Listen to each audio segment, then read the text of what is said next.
Gates of Imagination presents Anne of Green Gables by Lucy Maud Montgomery, read by Olivia Lane. Chapter 1. Mrs. Rachel Lynde is surprised. Mrs. Rachel Lynde lived just where the Avonlea main road dipped down into a little hollow, fringed with alders and ladies' eardrops, and traversed by a brook that had its source away back in the woods of the old Cuthbert place. It was reputed to be an intricate, headlong brook in its earlier course through those woods, with dark secrets of pool and cascade.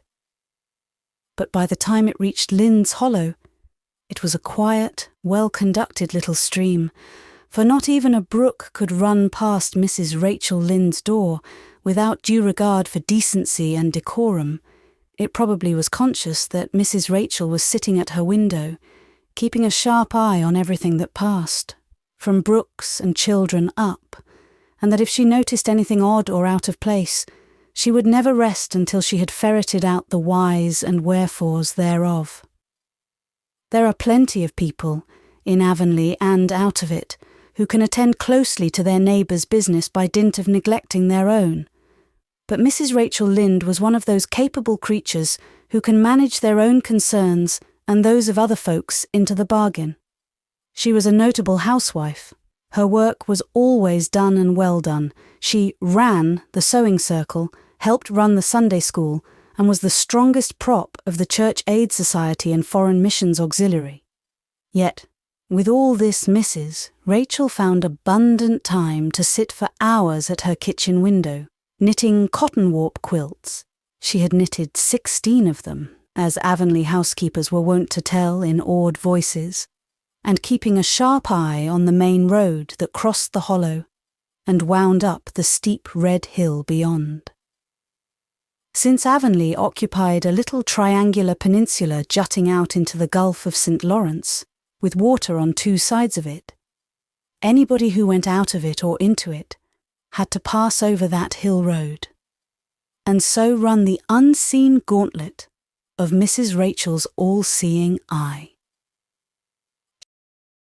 She was sitting there one afternoon in early June. The sun was coming in at the window warm and bright. The orchard on the slope below the house was in a bridal flush of pinky-white bloom, hummed over by a myriad of bees. Thomas Lynde, a meek little man whom Avonlea people called Rachel Lynde's husband, was sowing his late turnip seed on the hill field beyond the barn, and Matthew Cuthbert ought to have been sowing his on the big red brook field away over by Green Gables. Mrs. Rachel knew that he ought, because she had heard him tell Peter Morrison the evening before in William J. Blair's store over at Carmody that he meant to sow his turnip seed the next afternoon. Peter had asked him, of course, for Matthew Cuthbert had never been known to volunteer information about anything in his whole life. And yet here was Matthew Cuthbert, at 3:30 on the afternoon of a busy day, placidly driving over the hollow and up the hill. Moreover, he wore a white collar and his best suit of clothes, which was plain proof that he was going out of Avonlea. And he had the buggy and the sorrel mare, which betokened that he was going a considerable distance. Now, where was Matthew Cuthbert going, and why was he going there? Had it been any other man in Avonlea, Mrs. Rachel, deftly putting this and that together, might have given a pretty good guess as to both questions.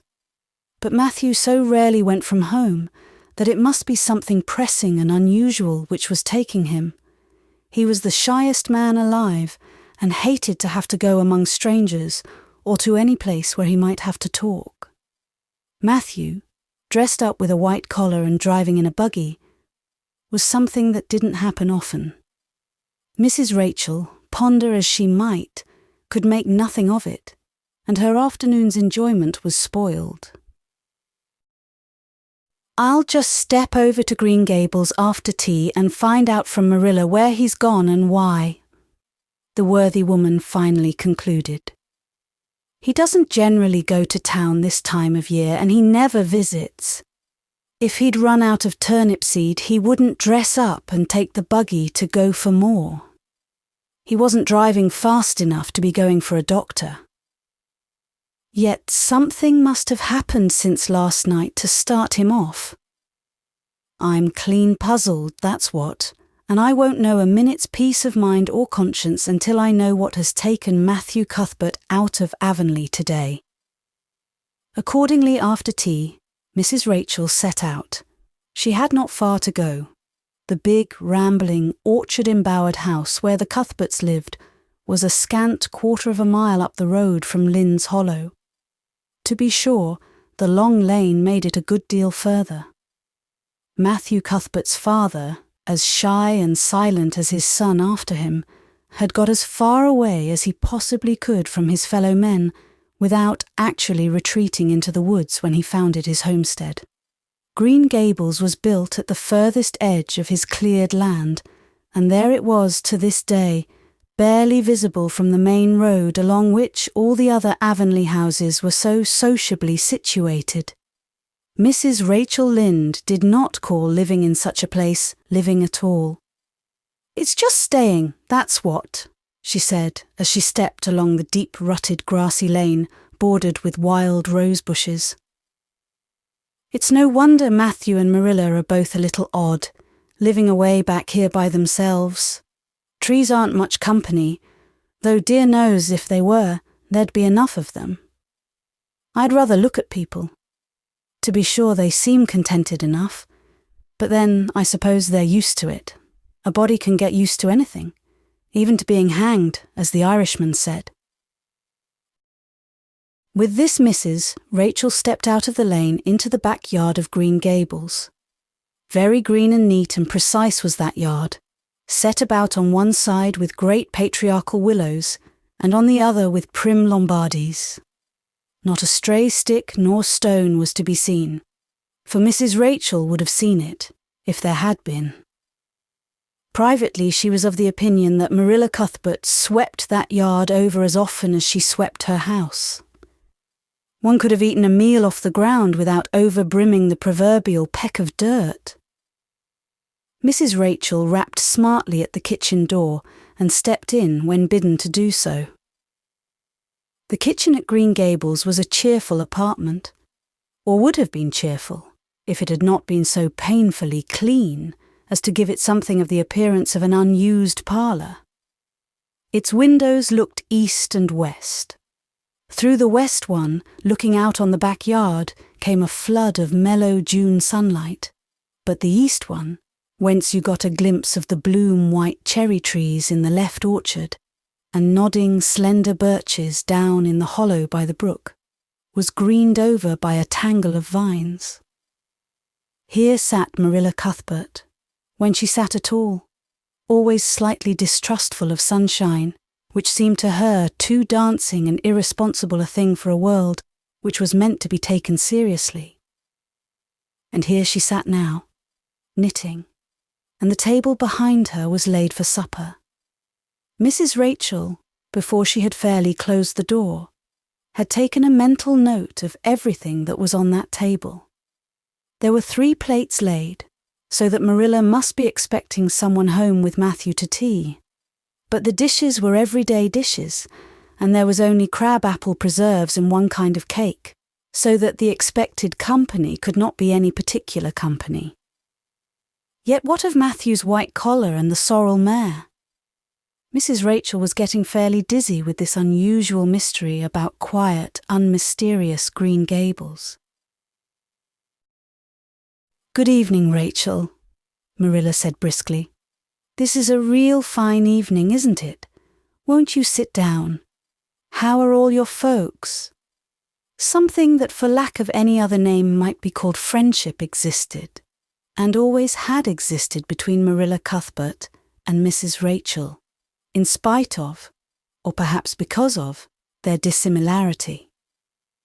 Marilla was a tall, thin woman, with angles and without curves. Her dark hair showed some grey streaks, and was always twisted up in a hard little knot behind with 2 wire hairpins stuck aggressively through it. She looked like a woman of narrow experience and rigid conscience, which she was. But there was a saving something about her mouth, which, if it had been ever so slightly developed, might have been considered indicative of a sense of humour. "We're all pretty well," said Mrs. Rachel. "I was kind of afraid you weren't, though, when I saw Matthew starting off today. I thought maybe he was going to the doctor's." Marilla's lips twitched understandingly. She had expected Mrs. Rachel up. She had known that the sight of Matthew jaunting off so unaccountably would be too much for her neighbour's curiosity. "Oh no, I'm quite well, although I had a bad headache yesterday," she said. "Matthew went to Bright River. We're getting a little boy from an orphan asylum in Nova Scotia, and he's coming on the train tonight." If Marilla had said that Matthew had gone to Bright River to meet a kangaroo from Australia, Mrs. Rachel could not have been more astonished. She was actually stricken dumb for 5 seconds. It was unsupposable that Marilla was making fun of her, but Mrs. Rachel was almost forced to suppose it. "Are you in earnest, Marilla?" she demanded when voice returned to her. "Yes, of course," said Marilla, as if getting boys from orphan asylums in Nova Scotia were part of the usual spring work on any well-regulated Avonlea farm, instead of being an unheard-of innovation. Mrs. Rachel felt that she had received a severe mental jolt. She thought in exclamation points. A boy! Marilla and Matthew Cuthbert of all people adopting a boy. From an orphan asylum. Well, the world was certainly turning upside down. She would be surprised at nothing after this. Nothing. "What on earth put such a notion into your head?" she demanded disapprovingly. This had been done without her advice being asked, and must perforce be disapproved. "Well, we've been thinking about it for some time. All winter, in fact," returned Marilla. "Mrs. Alexander Spencer was up here one day before Christmas, and she said she was going to get a little girl from the asylum over in Hopeton in the spring. Her cousin lives there, and Mrs. Spencer has visited her and knows all about it. So Matthew and I have talked it over off and on ever since. We thought we'd get a boy.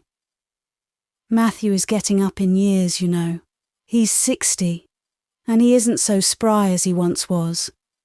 His heart troubles him a good deal, and you know how desperate hard it's got to be to get hired help. There's never anybody to be had but those stupid, half-grown little French boys. And as soon as you do get one broke into your ways and taught something, he's up and off to the lobster canneries or the States. At first Matthew suggested getting a home boy, but I said no flat to that. They may be all right, I'm not saying they're not, but no London street Arabs for me, I said. Give me a native-born at least. There'll be a risk, no matter who we get. But I'll feel easier in my mind and sleep sounder at nights if we get a born Canadian. So, in the end, we decided to ask Mrs. Spencer to pick us out one when she went over to get her little girl. We heard last week she was going, so we sent her word by Richard Spencer's folks at Carmody to bring us a smart, likely boy of about 10 or 11. We decided that would be the best age, old enough to be of some use in doing chores right off, and young enough to be trained up proper. We mean to give him a good home and schooling. We had a telegram from Mrs. Alexander Spencer today. The mailman brought it from the station, saying they were coming on the 5:30 train tonight. So Matthew went to Bright River to meet him. Mrs. Spencer will drop him off there. Of course she goes on to White Sands Station herself. Mrs. Rachel prided herself on always speaking her mind. She proceeded to speak it now, having adjusted her mental attitude to this amazing piece of news. "Well, Marilla, I'll just tell you plain that I think you're doing a mighty foolish thing, a risky thing, that's what. You don't know what you're getting. You're bringing a strange child into your house and home, and you don't know a single thing about him, nor what his disposition is like, nor what sort of parents he had, nor how he's likely to turn out. Why, it was only last week I read in the paper how a man and his wife up west of the island took a boy out of an orphan asylum, and he set fire to the house at night, set it on purpose, Marilla, and nearly burnt them to a crisp in their beds. And I know another case where an adopted boy used to suck the eggs. They couldn't break him of it. If you had asked my advice in the matter, which you didn't do, Marilla, I'd have said for mercy's sake not to think of such a thing. That's what. This, Job's comforting, seemed neither to offend nor to alarm Marilla. She knitted steadily on. I don't deny there's something in what you say, Rachel. I've had some qualms myself, but Matthew was terrible set on it. I could see that, so I gave in.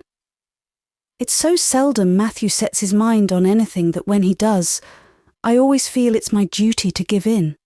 And as for the risk, there's risks in pretty near everything a body does in this world. There's risks in people's having children of their own if it comes to that. They don't always turn out well. And then Nova Scotia is right close to the island. It isn't as if we were getting him from England or the States. He can't be much different from ourselves. Well, I hope it will turn out all right, said Mrs. Rachel, in a tone that plainly indicated her painful doubts. Only don't say I didn't warn you if he burns Green Gables down or puts strychnine in the well. I heard of a case over in New Brunswick where an orphan asylum child did that, and the whole family died in fearful agonies. Only it was a girl in that instance. Well, we're not getting a girl, said Marilla, as if poisoning wells were a purely feminine accomplishment, and not to be dreaded in the case of a boy. I'd never dream of taking a girl to bring up. I wonder at Mrs. Alexander Spencer for doing it. But there, she wouldn't shrink from adopting a whole orphan asylum if she took it into her head. Mrs. Rachel would have liked to stay until Matthew came home with his imported orphan.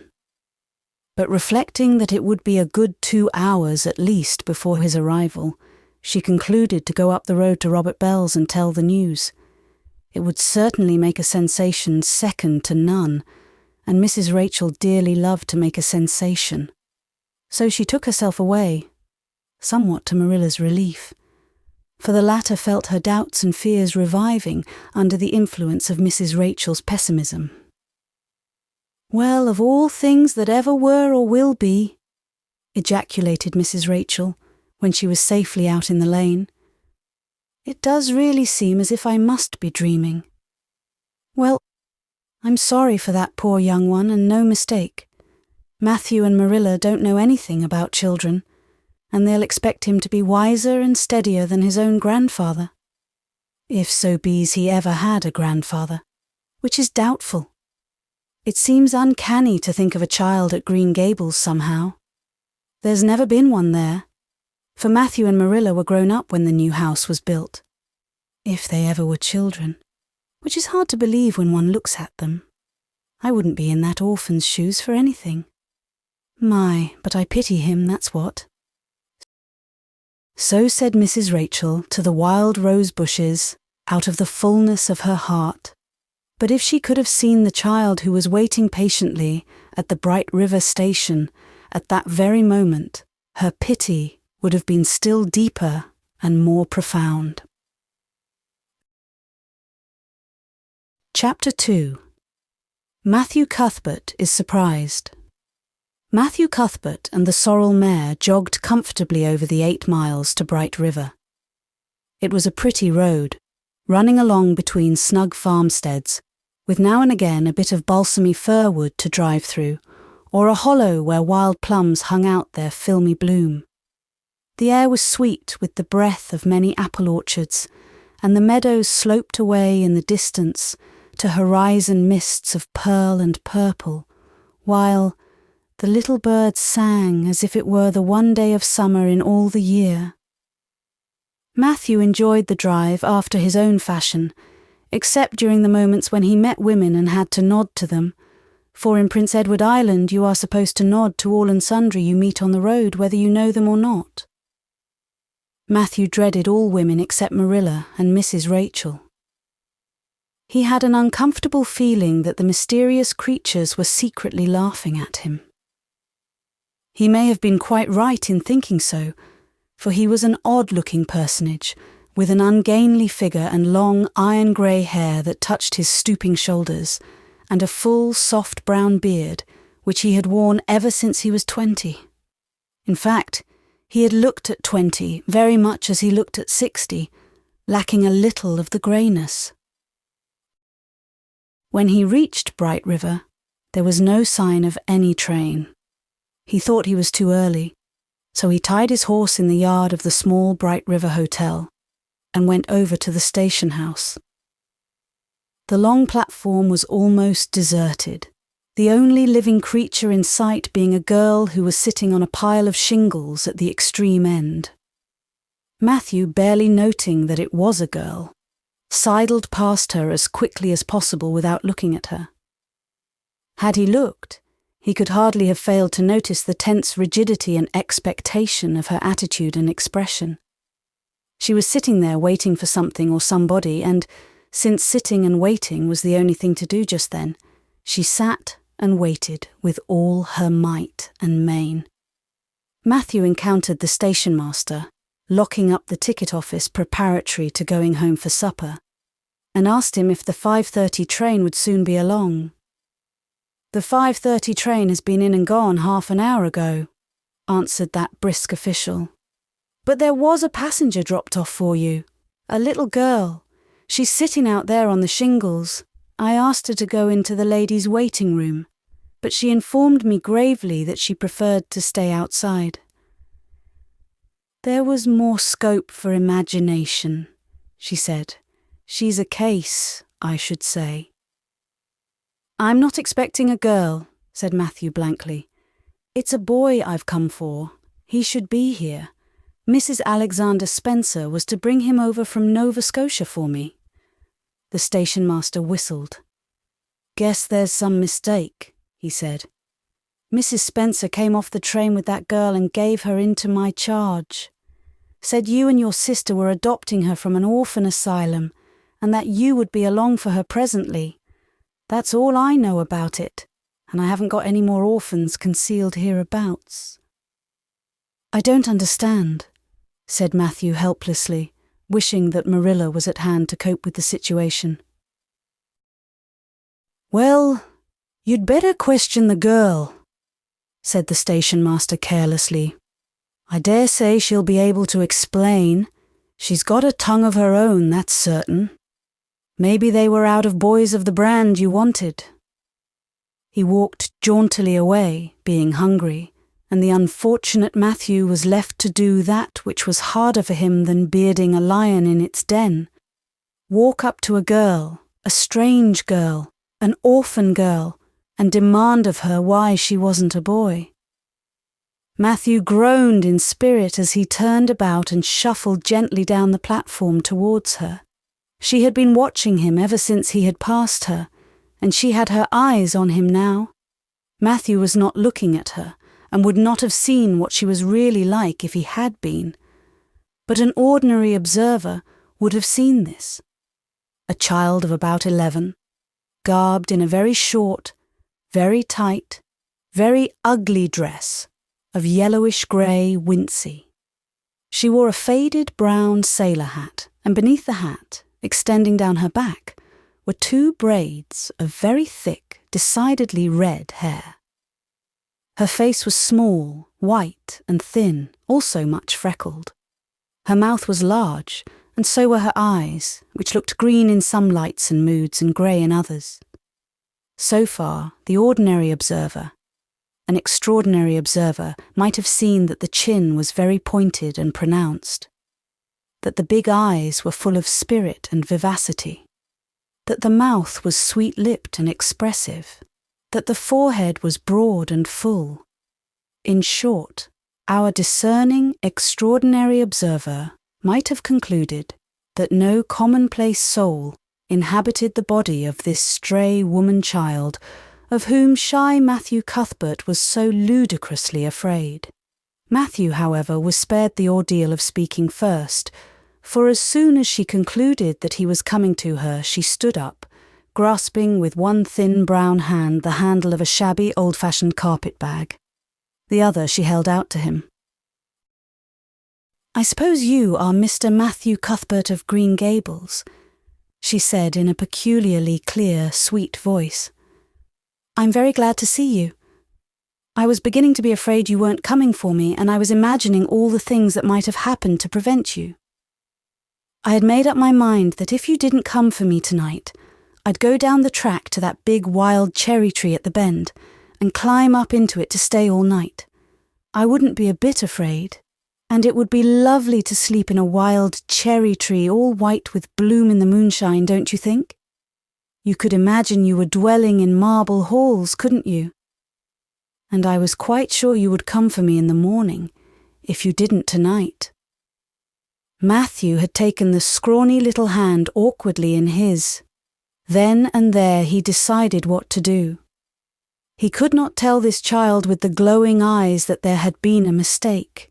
He would take her home and let Marilla do that. She couldn't be left at Bright River anyhow, no matter what mistake had been made. So all questions and explanations might as well be deferred until he was safely back at Green Gables. "I'm sorry I was late," he said shyly.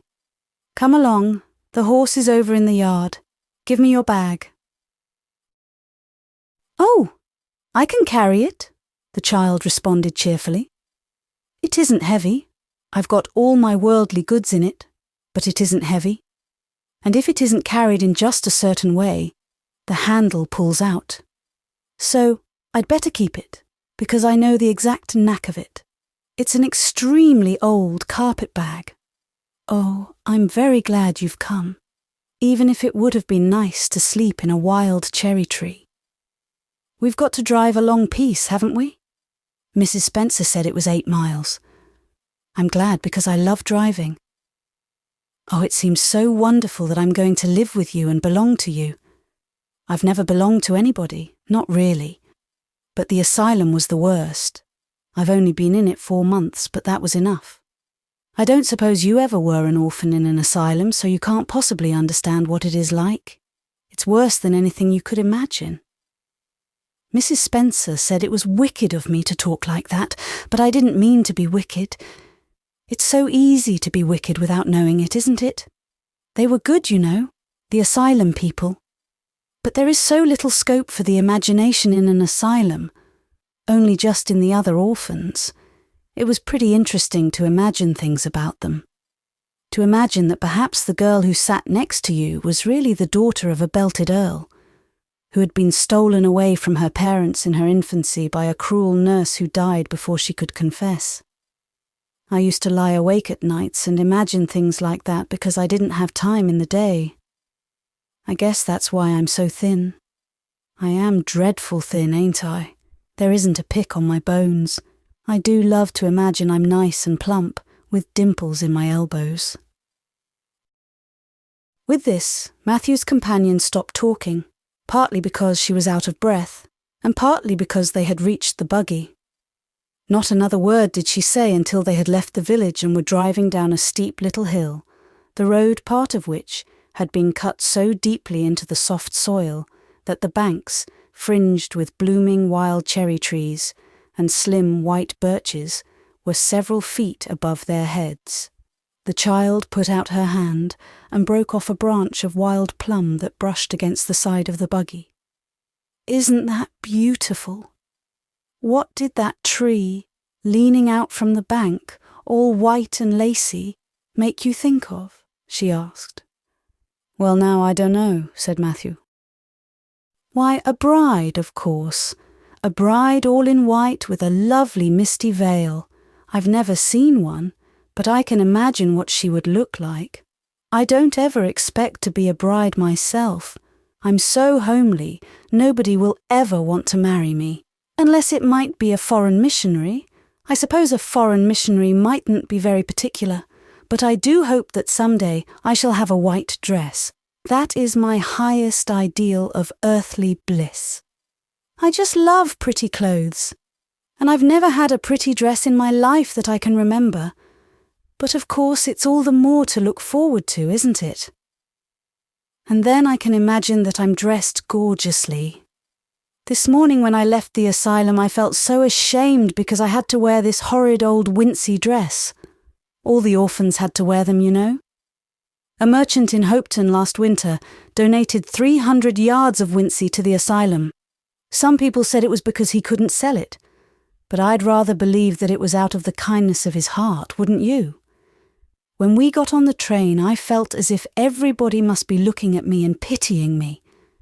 But I just went to work and imagined that I had on the most beautiful pale blue silk dress, because when you are imagining, you might as well imagine something worthwhile. And a big hat all flowers and nodding plumes and a gold watch and kid gloves and boots. I felt cheered up right away, and I enjoyed my trip to the island with all my might. I wasn't a bit sick coming over in the boat. Neither was Mrs. Spencer, although she generally is. She said she hadn't time to get sick, watching to see that I didn't fall overboard. She said she never saw the beat of me for prowling about. But if it kept her from being seasick, it's a mercy I did prowl, isn't it? And I wanted to see everything that was to be seen on that boat, because I didn't know whether I'd ever have another opportunity. Oh, there are a lot more cherry trees all in bloom. This island is the bloomiest place. I just love it already, and I'm so glad I'm going to live here. I've always heard that Prince Edward Island was the prettiest place in the world, and I used to imagine I was living here, but I never really expected I would. It's delightful when your imaginations come true, isn't it? But those red roads are so funny. When we got into the train at Charlottetown, and the red roads began to flash past, I asked Mrs. Spencer what made them red, and she said she didn't know, and for pity's sake not to ask her any more questions. She said I must have asked her 1,000 already. I suppose I had too, but how are you going to find out about things if you don't ask questions? And what does make the roads red? Well, now, I don't know, said Matthew. Well, that is one of the things to find out sometime. Isn't it splendid to think of all the things there are to find out about? It just makes me feel glad to be alive. It's such an interesting world. It wouldn't be half so interesting if we knew all about everything, would it? There'd be no scope for imagination then, would there?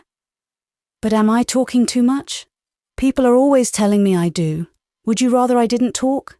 If you say so, I'll stop. I can stop when I make up my mind to it, although it's difficult. Matthew, much to his own surprise, was enjoying himself. Like most quiet folks, he liked talkative people when they were willing to do the talking themselves, and did not expect him to keep up his end of it. But he had never expected to enjoy the society of a little girl.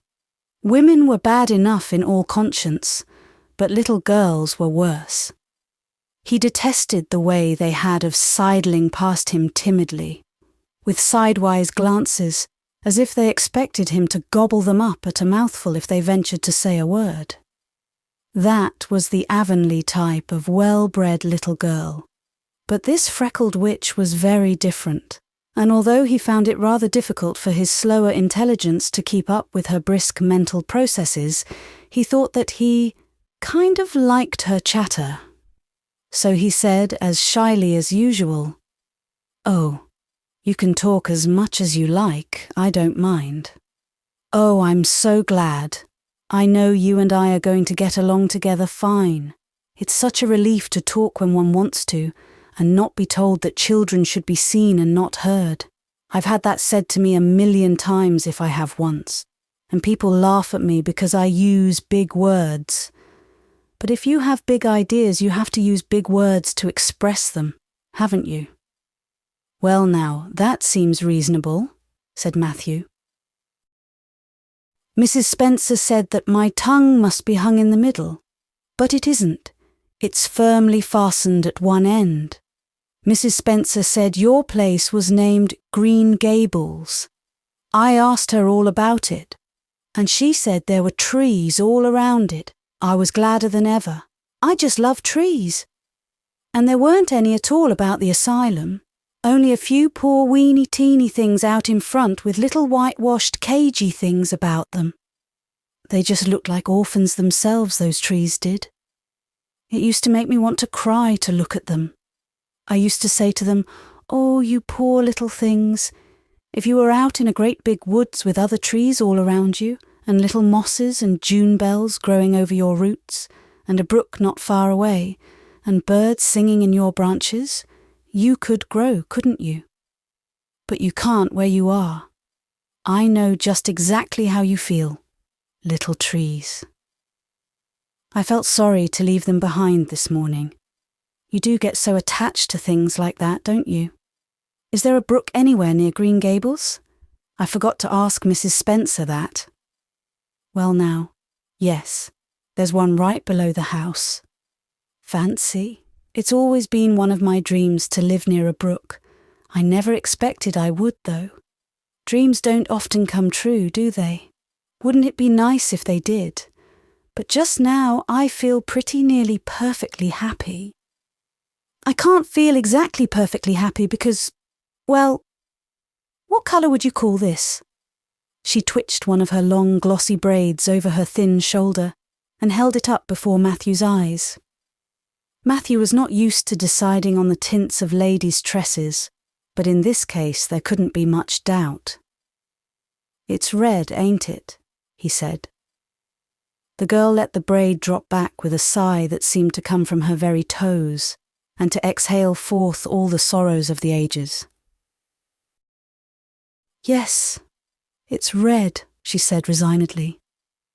"Now you see why I can't be perfectly happy. Nobody could who has red hair. I don't mind the other things so much, the freckles and the green eyes and my skinniness. I can imagine them away. I can imagine that I have a beautiful rose-leaf complexion and lovely starry violet eyes. But I cannot imagine that red hair away. I do my best. I think to myself, now my hair is a glorious black, black as the raven's wing. But all the time I know it is just plain red, and it breaks my heart. It will be my lifelong sorrow. I read of a girl once in a novel who had a lifelong sorrow, but it wasn't red hair. Her hair was pure gold rippling back from her alabaster brow. What is an alabaster brow? I never could find out. Can you tell me? Well now, I'm afraid I can't, said Matthew, who was getting a little dizzy. He felt as he had once felt in his rash youth, when another boy had enticed him on the merry-go-round at a picnic. Well, whatever it was, it must have been something nice because she was divinely beautiful. Have you ever imagined what it must feel like to be divinely beautiful? Well now, no, I haven't, confessed Matthew ingenuously. I have, often. Which would you rather be if you had the choice? Divinely beautiful, or dazzlingly clever, or angelically good? Well now, I don't know exactly. Neither do I. I can never decide. But it doesn't make much real difference, for it isn't likely I'll ever be either. It's certain I'll never be angelically good. Mrs. Spencer says, "Oh, Mr. Cuthbert, oh, Mr. Cuthbert, oh, Mr. Cuthbert." That was not what Mrs. Spencer had said. Neither had the child tumbled out of the buggy, nor had Matthew done anything astonishing. They had simply rounded a curve in the road and found themselves in the avenue. The avenue, so called by the Newbridge people, was a stretch of road 400 or 500 yards long, completely arched over with huge, wide-spreading apple trees, planted years ago by an eccentric old farmer. Overhead was one long canopy of snowy, fragrant bloom. Below the boughs, the air was full of a purple twilight, and far ahead, a glimpse of painted sunset sky shone like a great rose window at the end of a cathedral aisle. Its beauty seemed to strike the child dumb. She leaned back in the buggy, her thin hands clasped before her, her face lifted rapturously to the white splendour above. Even when they had passed out and were driving down the long slope to Newbridge, she never moved or spoke. Still, with rapt face, she gazed afar into the sunset west, with eyes that saw visions trooping splendidly across that glowing background. Through Newbridge, a bustling little village where dogs barked at them and small boys hooted, and curious faces peered from the windows. They drove, still in silence. When 3 more miles had dropped away behind them, the child had not spoken. She could keep silence, it was evident, as energetically as she could talk. "I guess you're feeling pretty tired and hungry," Matthew ventured to say at last, accounting for her long visitation of dumbness with the only reason he could think of. "But we haven't very far to go now, only another mile." She came out of her reverie with a deep sigh and looked at him with the dreamy gaze of a soul that had been wandering afar, star-led. "Oh, Mr. Cuthbert," she whispered, "that place we came through, that white place, what was it?" "Well now, you must mean the avenue," said Matthew, after a few moments' profound reflection. "It is a kind of pretty place." Pretty? Oh, pretty doesn't seem the right word to use. Nor beautiful either. They don't go far enough. Oh, it was wonderful. Wonderful. It's the first thing I ever saw that couldn't be improved upon by imagination. It just satisfied me here. She put one hand on her breast. It made a queer, funny ache, and yet it was a pleasant ache. Did you ever have an ache like that, Mr. Cuthbert? Well now, I just can't recollect that I ever had. I have it lots of times, whenever I see anything royally beautiful. But they shouldn't call that lovely place the Avenue. There is no meaning in a name like that. They should call it, let me see, the White Way of Delight. Isn't that a nice imaginative name? When I don't like the name of a place or a person, I always imagine a new one and always think of them so. There was a girl at the asylum whose name was Hepzibah Jenkins, but I always imagined her as Rosalia de Vere. Other people may call that place the Avenue, but I shall always call it the White Way of Delight. Have we really only another mile to go before we get home? I'm glad, and I'm sorry. I'm sorry because this drive has been so pleasant, and I'm always sorry when pleasant things end. Something still pleasanter may come after, but you can never be sure. And it's so often the case that it isn't pleasanter. That has been my experience anyhow. But I'm glad to think of getting home. You see, I've never had a real home since I can remember. It gives me that pleasant ache again just to think of coming to a really, truly home. Oh, isn't that pretty? They had driven over the crest of a hill. Below them was a pond, looking almost like a river, so long and winding was it. A bridge spanned it midway, and from there to its lower end, where an amber-hued belt of sandhills shut it in from the dark blue gulf beyond. The water was a glory of many shifting hues, the most spiritual shadings of crocus and rose and ethereal green, with other elusive tintings for which no name has ever been found. Above the bridge, the pond ran up into fringing groves of fir and maple, and lay all darkly translucent in their wavering shadows. Here and there a wild plum leaned out from the bank, like a white-clad girl tiptoeing to her own reflection. From the marsh at the head of the pond came the clear, mournfully sweet chorus of the frogs. There was a little grey house peering around a white apple orchard on a slope beyond, and although it was not yet quite dark, a light was shining from one of its windows. "That's Barry's Pond," said Matthew. "Oh, I don't like that name either. I shall call it, let me see, the Lake of Shining Waters. Yes, that is the right name for it. I know, because of the thrill. When I hit on a name that suits exactly, it gives me a thrill. Do things ever give you a thrill?" Matthew ruminated. "Well now, yes. It always kind of gives me a thrill to see them ugly white grubs that spade up in the cucumber beds. I hate the look of them." Oh, I don't think that can be exactly the same kind of a thrill. Do you think it can? There doesn't seem to be much connection between grubs and lakes of shining waters, does there? But why do other people call it Barry's Pond? I reckon because Mr. Barry lives up there in that house. Orchard Slope's the name of his place.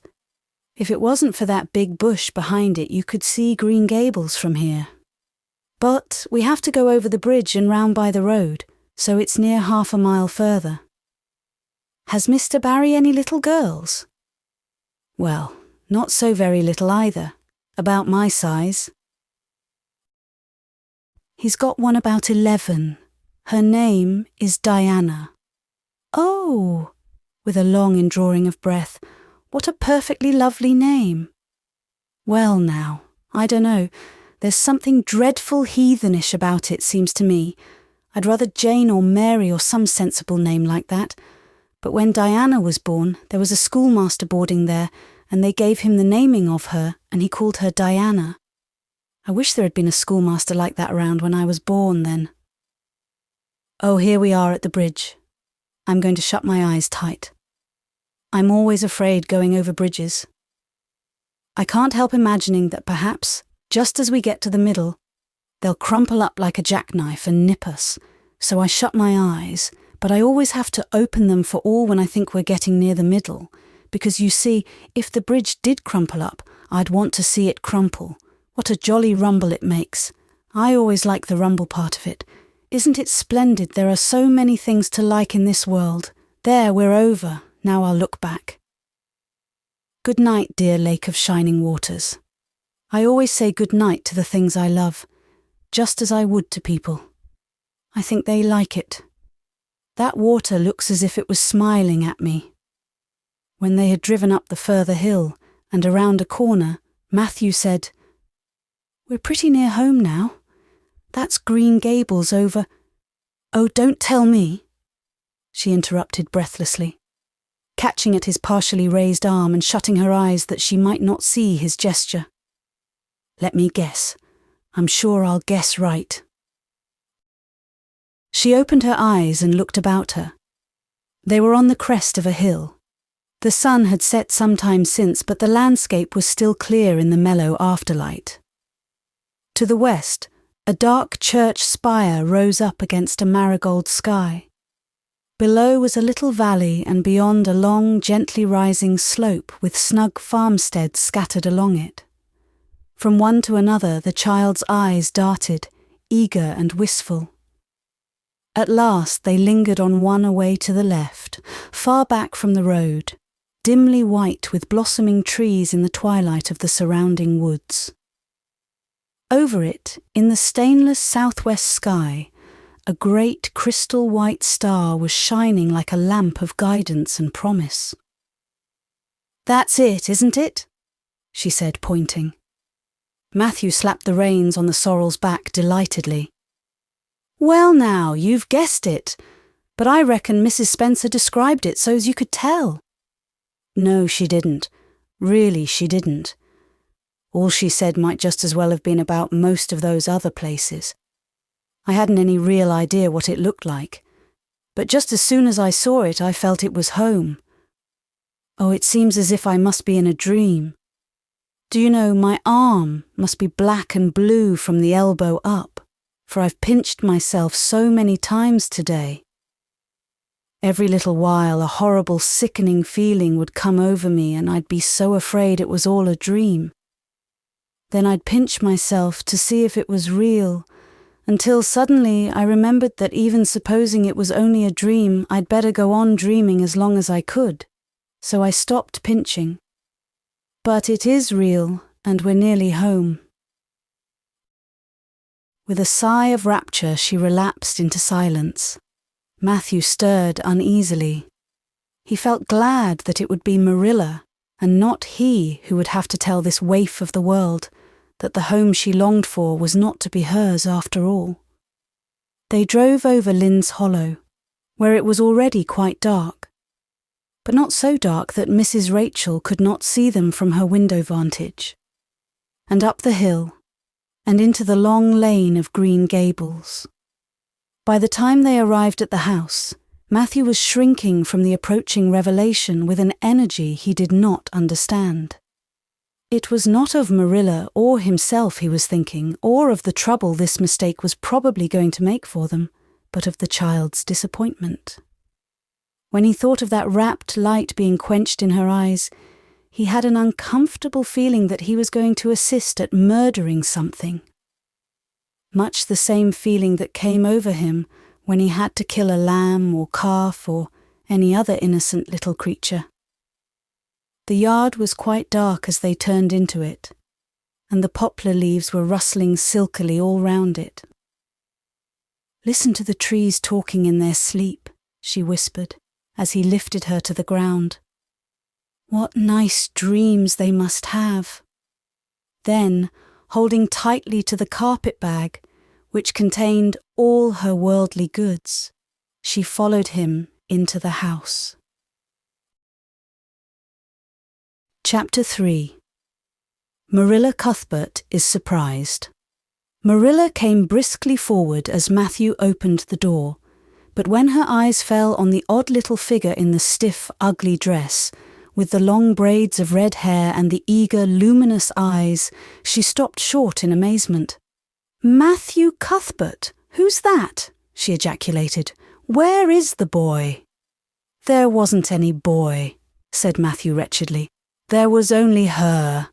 He nodded at the child, remembering that he had never even asked her name. "No boy, but there must have been a boy," insisted Marilla. "We sent word to Mrs. Spencer to bring a boy." "Well, she didn't. She brought her. I asked the station master, and I had to bring her home. She couldn't be left there, no matter where the mistake had come in." "Well, this is a pretty piece of business," ejaculated Marilla. During this dialogue the child had remained silent, her eyes roving from one to the other, all the animation fading out of her face. Suddenly she seemed to grasp the full meaning of what had been said. Dropping her precious carpet bag, she sprang forward a step and clasped her hands. "You don't want me," she cried. "You don't want me because I'm not a boy. I might have expected it. Nobody ever did want me. I might have known it was all too beautiful to last. I might have known nobody really did want me. Oh, what shall I do? I'm going to burst into tears." Burst into tears she did.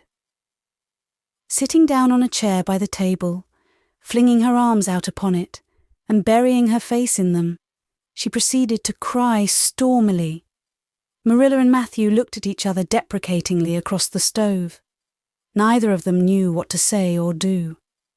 Finally, Marilla stepped lamely into the breach.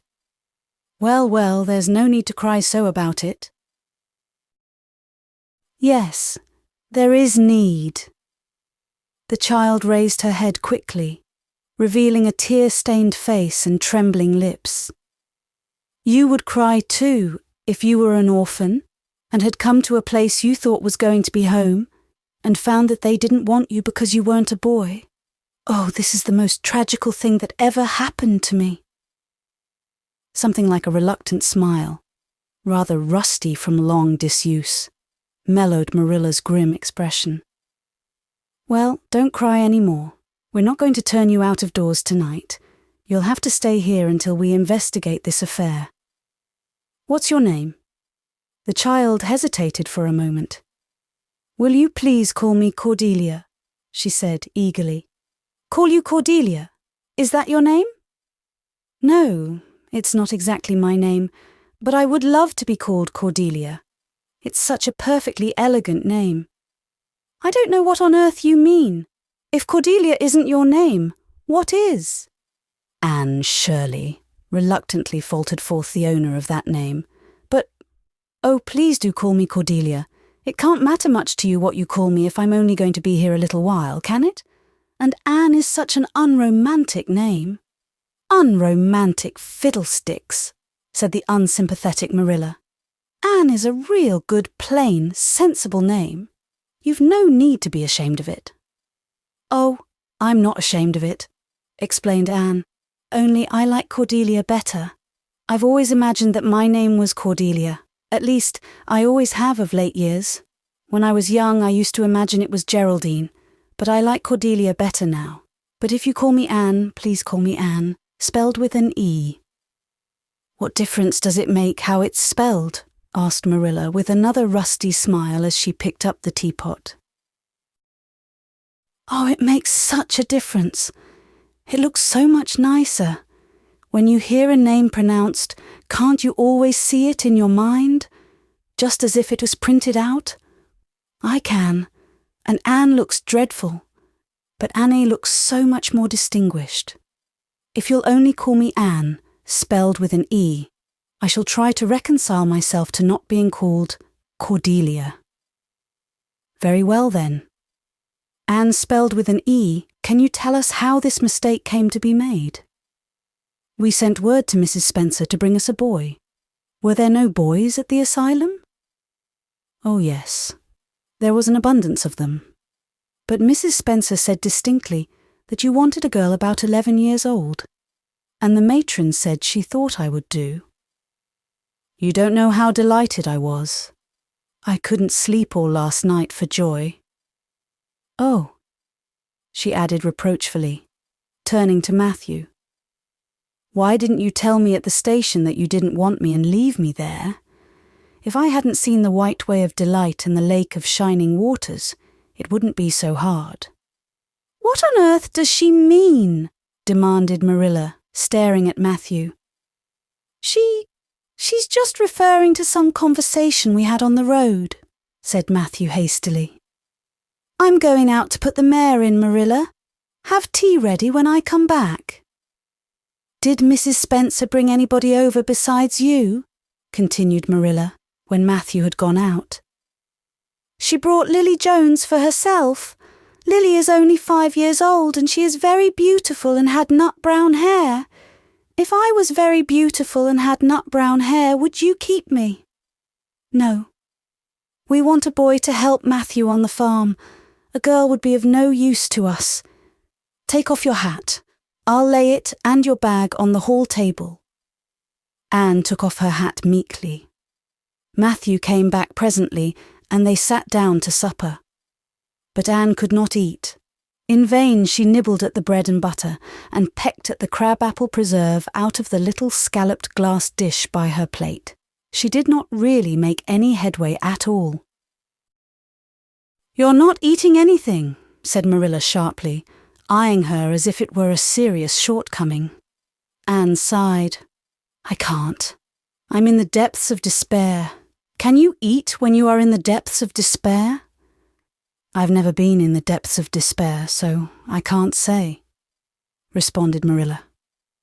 "Weren't you? Well, did you ever try to imagine you were in the depths of despair?" "No, I didn't." "Then I don't think you can understand what it's like. It's a very uncomfortable feeling indeed. When you try to eat, a lump comes right up in your throat and you can't swallow anything, not even if it was a chocolate caramel. I had one chocolate caramel once 2 years ago and it was simply delicious. I've often dreamed since then that I had a lot of chocolate caramels, but I always wake up just when I'm going to eat them. I do hope you won't be offended because I can't eat. Everything is extremely nice, but still, I cannot eat." "I guess she's tired," said Matthew, who hadn't spoken since his return from the barn. "Best put her to bed, Marilla." Marilla had been wondering where Anne should be put to bed. She had prepared a couch in the kitchen chamber for the desired and expected boy, but, although it was neat and clean, it did not seem quite the thing to put a girl there somehow. But the spare room was out of the question for such a stray waif. So there remained only the east gable room. Marilla lighted a candle and told Anne to follow her, which Anne spiritlessly did, taking her hat and carpet bag from the hall table as she passed. The hall was fearsomely clean. The little gable chamber in which she presently found herself seemed still cleaner. Marilla set the candle on a 3-legged, 3-cornered table and turned down the bedclothes. "I suppose you have a nightgown?" she questioned. Anne nodded. "Yes, I have two. The matron of the asylum made them for me. They're fearfully skimpy. There is never enough to go around in an asylum, so things are always skimpy, at least in a poor asylum like ours. I hate skimpy night dresses. But one can dream just as well in them as in lovely trailing ones, with frills around the neck. That's one consolation." "Well, undress as quick as you can and go to bed. I'll come back in a few minutes for the candle. I daren't trust you to put it out yourself. You'd likely set the place on fire." When Marilla had gone, Anne looked around her wistfully. The whitewashed walls were so painfully bare and staring that she thought they must ache over their own bareness. The floor was bare too, except for a round braided mat in the middle, such as Anne had never seen before. In one corner was the bed, a high, old-fashioned one, with 4 dark, low-turned posts. In the other corner was the aforesaid 3-cornered table, adorned with a fat, red velvet pincushion, hard enough to turn the point of the most adventurous pin. Above it hung a little 6x8 mirror. Midway between table and bed was the window, with an icy white muslin frill over it, and opposite it was the washstand. The whole apartment was of a rigidity not to be described in words, but which sent a shiver to the very marrow of Anne's bones. With a sob, she hastily discarded her garments, put on the skimpy nightgown, and sprang into bed, where she burrowed face downward into the pillow and pulled the clothes over her head. When Marilla came up for the light, various skimpy articles of raiment scattered most untidily over the floor, and a certain tempestuous appearance of the bed were the only indications of any presence save her own. She deliberately picked up Anne's clothes, placed them neatly on a prim yellow chair, and then, taking up the candle, went over to the bed. "Good night," she said, a little awkwardly, but not unkindly. Anne's white face and big eyes appeared over the bedclothes with a startling suddenness. "How can you call it a good night when you know it must be the very worst night I've ever had?" she said reproachfully. Then she dived down into invisibility again. Marilla went slowly down to the kitchen and proceeded to wash the supper dishes. Matthew was smoking, a sure sign of perturbation of mind. He seldom smoked, for Marilla set her face against it as a filthy habit. But at certain times and seasons he felt driven to it, and then Marilla winked at the practice, realizing that a mere man must have some vent for his emotions. "Well, this is a pretty kettle of fish," she said wrathfully. "This is what comes of sending word instead of going ourselves. Richard Spencer's folks have twisted that message somehow. One of us will have to drive over and see Mrs. Spencer tomorrow, that's certain. This girl will have to be sent back to the asylum." "Yes, I suppose so," said Matthew reluctantly. "You suppose so, don't you know it? Well now, she's a real nice little thing, Marilla. It's kind of a pity to send her back when she's so set on staying here." "Matthew Cuthbert, you don't mean to say you think we ought to keep her?" Marilla's astonishment could not have been greater if Matthew had expressed a predilection for standing on his head. "Well now, no, I suppose not exactly," stammered Matthew, uncomfortably driven into a corner for his precise meaning. "I suppose we could hardly be expected to keep her." "I should say not. What good would she be to us?" "We might be some good to her," said Matthew suddenly and unexpectedly. "Matthew Cuthbert, I believe that child has bewitched you. I can see as plain that you want to keep her." "Well now, she's a real interesting little thing," persisted Matthew. "You should have heard her talk coming from the station." Oh, she can talk fast enough. I saw that at once. It's nothing in her favour either. I don't like children who have so much to say. I don't want an orphan girl, and if I did, she isn't the style I'd pick out. There's something I don't understand about her. No, she's got to be dispatched straightway back to where she came from. I could hire a French boy to help me, said Matthew, and she'd be company for you. I'm not suffering for company, said Marilla shortly, and I'm not going to keep her. Well now, it's just as you say, of course, Marilla, said Matthew, rising and putting his pipe away. I'm going to bed. To bed went Matthew.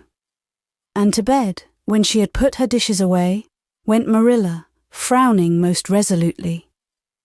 And upstairs, in the east gable, a lonely, heart-hungry, friendless child cried herself to sleep. Chapter 4. Morning at Green Gables. It was broad daylight when Anne awoke and sat up in bed, staring confusedly at the window, through which a flood of cheery sunshine was pouring, and outside of which something white and feathery waved across glimpses of blue sky. For a moment she could not remember where she was. First came a delightful thrill, as of something very pleasant, then a horrible remembrance. This was Green Gables, and they didn't want her because she wasn't a boy. But it was morning and, yes, it was a cherry tree in full bloom outside of her window. With a bound, she was out of bed and across the floor. She pushed up the sash. It went up stiffly and creakily, as if it hadn't been opened for a long time, which was the case, and it stuck so tight that nothing was needed to hold it up. Anne dropped on her knees and gazed out into the June morning, her eyes glistening with delight. Oh, wasn't it beautiful? Wasn't it a lovely place? Suppose she wasn't really going to stay here. She would imagine she was. There was scope for imagination here. A huge cherry tree grew outside, so close that its boughs tapped against the house, and it was so thick set with blossoms that hardly a leaf was to be seen. On both sides of the house was a big orchard, one of apple trees and one of cherry trees, also showered over with blossoms, and their grass was all sprinkled with dandelions. In the garden below were lilac trees, purple with flowers, and their dizzily sweet fragrance drifted up to the window on the morning wind.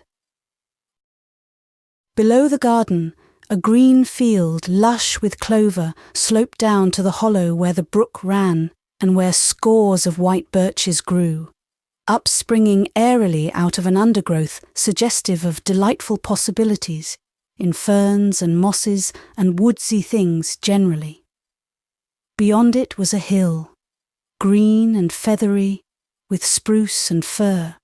There was a gap in it where the grey gable end of the little house she had seen from the other side of the lake of shining waters was visible.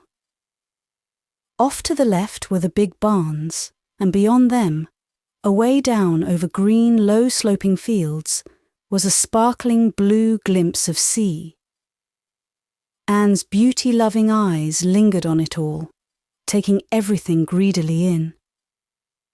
She had looked on so many unlovely places in her life, poor child, but this was as lovely as anything she had ever dreamed. She knelt there, lost to everything but the loveliness around her, until she was startled by a hand on her shoulder. Marilla had come in unheard by the small dreamer. "It's time you were dressed," she said curtly. Marilla really did not know how to talk to the child, and her uncomfortable ignorance made her crisp and curt when she did not mean to be. Anne stood up and drew a long breath.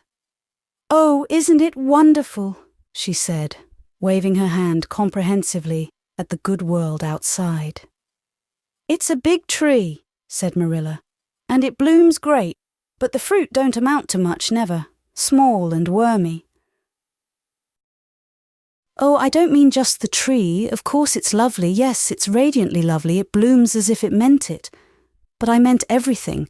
The garden and the orchard and the brook and the woods, the whole big dear world. Don't you feel as if you just loved the world on a morning like this? And I can hear the brook laughing all the way up here. Have you ever noticed what cheerful things brooks are? They're always laughing. Even in winter-time I've heard them under the ice. I'm so glad there's a brook near Green Gables. Perhaps you think it doesn't make any difference to me when you're not going to keep me. But it does. I shall always like to remember that there is a brook at Green Gables, even if I never see it again. If there wasn't a brook, I'd be haunted by the uncomfortable feeling that there ought to be one. I'm not in the depths of despair this morning. I never can be in the morning. Isn't it a splendid thing that there are mornings? But I feel very sad.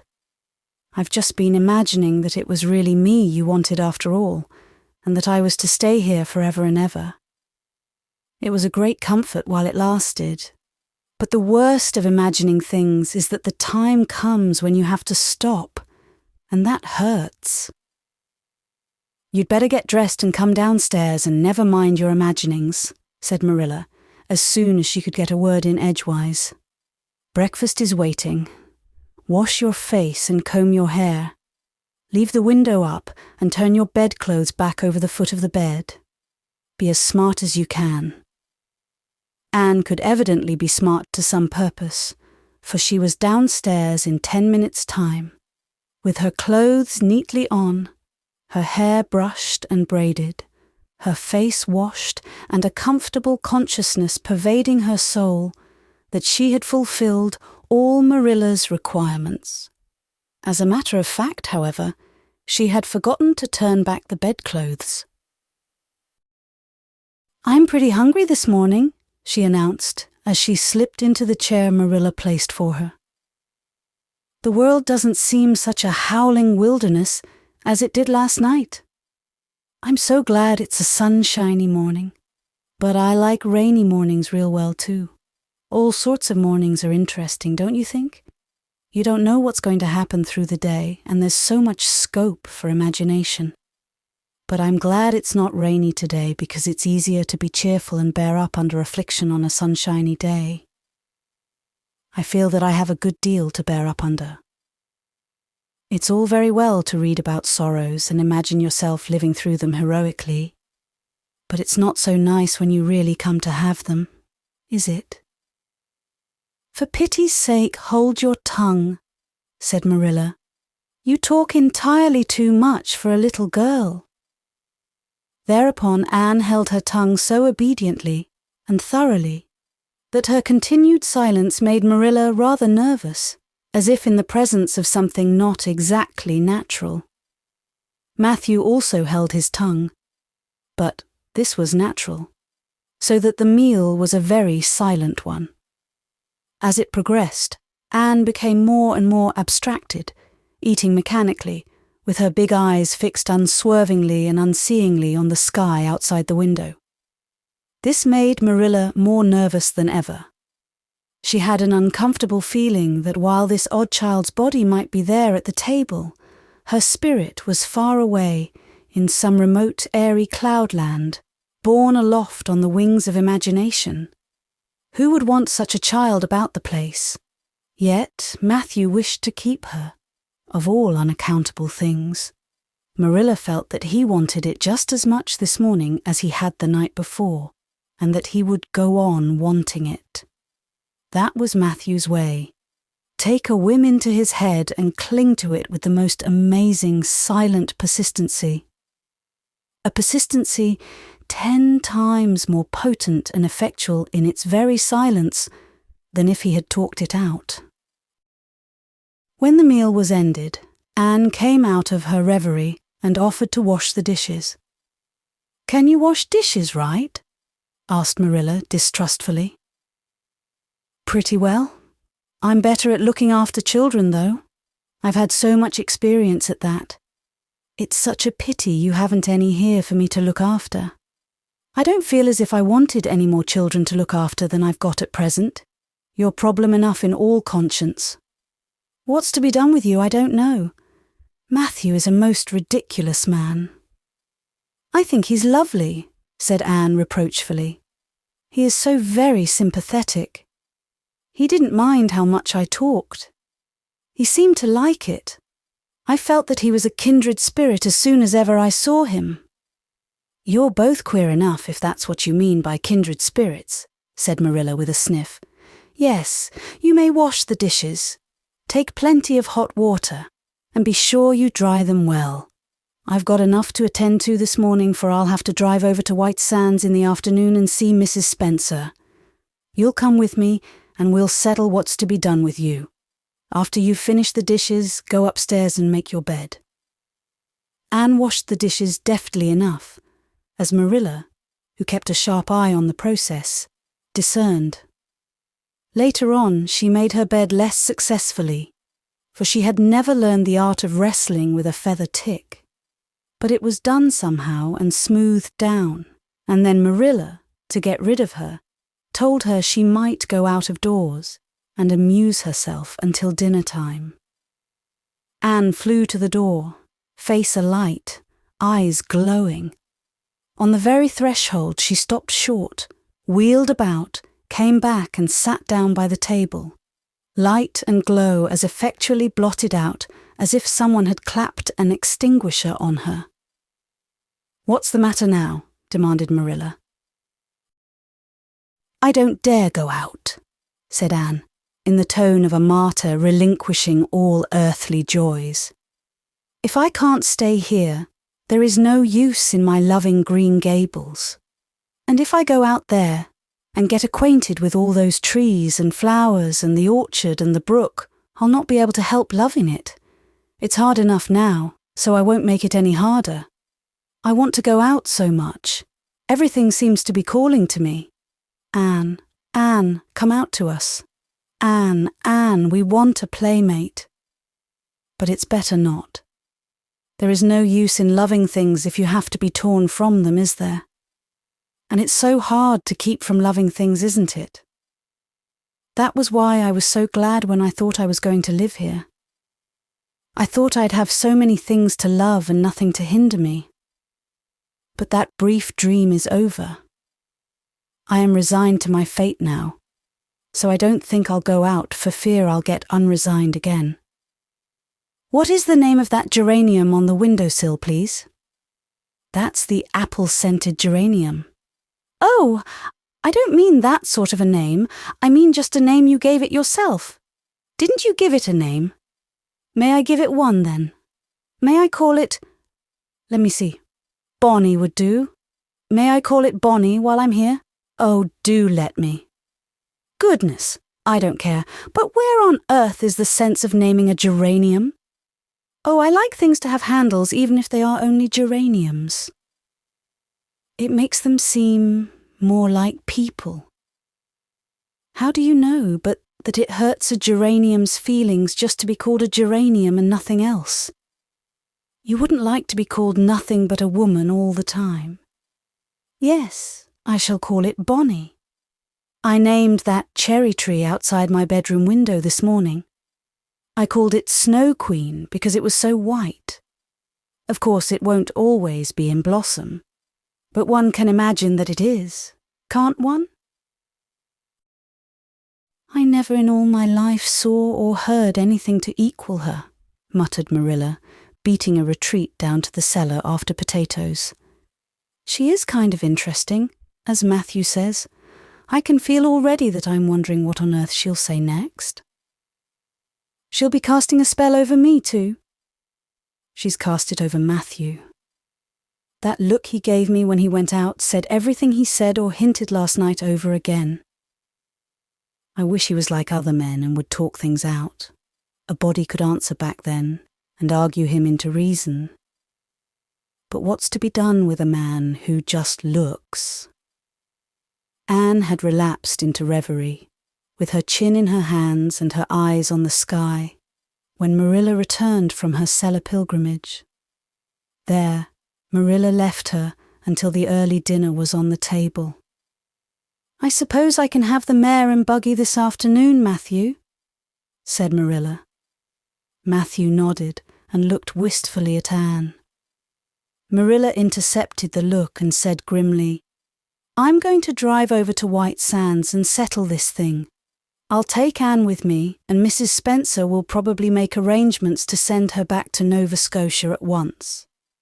I'll set your tea out for you, and I'll be home in time to milk the cows." Still Matthew said nothing, and Marilla had a sense of having wasted words and breath. There is nothing more aggravating than a man who won't talk back, unless it is a woman who won't. Matthew hitched the sorrel into the buggy in due time, and Marilla and Anne set off. Matthew opened the yard gate for them, and as they drove slowly through, he said, to nobody in particular as it seemed, "Little Jerry Boot from the creek was here this morning, and I told him I guessed I'd hire him for the summer." Marilla made no reply, but she hit the unlucky sorrel such a vicious clip with the whip that the fat mare, unused to such treatment, whizzed indignantly down the lane at an alarming pace. Marilla looked back once as the buggy bounced along, and saw that aggravating Matthew leaning over the gate, looking wistfully after them. Chapter 5. Anne's History. "Do you know," said Anne confidentially, "I've made up my mind to enjoy this drive. It's been my experience that you can nearly always enjoy things if you make up your mind firmly that you will. Of course, you must make it up firmly. I am not going to think about going back to the asylum while we're having our drive. I'm just going to think about the drive. Oh, look, there's one little early wild rose out. Isn't it lovely? Don't you think it must be glad to be a rose? Wouldn't it be nice if roses could talk? I'm sure they could tell us such lovely things. And isn't pink the most bewitching colour in the world? I love it, but I can't wear it. Red-headed people can't wear pink, not even in imagination. Did you ever know of anybody whose hair was red when she was young, but got to be another colour when she grew up?" "No, I don't know as I ever did," said Marilla mercilessly, "and I shouldn't think it likely to happen in your case either." Anne sighed. "Well, that is another hope gone. My life is a perfect graveyard of buried hopes. That's a sentence I read in a book once, and I say it over to comfort myself whenever I'm disappointed in anything." "I don't see where the comforting comes in myself," said Marilla. "Why? Because it sounds so nice and romantic, just as if I were a heroine in a book, you know. I am so fond of romantic things, and a graveyard full of buried hopes is about as romantic a thing as one can imagine, isn't it? I'm rather glad I have one. Are we going across the Lake of Shining Waters today?"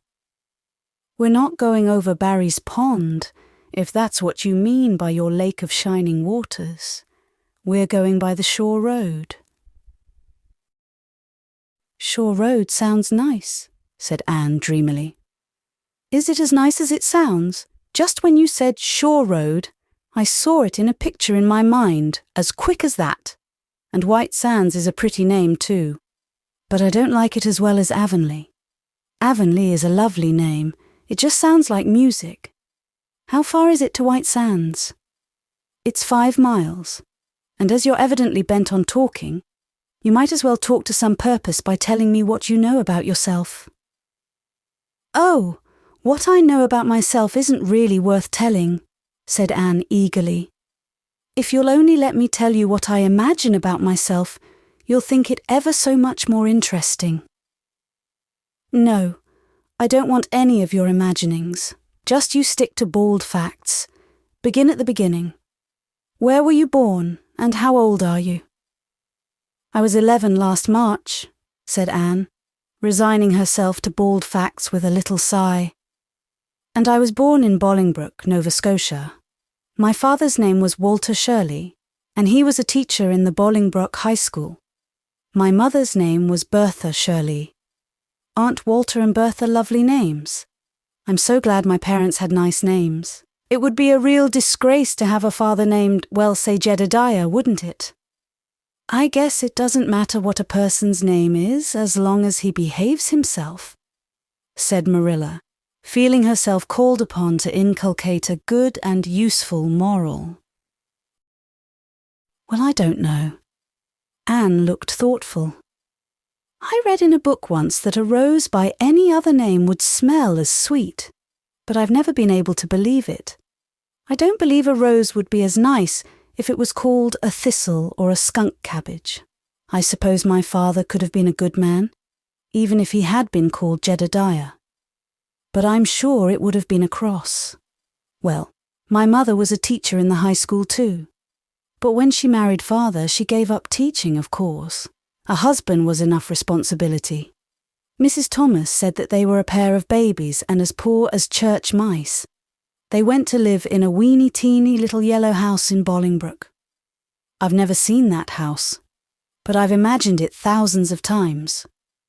I think it must have had honeysuckle over the parlour window and lilacs in the front yard, and lilies of the valley just inside the gate. Yes, and muslin curtains in all the windows. Muslin curtains give a house such an air. I was born in that house. Mrs. Thomas said I was the homeliest baby she ever saw. I was so scrawny and tiny and nothing but eyes. But that mother thought I was perfectly beautiful. I should think a mother would be a better judge than a poor woman who came in to scrub, wouldn't you? I'm glad she was satisfied with me anyhow. I would feel so sad if I thought I was a disappointment to her, because she didn't live very long after that, you see. She died of fever when I was just 3 months old. I do wish she'd lived long enough for me to remember calling her mother. I think it would be so sweet to say mother, don't you? And father died 4 days afterwards from fever too. That left me an orphan, and folks were at their wits' end. So Mrs. Thomas said, what to do with me.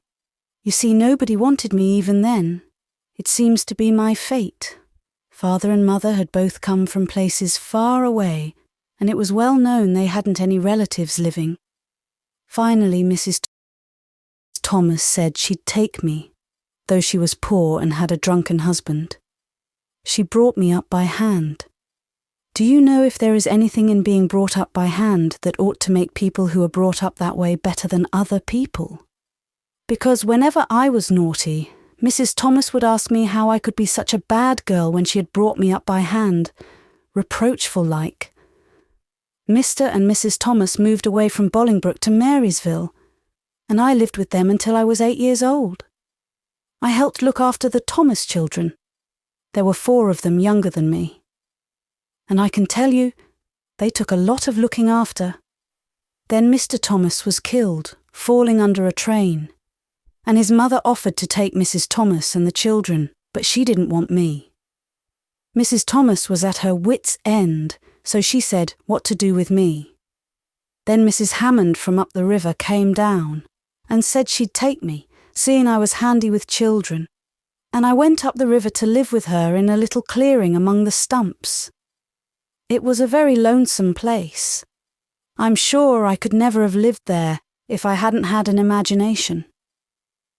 Mr. Hammond worked a little sawmill up there, and Mrs. Hammond had 8 children. She had twins 3 times. I like babies in moderation, but twins 3 times in succession is too much. I told Mrs. Hammond so firmly when the last pair came. I used to get so dreadfully tired carrying them about. I lived upriver with Mrs. Hammond over 2 years, and then Mr. Hammond died and Mrs. Hammond broke up housekeeping. She divided her children among her relatives and went to the States. I had to go to the asylum at Hopeton because nobody would take me. They didn't want me at the asylum either. They said they were overcrowded as it was. But they had to take me, and I was there 4 months until Mrs. Spencer came. Anne finished up with another sigh, of relief this time. Evidently, she did not like talking about her experiences in a world that had not wanted her. "Did you ever go to school?" demanded Marilla, turning the sorrel mare down the shore road. "Not a great deal. I went a little the last year I stayed with Mrs. Thomas. When I went upriver, we were so far from a school that I couldn't walk it in winter, and there was vacation in summer, so I could only go in the spring and fall. But of course I went while I was at the asylum. I can read pretty well, and I know ever so many pieces of poetry off by heart. The Battle of Hohenlinden and Edinburgh after Flodden, and Bingen on the Rhine, and lots of The Lady of the Lake and most of The Seasons by James Thomson.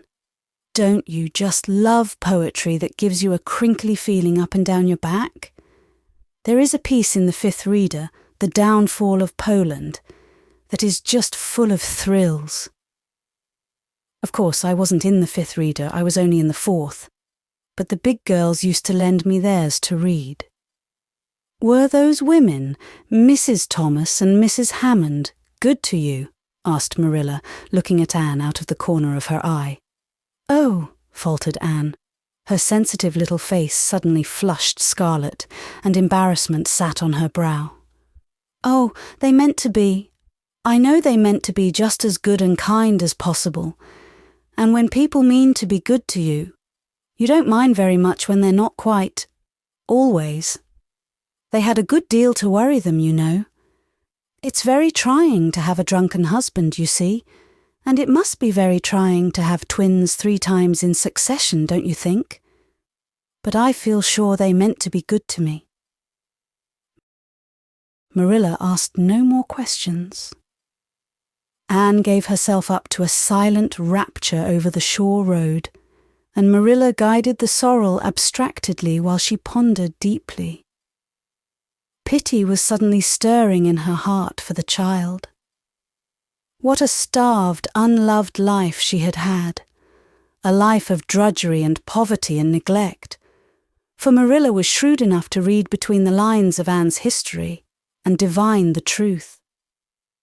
No wonder she had been so delighted at the prospect of a real home. It was a pity she had to be sent back. What if she, Marilla, should indulge Matthew's unaccountable whim and let her stay? He was set on it, and the child seemed a nice, teachable little thing. She's got too much to say, thought Marilla, but she might be trained out of that. And there's nothing rude or slangy in what she does say. She's ladylike. It's likely her people were nice folks. The shore road was woodsy and wild and lonesome.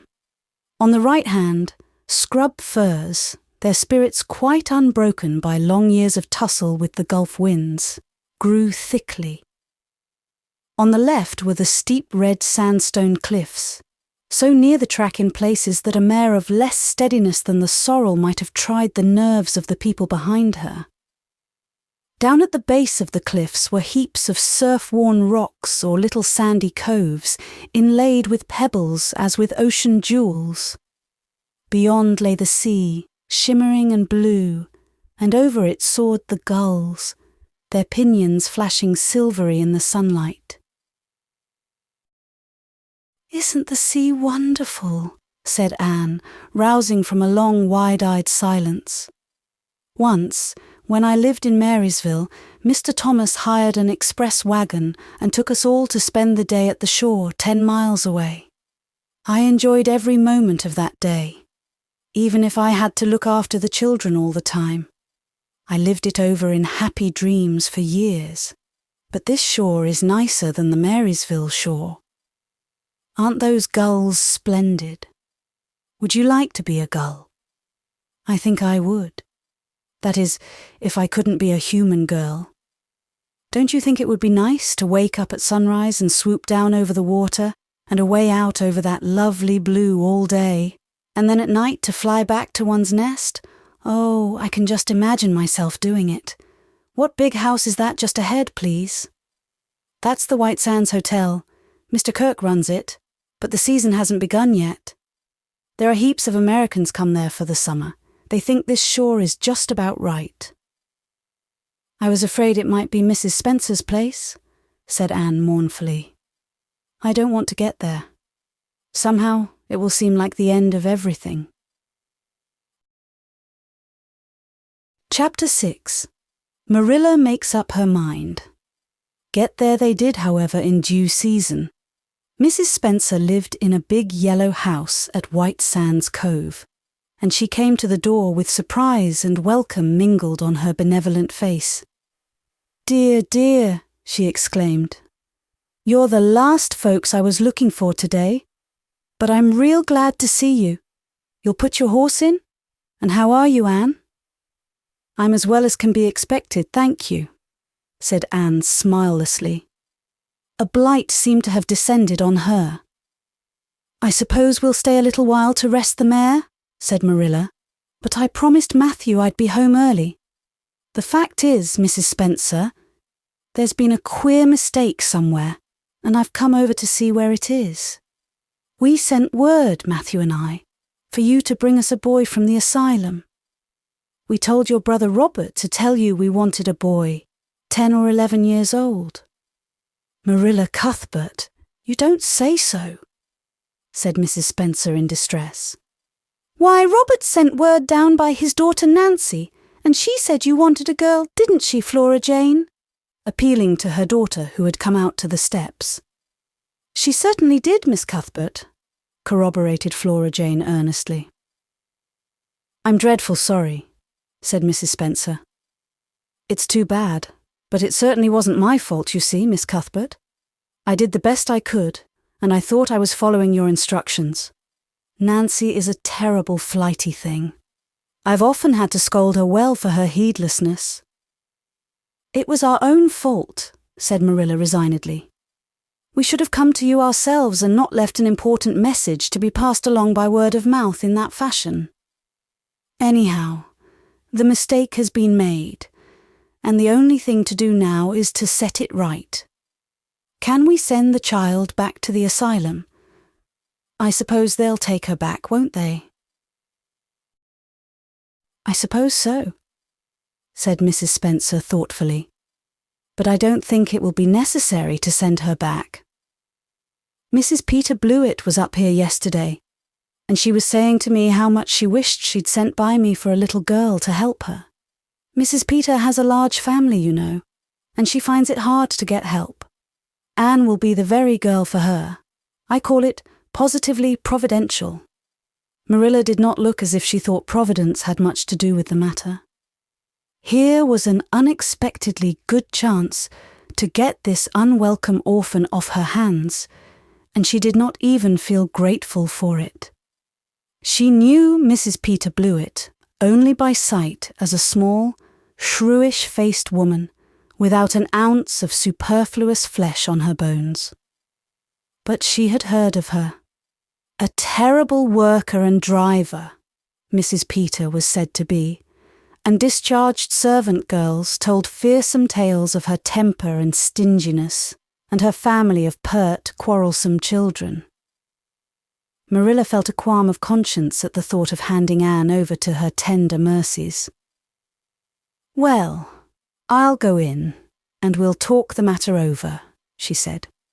And if there isn't Mrs. Peter coming up the lane this blessed minute, exclaimed Mrs. Spencer, bustling her guests through the hall into the parlour, where a deadly chill struck on them, as if the air had been strained so long through dark green, closely drawn blinds that it had lost every particle of warmth it had ever possessed. That is real lucky, for we can settle the matter right away. Take the armchair, Miss Cuthbert. Anne, you sit here on the ottoman and don't wriggle. Let me take your hats. Flora Jane, go out and put the kettle on. Good afternoon, Mrs. Blewett. We were just saying how fortunate it was you happened along. Let me introduce you two ladies. Mrs. Blewett, Miss Cuthbert. Please excuse me for just a moment.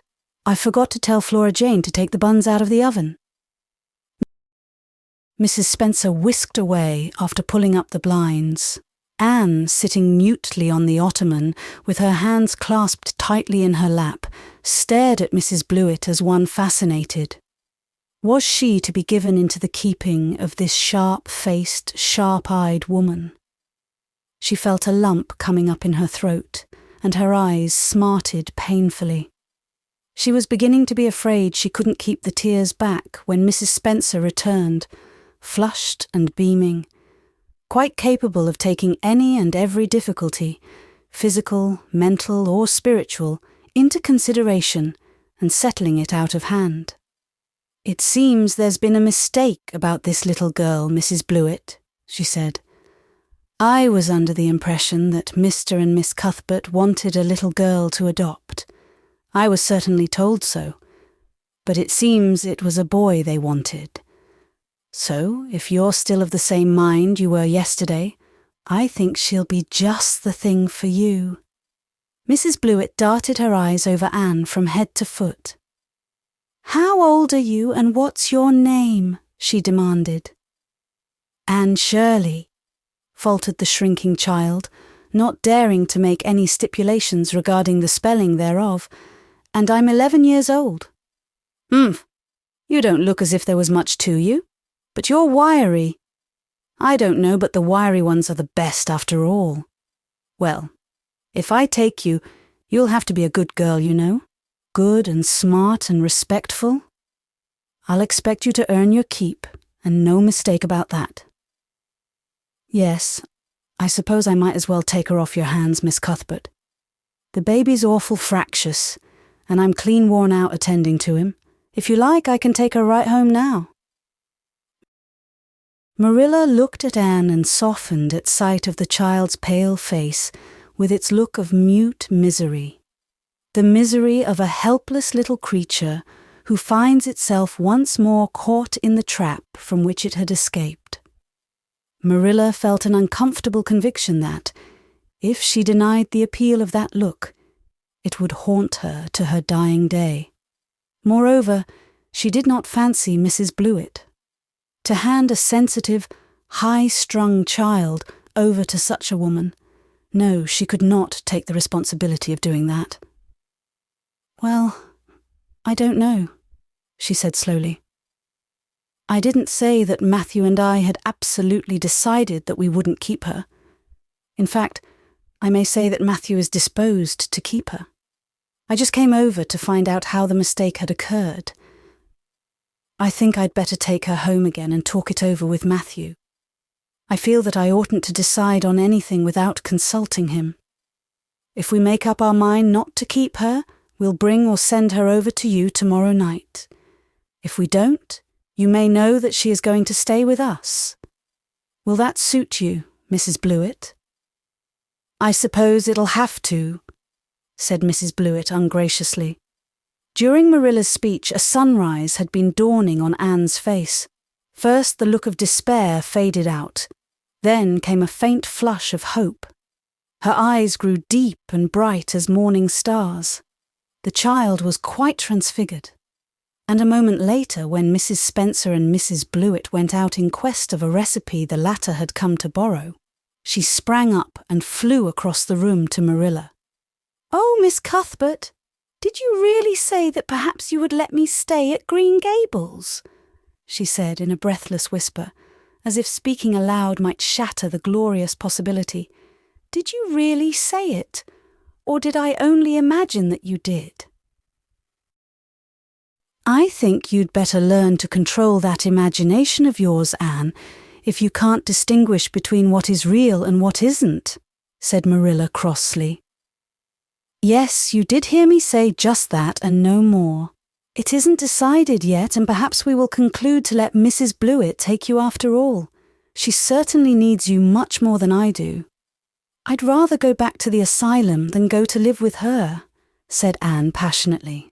"She looks exactly like a gimlet." Marilla smothered a smile under the conviction that Anne must be reproved for such a speech. "A little girl like you should be ashamed of talking so about a lady and a stranger," she said severely. "Go back and sit down quietly and hold your tongue and behave as a good girl should." "I'll try to do and be anything you want me, if you'll only keep me," said Anne, returning meekly to her ottoman. When they arrived back at Green Gables that evening, Matthew met them in the lane. Marilla, from afar, had noted him prowling along it and guessed his motive. She was prepared for the relief she read in his face when he saw that she had at least brought Anne back with her. But she said nothing to him relative to the affair until they were both out in the yard behind the barn milking the cows.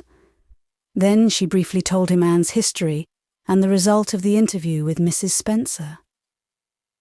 "I wouldn't give a dog I liked to that Blewett woman," said Matthew with unusual vim. "I don't fancy her style myself," admitted Marilla. "But it's that or keeping her ourselves, Matthew. And since you seem to want her, I suppose I'm willing. Or have to be. I've been thinking over the idea until I've got kind of used to it. It seems a sort of duty. I've never brought up a child, especially a girl, and I dare say I'll make a terrible mess of it. But I'll do my best. So far as I'm concerned, Matthew, she may stay." Matthew's shy face was a glow of delight. "Well now, I reckoned you'd come to see it in that light, Marilla," he said. "She's such an interesting little thing."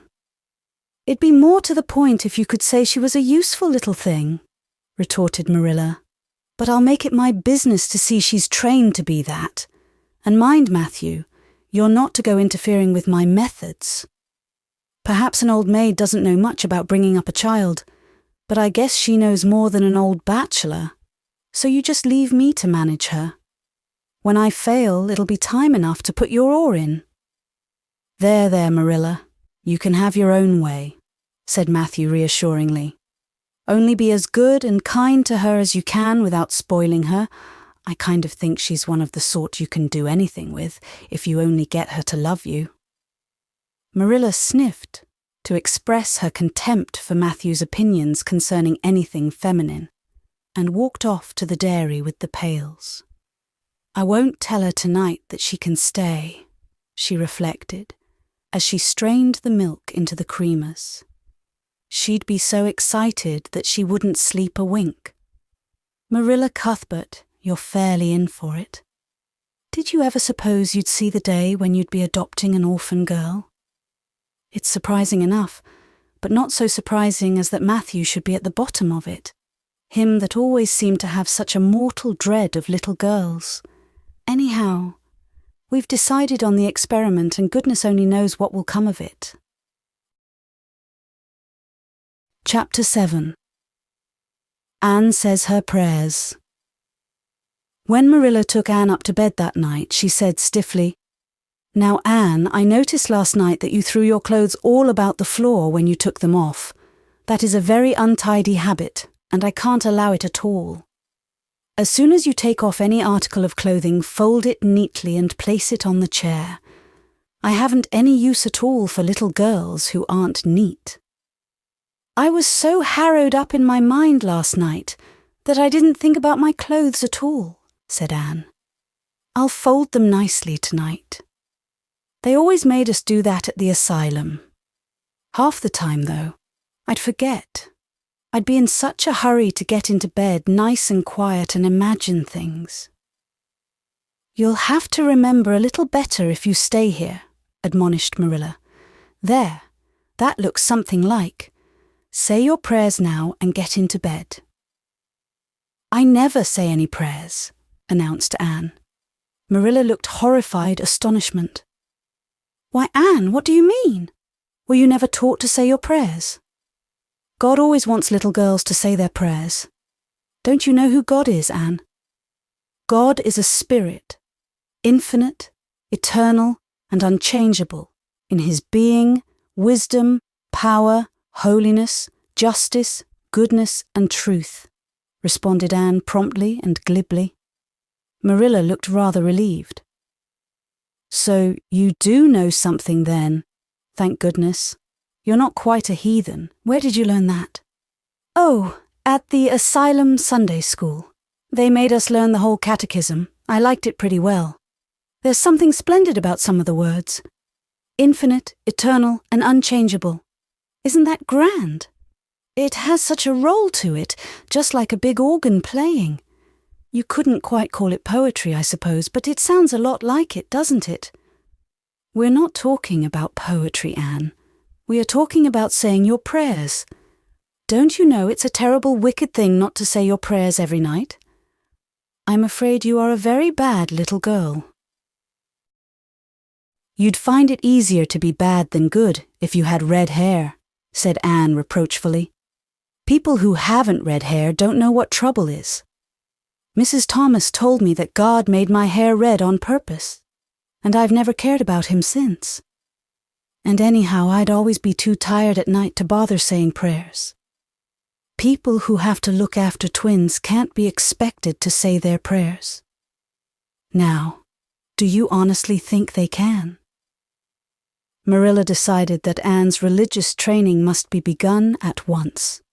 Plainly, there was no time to be lost. You must say your prayers while you are under my roof, Anne. Why, of course, if you want me to, assented Anne cheerfully. I'd do anything to oblige you. But you'll have to tell me what to say for this once. After I get into bed, I'll imagine out a real nice prayer to say always. I believe that it will be quite interesting now that I come to think of it. You must kneel down, said Marilla in embarrassment. Anne knelt at Marilla's knee and looked up gravely. Why must people kneel down to pray? If I really wanted to pray, I'll tell you what I'd do. I'd go out into a great big field all alone, or into the deep, deep woods, and I'd look up into the sky, up, into that lovely blue sky that looks as if there was no end to its blueness. And then I'd just feel a prayer. Well, I'm ready. What am I to say? Marilla felt more embarrassed than ever. She had intended to teach Anne the childish classic, Now I lay me down to sleep. But she had, as I have told you, the glimmerings of a sense of humour, which is simply another name for a sense of the fitness of things. And it suddenly occurred to her that that simple little prayer, sacred to white-robed childhood lisping at motherly knees, was entirely unsuited to this freckled witch of a girl who knew and cared nothing about God's love, since she had never had it translated to her through the medium of human love. You're old enough to pray for yourself, Anne, she said finally. Just thank God for your blessings and ask him humbly for the things you want. Well, I'll do my best, promised Anne, burying her face in Marilla's lap. Gracious Heavenly Father, that's the way the ministers say it in church, so I suppose it's all right in private prayer, isn't it? She interjected, lifting her head for a moment. Gracious Heavenly Father, I thank thee for the white way of delight and the lake of shining waters and Bonnie and the Snow Queen. I'm really extremely grateful for them, and that's all the blessings I can think of just now to thank thee for. As for the things I want, they're so numerous that it would take a great deal of time to name them all, so I will only mention the two most important. Please let me stay at Green Gables, and please let me be good-looking when I grow up. I remain, yours respectfully, Anne Shirley. There, did I do all right? She asked eagerly, getting up. I could have made it much more flowery if I'd had a little more time to think it over. Poor Marilla was only preserved from complete collapse by remembering that it was not irreverence, but simply spiritual ignorance on the part of Anne that was responsible for this extraordinary petition. She tucked the child up in bed, mentally vowing that she should be taught a prayer the very next day, and was leaving the room with the light when Anne called her back. I've just thought of it now. I should have said Amen in place of yours respectfully, shouldn't I? The way the ministers do. I'd forgotten it, but I felt a prayer should be finished off in some way, so I put in the other. Do you suppose it will make any difference?" I don't suppose it will," said Marilla. "Go to sleep now like a good child. Good night." "I can say good night tonight with a clear conscience," said Anne, cuddling luxuriously down among her pillows. Marilla retreated to the kitchen, set the candle firmly on the table, and glared at Matthew. Matthew Cuthbert. It's about time somebody adopted that child and taught her something. She's next door to a perfect heathen. Will you believe that she never said a prayer in her life till tonight? I'll send to the manse tomorrow and borrow the Peep of the Day series, that's what I'll do. And she shall go to Sunday school just as soon as I can get some suitable clothes made for her. I foresee that I shall have my hands full. Well, we can't get through this world without our share of trouble. I've had a pretty easy life of it so far, but my time has come at last, and I suppose I'll just have to make the best of it. Chapter 8. Anne's bringing up is begun.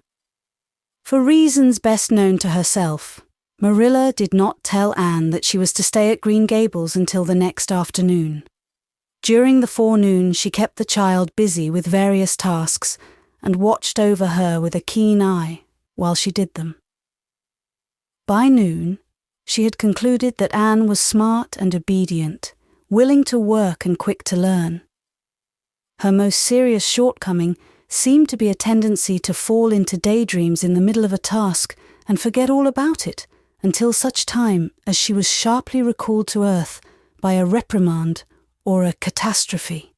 When Anne had finished washing the dinner dishes, she suddenly confronted Marilla with the air and expression of one desperately determined to learn the worst. Her thin little body trembled from head to foot. Her face flushed and her eyes dilated until they were almost black. She clasped her hands tightly and said in an imploring voice, "Oh, please, Miss Cuthbert, won't you tell me if you are going to send me away or not? I've tried to be patient all the morning, but I really feel that I cannot bear not knowing any longer. It's a dreadful feeling. Please tell me." "You haven't scalded the dishcloth in clean hot water as I told you to do," said Marilla immovably. "Just go and do it before you ask any more questions, Anne." Anne went and attended to the dishcloth. Then she returned to Marilla and fastened imploring eyes of the latter's face. "Well," said Marilla, unable to find any excuse for deferring her explanation longer, "I suppose I might as well tell you. Matthew and I have decided to keep you. That is, if you will try to be a good little girl and show yourself grateful." "Why, child? Whatever is the matter?" "I'm crying," said Anne, in a tone of bewilderment. "I can't think why. I'm glad as glad can be. Oh, glad doesn't seem the right word at all. I was glad about the white way and the cherry blossoms, but this... Oh, it's something more than glad. I'm so happy. I'll try to be so good. It will be uphill work, I expect, for Mrs. Thomas often told me I was desperately wicked. However, I'll do my very best. But can you tell me why I'm crying?" "I suppose it's because you're all excited and worked up," said Marilla disapprovingly. "Sit down on that chair and try to calm yourself. I'm afraid you both cry and laugh far too easily. Yes, you can stay here and we will try to do right by you. You must go to school. But it's only a fortnight till vacation, so it isn't worthwhile for you to start before it opens again in September." "What am I to call you?" asked Anne. "Shall I always say Miss Cuthbert? Can I call you Aunt Marilla?"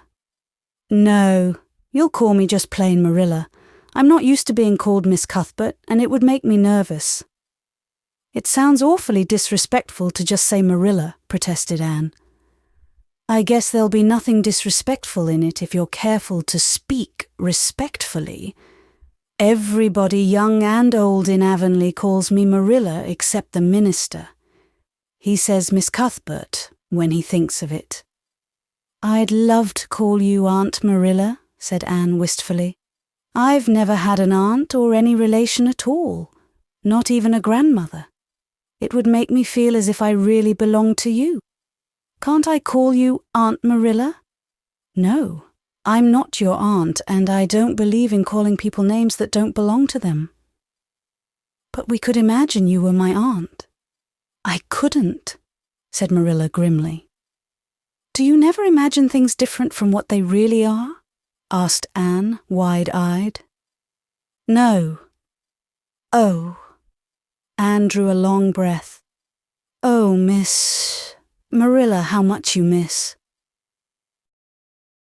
"I don't believe in imagining things different from what they really are," retorted Marilla. "When the Lord puts us in certain circumstances, he doesn't mean for us to imagine them away.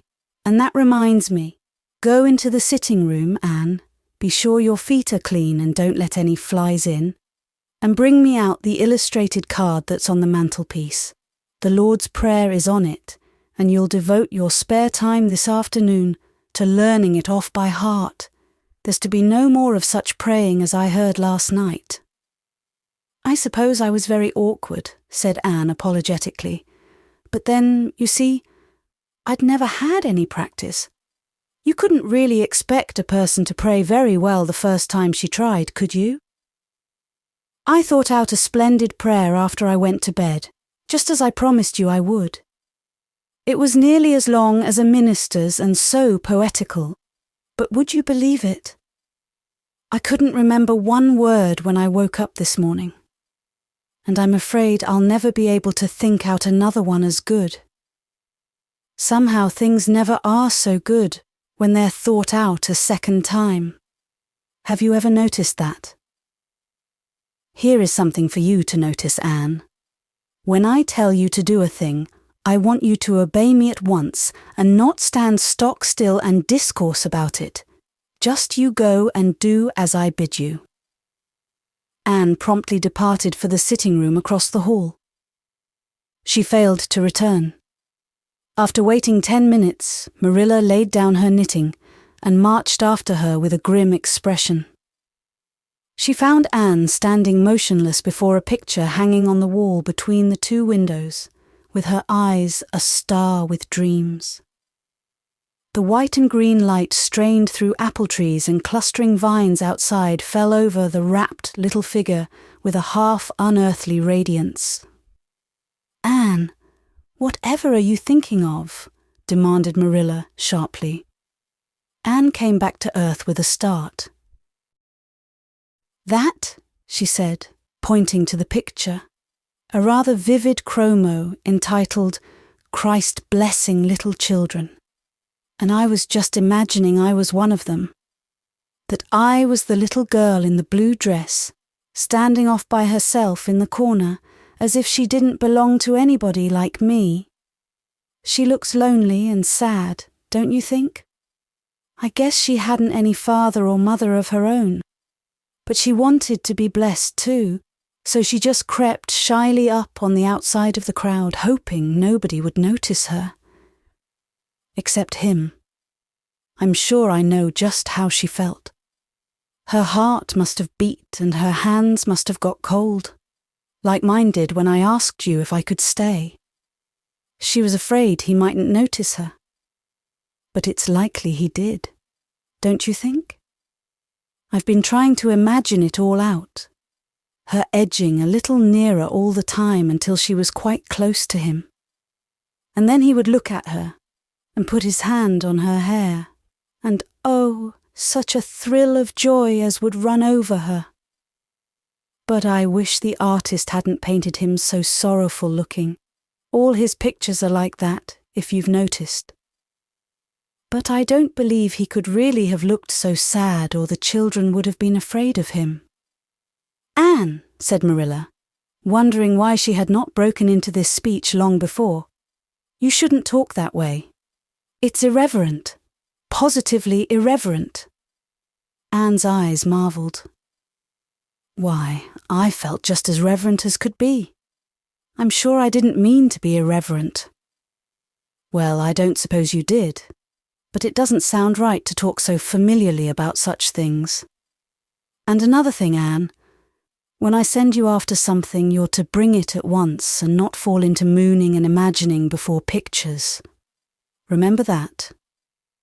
Take that card and come right to the kitchen. Now, sit down in the corner and learn that prayer off by heart.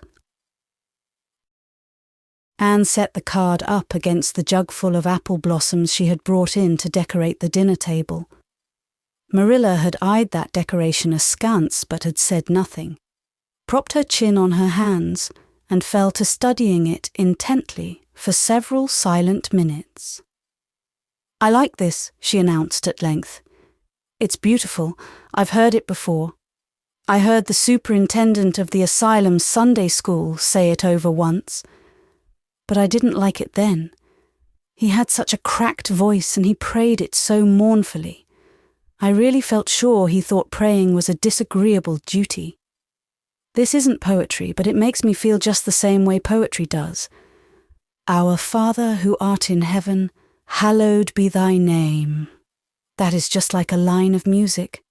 Oh, I'm so glad you thought of making me learn this, Miss Marilla."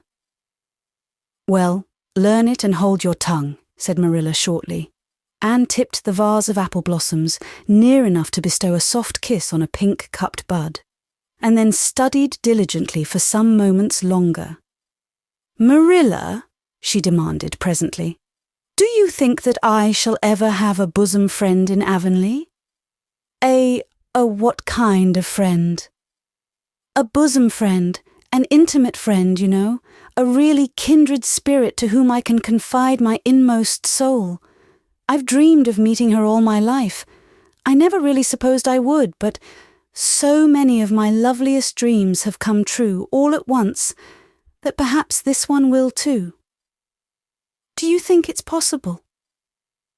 Diana Barry lives over at Orchard Slope and she's about your age. She's a very nice little girl, and perhaps she will be a playmate for you when she comes home. She's visiting her aunt over at Carmody just now. You'll have to be careful how you behave yourself, though. Mrs. Barry is a very particular woman.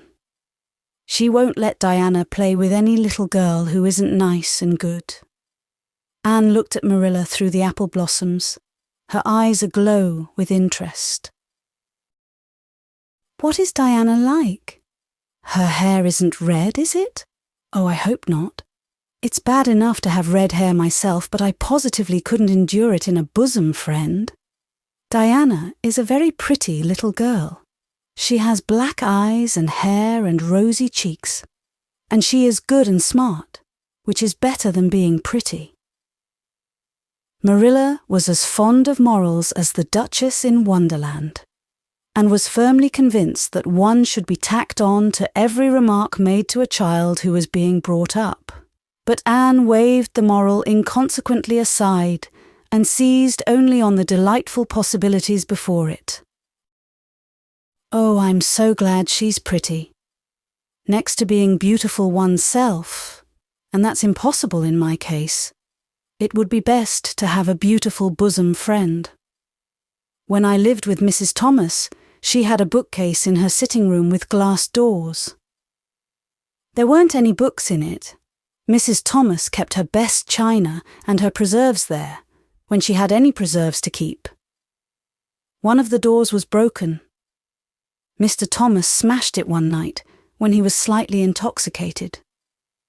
But the other was whole, and I used to pretend that my reflection in it was another little girl who lived in it. I called her Katie Maurice, and we were very intimate.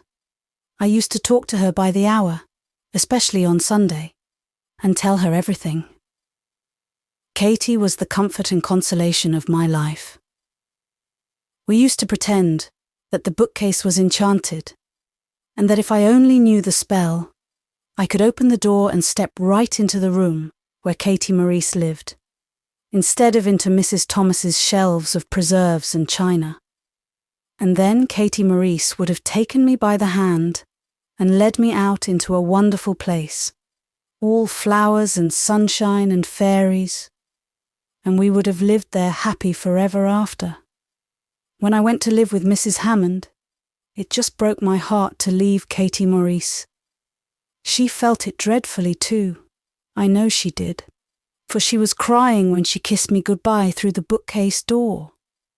There was no bookcase at Mrs. Hammond's, but just up the river a little way from the house there was a long green little valley, and the loveliest echo lived there. It echoed back every word you said, even if you didn't talk a bit loud. So I imagined that it was a little girl called Violetta, and we were great friends, and I loved her almost as well as I loved Katie Maurice. Not quite, but almost, you know. The night before I went to the asylum I said goodbye to Violetta, and oh, her goodbye came back to me in such sad, sad tones. I had become so attached to her that I hadn't the heart to imagine a bosom friend at the asylum, even if there had been any scope for imagination there. I think it's just as well there wasn't, said Marilla dryly. I don't approve of such goings-on. You seem to half believe your own imaginations. It will be well for you to have a real live friend to put such nonsense out of your head. But don't let Mrs. Barry hear you talking about your Katie Maurices and your Violettas, or she'll think you tell stories. Oh, I won't. I couldn't talk of them to everybody. Their memories are too sacred for that. But I thought I'd like to have you know about them. Oh, look, here's a big bee just tumbled out of an apple blossom. Just think what a lovely place to live, in an apple blossom. Fancy going to sleep in it when the wind was rocking it. If I wasn't a human girl, I think I'd like to be a bee and live among the flowers. Yesterday you wanted to be a seagull, sniffed Marilla. I think you are very fickle-minded. I told you to learn that prayer and not talk. But it seems impossible for you to stop talking if you've got anybody that will listen to you. So go up to your room and learn it. Oh, I know it pretty nearly all now. All but just the last line. Well, never mind. Do as I tell you. Go to your room and finish learning it well, and stay there until I call you down to help me get tea. Can I take the apple blossoms with me for company? Pleaded Anne. No, you don't want your room cluttered up with flowers. You should have left them on the tree in the first place. I did feel a little that way too, said Anne. I kind of felt I shouldn't shorten their lovely lives by picking them. I wouldn't want to be picked if I were an apple blossom. But the temptation was irresistible. What do you do when you meet with an irresistible temptation? Anne, did you hear me tell you to go to your room? Anne sighed, retreated to the east gable, and sat down in a chair by the window. There, I know this prayer. I learned that last sentence coming upstairs. Now I'm going to imagine things into this room so that they'll always stay imagined. The floor is covered with a white velvet carpet with pink roses all over it, and there are pink silk curtains at the windows. The walls are hung with gold and silver brocade tapestry. The furniture is mahogany. I never saw any mahogany, but it does sound so luxurious. This is a couch all heaped with gorgeous silken cushions, pink and blue and crimson and gold, and I'm reclining gracefully on it. I can see my reflection in that splendid big mirror hanging on the wall. I am tall and regal, clad in a gown of trailing white lace, with a pearl cross on my breast and pearls in my hair. My hair is of midnight darkness, and my skin is a clear ivory pallor. My name is the Lady Cordelia Fitzgerald. No, it isn't. I can't make that seem real. She danced up to the little looking-glass and peered into it. Her pointed, freckled face and solemn grey eyes peered back at her. You're only Anne of Green Gables, she said earnestly. And I see you, just as you are looking now, whenever I try to imagine I'm the Lady Cordelia. but it's a million times nicer to be Anne of Green Gables than Anne of nowhere in particular, isn't it? She bent forward, kissed her reflection affectionately, and betook herself to the open window. Dear Snow Queen, good afternoon. And good afternoon, dear birches down in the hollow. And good afternoon, dear grey house up on the hill. I wonder if Diana is to be my bosom friend. I hope she will, and I shall love her very much. But I must never quite forget Katie Morris and Violetta. They would feel so hurt if I did, and I'd hate to hurt anybody's feelings, even a little bookcase girl's or a little echo girl's. I must be careful to remember them and send them a kiss every day. Anne blew a couple of airy kisses from her fingertips, past the cherry blossoms, and then, with her chin in her hands, drifted luxuriously out on a sea of daydreams. Chapter 9. Mrs. Rachel Lynde is properly horrified. Anne had been a fortnight at Green Gables before Mrs. Lynde arrived to inspect her. Mrs. Rachel, to do her justice, was not to blame for this. A severe and unseasonable attack of grippe had confined that good lady to her house ever since the occasion of her last visit to Green Gables. Mrs. Rachel was not often sick, and had a well-defined contempt for people who were. But grippe, she asserted, was like no other illness on earth, and could only be interpreted as one of the special visitations of Providence. As soon as her doctor allowed her to put her foot out of doors, she hurried up to Green Gables, bursting with curiosity to see Matthew and Marilla's orphan, concerning whom all sorts of stories and suppositions had gone abroad in Avonlea. Anne had made good use of every waking moment of that fortnight. Already she was acquainted with every tree and shrub about the place. She had discovered that a lane opened out below the apple orchard and ran up through a belt of woodland, and she had explored it to its furthest end in all its delicious vagaries of brook and bridge, fir coppice and wild cherry arch, corners thick with fern, and branching byways of maple and mountain ash. She had made friends with the spring down in the hollow, that wonderful deep, clear, icy cold spring. It was set about with smooth red sandstones and rimmed in by great palm-like clumps of water fern, and beyond it was a log bridge over the brook. That bridge led Anne's dancing feet up over a wooded hill beyond, where perpetual twilight reigned under the straight, thick-growing firs and spruces.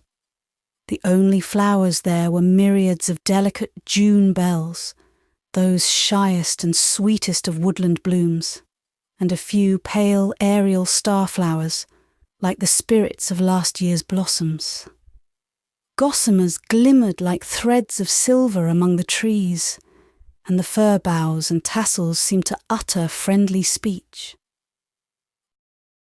All these raptured voyages of exploration were made in the odd half-hours which she was allowed for play, and Anne talked Matthew and Marilla half-deaf over her discoveries. Not that Matthew complained, to be sure. He listened to it all with a wordless smile of enjoyment on his face. Marilla permitted the chatter until she found herself becoming too interested in it, whereupon she always promptly quenched Anne by a curt command to hold her tongue. Anne was out in the orchard when Mrs. Rachel came, wandering at her own sweet will through the lush, tremulous grasses, splashed with ruddy evening sunshine.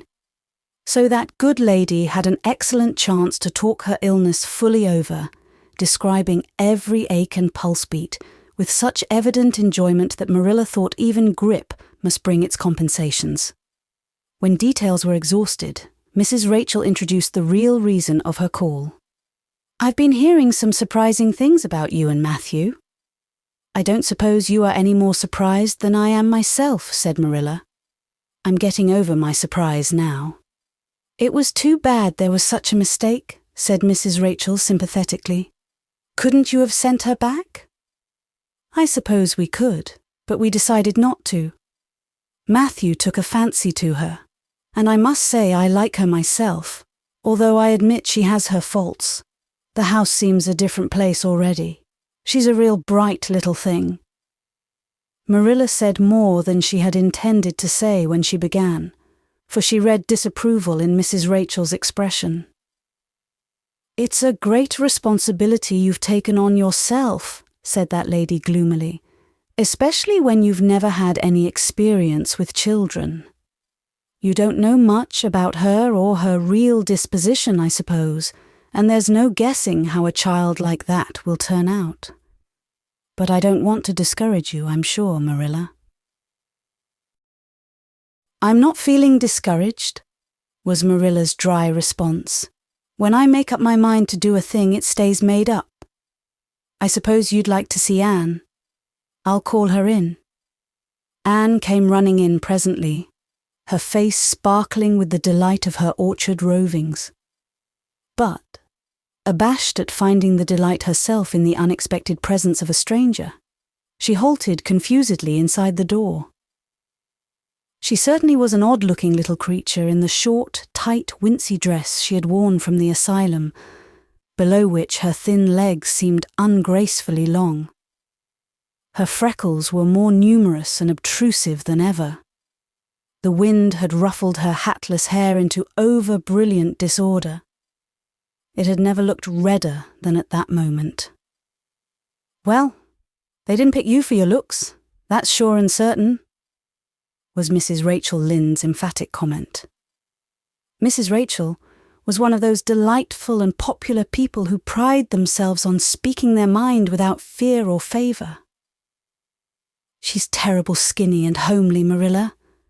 Come here, child, and let me have a look at you.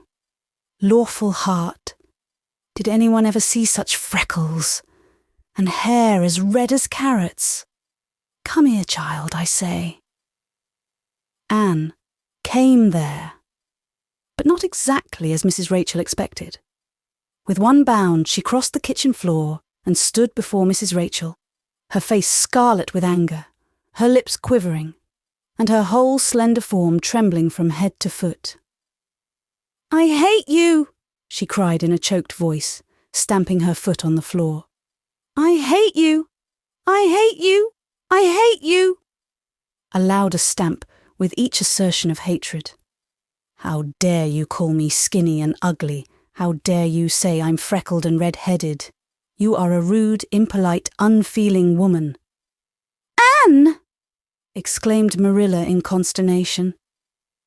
But Anne continued to face Mrs. Rachel undauntedly, head up, eyes blazing, hands clenched, passionate indignation exhaling from her like an atmosphere. "How dare you say such things about me?" she repeated vehemently. "How would you like to have such things said about you? How would you like to be told that you are fat and clumsy and probably hadn't a spark of imagination in you? I don't care if I do hurt your feelings by saying so. I hope I hurt them. You have hurt mine worse than they were ever hurt before, even by Mrs. Thomas's intoxicated husband. And I'll never forgive you for it. Never, never." Stamp, stamp. "Did anybody ever see such a temper?" exclaimed the horrified Mrs. Rachel. "Anne, go to your room and stay there until I come up," said Marilla, recovering her powers of speech with difficulty. Anne, bursting into tears, rushed to the hall door, slammed it until the tins on the porch wall outside rattled in sympathy, and fled through the hall and up the stairs like a whirlwind. A subdued slam above told that the door of the east gable had been shut with equal vehemence. "Well, I don't envy you your job bringing that up, Marilla," said Mrs. Rachel with unspeakable solemnity. Marilla opened her lips to say she knew not what of apology or deprecation. What she did say was a surprise to herself then and ever afterwards. "You shouldn't have twitted her about her looks, Rachel." "Marilla Cuthbert, you don't mean to say that you are upholding her in such a terrible display of temper as we've just seen?" demanded Mrs. Rachel indignantly. "No," said Marilla slowly. "I'm not trying to excuse her. She's been very naughty, and I'll have to give her a talking to about it. But we must make allowances for her. She's never been taught what is right. And you were too hard on her, Rachel." Marilla could not help tacking on that last sentence, although she was again surprised at herself for doing it. Mrs. Rachel got up with an air of offended dignity. "Well, I see that I'll have to be very careful what I say after this, Marilla, since the fine feelings of orphans, brought from goodness knows where, have to be considered before anything else. Oh no, I'm not vexed. Don't worry yourself. I'm too sorry for you to leave any room for anger in my mind. You'll have your own troubles with that child. But if you'll take my advice, which I suppose you won't do, although I've brought up 10 children and buried 2, you'll do that talking to you mention with a fair-sized birch switch. I should think that would be the most effective language for that kind of a child. Her temper matches her hair, I guess. Well, good evening, Marilla. I hope you'll come down to see me often as usual, but you can't expect me to visit here again in a hurry if I'm liable to be flown at and insulted in such a fashion. It's something new in my experience." Whereat Mrs. Rachel swept out and away, if a fat woman who always waddled could be said to sweep away, and Marilla with a very solemn face betook herself to the east gable. On the way upstairs, she pondered uneasily as to what she ought to do. She felt no little dismay over the scene that had just been enacted. How unfortunate that Anne should have displayed such temper before Mrs. Rachel Lynde, of all people. Then Marilla suddenly became aware of an uncomfortable and rebuking consciousness that she felt more humiliation over this than sorrow over the discovery of such a serious defect in Anne's disposition. And how was she to punish her? The amiable suggestion of the birch switch, to the efficiency of which all of Mrs. Rachel's own children could have borne smarting testimony, did not appeal to Marilla. She did not believe she could whip a child. No, some other method of punishment must be found to bring Anne to a proper realization of the enormity of her offence. Marilla found Anne face downward on her bed, crying bitterly, quite oblivious of muddy boots on a clean counterpane. "Anne," she said, not ungently. No answer. "Anne," with greater severity, "get off that bed this minute and listen to what I have to say to you." Anne squirmed off the bed and sat rigidly on a chair beside it, her face swollen and tear-stained, and her eyes fixed stubbornly on the floor. "This is a nice way for you to behave. Anne, aren't you ashamed of yourself?" "She hadn't any right to call me ugly and red-headed," retorted Anne, evasive and defiant. "You hadn't any right to fly into such a fury and talk the way you did to her, Anne. I was ashamed of you, thoroughly ashamed of you. I wanted you to behave nicely to Mrs. Lynde, and instead of that, you have disgraced me. I'm sure I don't know why you should lose your temper like that, just because Mrs. Lynde said you were red-haired and homely. You say it yourself often enough." "Oh, but there's such a difference between saying a thing yourself and hearing other people say it," wailed Anne. "You may know a thing is so, but you can't help hoping other people don't quite think it is. I suppose you think I have an awful temper, but I couldn't help it. When she said those things, something just rose right up in me and choked me. I had to fly out at her." "Well, you made a fine exhibition of yourself, I must say. Mrs. Lynde will have a nice story to tell about you everywhere, and she'll tell it too. It was a dreadful thing for you to lose your temper like that, Anne. Just imagine how you would feel if somebody told you to your face that you were skinny and ugly," pleaded Anne tearfully. An old remembrance suddenly rose up before Marilla. She had been a very small child when she had heard one aunt say of her to another, "What a pity she is such a dark, homely little thing." Marilla was every day of 50 before the sting had gone out of that memory. I don't say that I think Mrs. Lynde was exactly right in saying what she did to you, Anne. She admitted in a softer tone. Rachel is too outspoken, but that is no excuse for such behavior on your part. She was a stranger and an elderly person, and my visitor. All three very good reasons why you should have been respectful to her.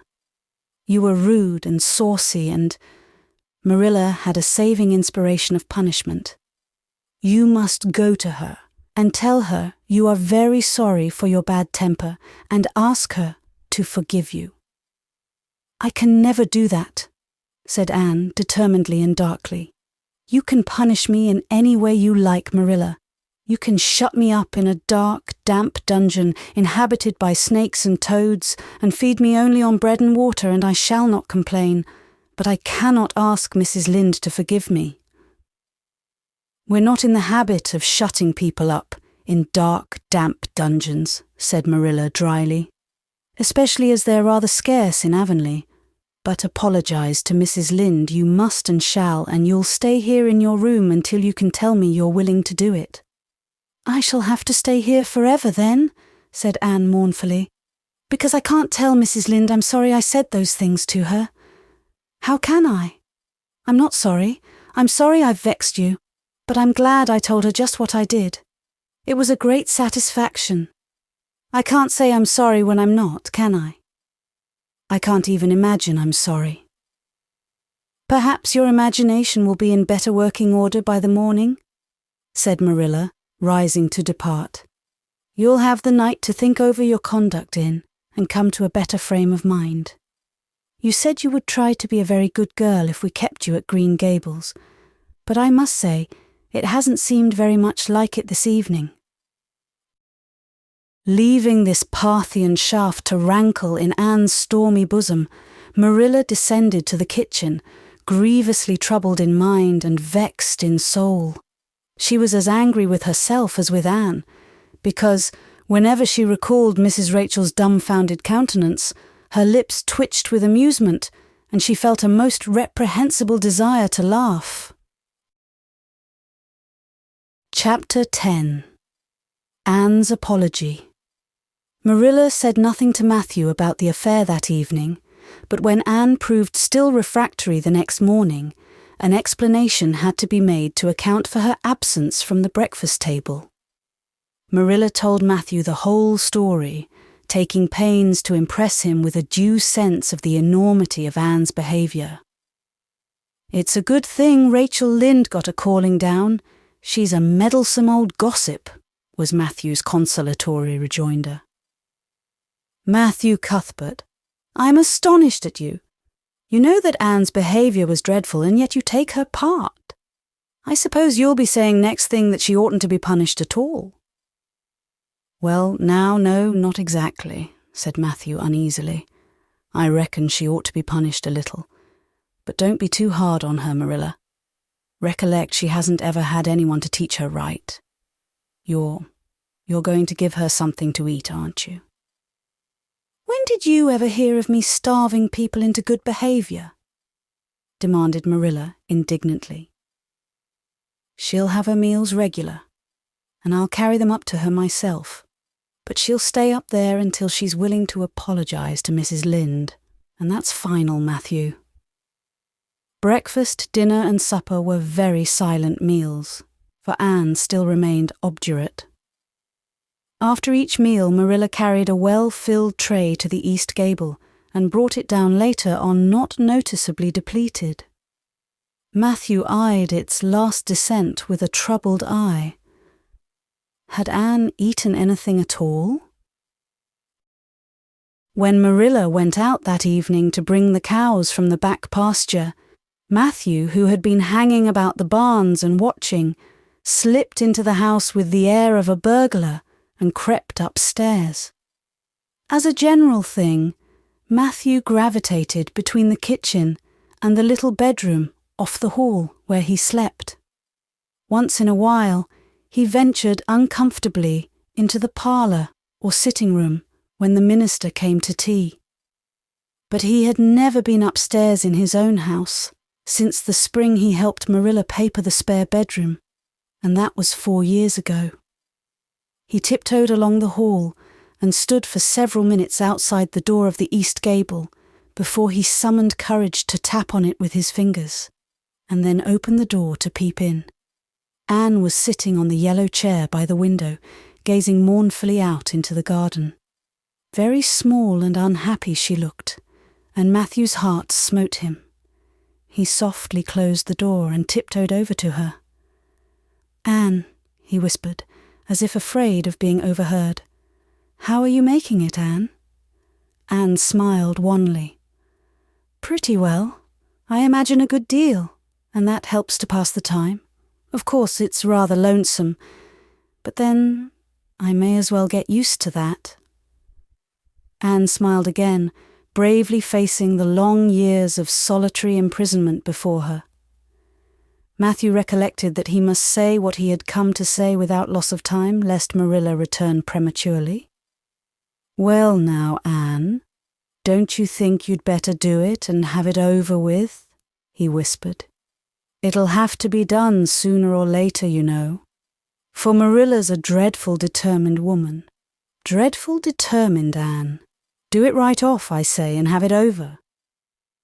"Do you mean apologize to Mrs. Lynde?" "Yes, apologize, that's the very word," said Matthew eagerly. "Just smooth it over, so to speak. That's what I was trying to get at." "I suppose I could do it to oblige you," said Anne thoughtfully. "It would be true enough to say I am sorry, because I am sorry now. I wasn't a bit sorry last night. I was mad clear through, and I stayed mad all night. I know I did because I woke up 3 times and I was just furious every time. But this morning it was over. I wasn't in a temper anymore, and it left a dreadful sort of goneness too. I felt so ashamed of myself. But I just couldn't think of going and telling Mrs. Lynde so. It would be so humiliating. I made up my mind I'd stay shut up here forever, rather than do that. But still, I'd do anything for you, if you really want me to." "Well now, of course I do. It's terrible lonesome downstairs without you. Just go and smooth things over. That's a good girl." "Very well," said Anne resignedly. "I'll tell Marilla as soon as she comes in I've repented." That's right, Anne. But don't tell Marilla I said anything about it. She might think I was putting my oar in, and I promised not to do that." "Wild horses won't drag the secret from me," promised Anne solemnly. "How would wild horses drag a secret from a person anyhow?" But Matthew was gone, scared at his own success. He fled hastily to the remotest corner of the horse pasture, lest Marilla should suspect what he had been up to. Marilla herself, upon her return to the house, was agreeably surprised to hear a plaintive voice calling, "Marilla," over the banisters. "Well?" she said, going into the hall. "I'm sorry I lost my temper and said rude things, and I'm willing to go and tell Mrs. Lynde so." "Very well." Marilla's crispness gave no sign of her relief. She had been wondering what under the canopy she should do if Anne did not give in. "I'll take you down after milking." Accordingly, after milking, behold Marilla and Anne walking down the lane, the former erect and triumphant, the latter drooping and dejected. But halfway down Anne's dejection vanished, as if by enchantment. She lifted her head and stepped lightly along, her eyes fixed on the sunset sky, and an air of subdued exhilaration about her. Marilla beheld the change disapprovingly. This was no meek penitent, such as it behooved her to take into the presence of the offended Mrs. Lynde. "What are you thinking of, Anne?" she asked sharply. "I'm imagining out what I must say to Mrs. Lynde," answered Anne dreamily. This was satisfactory, or should have been so. But Marilla could not rid herself of the notion that something in her scheme of punishment was going askew. Anne had no business to look so rapt, and radiant. Rapt and radiant Anne continued until they were in the very presence of Mrs. Lynde, who was sitting knitting by her kitchen window. Then the radiance vanished. Mournful penitence appeared on every feature. Before a word was spoken, Anne suddenly went down on her knees before the astonished Mrs. Rachel and held out her hands beseechingly. "Oh, Mrs. Lynde, I am so extremely sorry," she said with a quiver in her voice. "I could never express all my sorrow, no, not if I used up a whole dictionary. You must just imagine it. I behaved terribly to you, and I've disgraced the dear friends Matthew and Marilla, who have let me stay at Green Gables although I'm not a boy. I'm a dreadfully wicked and ungrateful girl, and I deserve to be punished and cast out by respectable people forever. It was very wicked of me to fly into a temper because you told me the truth. It was the truth. Every word you said was true. My hair is red and I'm freckled and skinny and ugly. What I said to you was true too, but I shouldn't have said it. Oh, Mrs. Lynde, please, please forgive me. If you refuse, it will be a lifelong sorrow on a poor little orphan girl, would you? Even if she had a dreadful temper. Oh, I am sure you wouldn't. Please say you forgive me, Mrs. Lynde." Anne clasped her hands together, bowed her head, and waited for the word of judgment. There was no mistaking her sincerity. It breathed in every tone of her voice.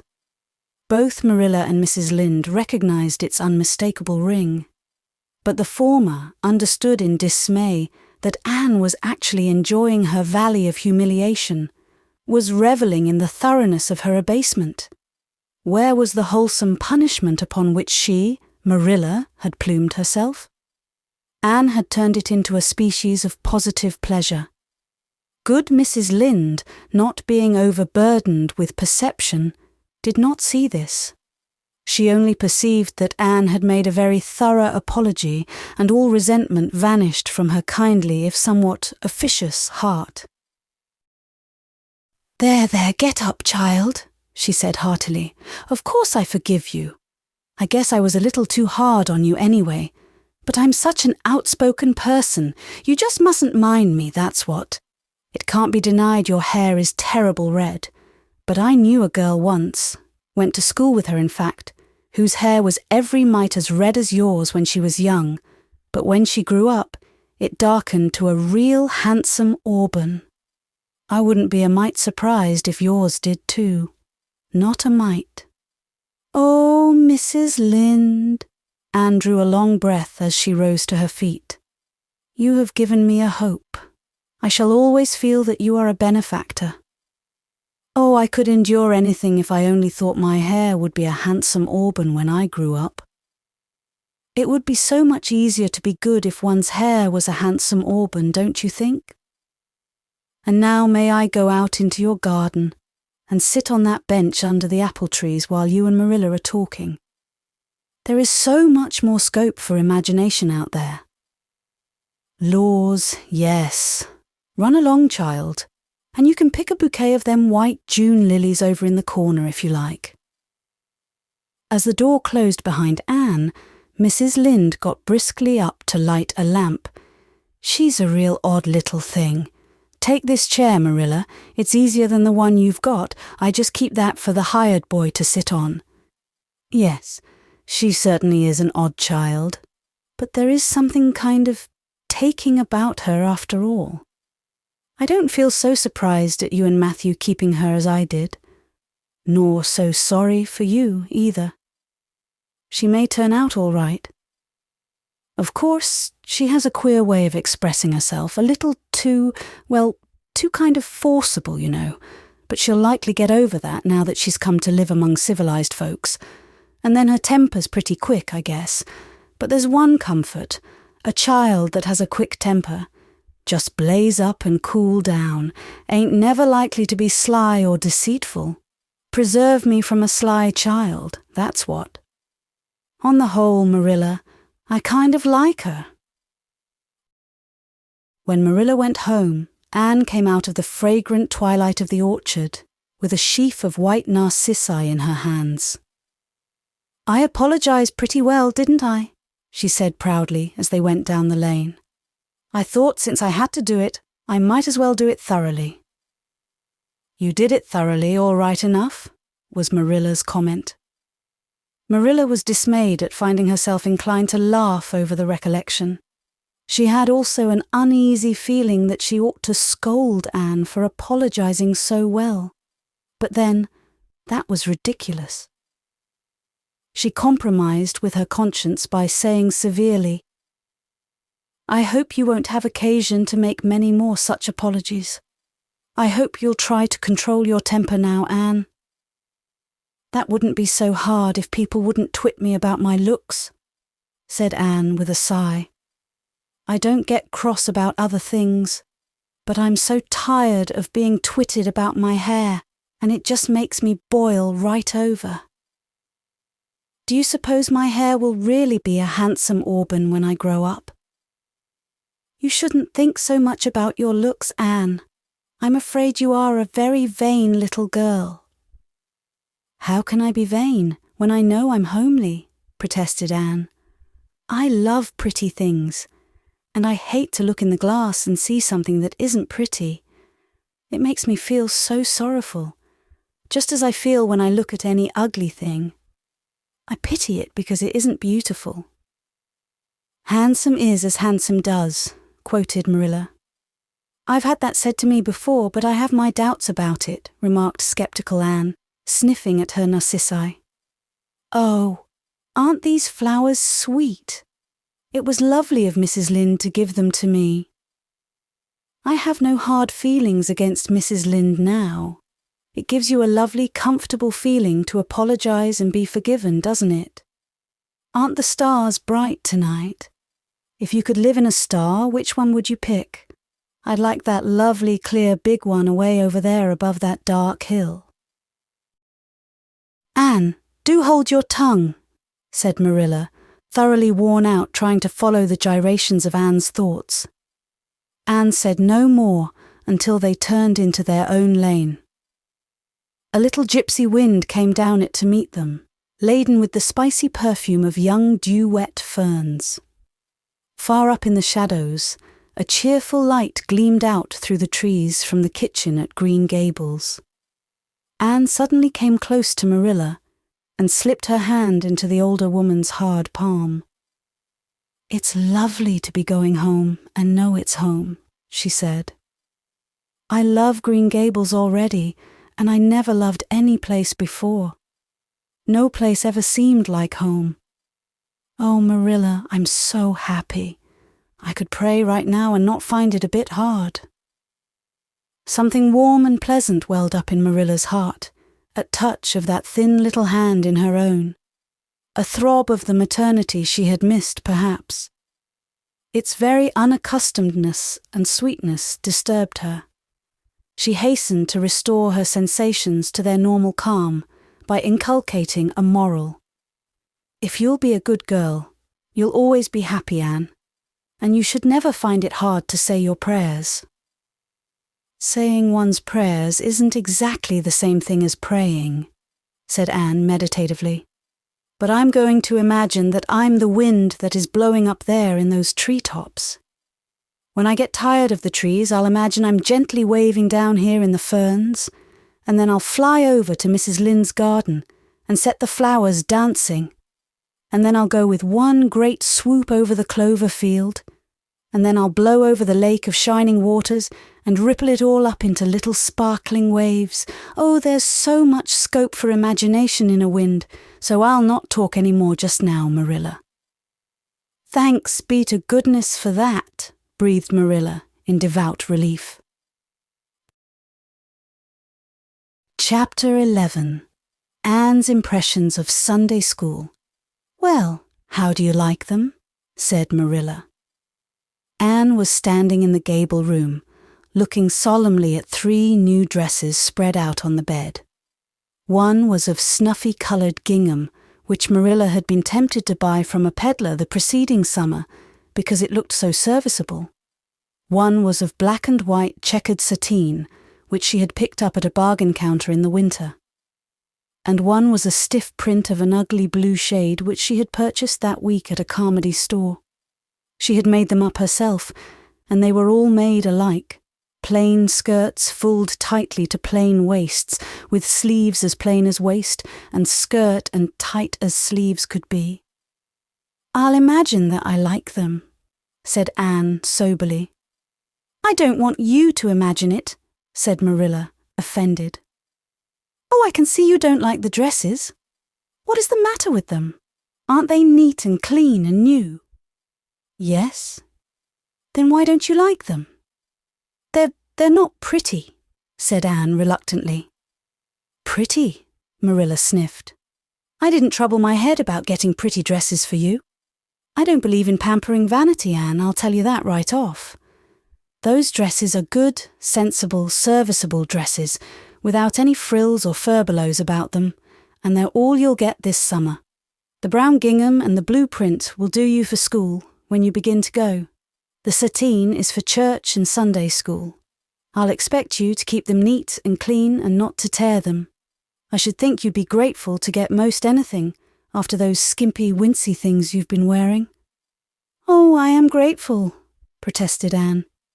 "But I'd be ever so much gratefuler if you'd made just one of them with puffed sleeves.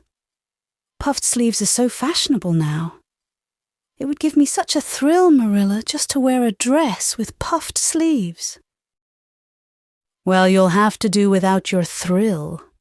I hadn't any material to waste on puffed sleeves. I think they are ridiculous-looking things anyhow. I prefer the plain, sensible ones. But I'd rather look ridiculous when everybody else does than plain and sensible all by myself," persisted Anne mournfully. "Trust you for that. Well, hang those dresses carefully up in your closet, and then sit down and learn the Sunday school lesson. I got a quarterly from Mr. Bell for you, and you'll go to Sunday school tomorrow," said Marilla, disappearing downstairs in high dudgeon. Anne clasped her hands and looked at the dresses. "I did hope there would be a white one with puffed sleeves," she whispered disconsolately. "I prayed for one, but I didn't much expect it on that account. I didn't suppose God would have time to bother about a little orphan girl's dress. I knew I'd just have to depend on Marilla for it. Well, fortunately, I can imagine that one of them is of snow-white muslin with lovely lace frills and 3 puffed sleeves." The next morning, warnings of a sick headache prevented Marilla from going to Sunday school with Anne.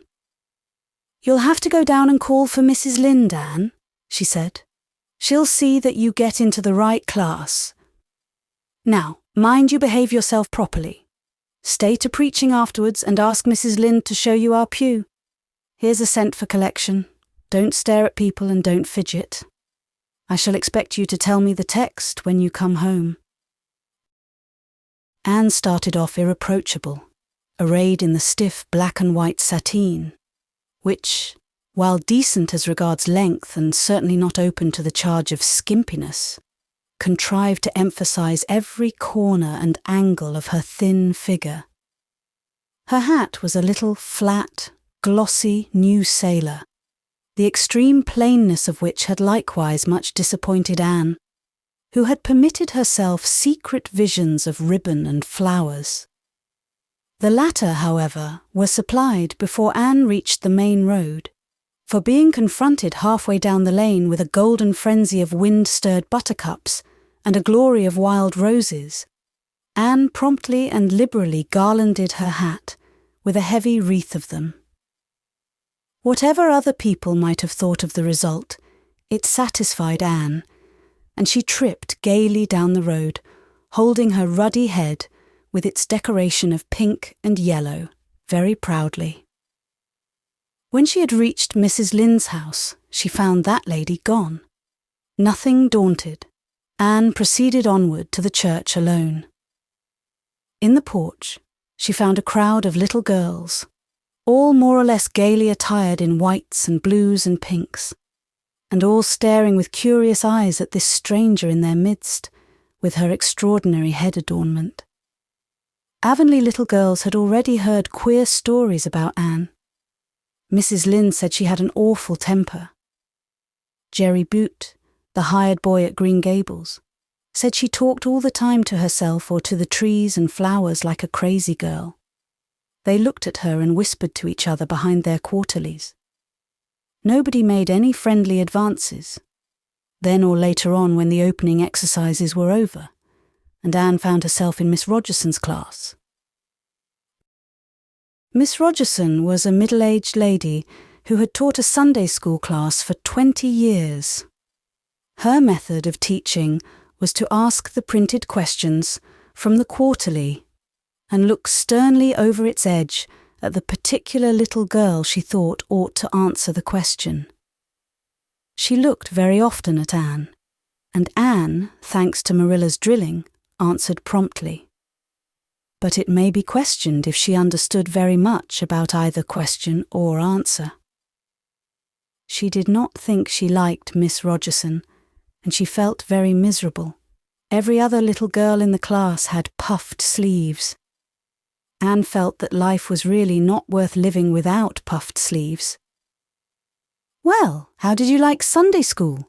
Marilla wanted to know when Anne came home. Her wreath having faded, Anne had discarded it in the lane, so Marilla was spared the knowledge of that for a time. "I didn't like it a bit. It was horrid." "Anne Shirley," said Marilla rebukingly. Anne sat down on the rocker with a long sigh, kissed one of Bonny's leaves, and waved her hand to a blossoming fuchsia. "They might have been lonesome while I was away," she explained. "And now about the Sunday school.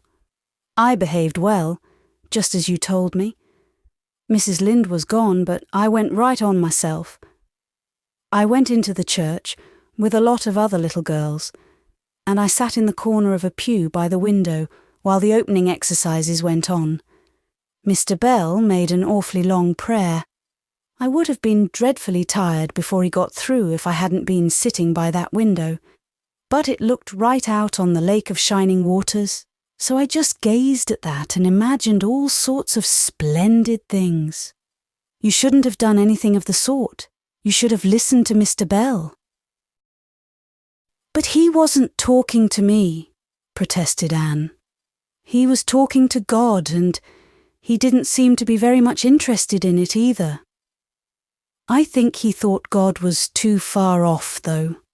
There was a long row of white birches hanging over the lake, and the sunshine fell down through them, way, way down, deep into the water. Oh, Marilla, it was like a beautiful dream. It gave me a thrill, and I just said, 'Thank you for it, God,' 2 or 3 times. "Not out loud, I hope," said Marilla anxiously. "Oh no, just under my breath. Well, Mr. Bell did get through at last, and they told me to go into the classroom with Miss Rogerson's class. There were 9 other girls in it. They all had puffed sleeves. I tried to imagine mine were puffed too, but I couldn't." "Why couldn't I?" "It was as easy as could be to imagine they were puffed when I was alone in the east gable. But it was awfully hard there among the others who had really truly puffs. You shouldn't have been thinking about your sleeves in Sunday school. You should have been attending to the lesson. I hope you knew it." "Oh, yes, and I answered a lot of questions. Miss Rogerson asked ever so many.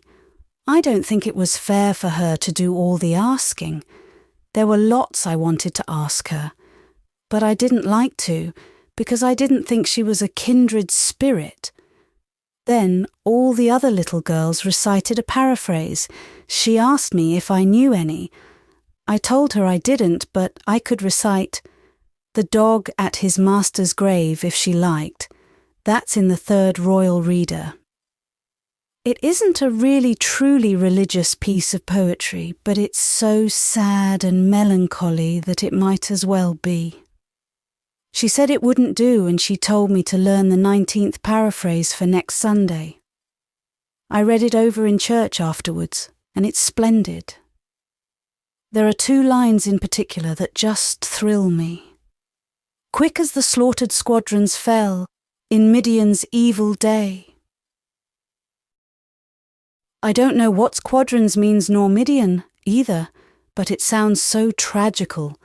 I can hardly wait until next Sunday to recite it.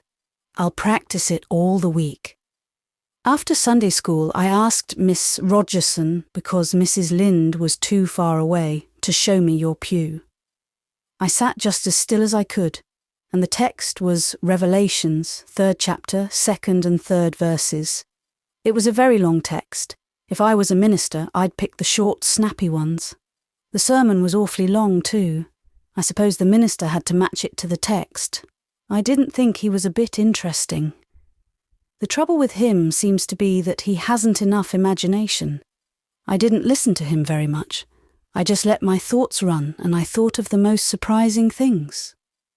Marilla felt helplessly that all this should be sternly reproved, but she was hampered by the undeniable fact that some of the things Anne had said, especially about the minister's sermons and Mr. Bell's prayers, were what she herself had really thought deep down in her heart for years, but had never given expression to.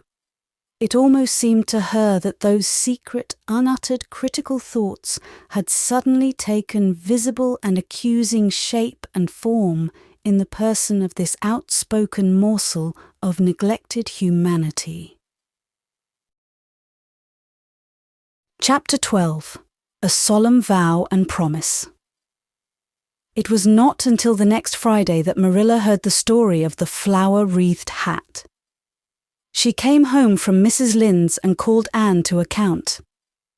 "Anne, Mrs. Rachel says you went to church last Sunday with your hat rigged out ridiculous with roses and buttercups. What on earth put you up to such a caper? A pretty-looking object you must have been." "Oh, I know pink and yellow aren't becoming to me," began Anne. "Becoming fiddlesticks! It was putting flowers on your hat at all, no matter what colour they were. That was ridiculous. You are the most aggravating child." "I don't see why it's any more ridiculous to wear flowers on your hat than on your dress," protested Anne. "Lots of little girls there had bouquets pinned on their dresses. What's the difference?" Marilla was not to be drawn from the safe concrete into dubious paths of the abstract. "Don't answer me back like that, Anne. It was very silly of you to do such a thing. Never let me catch you at such a trick again. Mrs. Rachel says she thought she would sink through the floor when she saw you come in all rigged out like that. She couldn't get near enough to tell you to take them off till it was too late. She says people talked about it something dreadful. Of course they would think I had no better sense than to let you go decked out like that." "Oh, I'm so sorry," said Anne, tears welling into her eyes. "I never thought you'd mind. The roses and buttercups were so sweet and pretty, I thought they'd look lovely on my hat. Lots of the little girls had artificial flowers on their hats. I'm afraid I'm going to be a dreadful trial to you. Maybe you'd better send me back to the asylum. That would be terrible. I don't think I could endure it. Most likely I would go into consumption. I'm so thin as it is, you see, but that would be better than being a trial to you." "Nonsense," said Marilla, vexed at herself for having made the child cry. "I don't want to send you back to the asylum, I'm sure. All I want is that you should behave like other little girls and not make yourself ridiculous. Don't cry anymore. I've got some news for you. Diana Barry came home this afternoon. I'm going up to see if I can borrow a skirt pattern from Mrs. Barry, and if you like, you can come with me and get acquainted with Diana." Anne rose to her feet with clasped hands, the tears still glistening on her cheeks. The dish towel she had been hemming slipped unheeded to the floor. "Oh, Marilla, I'm frightened. Now that it has come, I'm actually frightened. What if she shouldn't like me? It would be the most tragical disappointment of my life. Now don't get into a fluster, and I do wish you wouldn't use such long words. It sounds so funny in a little girl. I guess Diana'll like you well enough. It's her mother you've got to reckon with. If she doesn't like you, it won't matter how much Diana does. If she has heard about your outburst to Mrs. Lynde and going to church with buttercups round your hat, I don't know what she'll think of you.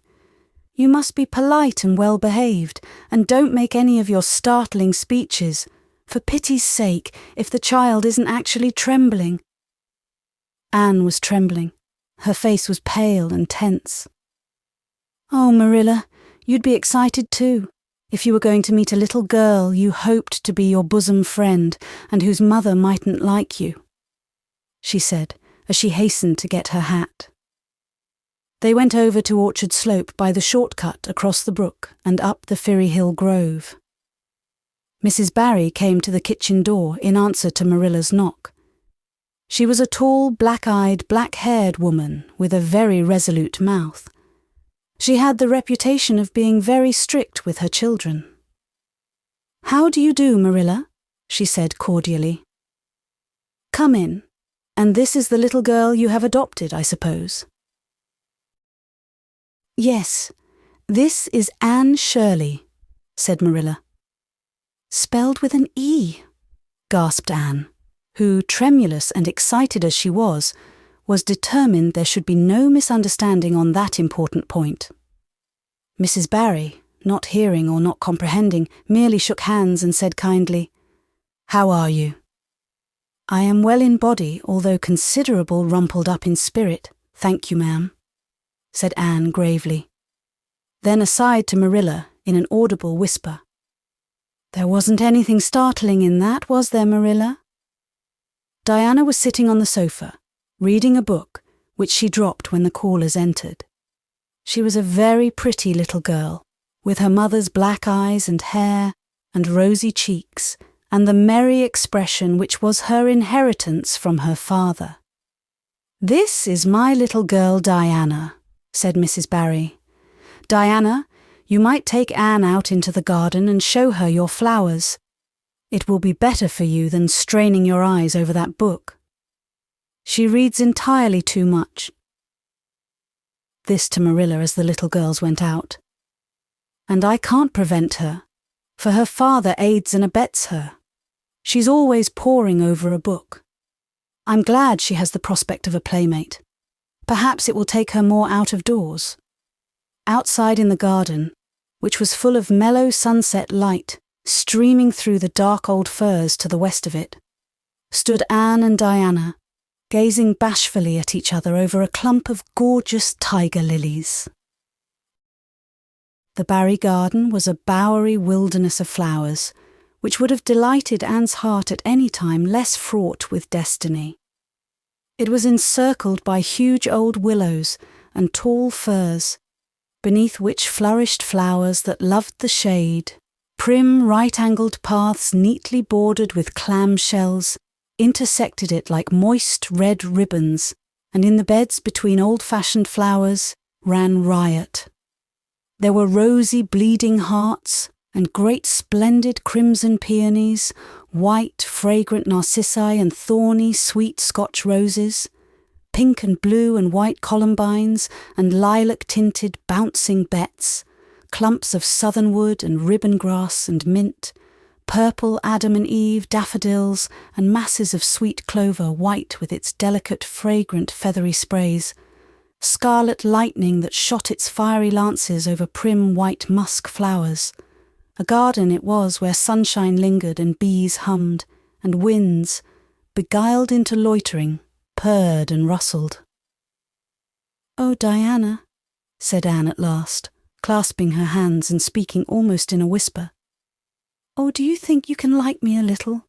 Enough to be my bosom friend?" Diana laughed.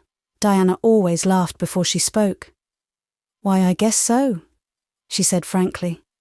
"I'm awfully glad you've come to live at Green Gables. It will be jolly to have somebody to play with. There isn't any other girl who lives near enough to play with, and I've no sisters big enough." "Will you swear to be my friend forever and ever?" demanded Anne eagerly. Diana looked shocked. "Why, it's dreadfully wicked to swear," she said rebukingly. "Oh no, not my kind of swearing. There are two kinds, you know. I never heard of but one kind, said Diana doubtfully. There really is another. Oh, it isn't wicked at all. It just means vowing and promising solemnly. Well, I don't mind doing that, agreed Diana, relieved. How do you do it? We must join hands, so, said Anne gravely. It ought to be over running water. We'll just imagine this path is running water. I'll repeat the oath first. I solemnly swear to be faithful to my bosom friend Diana Barry as long as the sun and moon shall endure. Now you say it and put my name in. Diana repeated the oath with a laugh fore and aft. Then she said, You're a queer girl, Anne. I heard before that you were queer, but I believe I'm going to like you real well. When Marilla and Anne went home, Diana went with them as far as the log bridge. The two little girls walked with their arms about each other. At the brook they parted with many promises to spend the next afternoon together.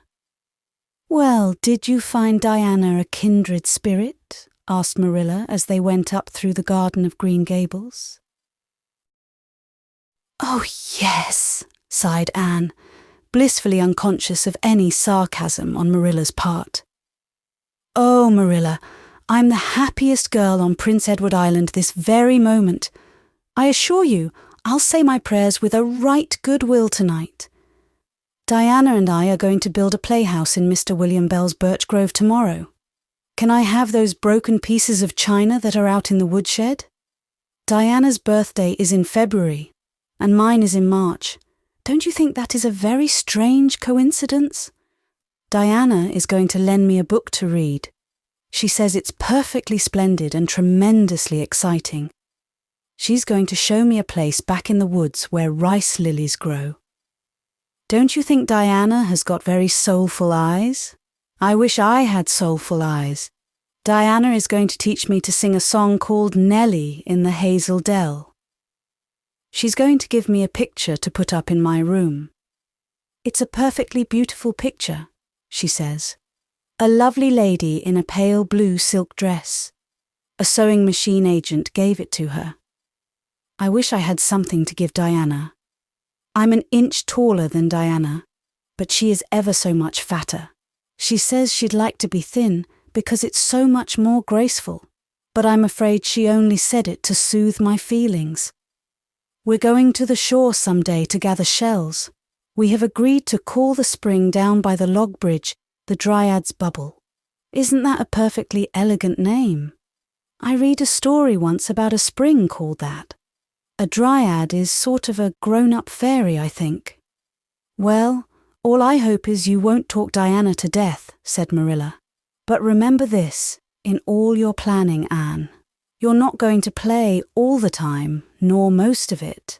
You'll have your work to do, and it'll have to be done first. Anne's cup of happiness was full, and Matthew caused it to overflow.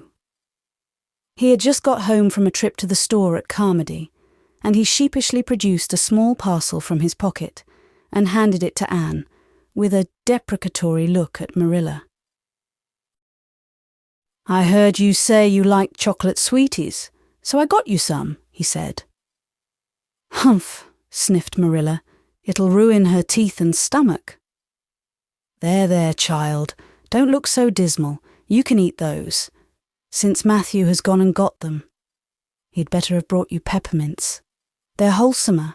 Don't sicken yourself eating all them at once now. Oh, no, indeed, I won't, said Anne eagerly. I'll just eat one tonight, Marilla, and I can give Diana half of them, can't I? The other half will taste twice as sweet to me if I give some to her.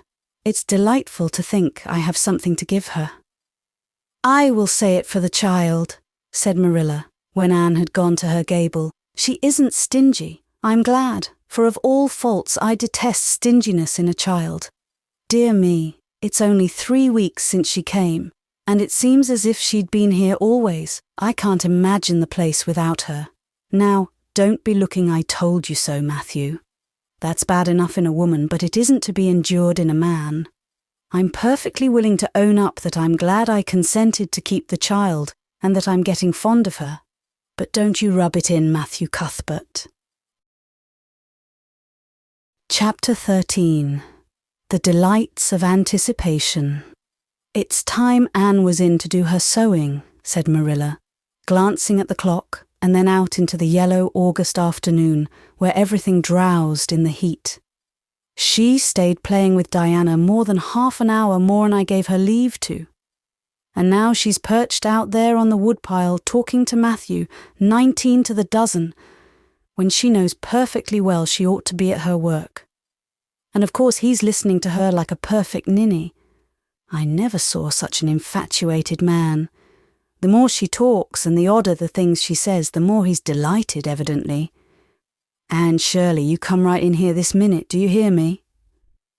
A series of staccato taps on the west window brought Anne flying in from the yard, eyes shining, cheeks faintly flushed with pink, unbraided hair streaming behind her in a torrent of brightness. "Oh, Marilla!" she exclaimed breathlessly. "There's going to be a Sunday school picnic next week in Mr. Harmon Andrews's field, right near the Lake of Shining Waters.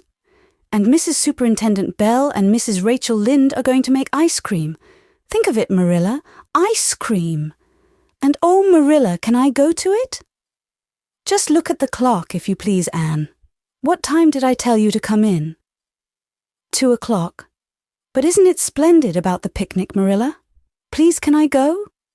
Oh, I've never been to a picnic. I've dreamed of picnics, but I've never... Yes, I told you to come at 2 o'clock, and it's 2:45. I'd like to know why you didn't obey me, Anne. Why, I meant to, Marilla, as much as could be. But you have no idea how fascinating Idlewild is.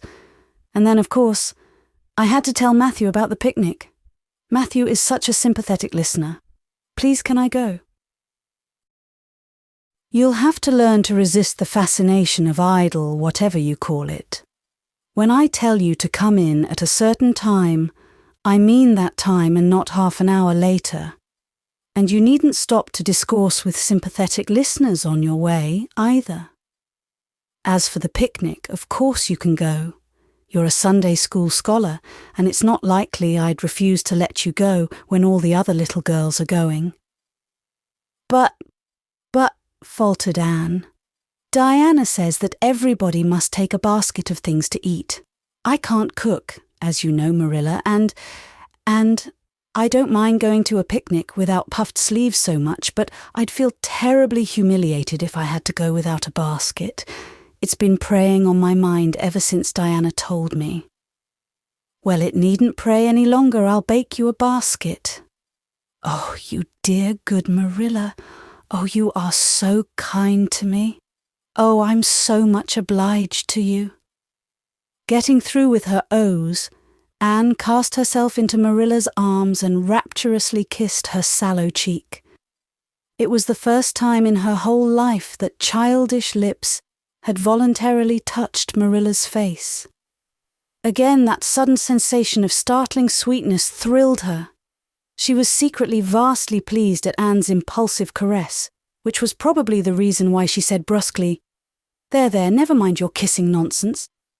I'd sooner see you doing strictly as you're told.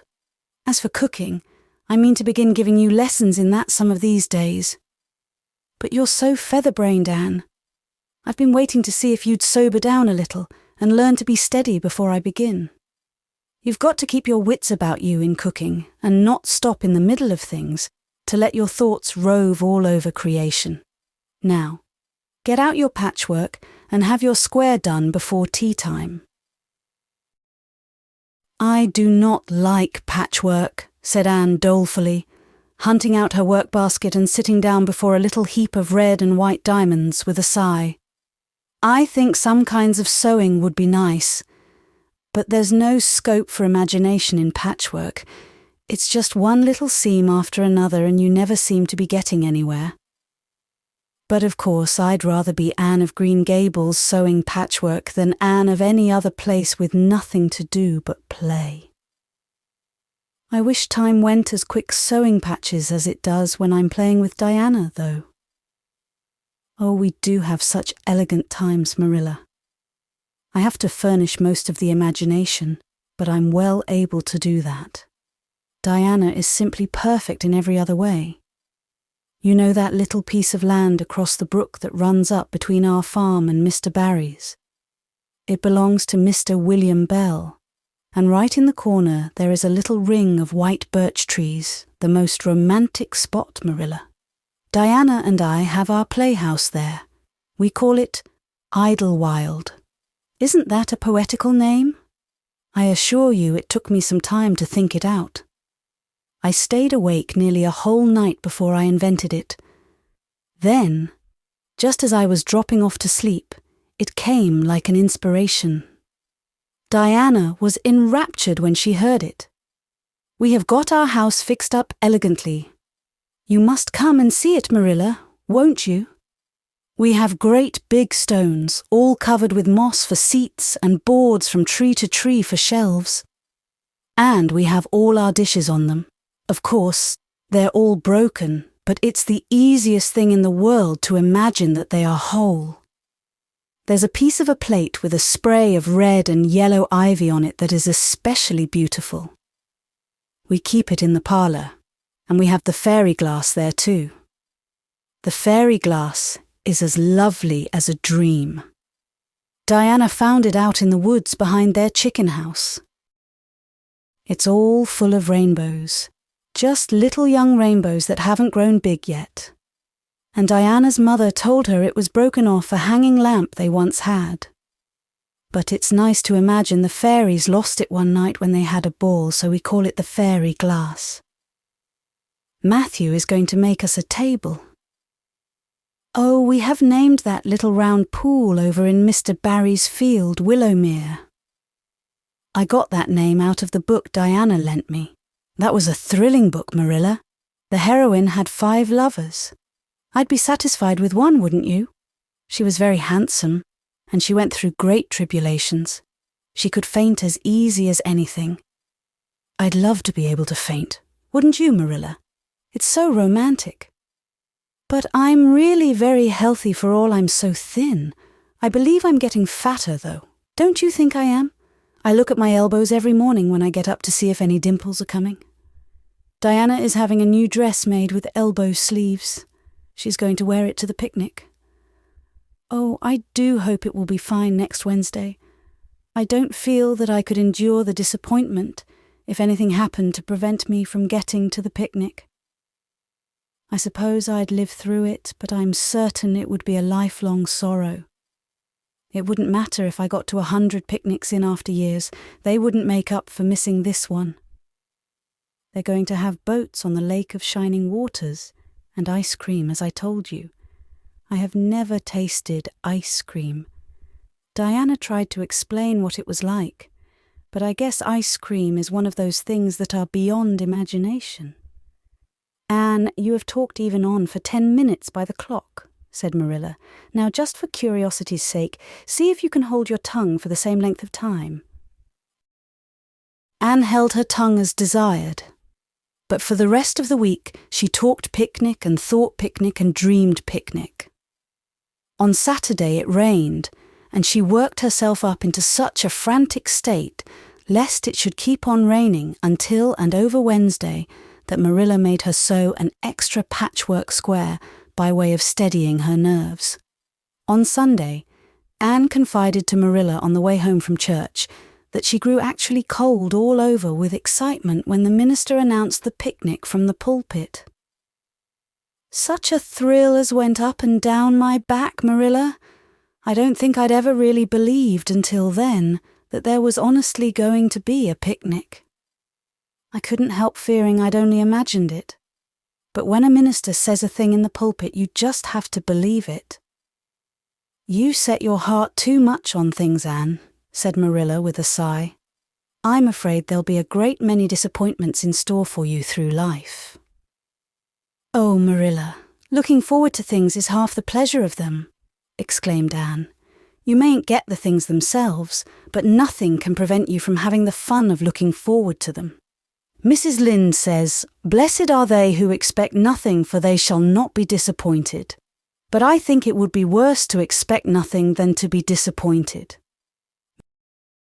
Marilla wore her amethyst brooch to church that day as usual. Marilla always wore her amethyst brooch to church. She would have thought it rather sacrilegious to leave it off, as bad as forgetting her Bible or her collection dime. That amethyst brooch was Marilla's most treasured possession. A seafaring uncle had given it to her mother, who in turn had bequeathed it to Marilla. It was an old-fashioned oval, containing a braid of her mother's hair, surrounded by a border of very fine amethysts.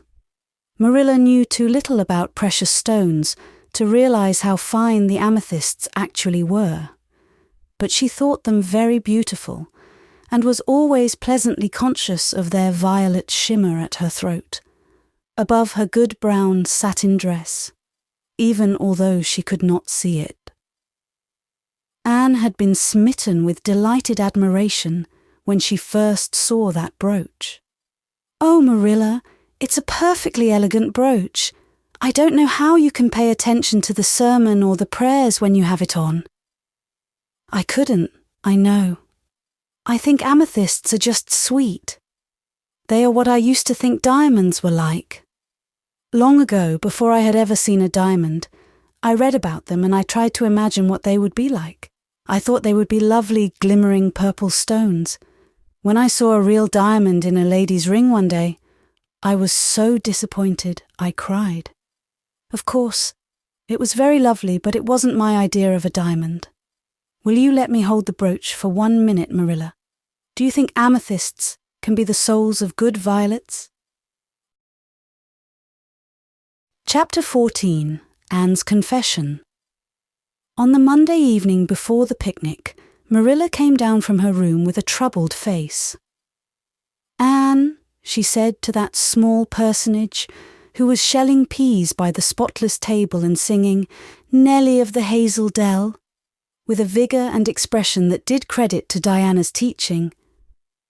"Did you see anything of my amethyst brooch? I thought I stuck it in my pincushion when I came home from church yesterday evening, but I can't find it anywhere. I saw it this afternoon when you were away at the Aid Society," said Anne a little slowly. "I was passing your door when I saw it on the cushion, so I went in to look at it." "Did you touch it?" said Marilla sternly. "Yes," admitted Anne. "I took it up and I pinned it on my breast just to see how it would look." "You had no business to do anything of the sort.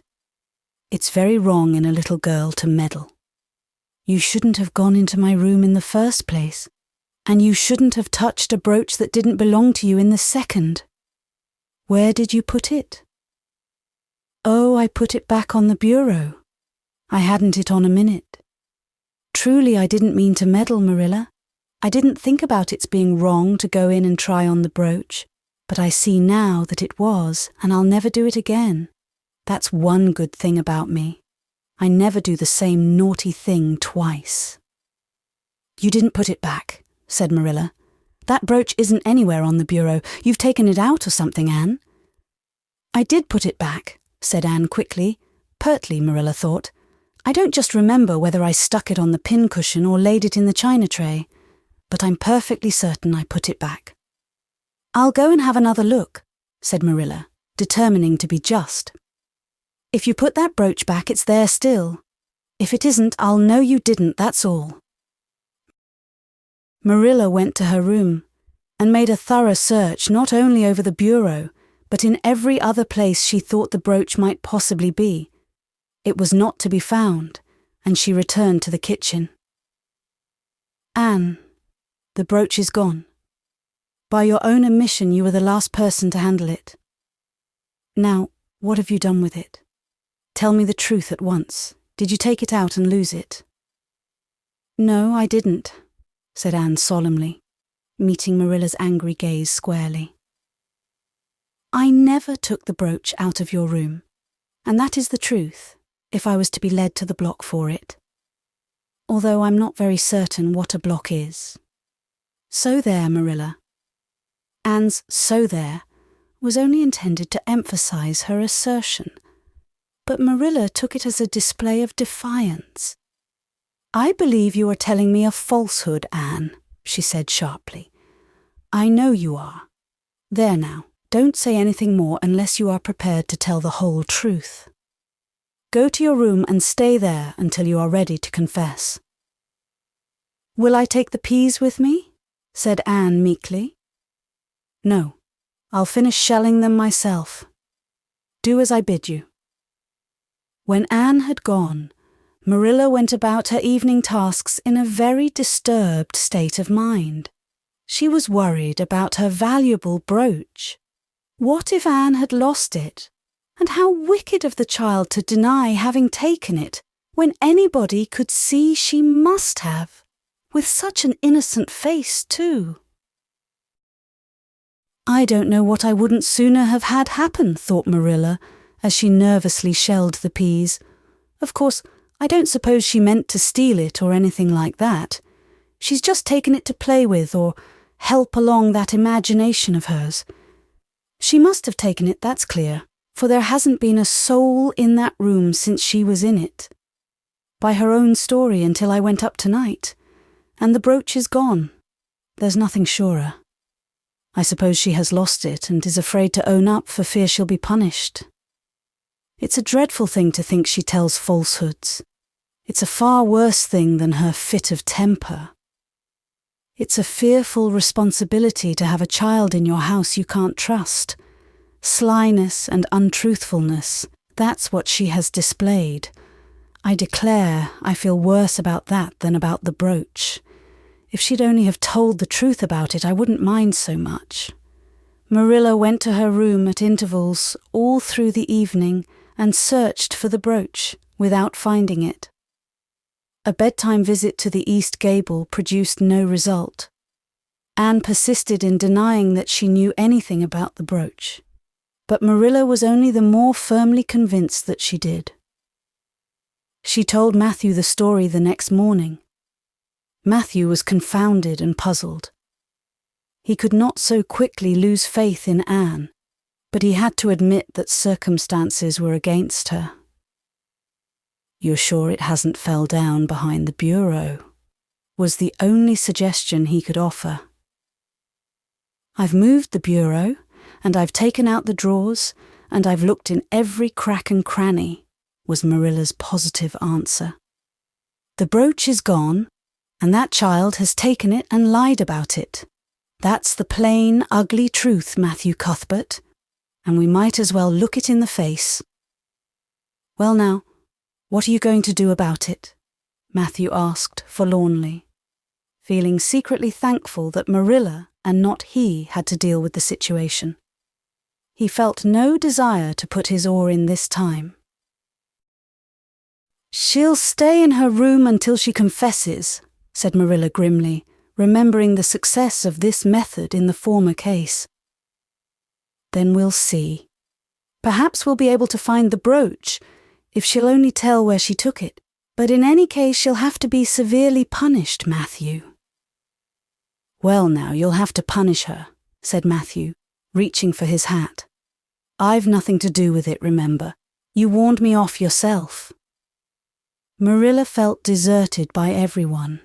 She could not even go to Mrs. Lynde for advice. She went up to the east gable with a very serious face and left it with a face more serious still. Anne steadfastly refused to confess. She persisted in asserting that she had not taken the brooch. The child had evidently been crying, and Marilla felt a pang of pity which she sternly repressed. By night she was, as she expressed it, beat out. "You'll stay in this room until you confess, Anne. You can make up your mind to that," she said firmly. "But the picnic is tomorrow, Marilla," cried Anne. "You won't keep me from going to that, will you? You'll just let me out for the afternoon, won't you? Then I'll stay here as long as you like afterwards, cheerfully. But I must go to the picnic." "You'll not go to picnics nor anywhere else until you've confessed, Anne." "Oh, Marilla!" gasped Anne. But Marilla had gone out and shut the door. Wednesday morning dawned as bright and fair as if expressly made to order for the picnic. Birds sang around Green Gables. The Madonna lilies in the garden sent out whiffs of perfume that entered in on viewless winds at every door and window and wandered through halls and rooms like spirits of benediction. The birches in the hollow waved joyful hands as if watching for Anne's usual morning greeting from the east gable, but Anne was not at her window. When Marilla took her breakfast up to her, she found the child sitting primly on her bed, pale and resolute, with tight-shut lips and gleaming eyes. "Marilla, I'm ready to confess." "Ah!" Marilla laid down her tray. Once again her method had succeeded, but her success was very bitter to her. "Let me hear what you have to say then, Anne." "I took the amethyst brooch," said Anne, as if repeating a lesson she had learned. "I took it just as you said. I didn't mean to take it when I went in. But it did look so beautiful, Marilla, when I pinned it on my breast that I was overcome by an irresistible temptation. I imagined how perfectly thrilling it would be to take it to Idlewild and play I was the Lady Cordelia Fitzgerald. It would be so much easier to imagine I was the Lady Cordelia if I had a real amethyst brooch on. Diana and I make necklaces of roseberries, but what are roseberries compared to amethysts? So I took the brooch. I thought I could put it back before you came home. I went all the way around by the road to lengthen out the time. When I was going over the bridge across the Lake of Shining Waters, I took the brooch off to have another look at it. Oh, how it did shine in the sunlight. And then, when I was leaning over the bridge, it just slipped through my fingers and went down, down, down, all purply sparkling, and sank forevermore beneath the Lake of Shining Waters. And that's the best I can do at confessing, Marilla." Marilla felt hot anger surge up into her heart again. This child had taken and lost her treasured amethyst brooch, and now sat there calmly reciting the details thereof without the least apparent compunction or repentance. "Anne, this is terrible," she said, trying to speak calmly. "You are the very wickedest girl I ever heard of." "Yes, I suppose I am," agreed Anne tranquilly. "And I know I'll have to be punished. It'll be your duty to punish me, Marilla. Won't you please get it over right off, because I'd like to go to the picnic with nothing on my mind." "Picnic indeed. You'll go to no picnic today, Anne Shirley. That shall be your punishment. And it isn't half severe enough either for what you've done." "Not go to the picnic?" Anne sprang to her feet and clutched Marilla's hand. "But you promised me I might." "Oh, Marilla, I must go to the picnic. That was why I confessed. Punish me any way you like but that. Oh, Marilla, please, please let me go to the picnic. Think of the ice cream. For anything you know, I may never have a chance to taste ice cream again." Marilla disengaged Anne's clinging hands stonily. "You needn't plead, Anne. You are not going to the picnic, and that's final. No, not a word." Anne realized that Marilla was not to be moved. She clasped her hands together, gave a piercing shriek, and then flung herself face downward on the bed, crying and writhing in an utter abandonment of disappointment and despair. "For the land's sake," gasped Marilla, hastening from the room. "I believe the child is crazy. No child in her senses would behave as she does. If she isn't, she's utterly bad. Oh dear, I'm afraid Rachel was right from the first. But I've put my hand to the plough, and I won't look back." That was a dismal morning. Marilla worked fiercely and scrubbed the porch floor and the dairy shelves when she could find nothing else to do. Neither the shelves nor the porch needed it, but Marilla did. Then she went out and raked the yard.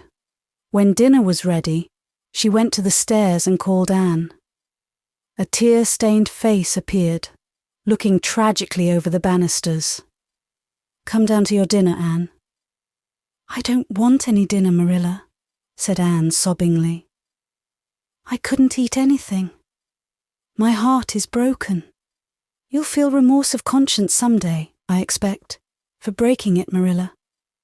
But I forgive you. Remember when the time comes that I forgive you, but please don't ask me to eat anything, especially boiled pork and greens. Boiled pork and greens are so unromantic when one is in affliction. Exasperated, Marilla returned to the kitchen and poured out her tale of woe to Matthew, who, between his sense of justice and his unlawful sympathy with Anne, was a miserable man.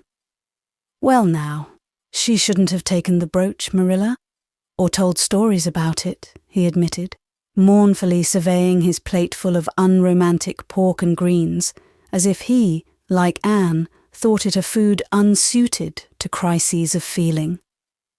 But she's such a little thing, such an interesting little thing.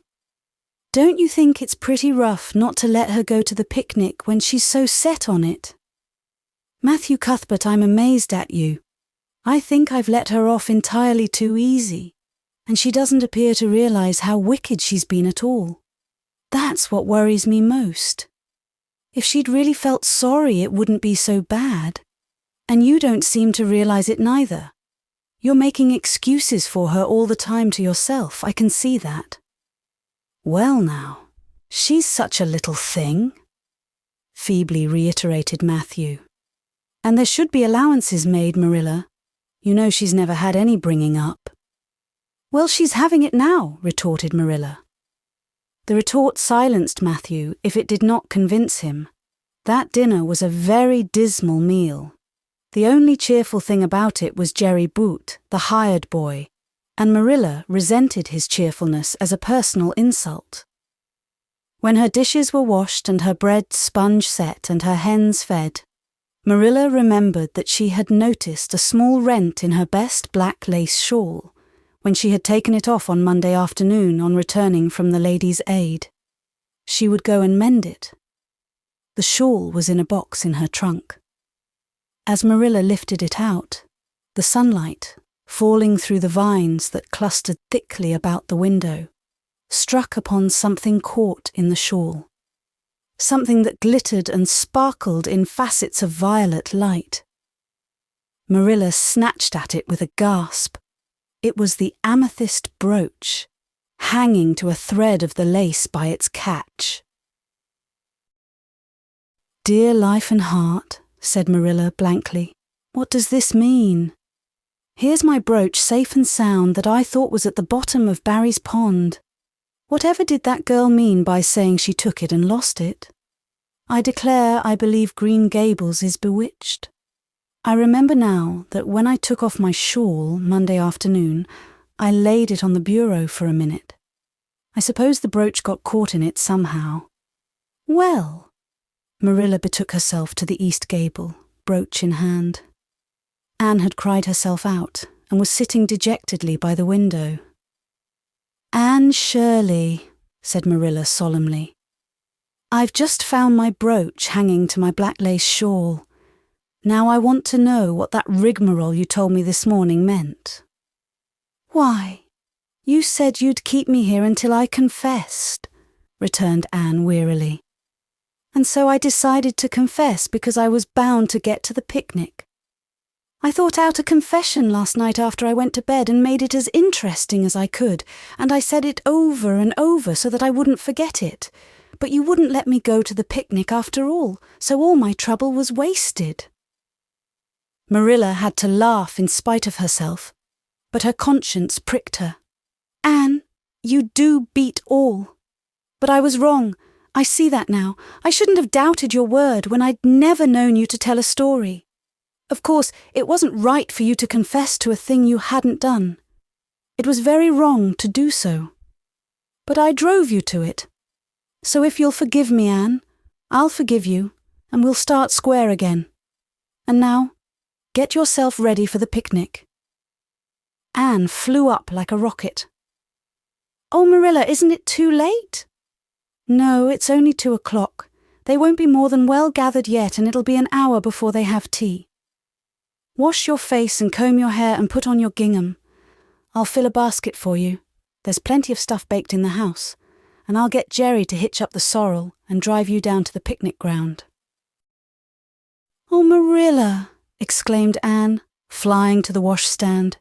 "5 minutes ago I was so miserable I was wishing I'd never been born, and now I wouldn't change places with an angel."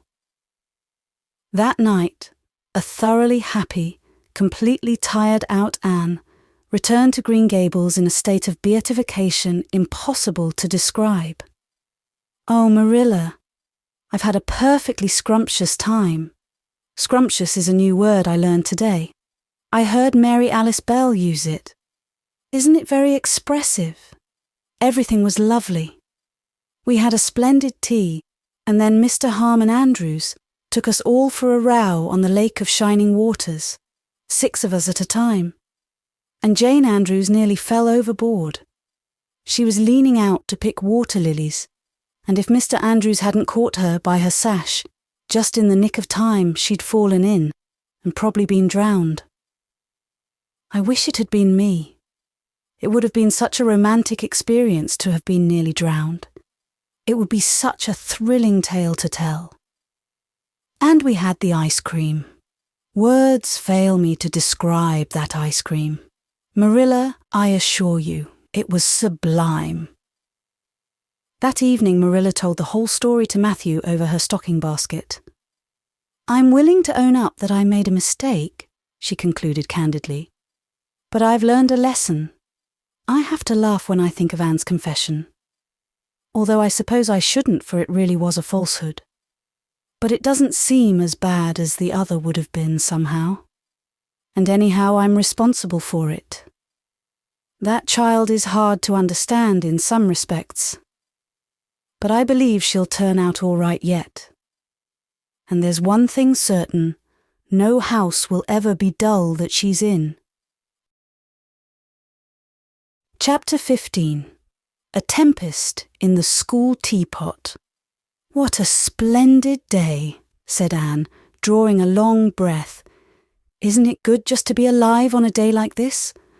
I pity the people who aren't born yet for missing it. They may have good days, of course, but they can never have this one. And it's splendider still to have such a lovely way to go to school by, isn't it?" "It's a lot nicer than going round by the road. That is so dusty and hot," said Diana practically, peeping into her dinner basket and mentally calculating if the 3 juicy, toothsome raspberry tarts reposing there were divided among 10 girls, how many bites each girl would have. The little girls of Avonlea School always pooled their lunches, and to eat 3 raspberry tarts all alone, or even to share them only with one's best chum, would have forever and ever branded as awful mean the girl who did it. And yet, when the tarts were divided among 10 girls, you just got enough to tantalize you. The way Anne and Diana went to school was a pretty one. Anne thought those walks to and from school with Diana couldn't be improved upon even by imagination. Going around by the main road would have been so unromantic, but to go by Lover's Lane and Willowmere and Violet Vale and the Birch Path was romantic, if ever anything was. Lover's Lane opened out below the orchard at Green Gables and stretched far up into the woods to the end of the Cuthbert farm. It was the way by which the cows were taken to the back pasture and the wood hauled home in winter. Anne had named it Lover's Lane before she had been a month at Green Gables. "Not that lovers ever really walk there," she explained to Marilla, "but Diana and I are reading a perfectly magnificent book, and there's a Lover's Lane in it. So we want to have one too. And it's a very pretty name, don't you think? So romantic. We can't imagine the lovers into it, you know. I like that lane because you can think out loud there without people calling you crazy." Anne, starting out alone in the morning, went down Lover's Lane as far as the brook. Here Diana met her, and the 2 little girls went on up the lane under the leafy arch of maples. "Maples are such sociable trees," said Anne. They're always rustling and whispering to you, until they came to a rustic bridge. Then they left the lane and walked through Mr. Barry's back field and past Willowmere. Beyond Willowmere came Violet Vale, a little green dimple in the shadow of Mr. Andrew Bell's big woods. Of course, there are no violets there now, Anne told Marilla, but Diana says there are millions of them in spring. Oh, Marilla, can't you just imagine you see them? It actually takes away my breath. I named it Violet Vale. Diana says she never saw the beat of me for hitting on fancy names for places. It's nice to be clever at something, isn't it? But Diana named the Birch Path. She wanted to, so I let her. But I'm sure I could have found something more poetical than plain Birch Path. Anybody can think of a name like that. But the Birch Path is one of the prettiest places in the world, Marilla. It was. Other people besides Anne thought so when they stumbled on it. It was a little narrow, twisting path, winding down over a long hill straight through Mr. Bell's woods, where the light came down sifted through so many emerald screens that it was as flawless as the heart of a diamond. It was fringed in all its length with slim young birches, white-stemmed and lissom-boughed. Ferns and starflowers and wild lilies of the valley and scarlet tufts of pigeonberries grew thickly along it. And always there was a delightful spiciness in the air and music of bird calls and the murmur and laugh of woodwinds in the trees overhead. Now and then you might see a rabbit skipping across the road, if you were quiet, which, with Anne and Diana, happened about once in a blue moon. Down in the valley, the path came out to the main road, and then it was just up the spruce hill to the school. The Avonlea School was a whitewashed building, low in the eaves and wide in the windows, furnished inside with comfortable, substantial, old-fashioned desks that opened and shut, and were carved all over their lids with the initials and hieroglyphics of 3 generations of school children. The schoolhouse was set back from the road, and behind it was a dusky fir wood and a brook, where all the children put their bottles of milk in the morning to keep cool and sweet until dinner hour. Marilla had seen Anne start off to school on the first day of September with many secret misgivings. Anne was such an odd girl. How would she get on with the other children? And how on earth would she ever manage to hold her tongue during school hours? Things went better than Marilla feared, however. Anne came home that evening in high spirits. "I think I'm going to like school here," she announced. "I don't think much of the master, though. He's all the time curling his moustache and making eyes at Prissy Andrews. Prissy is grown up, you know. She's 16 and she's studying for the entrance examination into Queen's Academy at Charlottetown next year. Tilly Boulter says the master is dead gone on her. She's got a beautiful complexion and curly brown hair, and she does it up so elegantly. She sits in the long seat at the back, and he sits there too, most of the time, to explain her lessons, he says. But Ruby Gillis says she saw him writing something on her slate, and when Prissy read it, she blushed as red as a beet and giggled. And Ruby Gillis says she doesn't believe it had anything to do with the lesson. "Anne Shirley, don't let me hear you talking about your teacher in that way again," said Marilla sharply. "You don't go to school to criticize the master. I guess he can teach you something, and it's your business to learn. And I want you to understand right off that you are not to come home telling tales about him. That is something I won't encourage. I hope you are a good girl." "Indeed I was," said Anne comfortably. "It wasn't so hard as you might imagine either. I sit with Diana. Our seat is right by the window, and we can look down to the lake of shining waters. There are a lot of nice girls in school, and we had scrumptious fun playing at dinner time. It's so nice to have a lot of little girls to play with. But of course I like Diana best, and always will. I adore Diana. I'm dreadfully far behind the others." They're all in the 5th book and I'm only in the 4th. I feel that it's kind of a disgrace.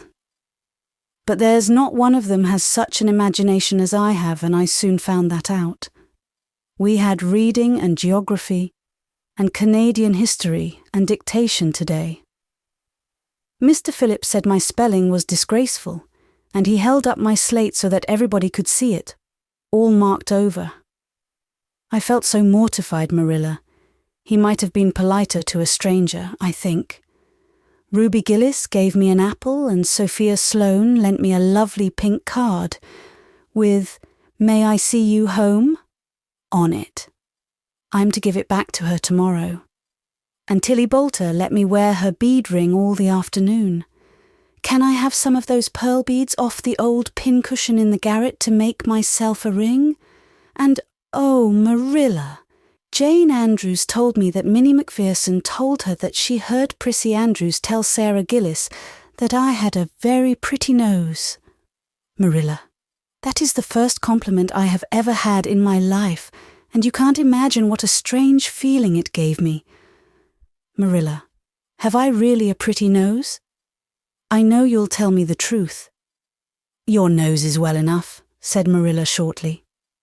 Secretly, she thought Anne's nose was a remarkable pretty one, but she had no intention of telling her so. That was 3 weeks ago, and all had gone smoothly so far. And now, this crisp September morning, Anne and Diana were tripping blithely down the birch path. 2 of the happiest little girls in Avonlea. I guess Gilbert Blythe will be in school today, said Diana. He's been visiting his cousins over in New Brunswick all summer, and he only came home Saturday night. He's awfully handsome, Anne, and he teases the girls something terrible. He just torments our lives out. Diana's voice indicated that she rather liked having her life tormented out than not. Gilbert Blythe, said Anne. Isn't his name that's written up on the porch wall, with Julia Bell's and a big take notice over them? Yes, said Diana, tossing her head. But I'm sure he doesn't like Julia Bell so very much. I've heard him say he studied the multiplication table by her freckles. Oh, don't speak about freckles to me, implored Anne. It isn't delicate when I've got so many. But I do think that writing take notices up on the wall about the boys and girls is the silliest ever. I should just like to see anybody dare to write my name up with a boy's. Not, of course, she hastened to add, that anybody would. Anne sighed. She didn't want her name written up, but it was a little humiliating to know that there was no danger of it. Nonsense, said Diana, whose black eyes and glossy tresses had played such havoc with the hearts of Avonlea schoolboys that her name figured on the porch walls in 6 take notices. It's only meant as a joke, and don't you be too sure your name won't ever be written up. Charlie Sloane is dead gone on you. He told his mother, mind you, that you were the smartest girl in school. That's better than being good-looking. No, it isn't, said Anne, feminine to the core. I'd rather be pretty than clever. And I hate Charlie Sloane. I can't bear a boy with goggle eyes. If anyone wrote my name up with his, I'd never get over it, Diana Barry. But it is nice to keep head of your class. You'll have Gilbert in your class after this, said Diana. And he's used to being head of his class, I can tell you. He's only in the 4th book, although he's nearly 14. 4 years ago, his father was sick and had to go out to Alberta for his health, and Gilbert went with him. They were there 3 years, and Gil didn't go to school, hardly any, until they came back. You won't find it so easy to keep head after this, Anne. I'm glad, said Anne quickly. I couldn't really feel proud of keeping head of little boys and girls of just 9 or 10. I got up yesterday spelling abolition. Josie Pye was head and, mind you, she peeped in her book. Mr. Phillips didn't see her. He was looking at Prissy Andrews. But I did. I just swept her a look of freezing scorn, and she got as red as a beet and spelled it wrong after all. "Those Pye girls are cheats all round," said Diana indignantly, as they climbed the fence of the main road. "Gertie Pye actually went and put her milk bottle in my place in the brook yesterday. Did you ever? I don't speak to her now."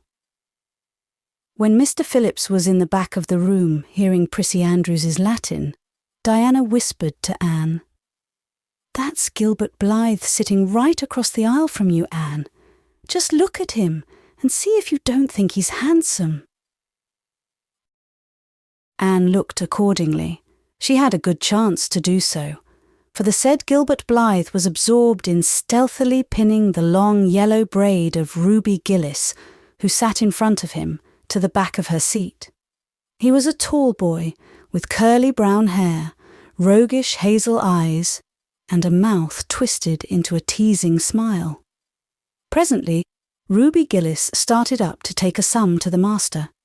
She fell back into her seat with a little shriek, believing that her hair was pulled out by the roots. Everybody looked at her, and Mr. Phillips glared so sternly that Ruby began to cry. Gilbert had whisked the pin out of sight and was studying his history with the soberest face in the world. But when the commotion subsided, he looked at Anne and winked with inexpressible drollery. "I think your Gilbert Blythe is handsome," confided Anne to Diana, "but I think he's very bold. It isn't good manners to wink at a strange girl."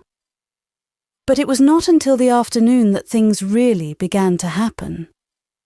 Mr. Phillips was back in the corner explaining a problem in algebra to Prissy Andrews, and the rest of the scholars were doing pretty much as they pleased, eating green apples, whispering, drawing pictures on their slates, and driving crickets harnessed to strings up and down aisle.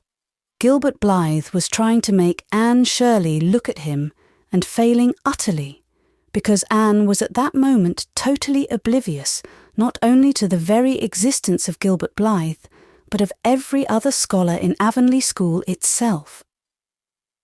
With her chin propped on her hands and her eyes fixed on the blue glimpse of the lake of shining waters that the west window afforded, she was far away in a gorgeous dreamland, hearing and seeing nothing save her own wonderful visions.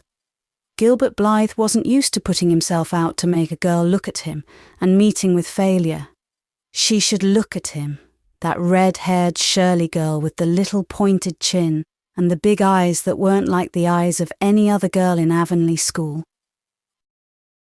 Gilbert reached across the aisle, picked up the end of Anne's long red braid, held it out at arm's length and said in a piercing whisper, "Carrots, carrots." Then Anne looked at him with a vengeance. She did more than look.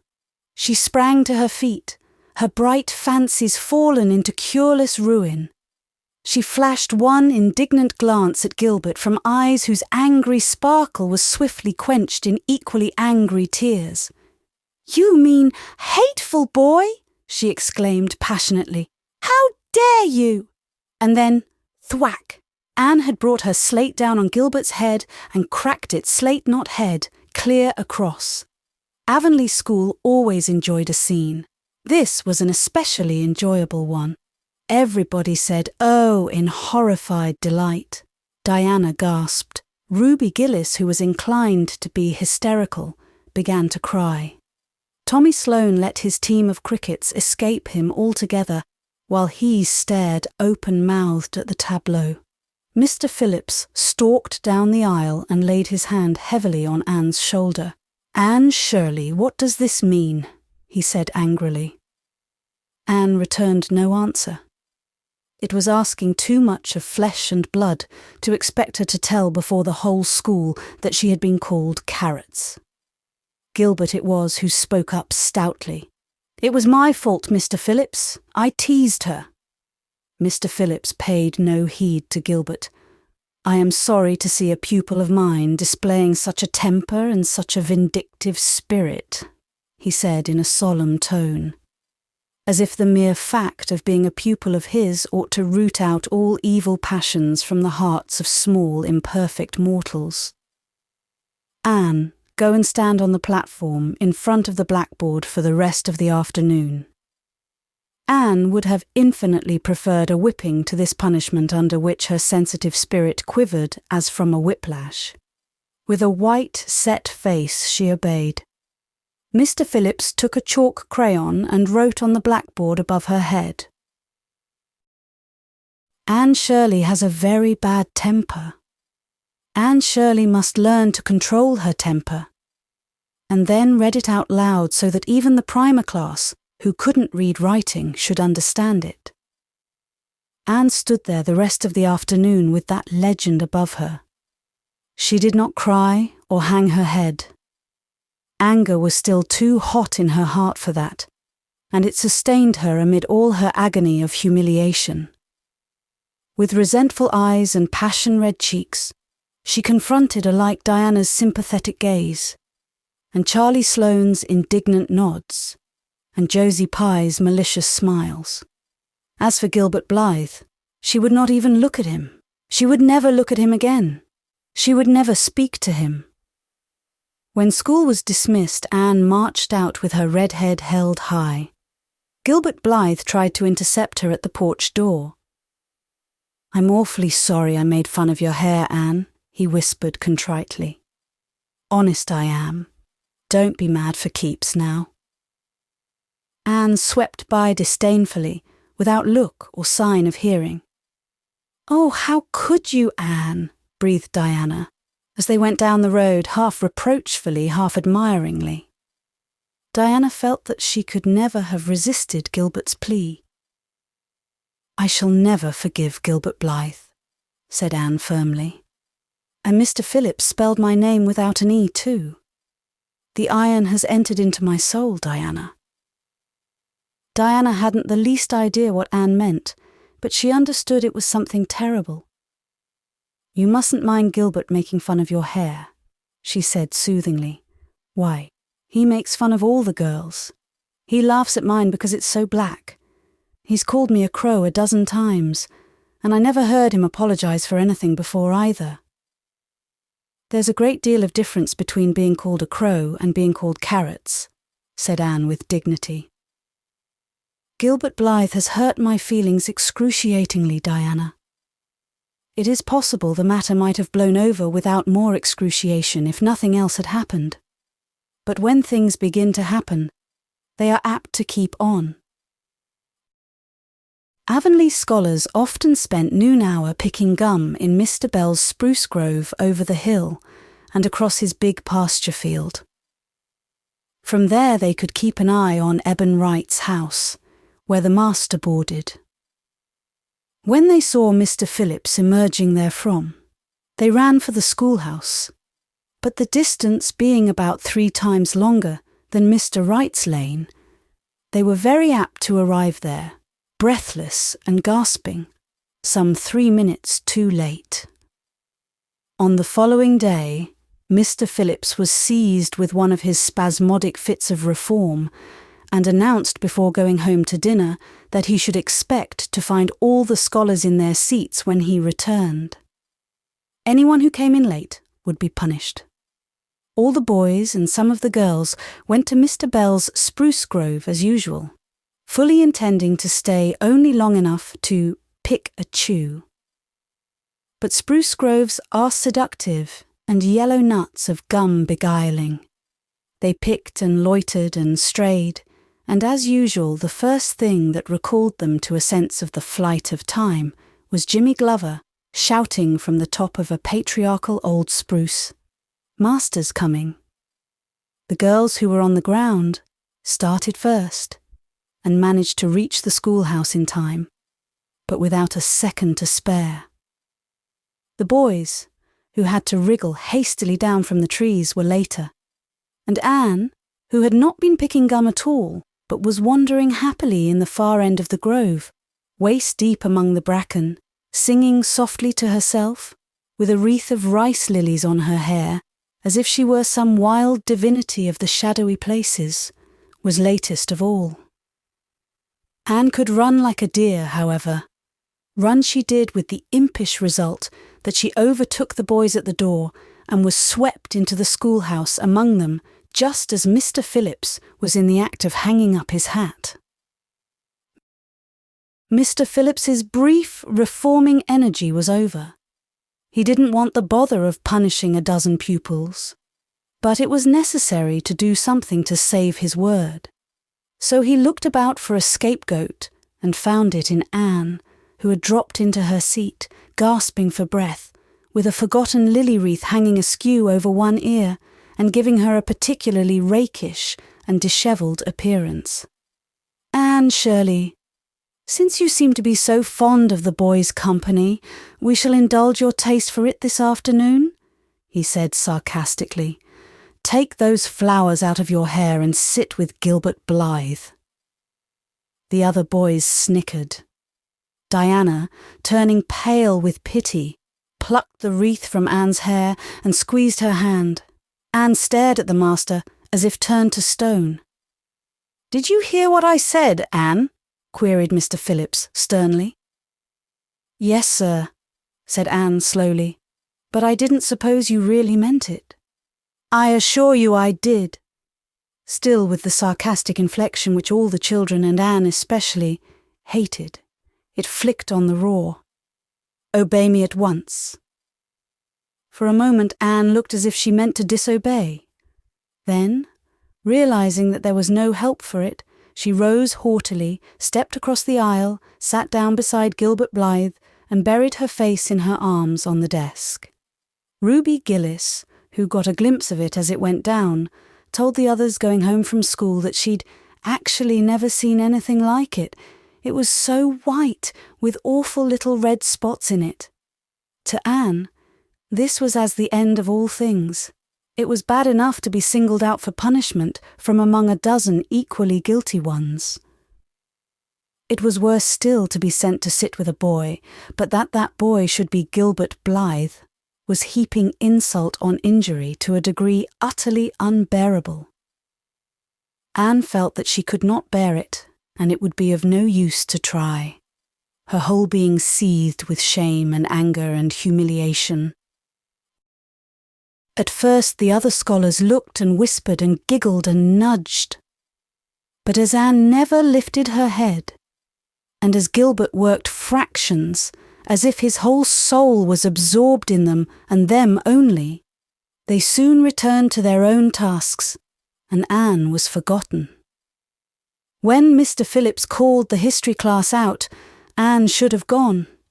But Anne did not move, and Mr. Phillips, who had been writing some verses to Priscilla before he called the class, was thinking about an obstinate rhyme still, and never missed her. Once, when nobody was looking, Gilbert took from his desk a little pink candy heart with a gold motto on it, "You are sweet," and slipped it under the curve of Anne's arm. Whereupon Anne arose, took the pink heart gingerly between the tips of her fingers, dropped it on the floor, ground it to powder beneath her heel, and resumed her position without deigning to bestow a glance on Gilbert. When school went out, Anne marched to her desk, ostentatiously took out everything therein, books and writing tablet, pen and ink, testament and arithmetic, and piled them neatly on her cracked slate. "What are you taking all those things home for, Anne?" Diana wanted to know, as soon as they were out on the road. She had not dared to ask the question before. "I am not coming back to school any more," said Anne. Diana gasped and stared at Anne to see if she meant it. "Will Marilla let you stay home?" she asked. "She'll have to," said Anne. "I'll never go to school to that man again." "Oh, Anne!" Diana looked as if she were ready to cry. "I do think you're mean. What shall I do? Mr. Phillips will make me sit with that horrid Gertie Pye. I know he will because she is sitting alone.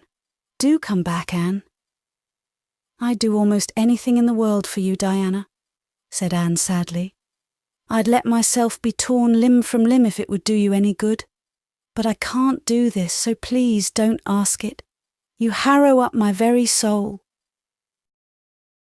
"Just think of all the fun you will miss," mourned Diana. We are going to build the loveliest new house down by the brook, and we'll be playing ball next week, and you've never played ball, Anne. It's tremendously exciting, and we're going to learn a new song. Jane Andrews is practicing it up now, and Alice Andrews is going to bring a new pansy book next week, and we're all going to read it out loud, chapter about, down by the brook. And you know you are so fond of reading out loud, Anne.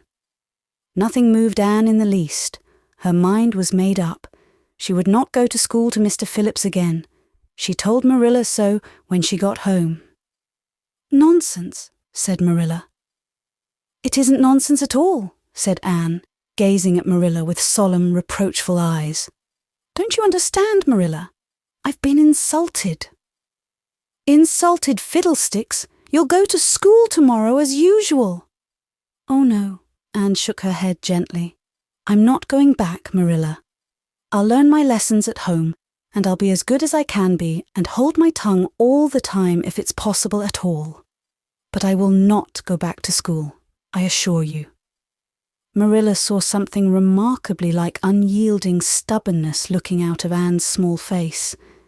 She understood that she would have trouble in overcoming it, but she resolved wisely to say nothing more just then. "I'll run down and see Rachel about it this evening," she thought. "There's no use reasoning with Anne now.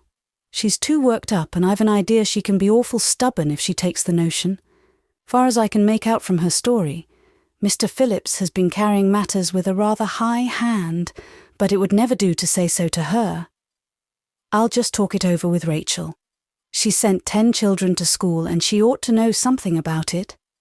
She'll have heard the whole story too by this time." Marilla found Mrs. Lynde knitting quilts as industriously and cheerfully as usual. "I suppose you know what I've come about?" she said, a little shamefacedly. Mrs. Rachel nodded. "About Anne's fuss in school, I reckon," she said. "Tilly Boulter was in on her way home from school and told me about it." "I don't know what to do with her," said Marilla. "She declares she won't go back to school. I never saw a child so worked up. I've been expecting trouble ever since she started to school. I knew things were going too smooth to last. She's so high-strung. What would you advise, Rachel?" "Well, since you've asked my advice, Marilla," said Mrs. Lynde amiably.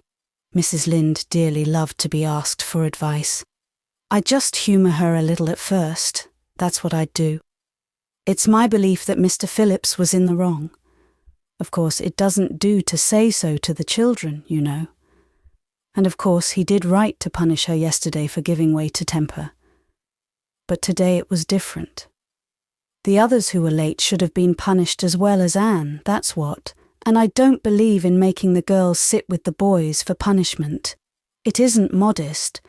Tilly Boulter was real indignant. She took Anne's part right through and said all the scholars did too.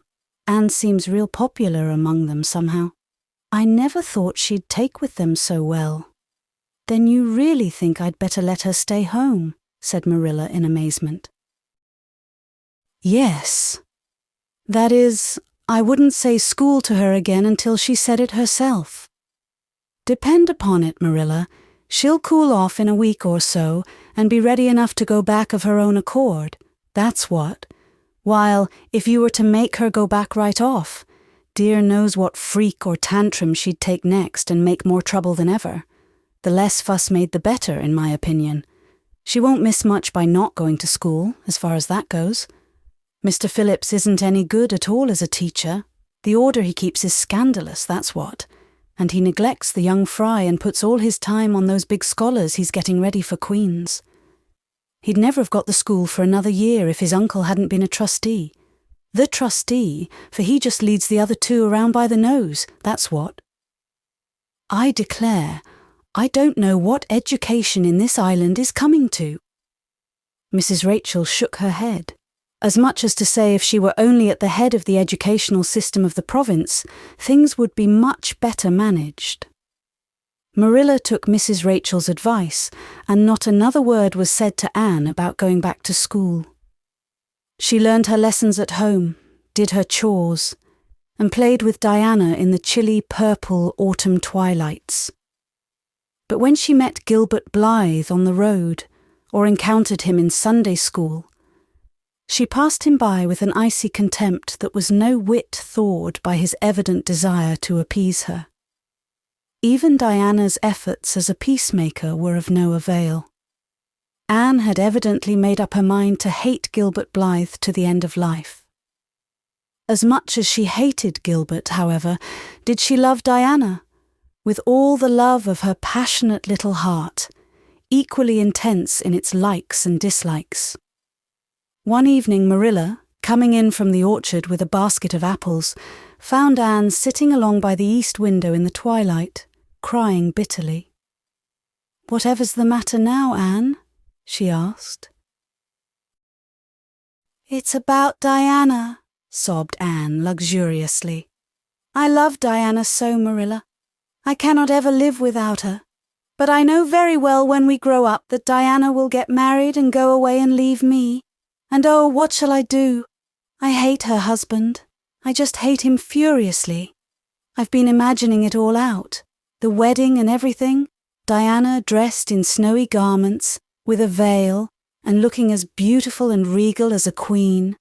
And me, the bridesmaid, with a lovely dress too and puffed sleeves, but with a breaking heart hid beneath my smiling face. And then, bidding Diana goodbye, here Anne broke down entirely and wept with increasing bitterness. Marilla turned quickly away to hide her twitching face, but it was no use.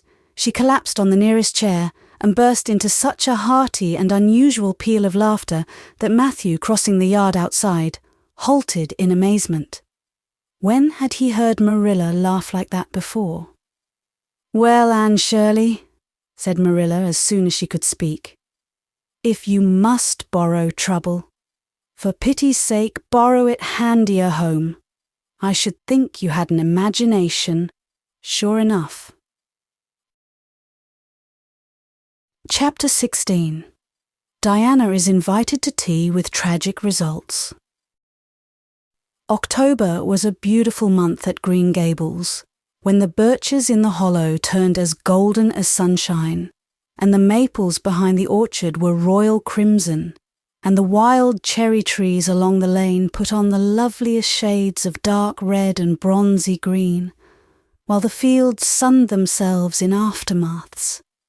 Anne revelled in the world of colour about her. "Oh, Marilla," she exclaimed one Saturday morning, coming dancing in with her arms full of gorgeous boughs. "I'm so glad I live in a world where there are Octobers. It would be terrible if we just skipped from September to November, wouldn't it? Look at these maple branches. Don't they give you a thrill? Several thrills. I'm going to decorate my room with them." "Messy things," said Marilla, whose aesthetic sense was not noticeably developed. "You clutter up your room entirely too much with out-of-doors stuff, Anne. Bedrooms were made to sleep in. Oh, and dream in too, Marilla. And you know one can dream so much better in a room where there are pretty things. I'm going to put these boughs in the old blue jug and set them on my table. Mind you don't drop leaves all over the stairs then. I'm going on a meeting of the Aid Society at Carmody this afternoon, Anne, and I won't likely be home before dark. You'll have to get Matthew and Jerry their supper. So mind you don't forget to put the tea to draw until you sit down at the table, as you did last time." "It was dreadful of me to forget," said Anne apologetically. "But that was the afternoon I was trying to think of a name for Violet Vale, and it crowded other things out. Matthew was so good. He never scolded a bit. He put the tea down himself and said we could wait a while as well as not. And I told him a lovely fairy story while we were waiting, so he didn't find the time long at all. It was a beautiful fairy story, Marilla. I forgot the end of it, so I made up an end for it myself, and Matthew said he couldn't tell where the join came in. Matthew would think it all right, Anne, if you took a notion to get up and have dinner in the middle of the night. But you keep your wits about you this time. And I don't really know if I'm doing right. It may make you more addlepated than ever. But you can ask Diana to come over and spend the afternoon with you and have tea here." "Oh, Marilla!" Anne clasped her hands. "How perfectly lovely! You are able to imagine things after all, or else you'd never have understood how I've longed for that very thing. It will seem so nice and grown-uppish. No fear of my forgetting to put the tea to draw when I have company. Oh, Marilla, can I use the rosebud spray tea set?" "No, indeed. The rosebud tea set. Well, what next? You know I never use that except for the minister or the aides. You'll put down the old brown tea set. But you can open the little yellow crock of cherry preserves. It's time it was being used anyhow. I believe it's beginning to work. And you can cut some fruit cake and have some of the cookies and snaps." "I can just imagine myself sitting down at the head of the table and pouring out the tea," said Anne, shutting her eyes ecstatically. "And asking Diana if she takes sugar. I know she doesn't, but of course I'll ask her just as if I didn't know. And then pressing her to take another piece of fruitcake and another helping of preserves. Oh, Marilla, it's a wonderful sensation just to think of it. Can I take her into the spare room to lay off her hat when she comes? And then into the parlour to sit? No. The sitting room will do for you and your company. But there's a bottle half full of raspberry cordial that was left over from the church social the other night. It's on the second shelf of the sitting room closet, and you and Diana can have it if you like, and a cookie to eat with it along in the afternoon. For I dare say Matthew will be late coming in to tea, since he's hauling potatoes to the vessel." Anne flew down to the hollow, past the Dryad's bubble, and up the spruce path to Orchard Slope, to ask Diana to tea. As a result, just after Marilla had driven off to Carmody, Diana came over, dressed in her second best dress, and looking exactly as it is proper to look when asked out to tea. At other times, she was wont to run into the kitchen without knocking. But now she knocked primly at the front door, and when Anne, dressed in her second best, as primly opened it, both little girls shook hands as gravely as if they had never met before. This unnatural solemnity lasted until after Diana had been taken to the east gable to lay off her hat, and then had sat for 10 minutes in the sitting room, toes in position. "How is your mother?" inquired Anne politely, just as if she had not seen Mrs. Barry picking apples that morning in excellent health and spirits. "She is very well, thank you." "I suppose Mr. Cuthbert is hauling potatoes to the lily sands this afternoon, is he?" said Diana, who had ridden down to Mr. Harmon Andrews's that morning in Matthew's cart. "Yes, our potato crop is very good this year. I hope your father's crop is good too." "It is fairly good, thank you. Have you picked many of your apples yet?" "Oh, ever so many," said Anne, forgetting to be dignified and jumping up quickly. "Let's go out to the orchard and get some of the red sweetings, Diana. Marilla says we can have all that are left on the tree. Marilla is a very generous woman. She said we could have fruit cake and cherry preserves for tea, but it isn't good manners to tell your company what you're going to give them to eat, so I won't tell you what she said we could have to drink. Only it begins with an R and a C, and it's bright red colour. I love bright red drinks, don't you? They taste twice as good as any other colour." The orchard, with its great sweeping boughs that bent to the ground with fruit, proved so delightful that the little girls spent most of the afternoon in it, sitting in a grassy corner where the frost had spared the green and the mellow autumn sunshine lingered warmly, eating apples and talking as hard as they could. Diana had much to tell Anne of what went on in school. She had to sit with Gertie Pye and she hated it. Gertie squeaked her pencil all the time, and it just made her, Diana's, blood run cold.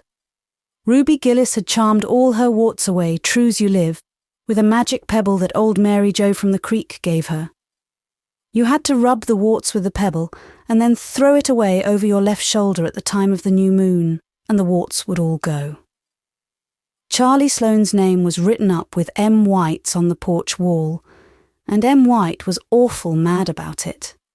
Sam Bolter had sassed Mr. Phillips in class, and Mr. Phillips whipped him, and Sam's father came down to the school and dared Mr. Phillips to lay a hand on one of his children again, and Mattie Andrews had a new red hood and a blue crossover with tassels on it, and the airs she put on about it were perfectly sickening, and Lizzie Wright didn't speak to Mamie Wilson because Mamie Wilson's grown-up sister had cut out Lizzie Wright's grown-up sister with her beau, and everybody missed Anne so and wished she's come to school again, and Gilbert Blythe. But Anne didn't want to hear about Gilbert Blythe.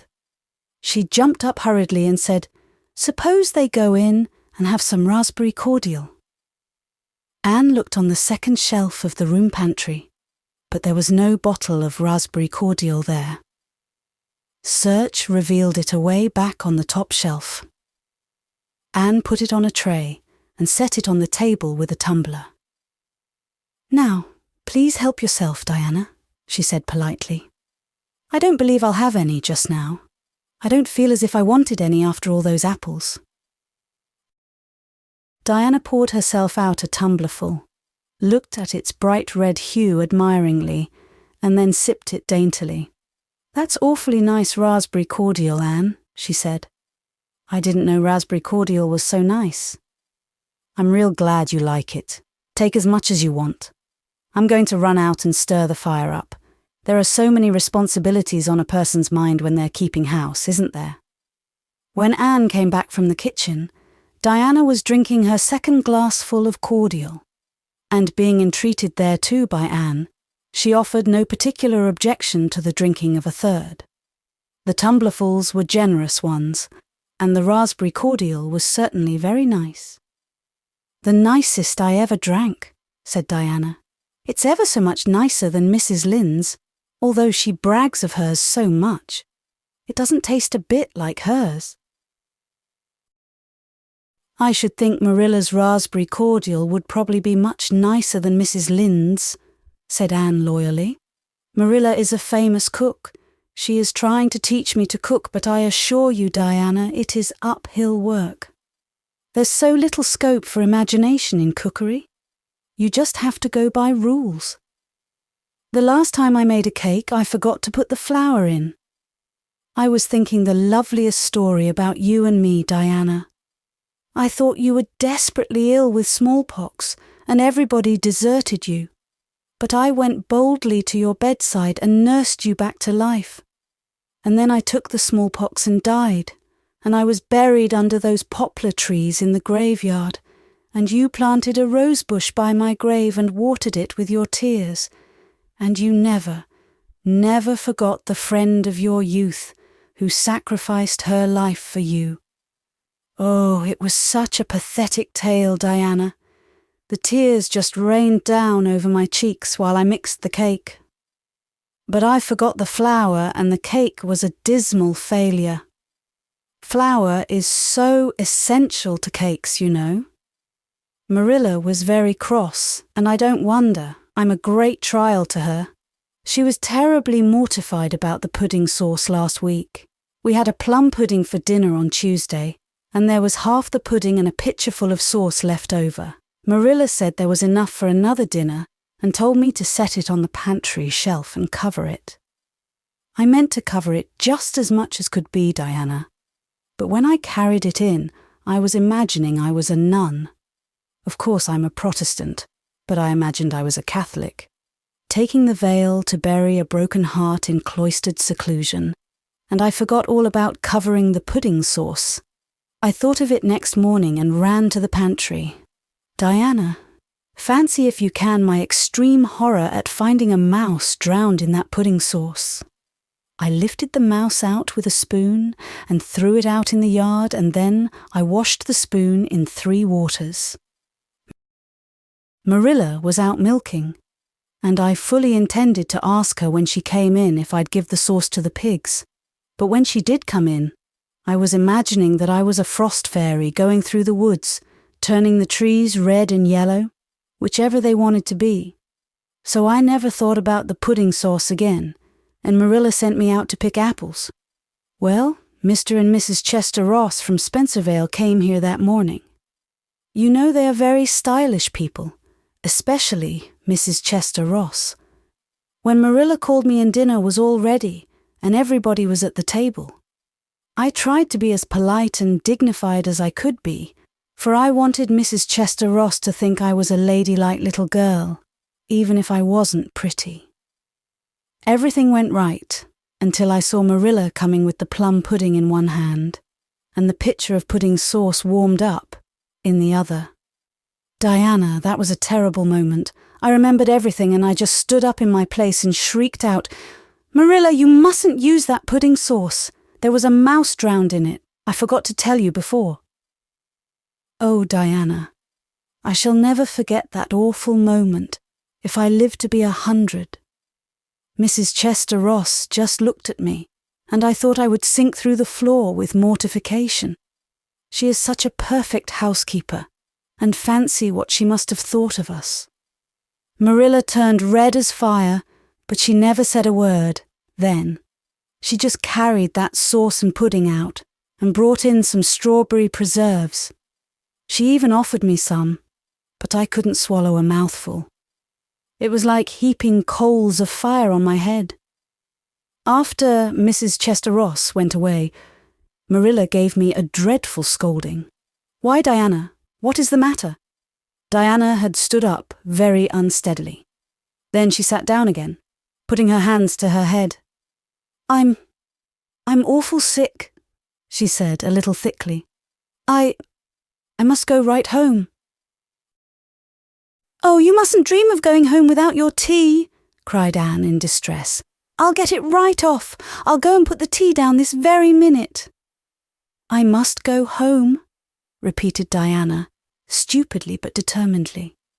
"Let me get you a lunch anyhow," implored Anne. "Let me give you a bit of fruitcake and some of the cherry preserves. Lie down on the sofa for a little while and you'll be better. Where do you feel bad?" "I must go home," said Diana, and that was all she would say. In vain Anne pleaded. "I never heard of company going home without tea," she mourned. "Oh, Diana, do you suppose that it's possible you're really taking the smallpox?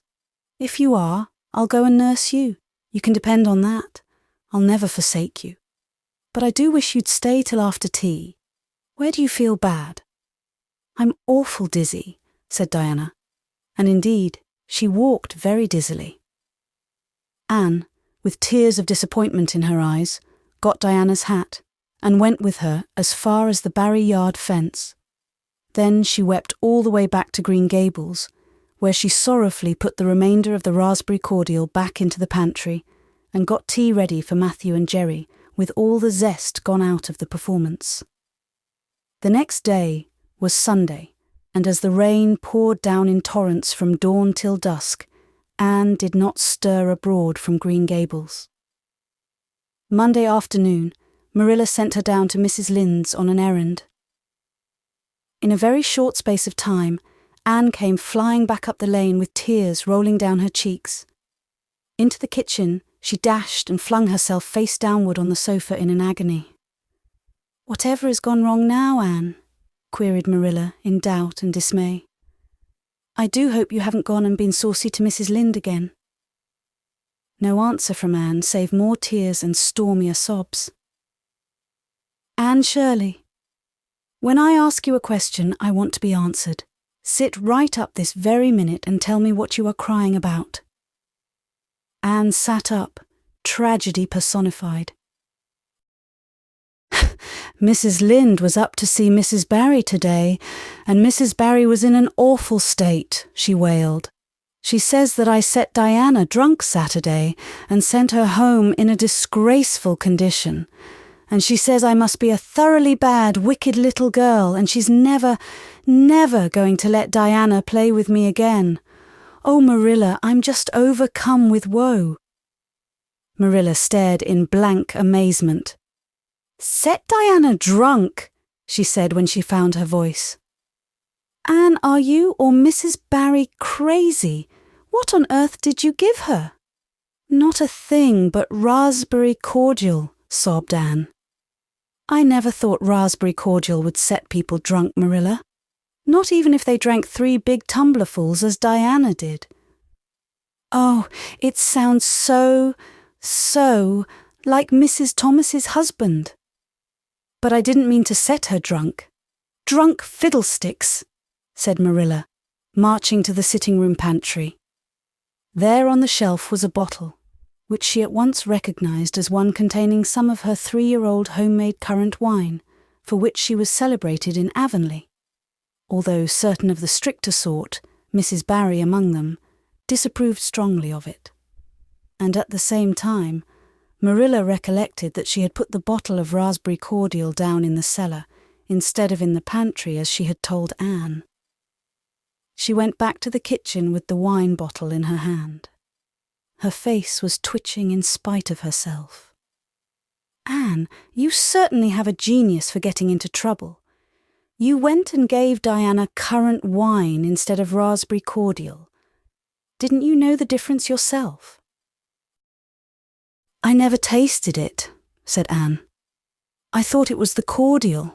I meant to be so hospitable. Diana got awfully sick and had to go home. Mrs. Barry told Mrs. Lynde she was simply dead drunk.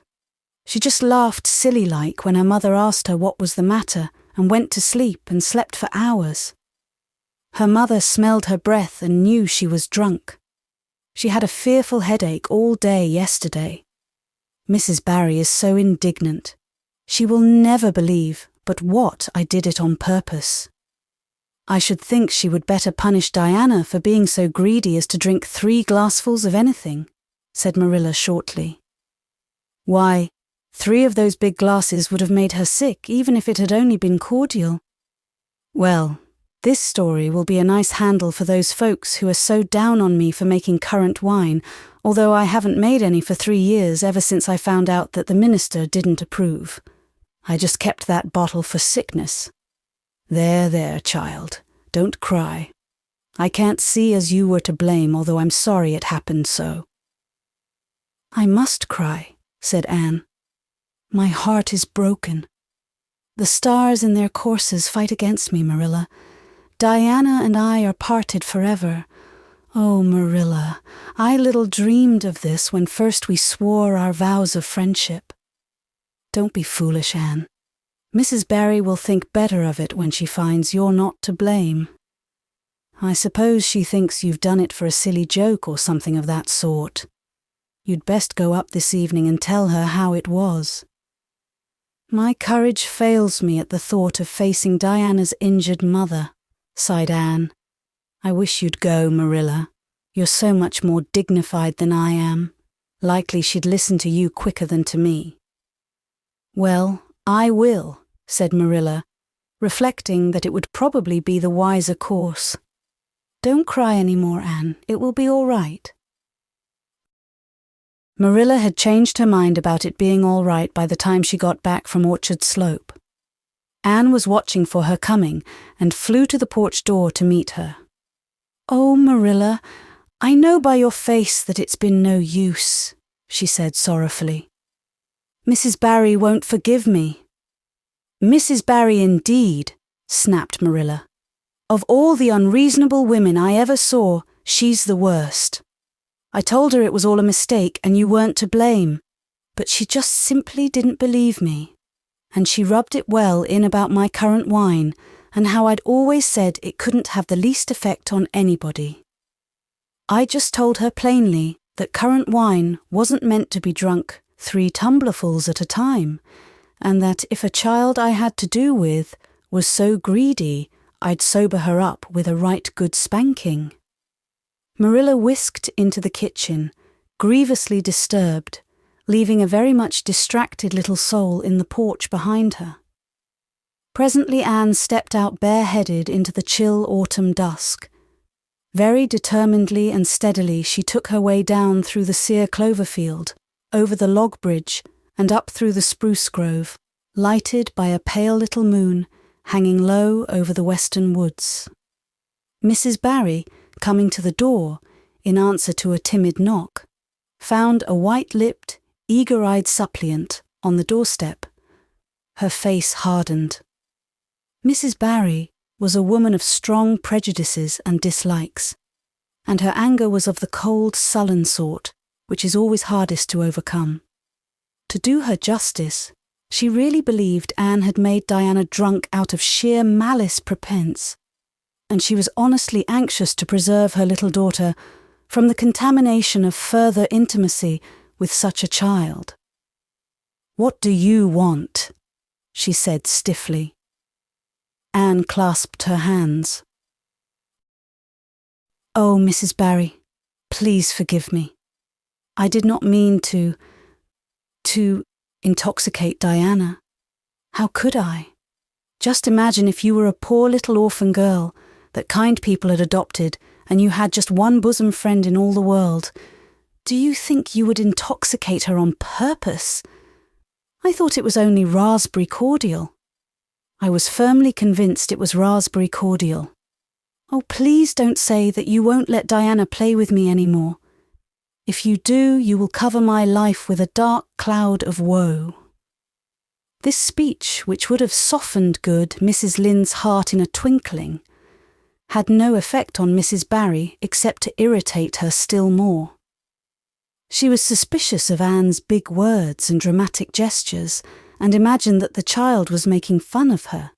So she said, coldly and cruelly, "I don't think you are a fit little girl for Diana to associate with. You'd better go home and behave yourself."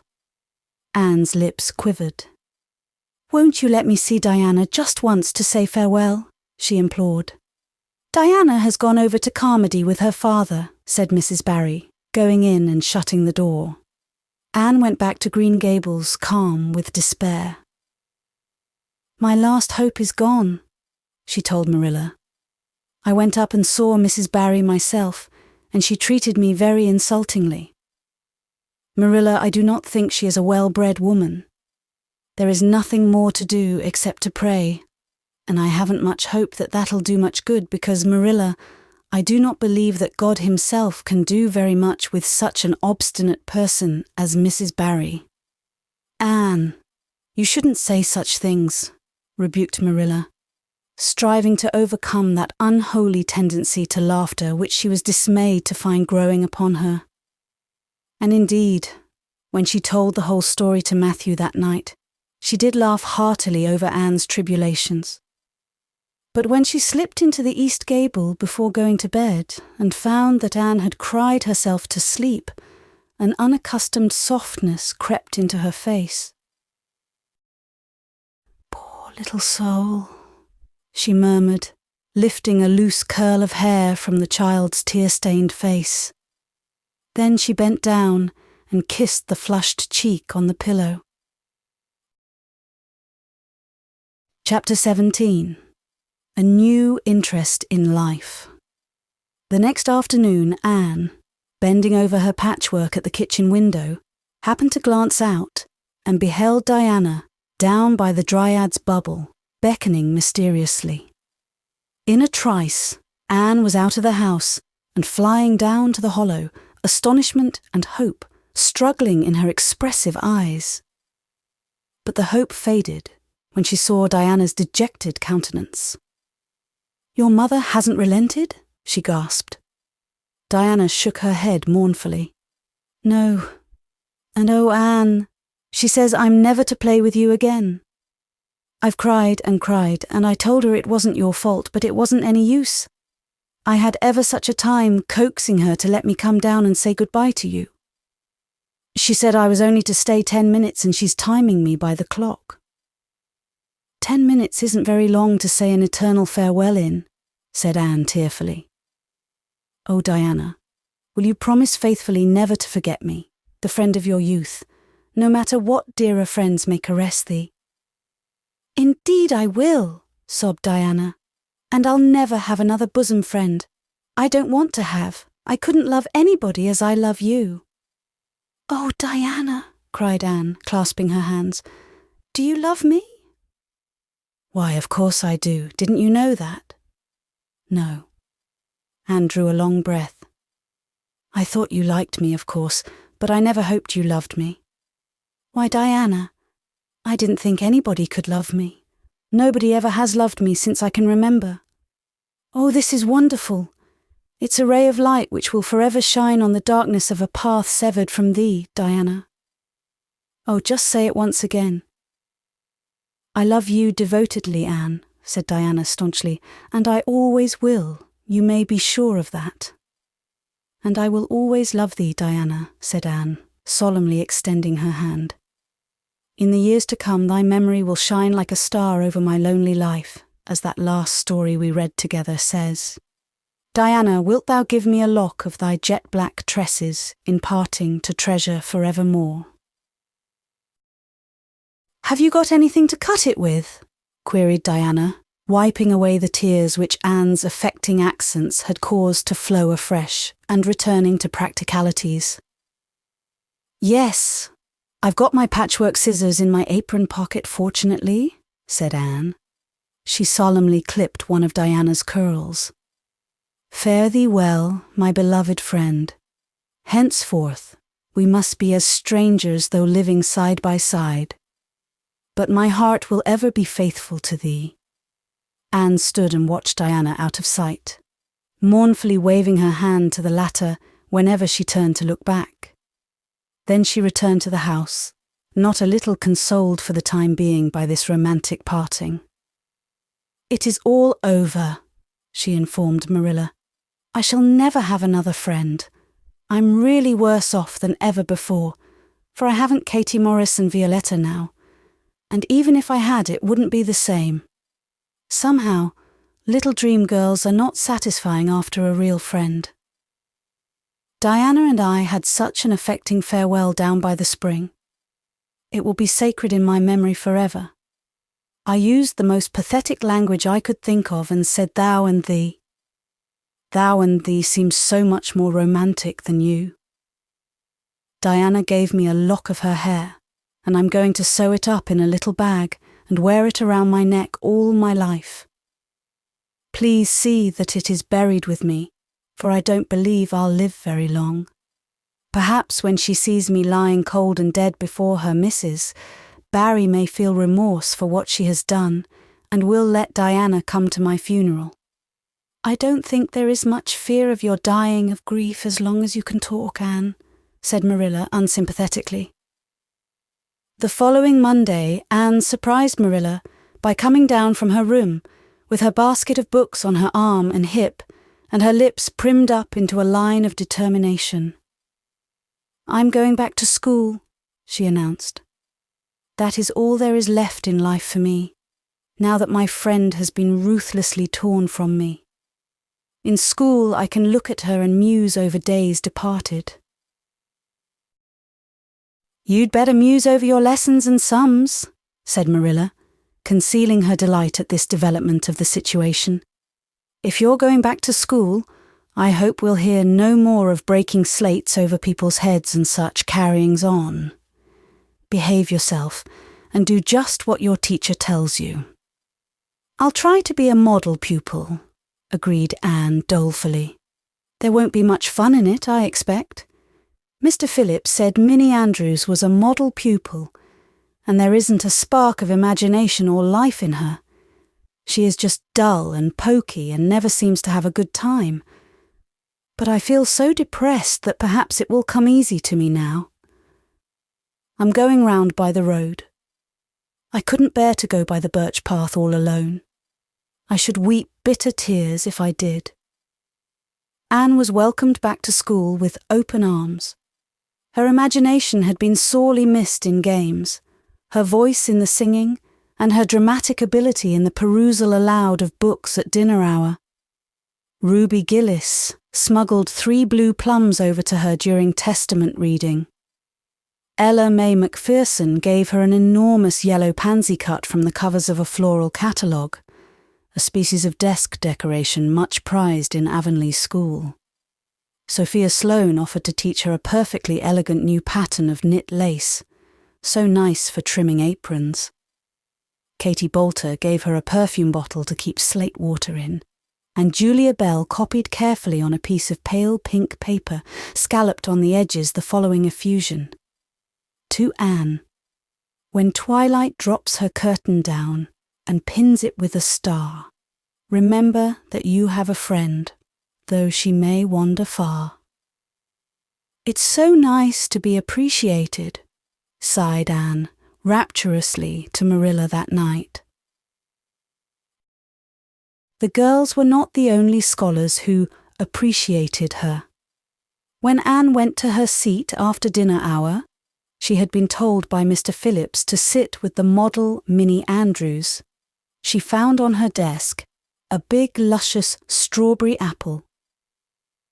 Anne caught it up, all ready to take a bite, when she remembered that the only place in Avonlea where strawberry apples grew was in the old Blythe orchard on the other side of the Lake of Shining Waters. Anne dropped the apple as if it were a red-hot coal and ostentatiously wiped her fingers on her handkerchief. The apple lay untouched on her desk until the next morning, when little Timothy Andrews, who swept the school and kindled the fire, annexed it as one of his perquisites. Charlie Sloane's slate pencil, gorgeously bedizened with striped red and yellow paper, costing 2 cents where ordinary pencils cost only 1, which he sent up to her after dinner hour, met with a more favourable reception. Anne was graciously pleased to accept it, and rewarded the donor with a smile which exalted that infatuated youth straightway into the 7th heaven of delight, and caused him to make such fearful errors in his dictation that Mr. Phillips kept him in after school to rewrite it. But as the Caesar's pageant shorn of Brutus's bust did but of Rome's best son remind her more, so the marked absence of any tribute or recognition from Diana Barry, who was sitting with Gertie Pye, embittered Anne's little triumph. Diana might just have smiled at me once, I think, she mourned to Marilla that night. But the next morning, a note most fearfully and wonderfully twisted and folded, and a small parcel were passed across to Anne. Dear Anne, ran the former, Mother says I'm not to play with you or talk to you even in school. It isn't my fault, and don't be cross at me, because I love you as much as ever. I miss you awfully to tell all my secrets to, and I don't like Gertie Pye one bit. I made you one of the new bookmarkers out of red tissue paper. They are awfully fashionable now, and only 3 girls in school know how to make them. When you look at it, remember your true friend, Diana Barry. Anne read the note, kissed the bookmark, and dispatched a prompt reply back to the other side of the school. My own darling Diana.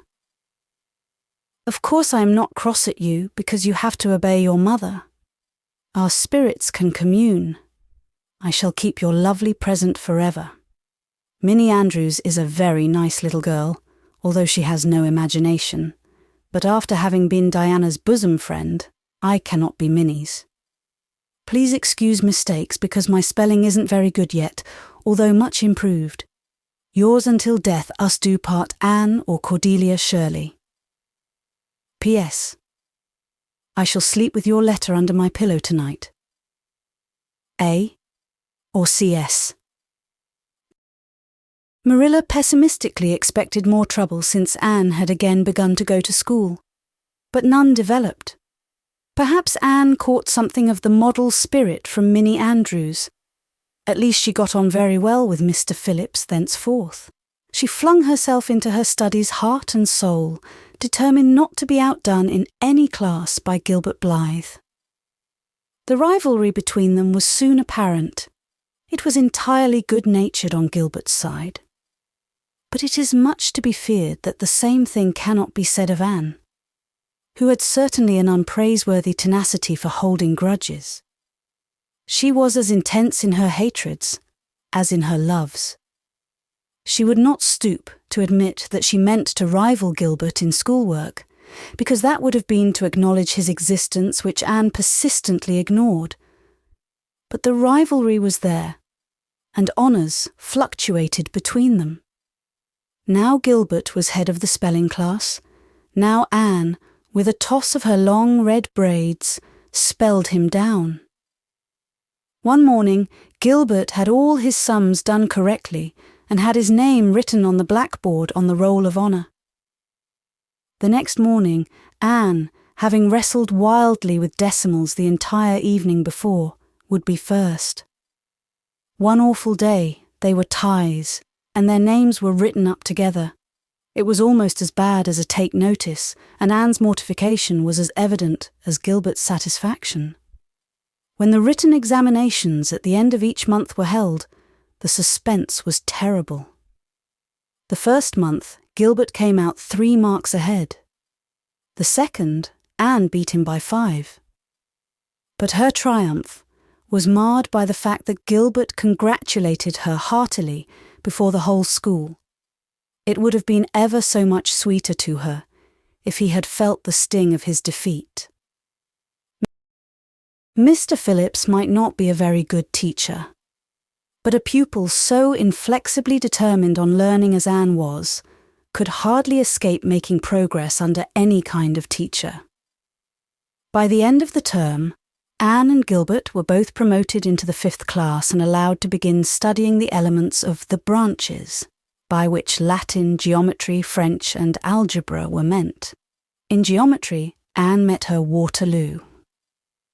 "It's perfectly awful stuff, Marilla," she groaned. "I'm sure I'll never be able to make head or tail of it. There is no scope for imagination in it at all. Mr. Phillips says I'm the worst dunce he ever saw at it. And some of the others are so smart at it.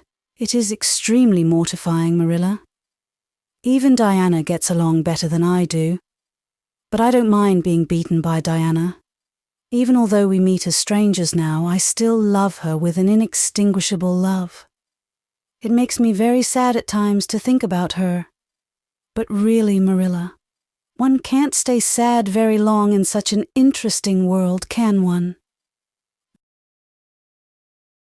Chapter 18. Anne to the rescue. All things great are wound up with all things little. At first glance, it might not seem that the decision of a certain Canadian premier to include Prince Edward Island in a political tour could have much or anything to do with the fortunes of little Anne Shirley at Green Gables, but it had.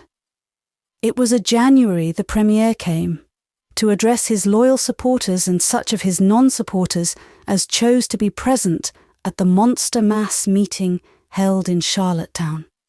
Most of the Avonlea people were on Premier's side of politics. Hence, on the night of the meeting, nearly all the men and a goodly proportion of the women had gone to town 30 miles away. Mrs. Rachel Lynde had gone too. Mrs. Rachel Lynde was a red-hot politician and couldn't have believed that the political rally could be carried through without her, although she was on the opposite side of politics. So she went to town and took her husband. Thomas would be useful in looking after the horse. And Marilla Cuthbert with her. Marilla had a sneaking interest in politics herself, and as she thought it might be her only chance to see a real live premier, she promptly took it, leaving Anne and Matthew to keep house until her return the following day. Hence, while Marilla and Mrs. Rachel were enjoying themselves hugely at the mass meeting, Anne and Matthew had the cheerful kitchen at Green Gables all to themselves. A bright fire was glowing in the old-fashioned Waterloo stove, and blue-white frost crystals were shining on the window panes. Matthew nodded over a farmer's advocate on the sofa, and Anne at the table studied her lessons with grim determination, despite sundry wistful glances at the clock shelf, where lay a new book that Jane Andrews had lent her that day. Jane had assured her that it was warranted to produce any number of thrills, or words to that effect, and Anne's fingers tingled to reach out for it. But that would mean Gilbert Blythe's triumph on the morrow. Anne turned her back on the clock shelf and tried to imagine it wasn't there. Matthew, did you ever study geometry when you went to school? Well now, no, I didn't, said Matthew, coming out of his doze with a start. I wish you had, sighed Anne, because then you'd be able to sympathize with me. You can't sympathize properly if you've never studied it. It is casting a cloud over my whole life. I'm such a dunce at it, Matthew.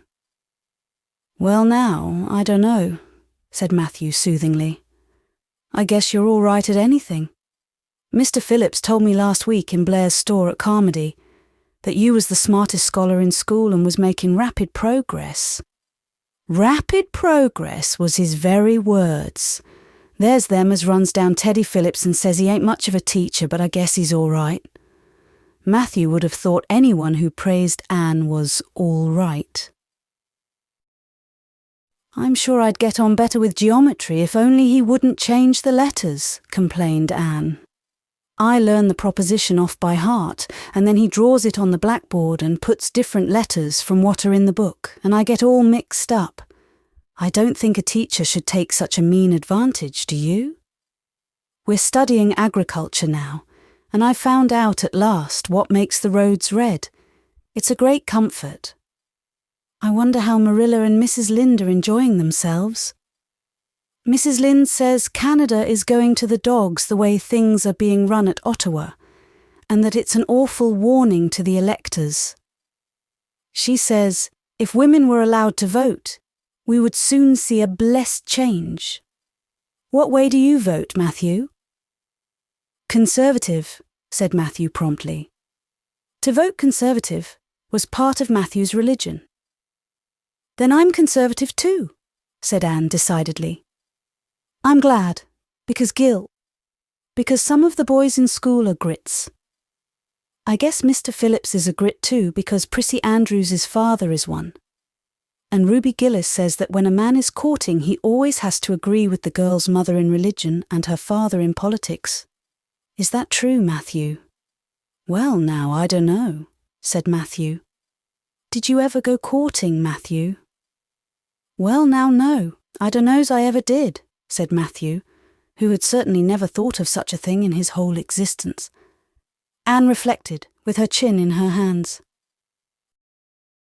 It must be rather interesting, don't you think, Matthew?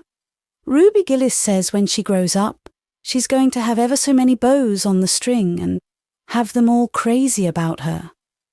But I think that would be too exciting. I'd rather have just one in his right mind. But Ruby Gillis knows a great deal about such matters because she has so many big sisters, and Mrs. Lynde says the Gillis girls have gone off like hot cakes. Mr. Phillips goes up to see Prissy Andrews nearly every evening. He says it is to help her with her lessons, but Miranda Sloane is studying for Queen's too, and I should think she needed help a lot more than Prissy, because she's ever so much stupider, but he never goes to help her in the evenings at all. There are a great many things in this world that I can't understand very well, Matthew. Well now, I don't know as I comprehend them all myself, acknowledged Matthew. Well, I suppose I must finish up my lessons. I won't allow myself to open that new book Jane lent me until I'm through. But it's a terrible temptation, Matthew. Even when I turn my back on it, I can see it there just as plain. Jane said she cried herself sick over it. I love a book that makes me cry. But I think I'll carry that book into the sitting room and lock it in the jam closet and give you the key. And you must not give it to me, Matthew, until my lessons are done, not even if I implore you on my bended knees. It's all very well to say resist temptation, but it's ever so much easier to resist it if you can't get the key. And then shall I run down the cellar and get some russets, Matthew? Wouldn't you like some russets? Well now, I don't know but what I would, said Matthew, who never ate russets but knew Anne's weakness for them. Just as Anne emerged triumphantly from the cellar with her plate full of russets, came the sound of flying footsteps on the icy boardwalk outside, and the next moment the kitchen door was flung open, and in rushed Diana Barry, white-faced and breathless, with a shawl wrapped hastily around her head. Anne promptly let go of her candle and plate in her surprise, and plate, candle, and apples crashed together down the cellar ladder, and were found at the bottom, embedded in melted grease the next day, by Marilla, who gathered them up and thanked mercy the house hadn't been set on fire. "Whatever is the matter, Diana?" cried Anne. "Has your mother relented at last?" "Oh, Anne, do come quick," implored Diana nervously. "Minnie May is awful sick. She's got croup. Young Mary Joe says. And Father and Mother are away to town and there's nobody to go for the doctor. Minnie May is awful bad and young Mary Joe doesn't know what to do. And oh, Anne, I'm so scared." Matthew, without a word, reached out for cap and coat, slipped past Diana and away into the darkness of the yard. "He's gone to harness the sorrel mare to go to Carmody for the doctor," said Anne, who was hurrying on hood and jacket. "I know it as well as if he'd said so. Matthew and I are such kindred spirits I can read his thoughts without words at all." "I don't believe he'll find the doctor at Carmody," sobbed Diana. "I know that Dr. Blair went to town and I guess Dr. Spencer would go too. Young Mary Joe never saw anybody with croup and Mrs. Lynde is away." "Oh, Anne." "Don't cry, Di," said Anne cheerily. "I know exactly what to do for croup. You forget that Mrs. Hammond had twins 3 times.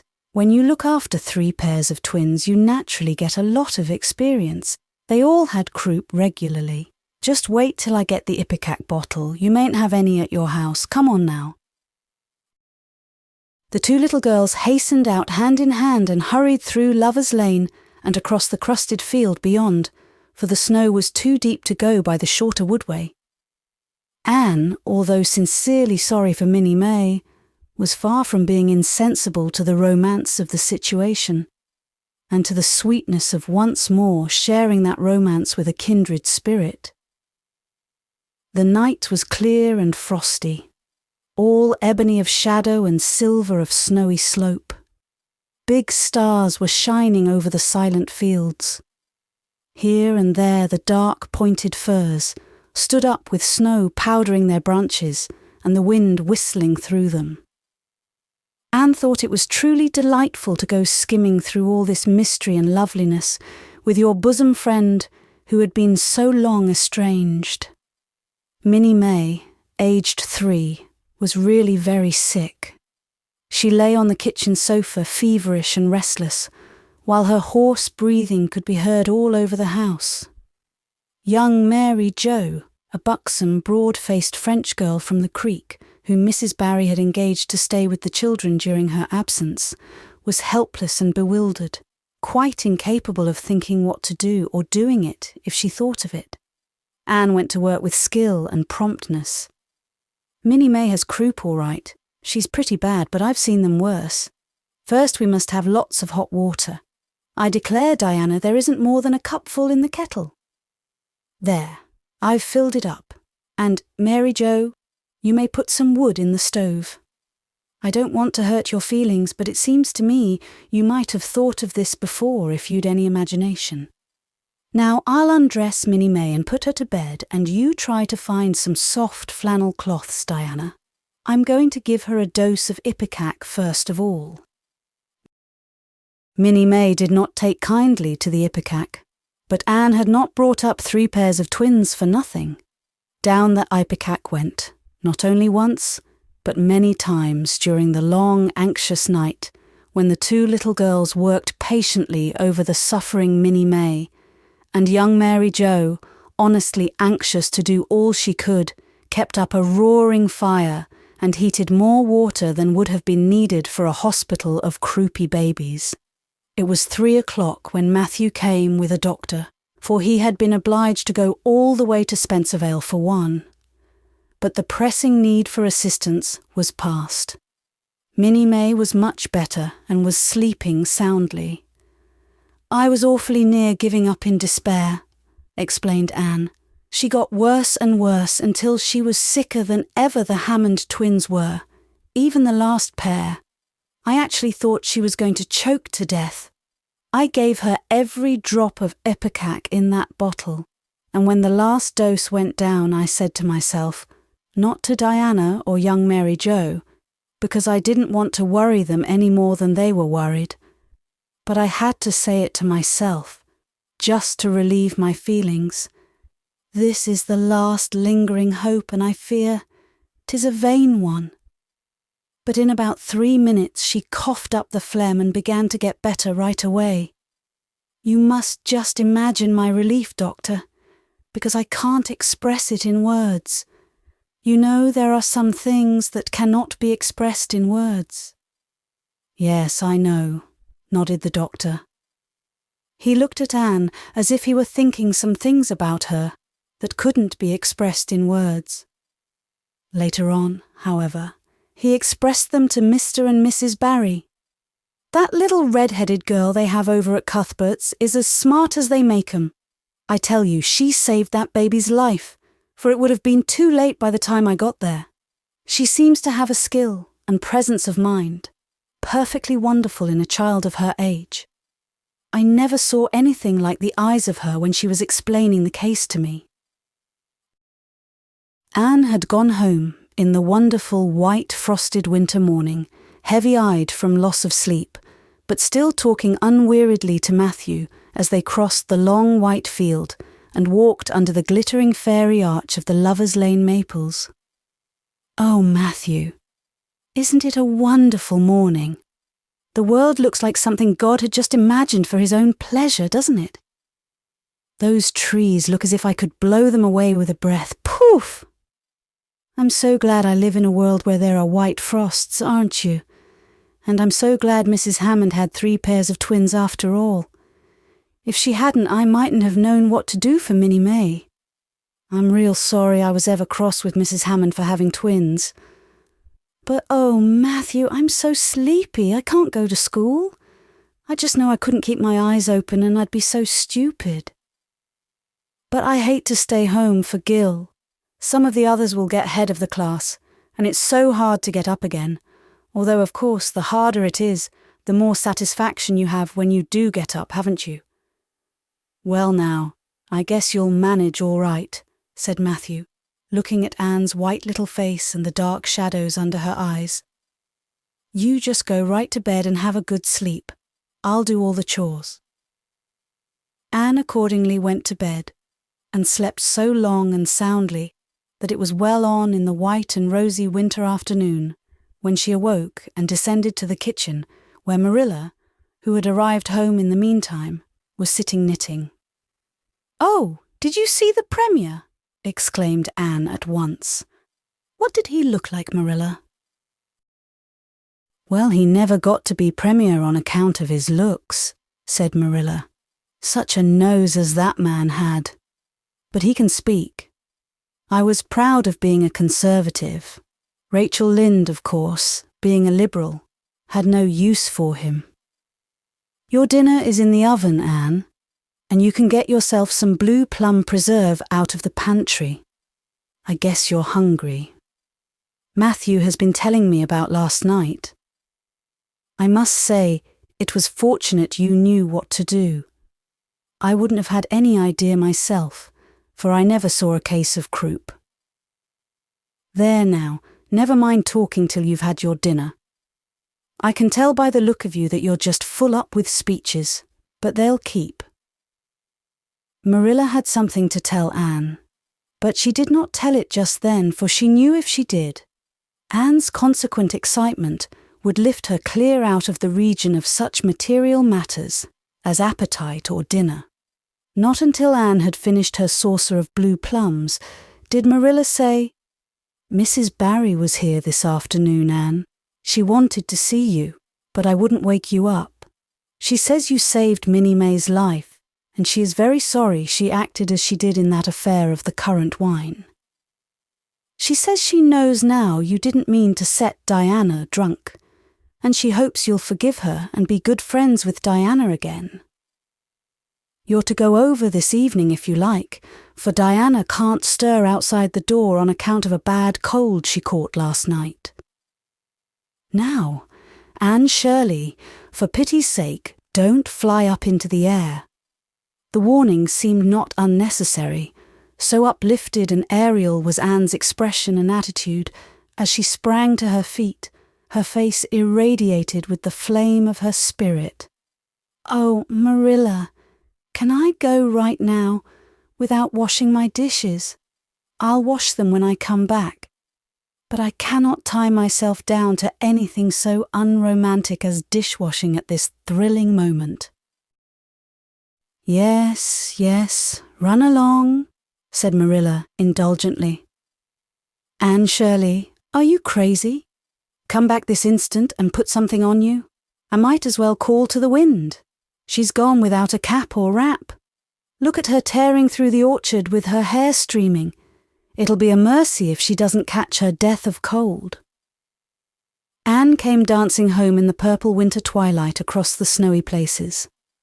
Afar in the southwest was the great shimmering pearl-like sparkle of an evening star in a sky that was pale golden and ethereal, rose over gleaming white spaces and dark glens of spruce. The tinkles of sleigh bells among the snowy hills came like elfin chimes through the frosty air. But their music was not sweeter than the song in Anne's heart and on her lips. "You see before you a perfectly happy person, Marilla," she announced. "I'm perfectly happy, yes, in spite of my red hair. Just at present, I have a soul above red hair. Mrs. Barry kissed me and cried, and said she was so sorry, and she could never repay me. I felt fearfully embarrassed, Marilla, but I just said as politely as I could, 'I have no hard feelings for you, Mrs. Barry. I assure you once for all that I did not mean to intoxicate Diana, and henceforth I shall cover the past with the mantle of oblivion.' That was a pretty dignified way of speaking, wasn't it, Marilla?" I felt that I was heaping coals of fire on Mrs. Barry's head, and Diana and I had a lovely afternoon. Diana showed me a new fancy crochet stitch her aunt over at Carmody taught her. Not a soul in Avonlea knows it but us, and we pledged a solemn vow never to reveal it to anyone else. Diana gave me a beautiful card with a wreath of roses on it and a verse of poetry. "If you love me as I love you, nothing but death can part us two." And that is true, Marilla. We're going to ask Mr. Phillips to let us sit together in school again, and Gertie Pye can go with Minnie Andrews. We had an elegant tea. Mrs. Barry had the very best china set out, Marilla, just as if I was real company.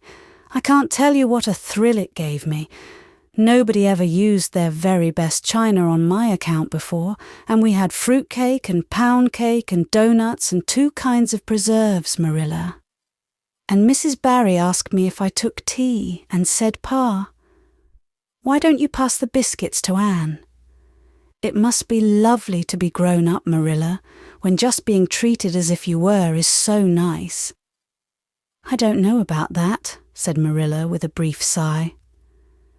"Well, anyway, when I am grown up," said Anne decidedly, "I'm always going to talk to little girls as if they were too, and I'll never laugh when they use big words. I know from sorrowful experience how that hurts one's feelings." After tea, Diana and I made taffy. The taffy wasn't very good, I suppose because neither Diana nor I had ever made any before. Diana left me to stir it while she buttered the plates, and I forgot and let it burn. And then when we set it out on the platform to cool, the cat walked over one plate and that had to be thrown away. But the making of it was splendid fun.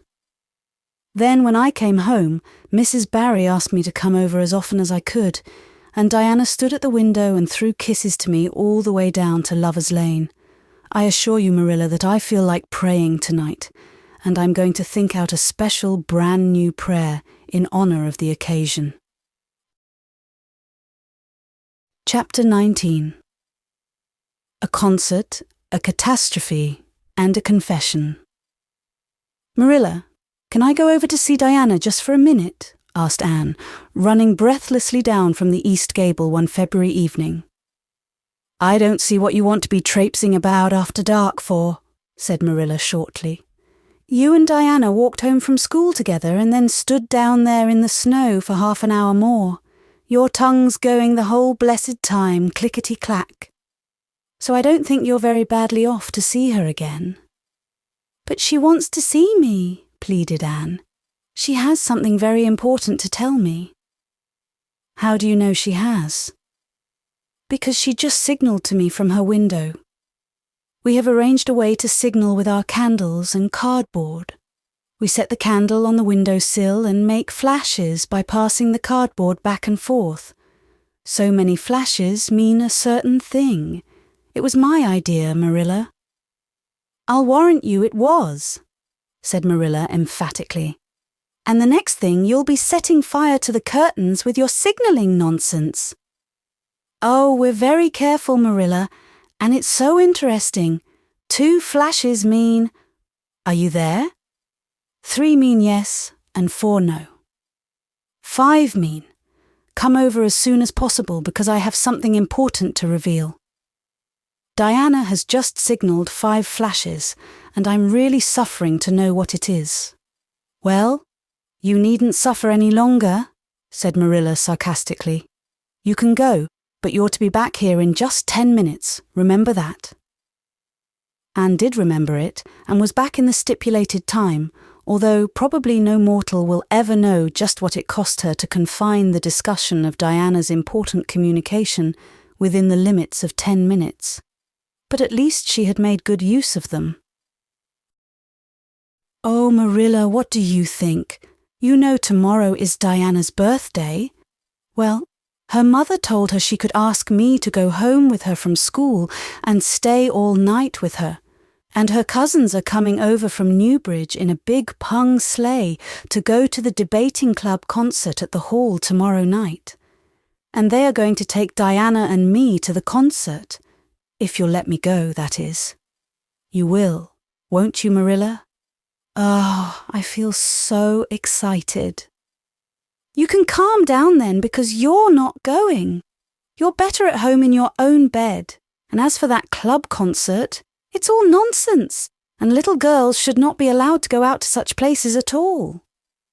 "I'm sure the debating club is a most respectable affair," pleaded Anne.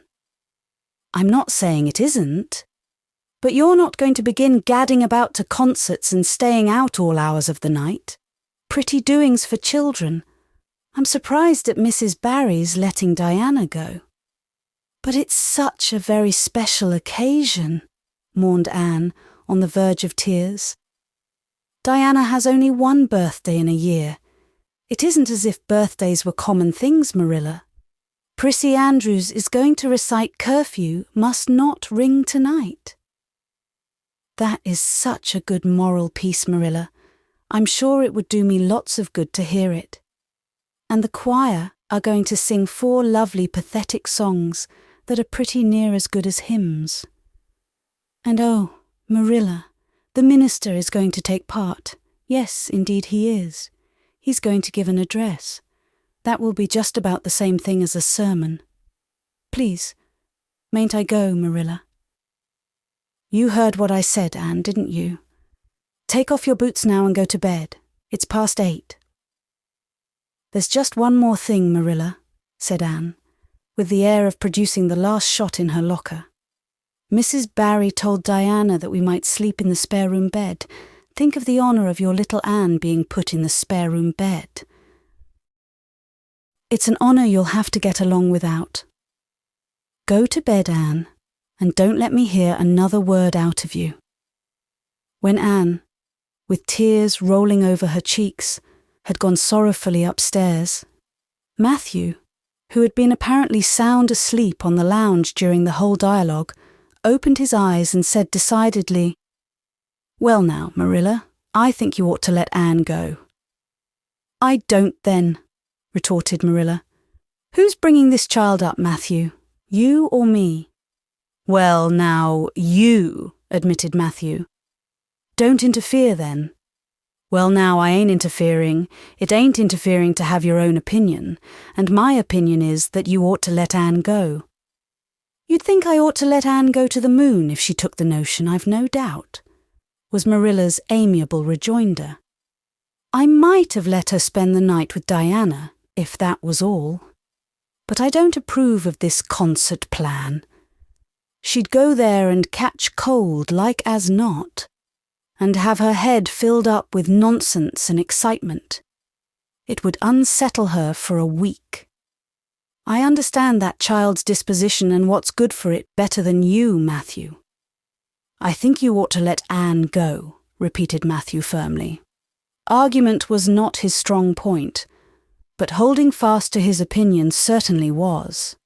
Marilla gave a gasp of helplessness and took refuge in silence. The next morning, when Anne was washing the breakfast dishes in the pantry, Matthew paused on his way out to the barn to say to Marilla again, "I think you ought to let Anne go, Marilla." For a moment, Marilla looked things not lawful to be uttered. Then she yielded to the inevitable and said tartly, "Very well, she can go, since nothing else'll please you." Anne flew out of the pantry, dripping dishcloth in hand. "Oh, Marilla, Marilla, say those blessed words again." "I guess once is enough to say them. This is Matthew's doings, and I wash my hands of it. If you catch pneumonia sleeping in a strange bed, or coming out of that hot hall in the middle of the night, don't blame me. Blame Matthew. Anne Shirley, you're dripping greasy water all over the floor. I never saw such a careless child." "Oh, I know I'm a great trial to you, Marilla," said Anne repentantly. "I make so many mistakes. But then just think of all the mistakes I don't make, although I might. I'll get some sand and scrub up the spots before I go to school. Oh, Marilla, my heart was just set on going to that concert. I never was to a concert in my life. And when the other girls talk about them in school, I feel so out of it. You didn't know just how I felt about it, but you see Matthew did. Matthew understands me, and it's so nice to be understood, Marilla." Anne was too excited to do herself justice as to lessons that morning in school. Gilbert Blythe spelled her down in class and left her clear out of sight in mental arithmetic. Anne's consequent humiliation was less than it might have been, however, in view of the concert and the spare room bed. She and Diana talked so constantly about it all day that with a stricter teacher than Mr. Phillips, dire disgrace must inevitably have been their portion. Anne felt that she could not have borne it if she had not been going to the concert, for nothing else was discussed that day in school. The Avonlea Debating Club, which met fortnightly all winter, had had several smaller free entertainments, but this was to be a big affair, admission 10 cents, in aid of the library. The Avonlea young people had been practicing for weeks, and all the scholars were especially interested in it by reason of older brothers and sisters who were going to take part. Everybody in school over 9 years of age expected to go, except Carrie Sloane, whose father shared Marilla's opinions about small girls going out to night concerts. Carrie Sloane cried into her grammar all the afternoon and felt that life was not worth living. For Anne, the real excitement began with the dismissal of school and increased therefrom in crescendo until it reached to a crash of positive ecstasy in the concert itself. They had a perfectly elegant tea, and then came the delicious occupation of dressing in Diana's little room upstairs. Diana did Anne's front hair in the new pompadour style, and Anne tied Diana's bows with the especial knack she possessed, and they experimented with at least 6 different ways of arranging their back hair. At last they were ready, cheeks scarlet and eyes glowing with excitement. True, Anne could not help a little pang when she contrasted her plain black tam and shapeless, tight-sleeved, homemade grey cloth coat with Diana's jaunty fur cap and smart little jacket. But she remembered in time that she had an imagination and could use it. Then Diana's cousins, the Murrays from Newbridge, came. They all crowded into the big pung sleigh, among straw and furry robes. Anne revelled in the drive to the hall, slipping along over the satin-smooth roads with the snow crisping under the runners. There was a magnificent sunset, and the snowy hills and deep blue water of the St. Lawrence Gulf seemed to rim in the splendour like a huge bowl of pearl and sapphire, brimmed with wine and fire. Tinkles of sleigh bells and distant laughter, that seemed like the mirth of wood elves, came from every quarter. "Oh, Diana," breathed Anne, squeezing Diana's mittened hand under the fur robe. "Isn't it all like a beautiful dream? Do I really look the same as usual? I feel so different that it seems to me it must show in my looks." "You look awfully nice," said Diana, who, having just received a compliment from one of her cousins, felt that she ought to pass it on. "You've got the loveliest colour." The programme that night was a series of thrills for at least one listener in the audience, and, as Anne assured Diana, every succeeding thrill was thrillier than the last. When Prissy Andrews, attired in a new pink silk waist, with a string of pearls about her smooth white throat and real carnations in her hair, rumour whispered that the master had sent all the way to town for them for her, climbed the slimy ladder, dark without one ray of light, Anne shivered in luxurious sympathy. When the choir sang Far Above the Gentle Daisies, Anne gazed at the ceiling as if it were frescoed with angels. When Sam Sloane proceeded to explain and illustrate How Sockery Set a Hen, Anne laughed until people sitting near her laughed too, more out of sympathy with her than with amusement, at a selection that was rather threadbare even in Avonlea. And when Mr. Phillips gave Mark Antony's oration over the dead body of Caesar in the most heart-stirring tones, looking at Prissy Andrews at the end of every sentence, Anne felt that she could rise and mutiny on the spot if but one Roman citizen led the way. Only one number on the programme failed to interest her. When Gilbert Blythe recited Binion on the Rhine, Anne picked up Rhoda Murray's library book and read it until he had finished, when she sat rigidly stiff and motionless while Diana clapped her hands until they tingled. It was 11 when they got home, sated with dissipation, but with the exceeding sweet pleasure of talking it all over still to come.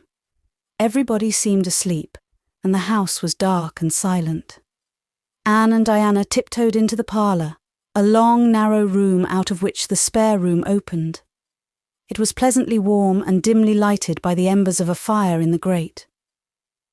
"Let's undress here," said Diana. "It's so nice and warm." "Hasn't it been a delightful time?" sighed Anne rapturously. "It must be splendid to get up and recite there. Do you suppose we will ever be asked to do it, Diana?" "Yes, of course, some day. They're always wanting the big scholars to recite. Gilbert Blythe does often, and he's only 2 years older than us. Oh, Anne, how could you pretend not to listen to him? When he came to the line, 'There's another, not a sister,' he looked right down at you." "Diana," said Anne with dignity, "you are my bosom friend, but I cannot allow even you to speak to me of that person. Are you ready for bed? Let's run a race and see who'll get to the bed first." The suggestion appealed to Diana. The 2 little white-clad figures flew down the long room, through the spare room door, and bounded on the bed at the same moment. And then, something moved beneath them. There was a gasp and a cry, and somebody said in muffled accents, "Merciful goodness." Anne and Diana were never able to tell just how they got off that bed and out of the room. They only knew that after one frantic rush, they found themselves tiptoeing shiveringly upstairs. "Oh," Who was it? What was it? Whispered Anne, her teeth chattering with cold and fright. It was Aunt Josephine, said Diana, gasping with laughter. Oh, Anne, it was Aunt Josephine, however she came to be there. Oh, and I know she will be furious. It's dreadful, it's really dreadful. But did you ever know anything so funny, Anne? Who is your Aunt Josephine? She's Father's aunt, and she lives in Charlottetown. She's awfully old, 70 anyhow, and I don't believe she was ever a little girl. We were expecting her out for a visit, but not so soon. She's awfully prim and proper, and she'll scold dreadfully about this, I know. Well, we'll have to sleep with Minnie May, and you can't think how she kicks. Miss Josephine Barry did not appear at the early breakfast the next morning. Mrs. Barry smiled kindly at the two little girls. Did you have a good time last night? I tried to stay awake until you came home, for I wanted to tell you Aunt Josephine had come, and that you would have to go upstairs after all, but I was so tired I fell asleep. I hope you didn't disturb your aunt, Diana. Diana preserved a discreet silence, but she and Anne exchanged furtive smiles of guilty amusement across the table. Anne hurried home after breakfast, and so remained in blissful ignorance of the disturbance which presently resulted in the Barry household until the late afternoon, when she went down to Mrs. Lynde's on an errand for Marilla. So you and Diana nearly frightened poor old Miss Barry to death last night, said Mrs. Lynde severely, but with a twinkle in her eye. Mrs. Barry was here a few minutes ago on her way to Carmody. She's feeling real worried over it. Old Miss Barry was in a terrible temper when she got up this morning. And Josephine Barry's temper is no joke, I can tell you that. She wouldn't speak to Diana at all. It wasn't Diana's fault, said Anne contritely. It was mine. I suggested racing to see who would get into bed first. I knew it, said Mrs. Lynde, with the exultation of a correct guesser. I knew that idea came out of your head. Well, it's made a nice lot of trouble, that's what. Old Miss Barry came out to stay for a month, but she declares she won't stay another day and is going right back to town tomorrow, Sunday and all as it is. She'd have gone today if they could have taken her. She had promised to pay for a quarter's music lessons for Diana, but now she is determined to do nothing at all for such a tomboy. Oh, I guess they had a lively time of it there this morning. The Barrys must feel cut up. Old Miss Barry is rich and they'd like to keep on the good side of her. Of course, Mrs. Barry didn't say just that to me, but I'm a pretty good judge of human nature. That's what. I'm such an unlucky girl, mourned Anne. I'm always getting into scrapes myself and getting my best friends, people I'd shed my heart's blood for, into them too. Can you tell me why it is so, Mrs. Lynde? It's because you're too heedless and impulsive, child, that's what. You never stop to think. Whatever comes into your head to say or do, you say or do it, without a moment's reflection. Oh, but that's the best of it, protested Anne. Something just flashes into your mind so exciting, and you must out with it. If you stop to think it over, you spoil it all. Haven't you never felt that yourself, Mrs. Lynde? No, Mrs. Lynde had not. She shook her head sagely. You must learn to think a little, Anne. That's what. The proverb you need to go by is, look before you leap, especially into spare room beds. Mrs. Lynde laughed comfortably over her mild joke, but Anne remained pensive. She saw nothing to laugh at in the situation, which to her eyes appeared very serious. When she left Mrs. Lynde's, she took her way across the crusted fields to Orchard Slope. Diana met her at the kitchen door. Your Aunt Josephine was very cross about it, wasn't she? Whispered Anne. Yes, answered Diana, stifling a giggle with an apprehensive glance over her shoulder at the closed sitting-room door. She was fairly dancing with rage, Anne.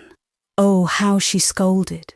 She said I was the worst behaved girl she ever saw, and that my parents ought to be ashamed of the way they had brought me up. She says she won't stay, and I'm sure I don't care. But father and mother do.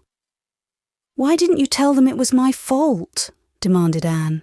It's likely I'd do such a thing, isn't it? Said Diana with just scorn. I'm no telltale, Anne Shirley, and anyhow I was just as much to blame as you. Well, I'm going in to tell her myself, said Anne resolutely. Diana stared. Anne Shirley, you'd never!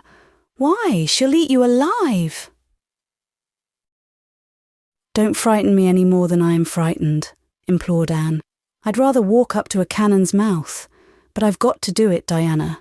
It was my fault, and I've got to confess. I've had practice in confessing, fortunately. Well, she's in the room, said Diana. You can go in if you want to. I wouldn't dare. And I don't believe you'll do a bit of good.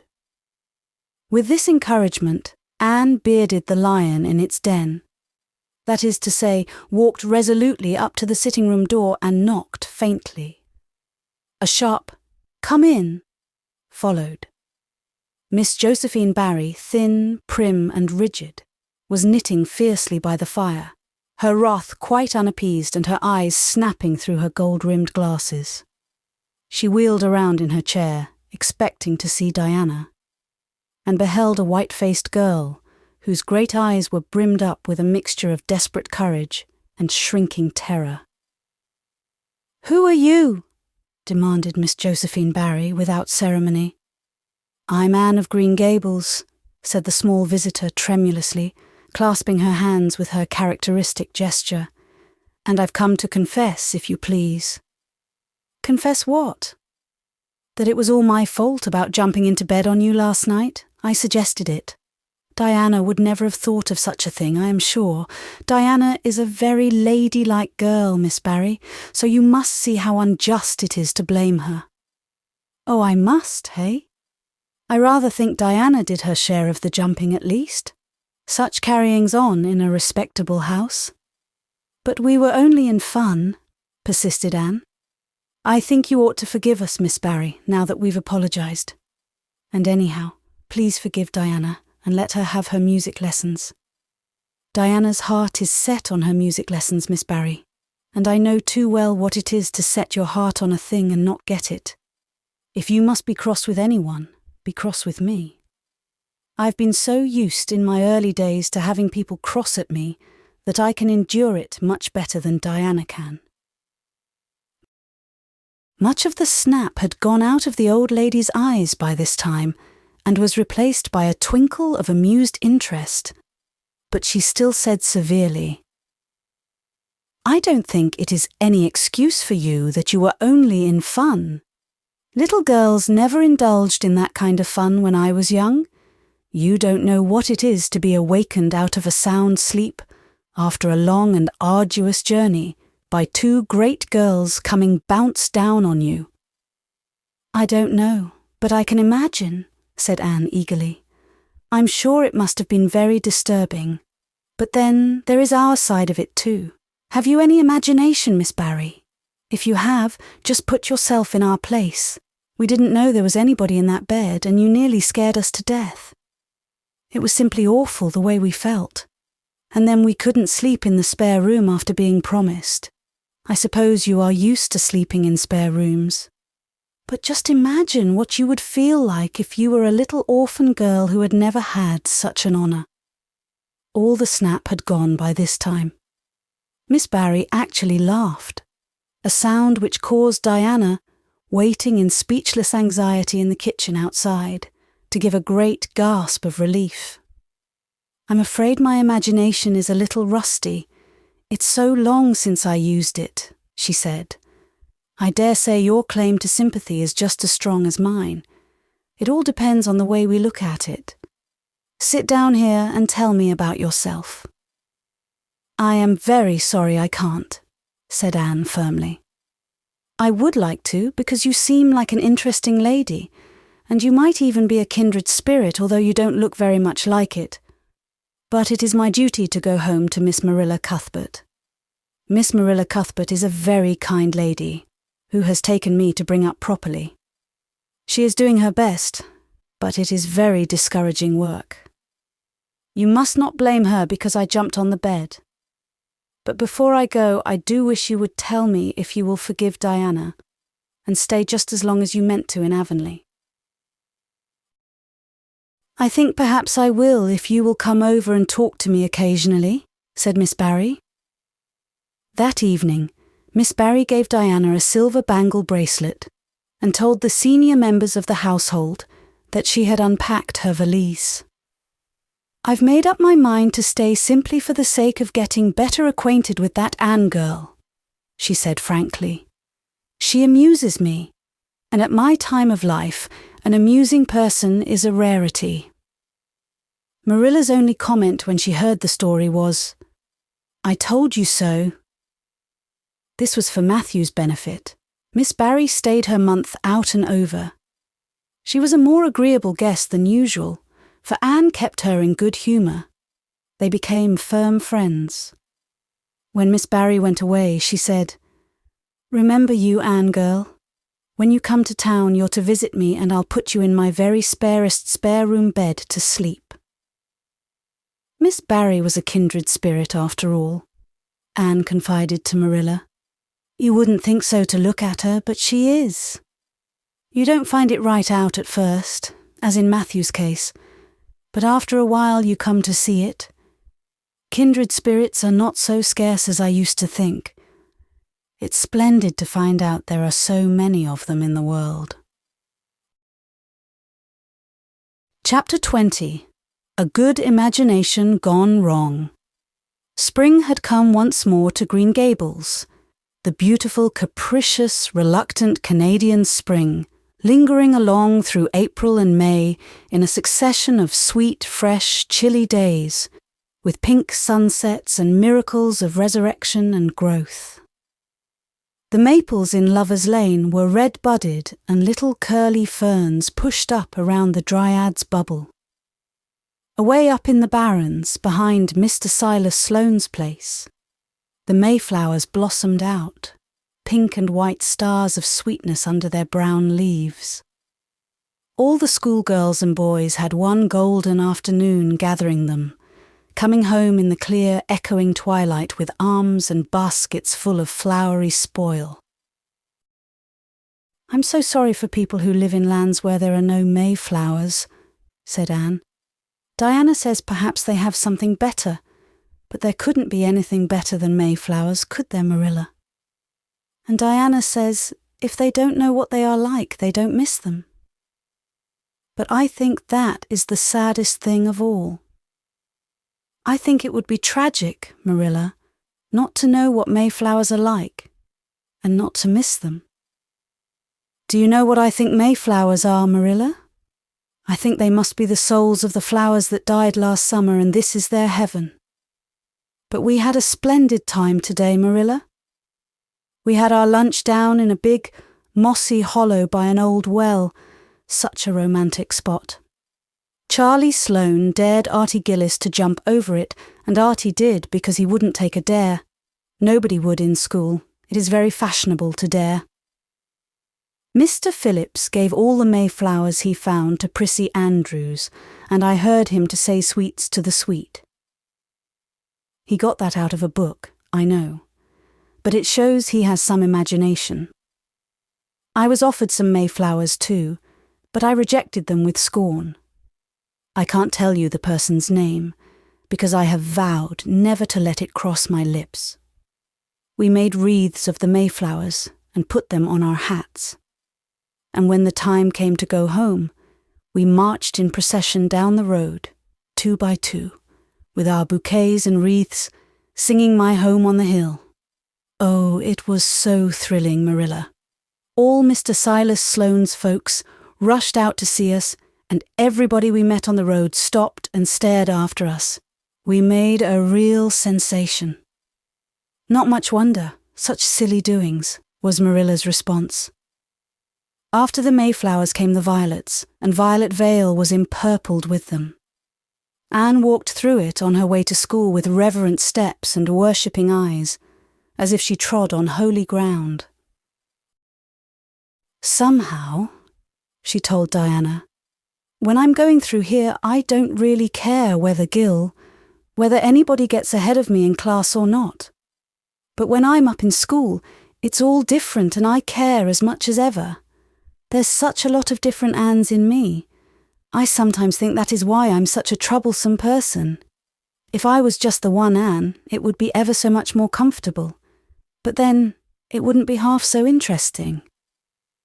One June evening, when the orchards were pink-blossomed again, when the frogs were singing silverly sweet in the marshes, about the head of the lake of shining waters, and the air was full of the savour of clover fields and balsamic fir woods, Anne was sitting by her gable window. She had been studying her lessons, but it had grown too dark to see the book, so she had fallen into wide-eyed reverie, looking out past the boughs of the Snow Queen, once more bestarred with its tufts of blossom. In all essential respects, the little gable chamber was unchanged. The walls were as white, the pincushion as hard, the chairs as stiffly and yellowly upright as ever. Yet the whole character of the room was altered. It was full of a new, vital, pulsing personality that seemed to pervade it and to be quite independent of schoolgirl books and dresses and ribbons, and even of the cracked blue jug full of apple blossoms on the table. It was as if all the dreams, sleeping and waking, of its vivid occupant had taken a visible, although unmaterial form, and had tapestried the bare room with splendid filmy tissues of rainbow and moonshine. Presently, Marilla came briskly in with some of Anne's freshly ironed school aprons. She hung them over a chair and sat down with a short sigh. She had had one of her headaches that afternoon, and although the pain had gone, she felt weak and tuckered out, as she expressed it. Anne looked at her with eyes limpid with sympathy. "I do truly wish I could have had the headache in your place, Marilla. I would have endured it joyfully for your sake. I guess you did your part in attending to the work and letting me rest," said Marilla. "You seem to have got on fairly well, and made fewer mistakes than usual. Of course it wasn't exactly necessary to starch Matthew's handkerchiefs. And most people, when they put a pie in the oven to warm up for dinner, take it out and eat it when it gets hot, instead of leaving it to be burned to a crisp. But that doesn't seem to be your way, evidently." Headaches always left Marilla somewhat sarcastic. "Oh, I'm so sorry," said Anne penitently. "I never thought about that pie from the moment I put it in the oven till now. Although I felt instinctively that there was something missing on the dinner table, I was firmly resolved, when you left me in charge this morning, not to imagine anything, but keep my thoughts on facts. I did pretty well until I put the pie in, and then an irresistible temptation came to me to imagine I was an enchanted princess shut up in a lonely tower with a handsome knight riding to my rescue on a coal-black steed. So that is how I came to forget the pie. I didn't know I starched the handkerchiefs. All the time I was ironing, I was trying to think of a name for a new island Diana and I have discovered up the brook. It's the most ravishing spot, Marilla. There are 2 maple trees on it, and the brook flows right around it. At last, it struck me that it would be splendid to call it Victoria Island, because we found it on the Queen's birthday. Both Diana and I are very loyal, but I'm sorry about that pie and the handkerchiefs. I wanted to be extra good today because it's an anniversary. Do you remember what happened this day last year, Marilla?" "No, I can't think of anything special." "Oh, Marilla, it was the day I came to Green Gables. I shall never forget it. It was the turning point in my life. Of course it wouldn't seem so important to you. I've been here for a year and I've been so happy. Of course I've had my troubles. but one can live down troubles. Are you sorry you kept me, Marilla?" "No, I can't say I'm sorry," said Marilla, who sometimes wondered how she could have lived before Anne came to Green Gables. "No, not exactly sorry. If you've finished your lessons, Anne, I want you to run over and ask Mrs. Barry if she'll lend me Diana's apron pattern." "Oh, it's too dark," cried Anne. "Too dark? Why, it's only twilight, and goodness knows you've gone over often enough after dark." "I'll go over early in the morning," said Anne eagerly. "I'll get up at sunrise and go over, Marilla." "What has got into your head now, Anne Shirley? I want that pattern to cut out your new apron this evening. Go at once and be smart too." "I'll have to go round by the road then," said Anne, taking up her hat reluctantly. "Go by the road and waste half an hour. I'd like to catch you." "I can't go through the haunted wood, Marilla," cried Anne desperately. Marilla stared. "The haunted wood? Are you crazy? What under the canopy is the haunted wood?" "The spruce wood over the brook," said Anne in a whisper. "Fiddlesticks! There is no such thing as a haunted wood anywhere. Who has been telling you such stuff?" "Nobody," confessed Anne. "Diana and I just imagined the wood was haunted. All the places around here are so commonplace. We just got this up for our own amusement. We began it in April. A haunted wood is so very romantic, Marilla. We chose the spruce grove because it's so gloomy. Oh, we have imagined the most harrowing things. There's a white lady walks along the brook just about this time of the night and wrings her hands and utters wailing cries. She appears when there is to be a death in the family. And the ghost of a little murdered child haunts the corner up by Idlewild. It creeps up behind you and lays its cold fingers on your hand, so. Oh, Marilla, it gives me a shudder to think of it. And there's a headless man stalks up and down the path, and skeletons glower at you between the boughs. Oh, Marilla, I wouldn't go through the haunted wood after dark now for anything. I'd be sure that white things would reach out from behind the trees and grab me." "Did ever anyone hear the like?" ejaculated Marilla, who had listened in dumb amazement. "Anne Shirley, do you mean to tell me you believe all that wicked nonsense of your own imagination?" "Not believe exactly," faltered Anne. "At least, I don't believe it in daylight. But after dark, Marilla, it's different. That is when ghosts walk." "There are no such things as ghosts, Anne." "Oh, but there are, Marilla," cried Anne eagerly. "I know people who have seen them, and they are respectable people. Charlie Sloane says that his grandmother saw his grandfather driving home the cows one night, after he'd been buried for a year. You know, Charlie Sloane's grandmother wouldn't tell a story for anything. She's a very religious woman. And Mrs. Thomas's father was pursued home one night by a lamb of fire with its head cut off, hanging by a strip of skin. He said he knew it was the spirit of his brother and that it was a warning he would die within 9 days. He didn't, but he died 2 years after, so you see it was really true. And Ruby Gillis says—" "Anne Shirley," interrupted Marilla firmly, "I never want to hear you talking in this fashion again.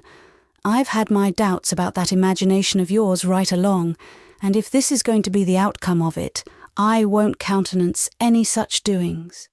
You'll go right over to Barry's and you'll go through that spruce grove just for a lesson and a warning to you.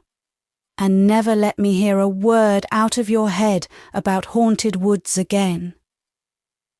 Anne might plead and cry as she liked, and did, for her terror was very real.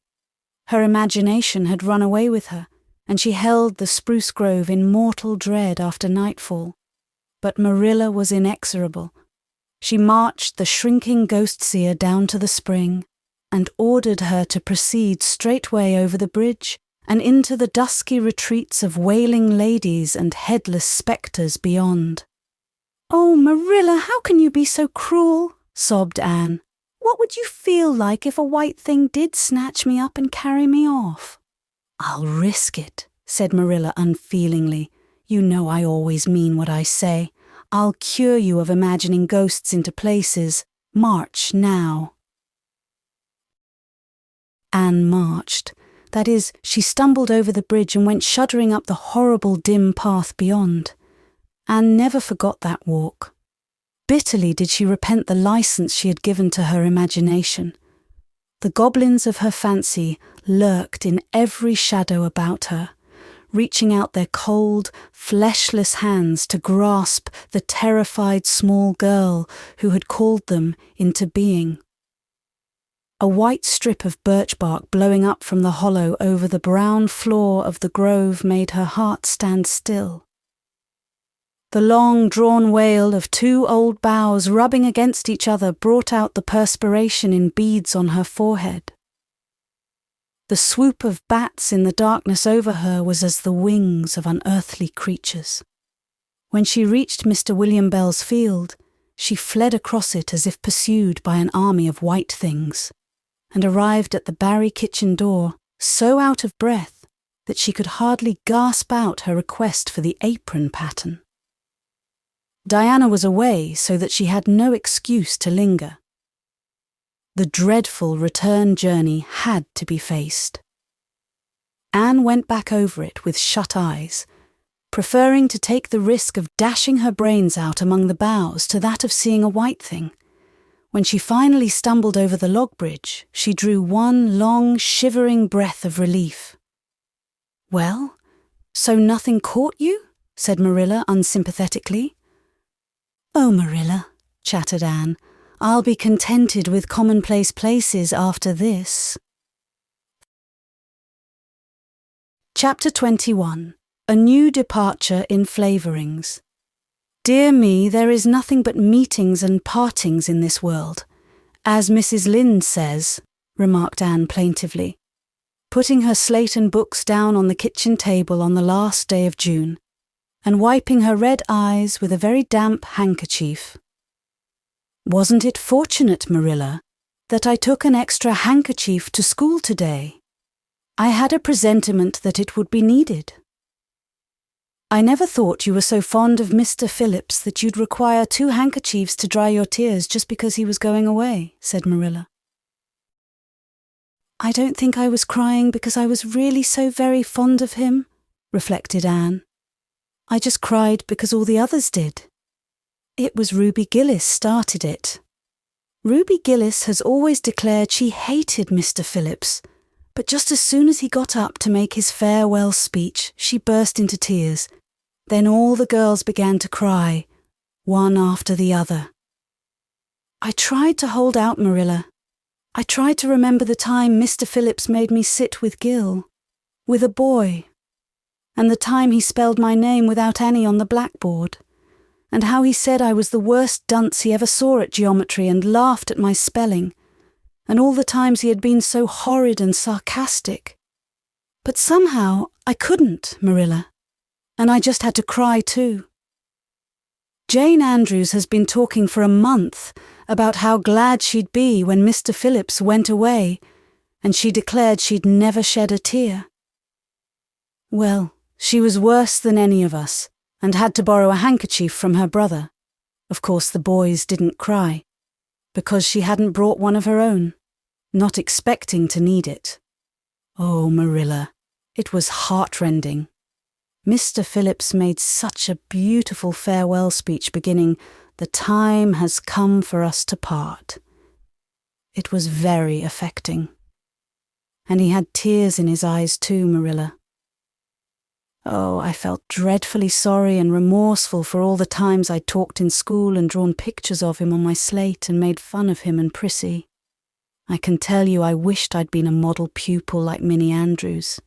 She hadn't anything on her conscience. The girls cried all the way home from school. Carrie Sloane kept saying every few minutes, "The time has come for us to part." and that would start us off again whenever we were in any danger of cheering up. I do feel dreadfully sad, Marilla, but one can't feel quite in the depths of despair with 2 months' vacation before them, can they, Marilla? And besides, we met the new minister and his wife coming from the station. For all I was feeling so bad about Mr. Phillips going away, I couldn't help taking a little interest in a new minister, could I? His wife is very pretty. Not exactly regally lovely, of course. It wouldn't do, I suppose, for a minister to have a regally lovely wife, because it might set a bad example. Mrs. Lynde says the minister's wife over at Newbridge sets a very bad example because she dresses so fashionably. Our new minister's wife was dressed in blue muslin with lovely puffed sleeves and a hat trimmed with roses. Jane Andrews said she thought puffed sleeves were too worldly for a minister's wife. But I didn't make any such uncharitable remark, Marilla, because I know what it is to long for puffed sleeves. Besides, she's only been a minister's wife for a little while, so one should make allowances, shouldn't they? They are going to board with Mrs. Lynde until the manse is ready. If Marilla, in going down to Mrs. Lynde's that evening, was actuated by any motive save her avowed one of returning the quilting frame she had borrowed the preceding winter, it was an amiable weakness shared by most of the Avonlea people. Many a thing Mrs. Lynde had lent, sometimes never expecting to see it again, came home that night in charge of the borrowers thereof.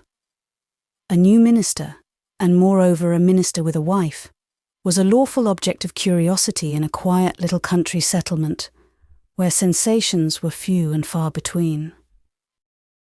Old Mr. Bentley, the minister whom Anne had found lacking in imagination, had been pastor of Avonlea for 18 years. He was a widower when he came, and a widower he remained, despite the fact that gossip regularly married him to this, that, or the other one, every year of his sojourn. In the preceding February, he had resigned his charge and departed amid the regrets of his people, most of whom had the affection born of long intercourse for their good old minister in spite of his shortcomings as an orator. Since then, the Avonlea Church had enjoyed a variety of religious dissipation in listening to the many and various candidates and supplies who came Sunday after Sunday to preach on trial. These stood or fell by the judgment of the fathers and mothers in Israel. But a certain small, red-haired girl who sat meekly in the corner of the old Cuthbert pew also had her opinions about them, and discussed the same in full with Matthew, Marilla always declining from principle to criticize ministers in any shape or form. "I don't think Mr. Smith would have done, Matthew," was Anne's final summing up. "Mrs. Lynde says his delivery was so poor, but I think his worst fault was just like Mr. Bentley's. He had no imagination, and Mr. Terry had too much. He let it run away with him just as I did mine in the matter of the haunted wood. Besides, Mrs. Lynde says his theology wasn't sound. Mr. Gresham was a very good man, and a very religious man, but he told too many funny stories and made the people laugh in church. He was undignified, and you must have some dignity about a minister, mustn't you, Matthew? I thought Mr. Marshall was decidedly attractive, but Mrs. Lynde says he isn't married, or even engaged, because she made special inquiries about him, and she says it would never do to have a young unmarried minister in Avonlea, because he might marry in the congregation and that would make trouble." Mrs. Lynde is a very far-seeing woman, isn't she, Matthew? I'm very glad they've called Mr. Allen. I liked him because his sermon was interesting, and he prayed as if he meant it, and not just as if he did it, because he was in the habit of it. Mrs. Lynde says he isn't perfect, but she says she supposes we couldn't expect a perfect minister for $750 a year. And anyhow, his theology is sound because she questioned him thoroughly on all the points of doctrine. And she knows his wife's people, and they are most respectable, and the women are all good housekeepers. Mrs. Lynde says that sound doctrine in the man and good housekeeping in the woman make an ideal combination for a minister's family. The new minister and his wife were a young, pleasant-faced couple, still on their honeymoon and full of all good and beautiful enthusiasms for their chosen life work. Avonlea opened its heart to them from the start. Old and young liked the frank, cheerful young man with his high ideals, and the bright, gentle little lady who assumed the mistressship of the manse. With Mrs. Ann fell promptly and wholeheartedly in love. She had discovered another kindred spirit. "Mrs. Allen is perfectly lovely," she announced one Sunday afternoon. "She's taken our class and she's a splendid teacher. She said right away she didn't think it was fair for the teacher to ask all the questions, and you know, Marilla, that is exactly what I've always thought. She said we could ask her any question we liked, and I asked ever so many. I'm good at asking questions, Marilla." "I believe you," was Marilla's emphatic comment. Nobody else asked any except Ruby Gillis, and she asked if there was to be a Sunday school picnic this summer. I didn't think that was a very proper question to ask, because it hadn't any connection with the lesson. The lesson was about Daniel in the lion's den. But Mrs. Allen just smiled and said she thought there would be. Mrs. Allen has a lovely smile. She has such exquisite dimples in her cheeks. I wish I had dimples in my cheeks, Marilla. I'm not half so skinny as I was when I came here, but I have no dimples yet. If I had, perhaps I could influence people for good. Mrs. Allen said we ought always to try to influence other people for good. She talked so nice about everything. I never knew before that religion was such a cheerful thing. I always thought it was kind of melancholy. But Mrs. Allen's isn't, and I'd like to be a Christian if I could be one like her. I wouldn't want to be one like Mr. Superintendent Bell. "It's very naughty of you to speak so about Mr. Bell," said Marilla severely. "Mr. Bell is a real good man." "Oh, of course he's good," agreed Anne, "but he doesn't seem to get any comfort out of it. If I could be good, I'd dance and sing all day because I was glad of it. I suppose Mrs. Allen is too old to dance and sing, and of course it wouldn't be dignified in a minister's wife. But I can just feel she's glad she's a Christian, and that she'd be one, even if she could get to heaven without it." "I suppose we must have Mr. and Mrs. Allen up to tea some day soon," said Marilla reflectively. "They've been most everywhere but here. Let me see. Next Wednesday would be a good time to have them. But don't say a word to Matthew about it, for if he knew they were coming, he'd find some excuse to be away that day. He'd got so used to Mr. Bentley he didn't mind him, but he's going to find it hard to get acquainted with a new minister, and a new minister's wife will frighten him to death." "I'll be as secret as the dead," assured Anne. "But oh, Marilla, will you let me make a cake for the occasion? I'd love to do something for Mrs. Allen, and you know I can make a pretty good cake by this time." "You can make a layer cake," promised Marilla. Monday and Tuesday great preparations went on at Green Gables. Having the minister and his wife to tea was a serious and important undertaking, and Marilla was determined not to be eclipsed by any of the Avonlea housekeepers. Anne was wild with excitement and delight. She talked it all over with Diana Tuesday night in the twilight, as they sat on the big red stones by the Dryad's bubble and made rainbows in the water with little twigs dipped in fir balsam. "Everything is ready, Diana, except my cake, which I'm to make in the morning, and the baking powder biscuits which Marilla will make just before tea time. I assure you, Diana, that Marilla and I have had a busy 2 days of it. It's such a responsibility having a minister's family to tea. I never went through such an experience before. You should just see our pantry. It's a sight to behold. we're going to have jellied chicken and cold tongue.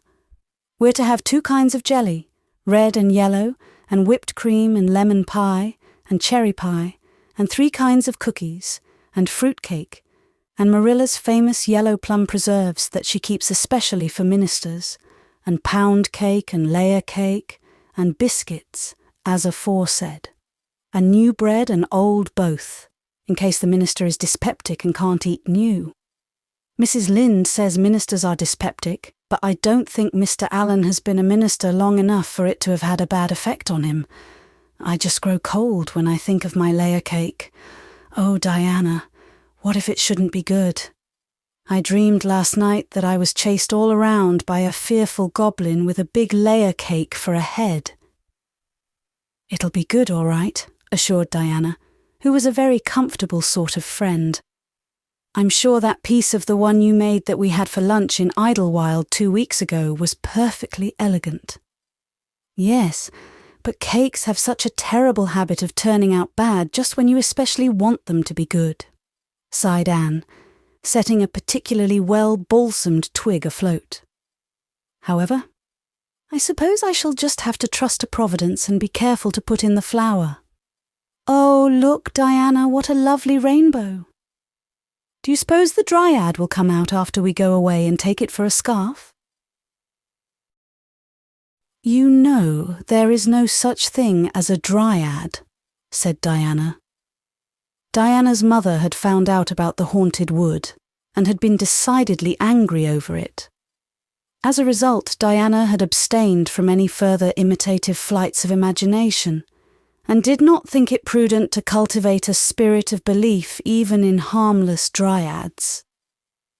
But it's so easy to imagine there is, said Anne. Every night before I go to bed, I look out of my window and wonder if the dryad is really sitting here, combing her locks with the spring for a mirror. Sometimes I look for her footprints in the dew in the morning. Oh, Diana, don't give up your faith in the dryad. Wednesday morning came. Anne got up at sunrise because she was too excited to sleep. She had caught a severe cold in the head by reason of her dabbling in the spring on the preceding evening. But nothing short of absolute pneumonia could have quenched her interest in culinary matters that morning. After breakfast, she proceeded to make her cake. When she finally shut the oven door upon it, she drew a long breath. I'm sure I haven't forgotten anything this time, Marilla. But do you think it will rise? Just suppose perhaps the baking powder isn't good. I used it out of the new can, and Mrs. Lynde says you can never be sure of getting good baking powder nowadays when everything is so adulterated. Mrs. Lynde says the government ought to take the matter up, but she says we'll never see the day when a Tory government will do it. Marilla, what if that cake doesn't rise? We'll have plenty without it, was Marilla's unimpassioned way of looking at the subject.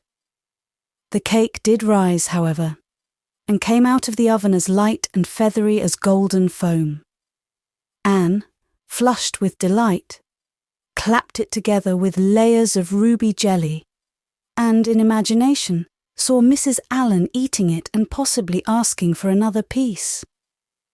You'll be using the best tea set, of course, Marilla, she said. Can I fix the table with ferns and wild roses?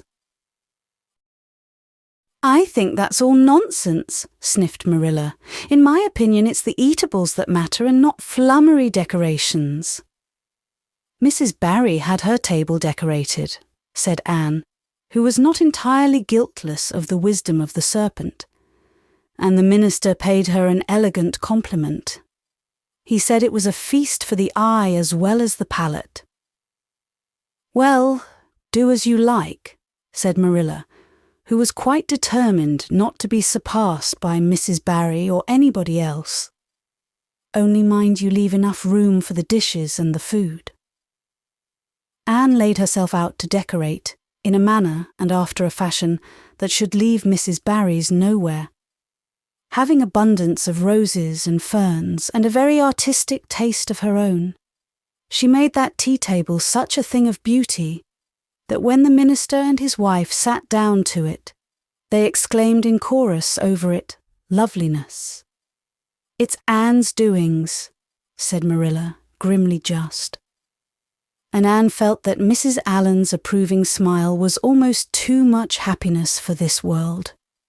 Matthew was there, having been inveigled into the party only goodness and Anne knew how.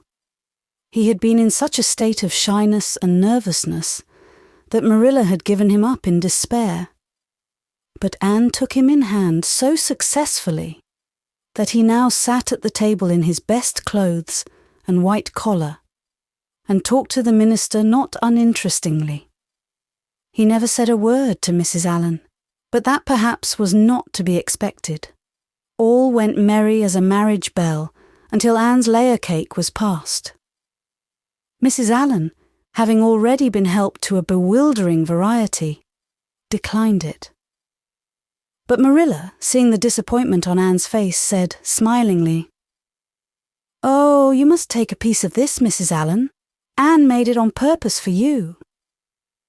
"In that case I must sample it," laughed Mrs. Allen, helping herself to a plump triangle, as did also the minister and Marilla.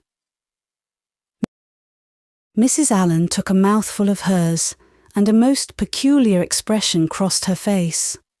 Not a word did she say, however, but steadily ate away at it. Marilla saw the expression and hastened to taste the cake. "Anne Shirley," she exclaimed, "what on earth did you put into that cake?" "Nothing but what the recipe said, Marilla," cried Anne with a look of anguish. "Oh, isn't it all right?" "All right. It's simply horrible." "Mr. Allen, don't try to eat it. Anne, taste it yourself. What flavouring did you use?" "Vanilla," said Anne, her face scarlet with mortification after tasting the cake. "Only vanilla." "Oh, Marilla, it must have been the baking powder. I had my suspicions of that Baking powder, fiddlesticks! Go and bring me the bottle of vanilla you used."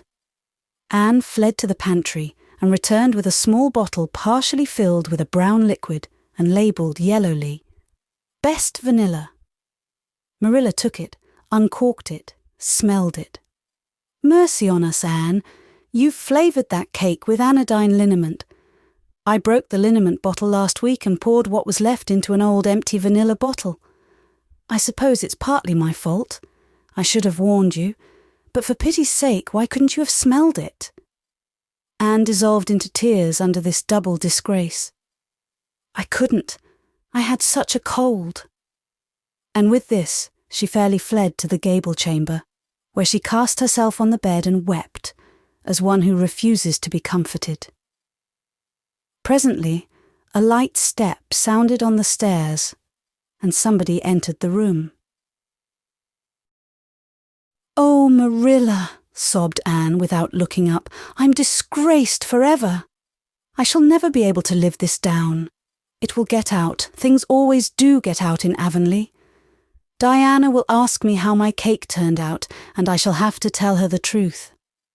I shall always be pointed at as the girl who flavoured a cake with anodyne liniment. Gill. The boys in school will never get over laughing at it.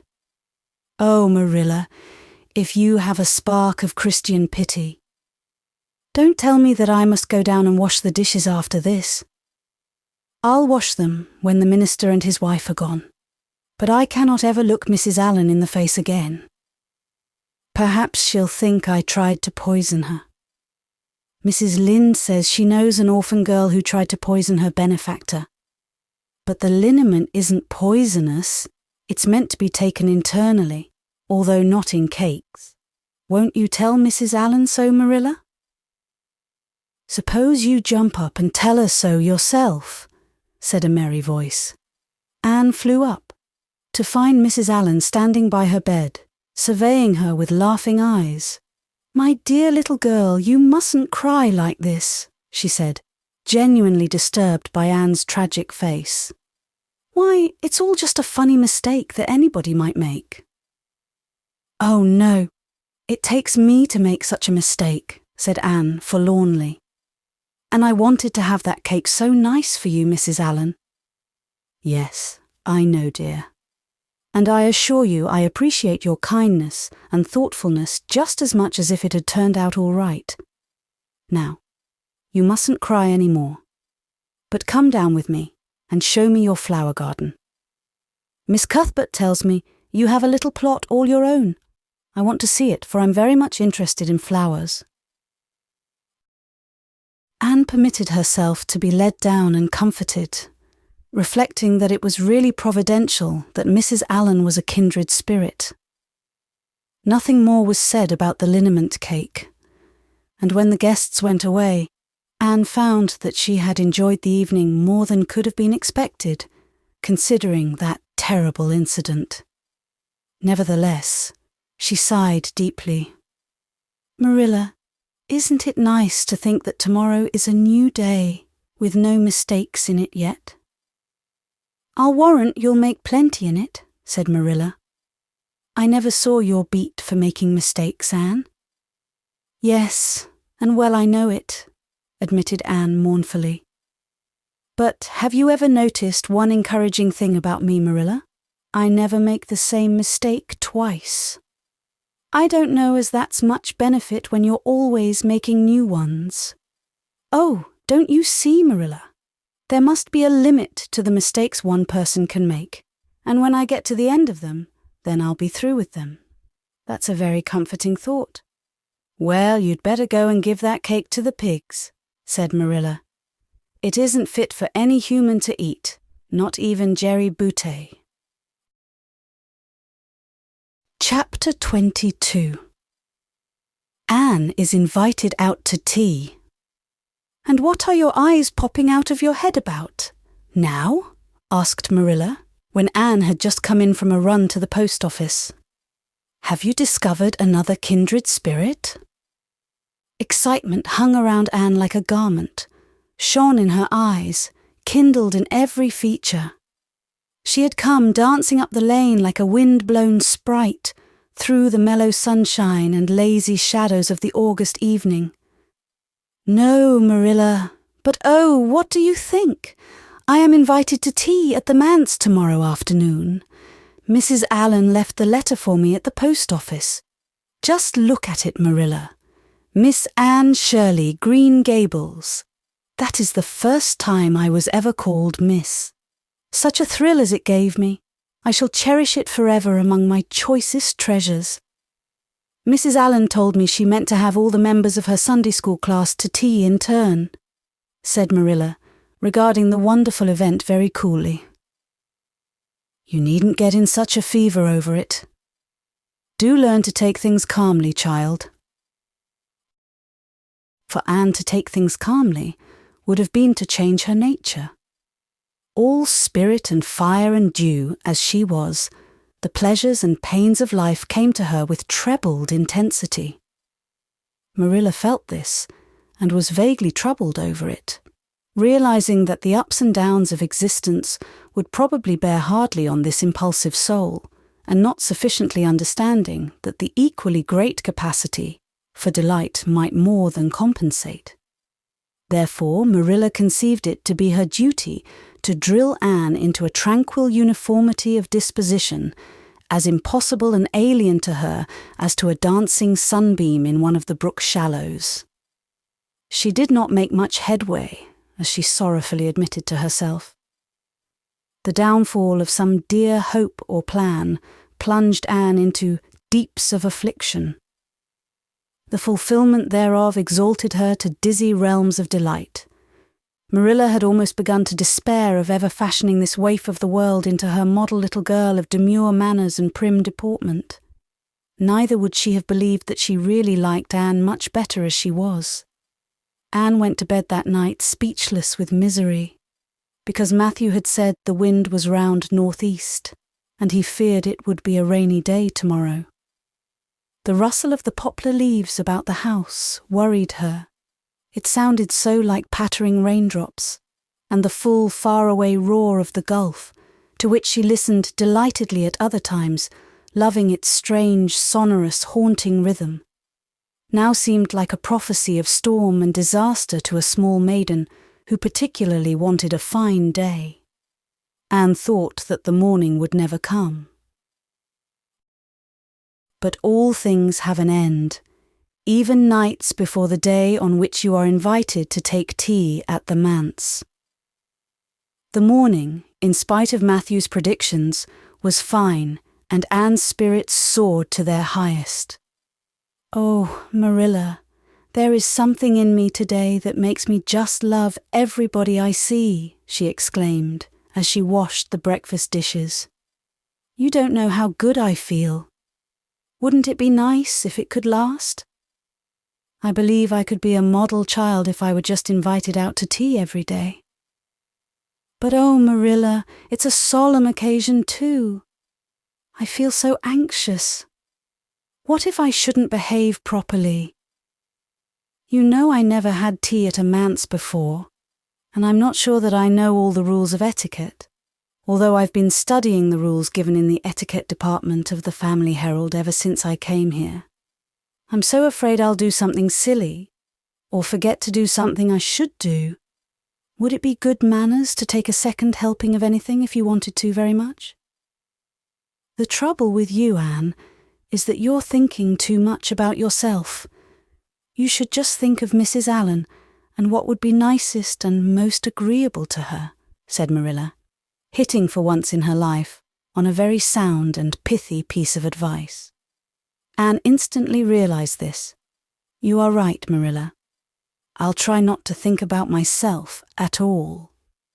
Anne evidently got through her visit without any serious breach of etiquette, for she came home through the twilight, under a great, high-sprung sky gloried over with trails of saffron and rosy cloud, in a beatified state of mind, and told Marilla all about it happily, sitting on the big red sandstone slab at the kitchen door with her tired curly head in Marilla's gingham lap. A cool wind was blowing down over the long harvest fields from the rims of firry western hills and whistling through the poplars.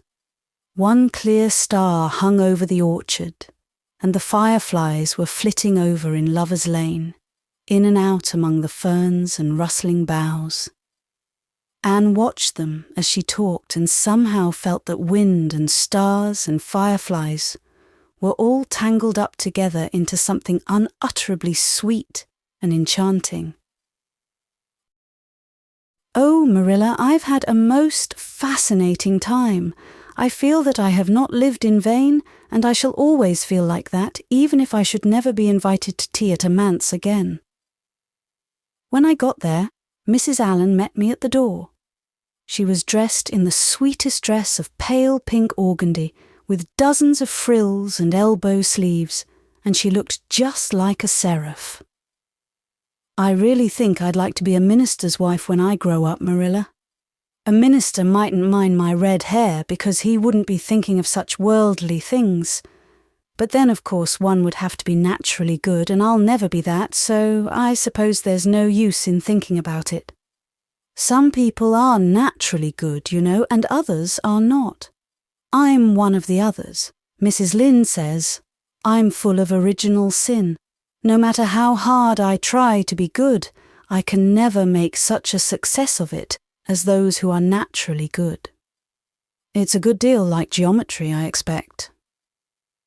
But don't you think the trying so hard ought to count for something? Mrs. Allen is one of the naturally good people. I love her passionately. You know, there are some people like Matthew and Mrs. Allen that you can love right off without any trouble. And there are others, like Mrs. Lynde, that you have to try very hard to love. You know you ought to love them because they know so much and are such active workers in the church, but you have to keep reminding yourself of it all the time, or else you forget. There was another little girl at the manse to tea from the White Sands Sunday School. Her name was Laurette Bradley, and she was a very nice little girl. Not exactly a kindred spirit, you know, but still very nice. We had an elegant tea, and I think I kept all the rules of etiquette pretty well. After tea, Mrs. Allen played and sang, and she got Loretta and me to sing too.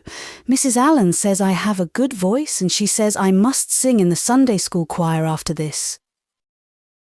You can't think how I was thrilled at the mere thought. I've longed so to sing in the Sunday school choir, as Diana does, but I feared it was an honour I could never aspire to. Loretta had to go home early because there is a big concert in the White Sands Hotel tonight, and her sister is to recite at it. Loretta says that the Americans at the hotel give a concert every fortnight in aid of the Charlottetown Hospital, and they ask lots of the White Sands people to recite. Loretta said she expected to be asked herself someday. I just gazed at her in awe. After she had gone, Mrs. Allen and I had a heart-to-heart talk. I told her everything. About Mrs. Thomas and the twins, and Katie Maurice and Violetta, and coming to Green Gables, and my troubles over geometry. And would you believe it, Marilla? Mrs. Allen told me she was a dunce at geometry too. You don't know how that encouraged me. Mrs. Lynde came to the manse just before I left. And what do you think, Marilla? The trustees have hired a new teacher, and it's a lady. Her name is Miss Muriel Stacy. Isn't that a romantic name? Mrs. Lynde says they've never had a female teacher in Avonlea before, and she thinks it is a dangerous innovation. But I think it will be splendid to have a lady teacher, and I really don't see how I'm going to live through the 2 weeks before school begins. I'm so impatient to see her. Chapter 23. Anne comes to grief in an affair of honour. Anne had to live through more than 2 weeks, as it happened. Almost a month having elapsed since the liniment cake episode. It was high time for her to get into fresh trouble of some sort. Little mistakes, such as absent-mindedly emptying a pan of skim milk into a basket of yarn balls in the pantry instead of into the pig's bucket, and walking clean over the edge of the log bridge into the brook, while wrapped in imaginative reverie, not really being worth counting. A week after the tea at the manse, Diana Barry gave a party. Small and select, Anne assured Marilla.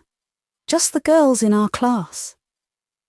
They had a very good time, and nothing untoward happened until after tea, when they found themselves in the Barry garden, a little tired of all their games, and ripe for any enticing form of mischief which might present itself. This presently took the form of daring. Daring was the fashionable amusement among the Avonlea small fry just then.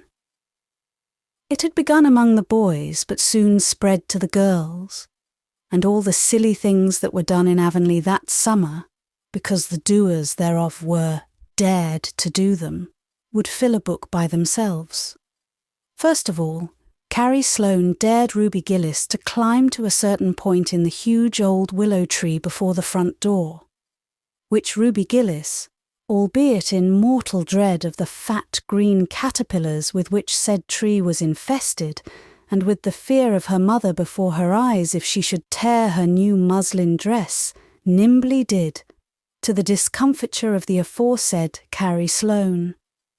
Then Josie Pye dared Jane Andrews to hop on her left leg around the garden without stopping once or putting her right foot to the ground, which Jane Andrews gamely tried to do, but gave out at the third corner and had to confess herself defeated.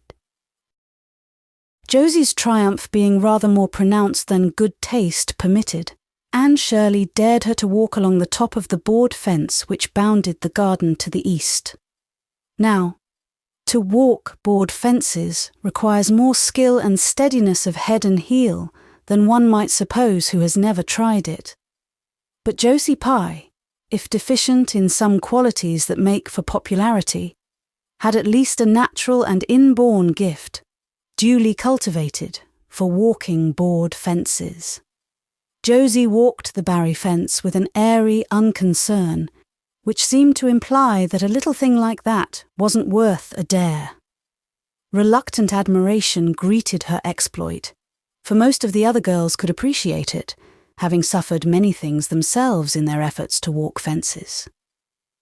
Josie descended from her perch, flushed with victory, and darted a defiant glance at Anne. Anne tossed her red braids. "I don't think it's such a very wonderful thing to walk a little low board fence," she said. "I knew a girl in Marysville who could walk the ridgepole of a roof." "I don't believe it," said Josie flatly.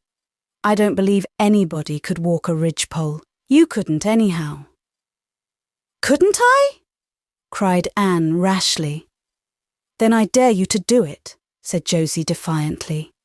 "I dare you to climb up there and walk the ridgepole of Mr. Barry's kitchen roof." Anne turned pale, but there was clearly only one thing to be done. She walked toward the house, where a ladder was leaning against the kitchen roof. All the fifth-class girls said, "Oh," partly in excitement, partly in dismay. "Don't you do it, Anne," entreated Diana. "You'll fall off and be killed. Never mind Josie Pye. It isn't fair to dare anybody to do anything so dangerous." "I must do it. My honour is at stake," said Anne solemnly. "I shall walk that ridgepole, Diana, or perish in the attempt. If I am killed, you are to have my pearl bead ring." Anne climbed the ladder amid breathless silence, gained the ridgepole, balanced herself uprightly on that precarious footing, and started to walk along it, dizzily conscious that she was uncomfortably high up in the world and that walking ridgepoles was not a thing in which your imagination helped you out much. Nevertheless, she managed to take several steps before the catastrophe came.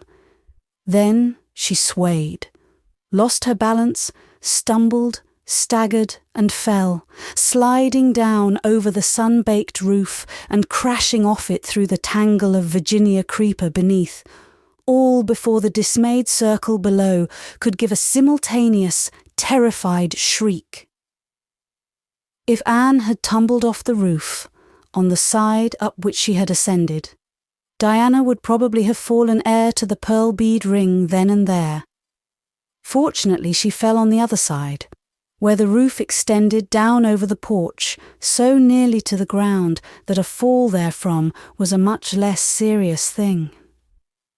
Nevertheless, when Diana and the other girls had rushed frantically around the house, except Ruby Gillis, who remained as if rooted to the ground and went into hysterics, they found Anne lying all white and limp among the wreck and ruin of the Virginia creeper. "Anne! Are you killed?" shrieked Diana, throwing herself on her knees beside her friend. "Oh, Anne, dear Anne, speak just one word to me, and tell me if you're killed." To the immense relief of all the girls, and especially of Josie Pye, who, in spite of lack of imagination, had been seized with horrible visions of a future branded as the girl who was the cause of Anne Shirley's early and tragic death, Anne sat dizzily up and answered uncertainly, "No, Diana, I am not killed, but I think I am rendered unconscious." "Where?" sobbed Carrie Sloane. "Oh, where, Anne?" Before Anne could answer, Mrs. Barry appeared on the scene. At sight of her, Anne tried to scramble to her feet, but sank back again with a sharp little cry of pain. "What's the matter? Where have you hurt yourself?" demanded Mrs. Barry. "My ankle," gasped Anne.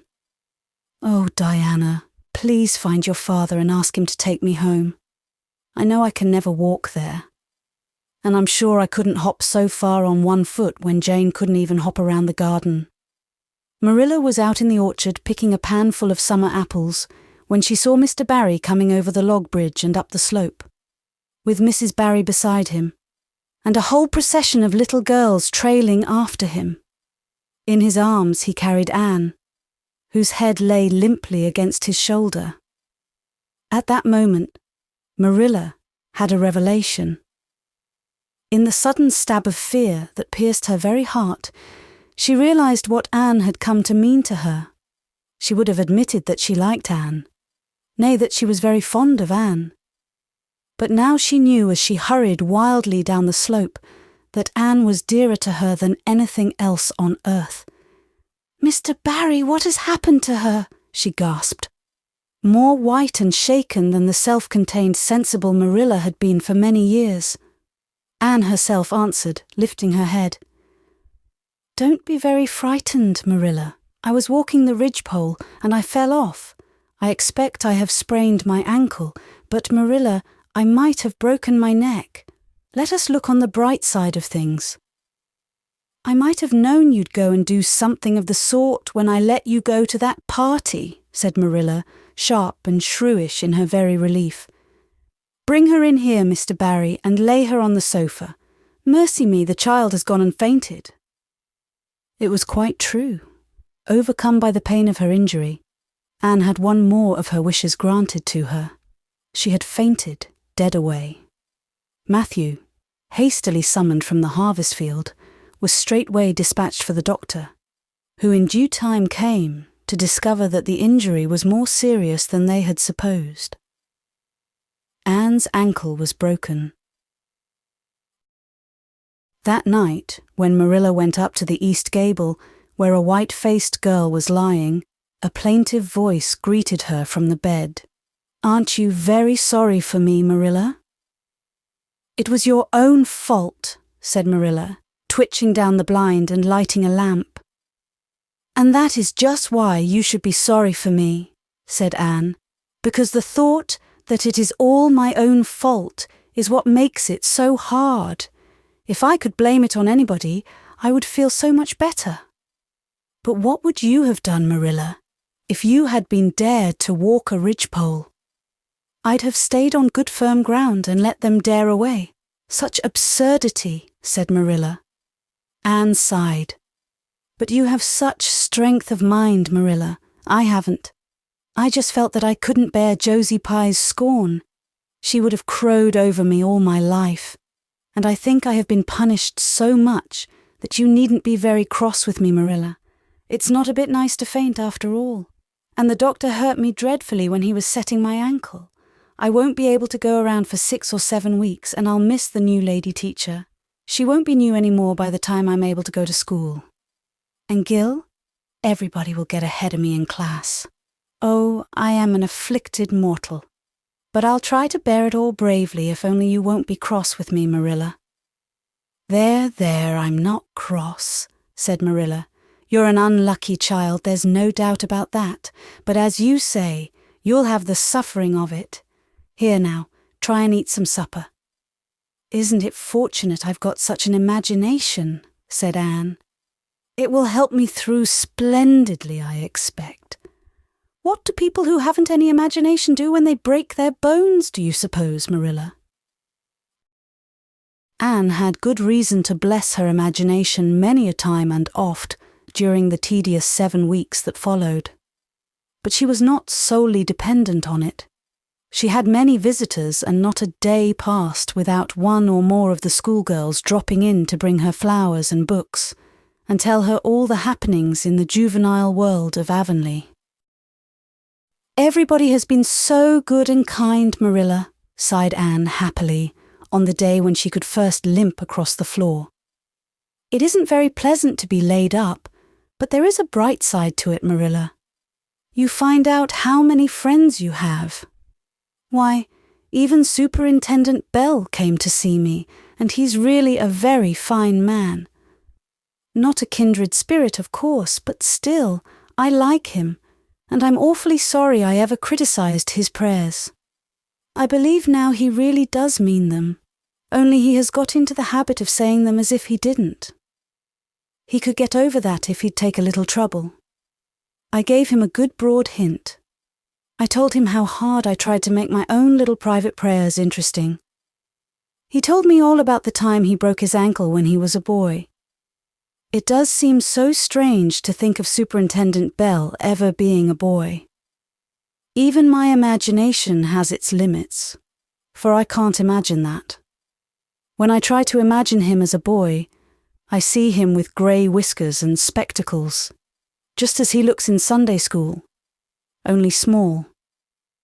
Now it's so easy to imagine Mrs. Allen as a little girl. Mrs. Allen has been to see me 14 times. Isn't that something to be proud of, Marilla? When a minister's wife has so many claims on her time. She is such a cheerful person to have visit you too. She never tells you it's your own fault, and she hopes you'll be a better girl on account of it. Mrs. Lynde always told me that when she came to see me, and she said it in a kind of way that made me feel she might hope I'd be a better girl, but didn't really believe I would. Even Josie Pye came to see me. I received her as politely as I could, because I think she was sorry she dared me to walk a ridgepole. If I had been killed, she would have had to carry a dark burden of remorse all her life. Diana has been a faithful friend. She's been over every day to cheer my lonely pillow. But oh, I shall be so glad when I can go to school, for I've heard such exciting things about the new teacher. The girls all think she is perfectly sweet. Diana says she has the loveliest fair curly hair and such fascinating eyes. She dresses beautifully, and her sleeve puffs are bigger than anybody else's in Avonlea. Every other Friday afternoon she has recitations, and everybody has to say a piece or take part in a dialogue. Oh, it's just glorious to think of it. Josie Pye says she hates it, but that is just because Josie has so little imagination. Diana and Ruby Gillis and Jane Andrews are preparing a dialogue called A Morning Visit for next Friday. And the Friday afternoons they don't have recitations. Miss Stacy takes them all to the woods for a field day, and they study ferns and flowers and birds. And they have physical culture exercises every morning and evening. Mrs. Lynde says she never heard of such goings-on, and it all comes of having a lady teacher. But I think it must be splendid, and I believe I shall find that Miss Stacy is a kindred spirit. There's one thing plain to be seen, Anne, said Marilla, and that is that your fall off the Barry roof hasn't injured your tongue at all. Chapter 24. Miss Stacy and her pupils get up a concert. It was October again when Anne was ready to go back to school. A glorious October, all red and gold, with mellow mornings when the valleys were filled with delicate mists, as if the spirit of autumn had poured them in for the sun to drain, amethyst, pearl, silver, rose, and smoke blue. The dews were so heavy that the fields glistened like cloth of silver, and there were such heaps of rustling leaves in the hollows of many-stemmed woods to run crisply through. The birch path was a canopy of yellow, and the ferns were sere and brown all along it. There was a tang in the very air that inspired the hearts of small maidens tripping, unlike snails, swiftly and willingly to school. And it was jolly to be back again at the little brown desk beside Diana, with Ruby Gillis nodding across the aisle, and Carrie Sloane sending up notes, and Julia Bell passing a chew of gum down from the back seat. Anne drew a long breath of happiness as she sharpened her pencil and arranged her picture cards in her desk. Life was certainly very interesting. In the new teacher, she found another true and helpful friend. Miss Stacy was a bright, sympathetic young woman with the happy gift of winning and holding the affections of her pupils and bringing out the best that was in them mentally and morally. Anne expanded like a flower under this wholesome influence and carried home to the admiring Matthew and the critical Marilla glowing accounts of schoolwork and aims. I love Miss Stacy with my whole heart, Marilla. She is so ladylike and she has such a sweet voice. When she pronounces my name, I feel instinctively that she's spelling it with an E. We had recitations this afternoon. I just wish you could have been there to hear me recite Mary, Queen of Scots. I just put my whole soul into it. Ruby Gillis told me coming home that the way I said the line, "Now for my father's arms," she said, "my woman's heart farewell," just made her blood run cold. "Well now, you might recite it for me some of these days out in the barn," suggested Matthew. "Of course I will," said Anne meditatively. "But I won't be able to do it so well, I know. It won't be so exciting as it is when you have a whole schoolful before you hanging breathlessly on your words. I know I won't be able to make your blood run cold." Mrs. Lynde says it made her blood run cold to see the boys climbing to the very tops of those big trees on Bell's Hill after crow's nests last Friday, said Marilla. "I wonder at Miss Stacy for encouraging it." "But we wanted a crow's nest for nature study," explained Anne. "That was on our field afternoon. Field afternoons are splendid, Marilla.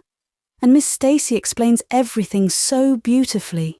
We have to write compositions on our field afternoons and I write the best ones." "It's very vain of you to say so then. You better let your teacher say it." "But she did say it, Marilla. And indeed I'm not vain about it. How can I be when I'm such a dunce at geometry? Although I'm really beginning to see through it a little too. Miss Stacy makes it so clear. Still, I'll never be good at it, and I assure you it is a humbling reflection. But I love writing compositions. Mostly Miss Stacy lets us choose our own subjects. But next week we are to write a composition on some remarkable person. It's hard to choose among so many remarkable people who have lived. Mustn't it be splendid to be remarkable and have compositions written about you after you're dead? Oh, I would dearly love to be remarkable. I think when I grow up I'll be a trained nurse and go with the Red Crosses to the field of battle as a messenger of mercy. That is, if I don't go out as a foreign missionary. That would be very romantic, but one would have to be very good to be a missionary, and that would be a stumbling block. We have physical culture exercises every day too. They make you graceful and promote digestion. "Promote fiddlesticks," said Marilla, who honestly thought it was all nonsense. But all the field afternoons and recitation Fridays and physical culture contortions paled before a project which Miss Stacy brought forward in November. This was that the scholars of Avonlea School should get up a concert and hold it in the hall on Christmas night, for the laudable purpose of helping to pay for a schoolhouse flag. The pupils one and all taking graciously to this plan, the preparations for a program were begun at once. And of all the excited performers-elect, none was so excited as Anne Shirley, who threw herself into the undertaking heart and soul, hampered as she was by Marilla's disapproval. Marilla thought it all rank foolishness. "It's just filling your heads up with nonsense and taking time that ought to be put on your lessons," she grumbled. "I don't approve of children's getting up concerts and racing about to practices. It makes them vain and forward and fond of gadding. But think of the worthy object," pleaded Anne. "A flag will cultivate a spirit of patriotism, Marilla." "Fudge! There's precious little patriotism in the thoughts of any of you. All you want is a good time." "Well, when you can combine patriotism and fun, isn't it all right? Of course it's real nice to be getting up a concert. We're going to have 6 choruses, and Diana is to sing a solo.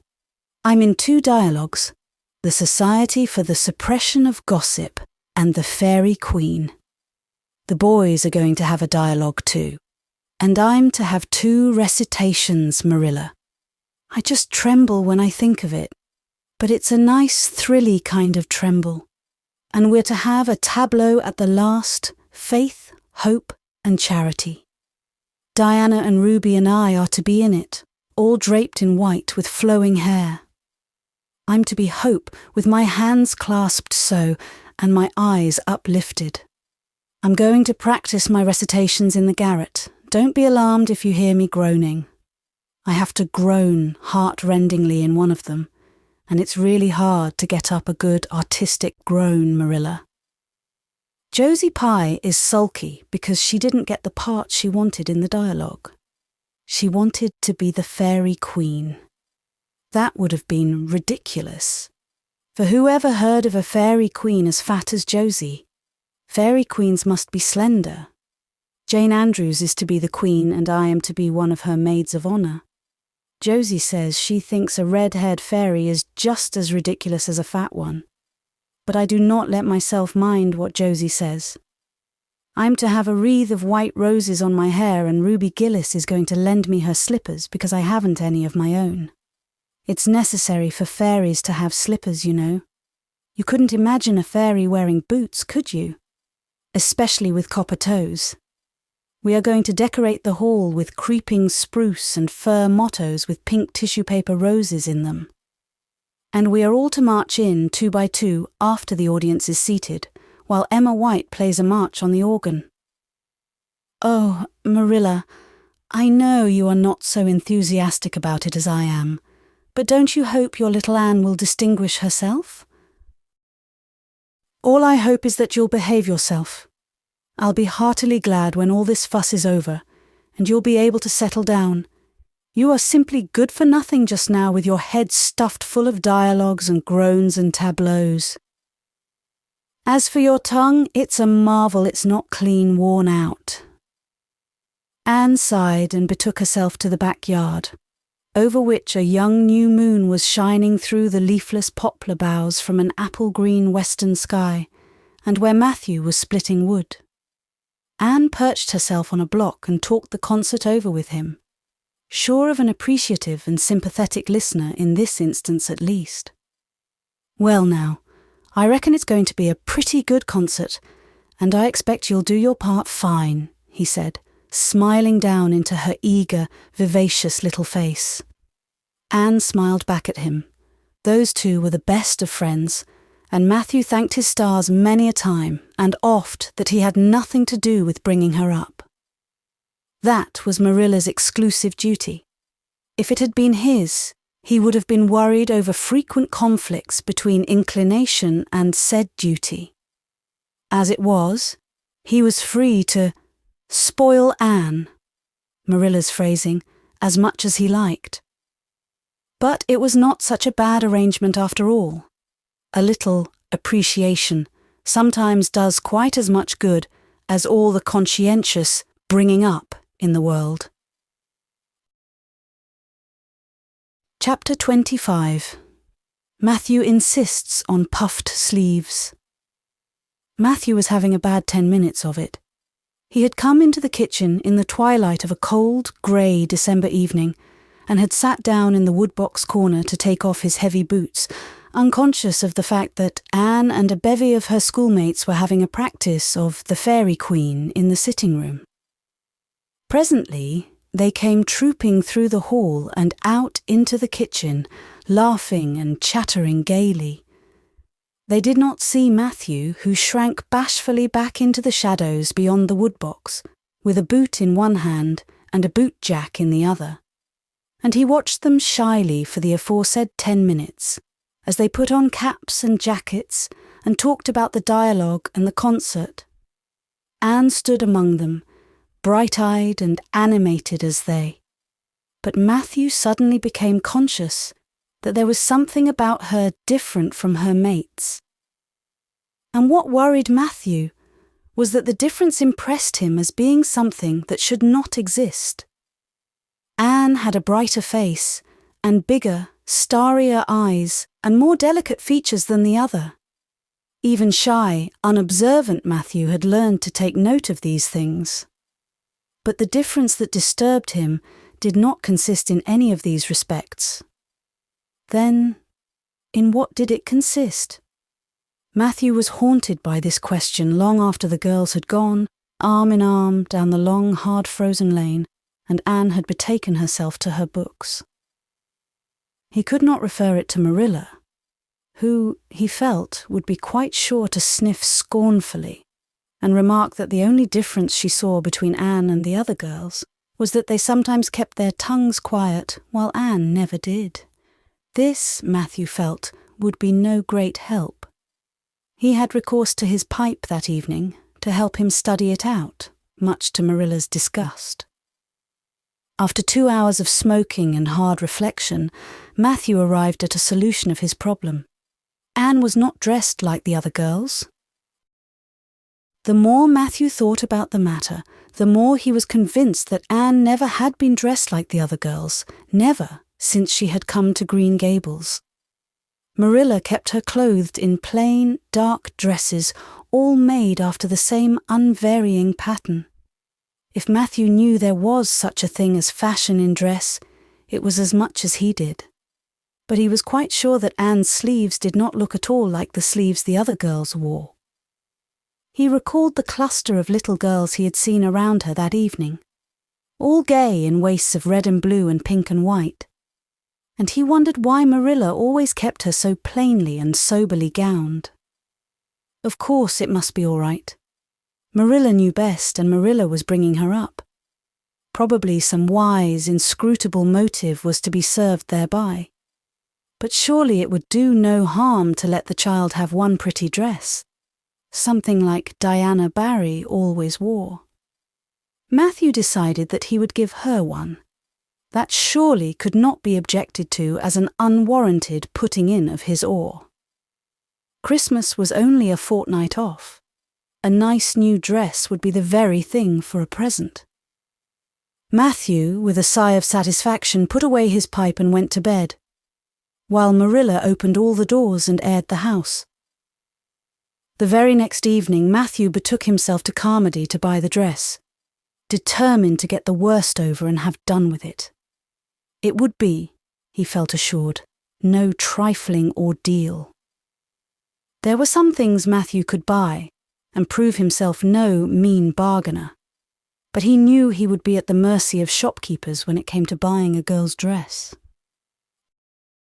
After much cogitation, Matthew resolved to go to Samuel Lawson's store instead of William Blair's. To be sure, the Cuthberts always had gone to William Blair's. It was almost as much a matter of conscience with them as to attend the Presbyterian church and vote Conservative. But William Blair's 2 daughters frequently waited on customers there, and Matthew held them in absolute dread. He could contrive to deal with them when he knew exactly what he wanted and could point it out. But in such a matter as this, requiring explanation and consultation, Matthew felt that he must be sure of a man behind the counter. So he would go to Lawson's, where Samuel or his son would wait on him. Alas, Matthew did not know that Samuel, in the recent expansion of his business, had set up a lady clerk also. She was a niece of his wife's, and a very dashing young person indeed, with a huge drooping pompadour, big rolling brown eyes, and a most extensive and bewildering smile. She was dressed with exceeding smartness, and wore several bangle bracelets that glittered and rattled and tinkled with every movement of her hands. Matthew was covered with confusion at finding her there at all, and those bangles completely wrecked his wits at one fell swoop. "What can I do for you this evening, Mr. Cuthbert?" Miss Lucilla Harris inquired, briskly and ingratiatingly, tapping the counter with both hands. "Have you any, well now, say any garden rakes?" stammered Matthew.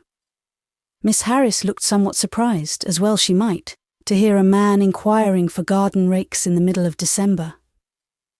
"I believe we have 1 or 2 left over," she said, "but they're upstairs in the lumber room. I'll go and see." During her absence, Matthew collected his scattered senses for another effort. When Miss Harris returned with the rake and cheerfully inquired, "Anything else tonight, Mr. Cuthbert?" Matthew took his courage in both hands and replied, "Well now, since you suggest it, I might as well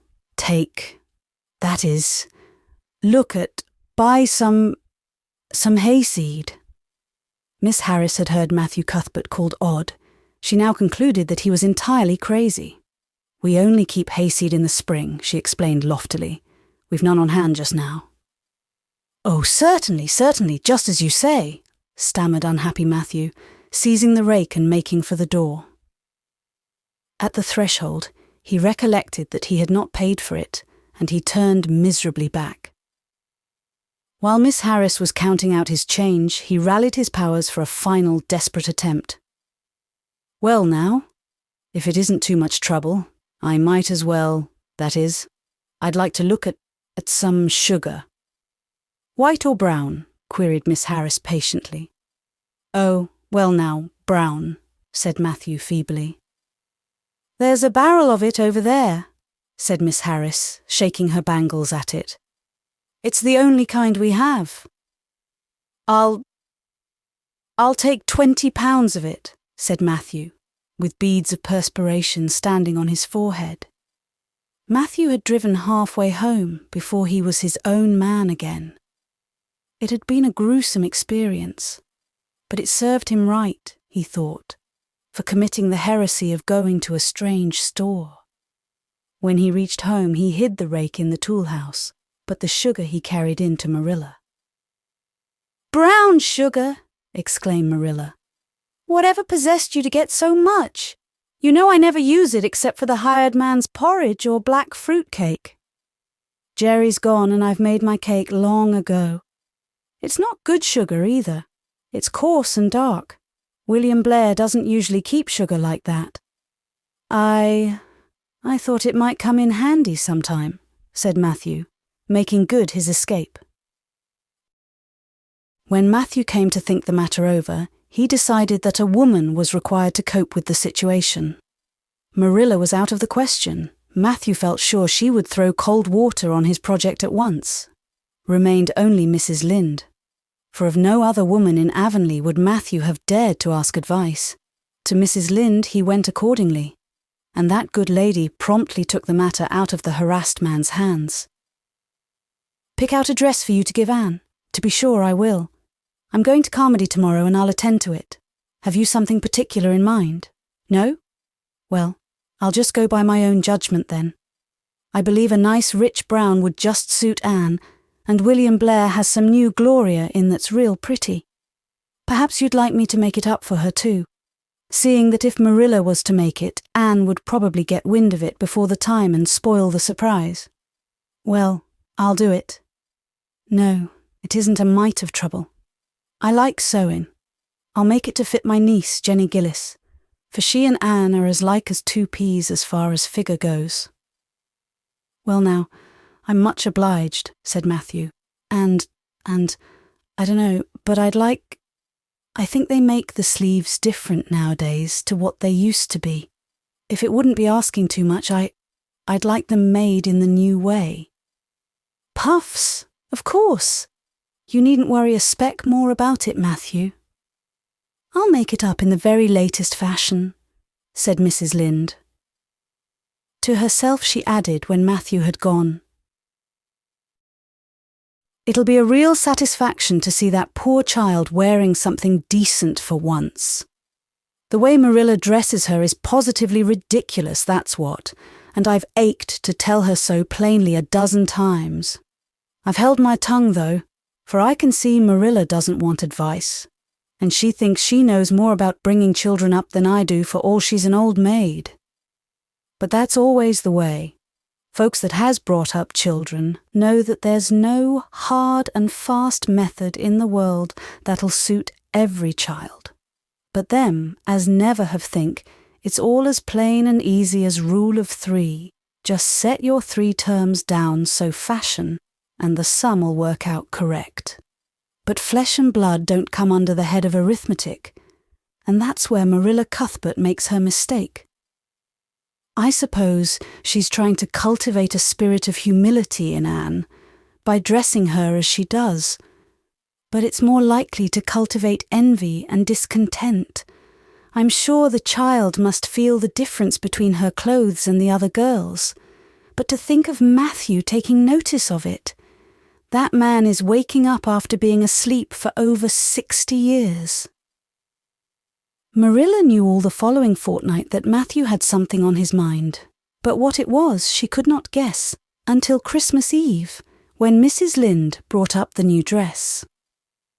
Marilla behaved pretty well on the whole, although it is very likely she distrusted Mrs. Lynde's diplomatic explanation that she had made the dress because Matthew was afraid Anne would find out about it too soon if Marilla made it. "So this is what Matthew has been looking so mysterious over and grinning about to himself for 2 weeks, is it?" she said a little stiffly but tolerantly. "I knew he was up to some foolishness. Well, I must say I don't think Anne needed any more dresses. I made her 3 good, warm, serviceable ones this fall, and anything more is sheer extravagance. There's enough material in those sleeves alone to make a waist, I declare there is. You'll just pamper Anne's vanity, Matthew, and she's as vain as a peacock now. Well, I hope she'll be satisfied at last, for I know she's been hankering after those silly sleeves ever since they came in, although she never said a word after the first. The puffs have been getting bigger and more ridiculous right along. They're as big as balloons now. Next year, anybody who wears them will have to go through a door sideways." Christmas morning broke on a beautiful white world. It had been a very mild December, and people had looked forward to a green Christmas. But just enough snow fell softly in the night to transfigure Avonlea. Anne peeped out from her frosted gable window with delighted eyes. The firs in the haunted wood were all feathery and wonderful. The birches and wild cherry trees were outlined in pearl. The ploughed fields were stretches of snowy dimples, and there was a crisp tang in the air that was glorious. Anne ran downstairs singing until her voice re-echoed through Green Gables. "Merry Christmas, Marilla! Merry Christmas, Matthew! Isn't it a lovely Christmas? I'm so glad it's white. Any other kind of Christmas doesn't seem real, does it? I don't like green Christmases. They're not green. They're just nasty, faded browns and greys. What makes people call them green? Why? Matthew, is that for me? Oh, Matthew!" Matthew had sheepishly unfolded the dress from its paper swathings and held it out with a deprecatory glance at Marilla, who feigned to be contemptuously filling the teapot, but nevertheless watched the scene out of the corner of her eye, with a rather interested air. Anne took the dress and looked at it in reverent silence. Oh, how pretty it was! A lovely soft brown gloria with all the gloss of silk, a skirt with dainty frills and shirrings, a waist elaborately pin-tucked in the most fashionable way, with a little ruffle of filmy lace at the neck. But the sleeves, they were the crowning glory. Long elbow cuffs, and above them 2 beautiful puffs, divided by rows of shirring and bows of brown silk ribbon. "That's a Christmas present for you, Anne," said Matthew shyly. Why, Anne, don't you like it?" Well now. For Anne's eyes had suddenly filled with tears. "Like it? Oh, Matthew." Anne laid the dress over a chair and clasped her hands. "Matthew, it's perfectly exquisite. Oh, I can never thank you enough. Look at those sleeves. Oh, it seems to me this must be a happy dream." Well, let us have breakfast," interrupted Marilla. "I must say, Anne, I don't think you needed the dress, but since Matthew has got it for you, see that you take good care of it. There's a hair ribbon Mrs. Lynde left for you. It's brown, to match the dress. Come now, sit in." "I don't see how I'm going to eat breakfast," said Anne rapturously. "Breakfast seems so commonplace at such an exciting moment. I'd rather feast my eyes on that dress. I'm so glad that puffed sleeves are still fashionable. It did seem to me that I'd never get over it if they went out before I had a dress with them.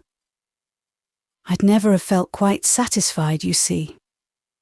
It was lovely of Mrs. Lynde to give me the ribbon too. I feel that I ought to be a very good girl indeed. It's at times like this I'm sorry I'm not a model little girl, and I always resolve that I will be in future.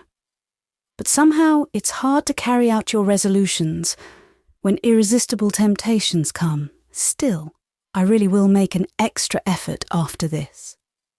When the commonplace breakfast was over, Diana appeared, crossing the white log bridge in the hollow, a gay little figure in her crimson ulster. Anne flew down the slope to meet her. "Merry Christmas, Diana.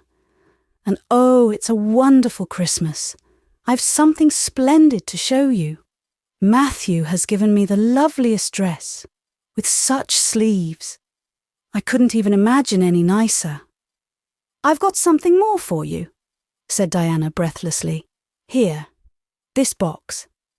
Aunt Josephine sent us out a big box with ever so many things in it. And this is for you. I'd have brought it over last night, but it didn't come until after dark. And I never feel very comfortable coming through the haunted wood in the dark now." Anne opened the box and peeped in. First, a card with "For the Anne girl and Merry Christmas" written on it. And then a pair of the daintiest little kid slippers with beaded toes and satin bows and glistening buckles. "Oh," said Anne. "Diana, this is too much. I must be dreaming." "I call it providential," said Diana. "You won't have to borrow Ruby's slippers now. And that's a blessing, for they're 2 sizes too big for you, and it would be awful to hear a fairy shuffling. Josie Pye would be delighted. Mind you, Rob Wright went home with Gertie Pye from the practice night before last. Did you ever hear anything equal to that?" All the Avonlea scholars were in a fever of excitement that day, for the hall had to be decorated and a last grand rehearsal held. The concert came off in the evening and was a pronounced success. The little hall was crowded. All the performers did excellently well, but Anne was the bright particular star of the occasion, as even envy in the shape of Josie Pye dared not deny. "Oh, hasn't it been a brilliant evening?" sighed Anne, when it was all over and she and Diana were walking home together under a dark, starry sky. "Everything went off very well," said Diana practically. "I guess we must have made as much as $10. Mind you, Mr. Allen is going to send an account of it to the Charlottetown papers. Oh, Diana, will we really see our names in print? It makes me thrill to think of it. Your solo was perfectly elegant, Diana. I felt prouder than you did when it was encored. I just said to myself, it is my dear bosom friend who is so honoured." "Well, your recitations just brought down the house, Anne. That sad one was simply splendid." "Oh, I was so nervous, Diana. When Mr. Allen called out my name, I really cannot tell how I ever got up on that platform. I felt as if a million eyes were looking at me and through me, and for one dreadful moment I was sure I couldn't begin at all. Then I thought of my lovely puffed sleeves and took courage. I knew that I must live up to those sleeves, Diana, so I started in, and my voice seemed to be coming from ever so far away. I just felt like a parrot. It's providential that I practiced those recitations so often up in the garret, or I'd never have been able to get through. Did I groan all right?" "Yes, indeed, you groaned lovely," assured Diana. "I saw old Mrs. Sloane wiping away tears when I sat down. It was splendid to think I had touched somebody's heart. It's so romantic to take part in a concert, isn't it? Oh, it's been a very memorable occasion indeed." "Wasn't the boys' dialogue fine?" said Diana. "Gilbert Blythe was just splendid." "Anne, I do think it's awful mean the way you treat Gil. Wait till I tell you. When you ran off the platform after the fairy dialogue, one of your roses fell out of your hair. I saw Gil pick it up and put it in his breast pocket. There now. You're so romantic that I'm sure you ought to be pleased at that." "It's nothing to me what that person does," said Anne loftily. "I simply never waste a thought on him, Diana." That night, Marilla and Matthew, who had been out to a concert for the first time in 20 years, sat for a while by the kitchen fire after Anne had gone to bed. "Well now, I guess our Anne did as well as any of them," said Matthew proudly. "Yes, she did," admitted Marilla. "She's a bright child, Matthew, and she looked real nice too. I've been kind of opposed to this concert scheme, but I suppose there's no real harm in it after all. Anyhow, I was proud of Anne tonight, although I'm not going to tell her so." "Well, now, I was proud of her, and I did tell her so before she went upstairs," said Matthew. "We must see what we can do for her some of these days, Marilla. I guess she'll need something more than Avonlea School by and by." "There's time enough to think of that," said Marilla. "She's only 13 in March. Though tonight it struck me she was growing quite a big girl. Mrs. Lynde made that dress a mite too long, and it makes Anne look so tall.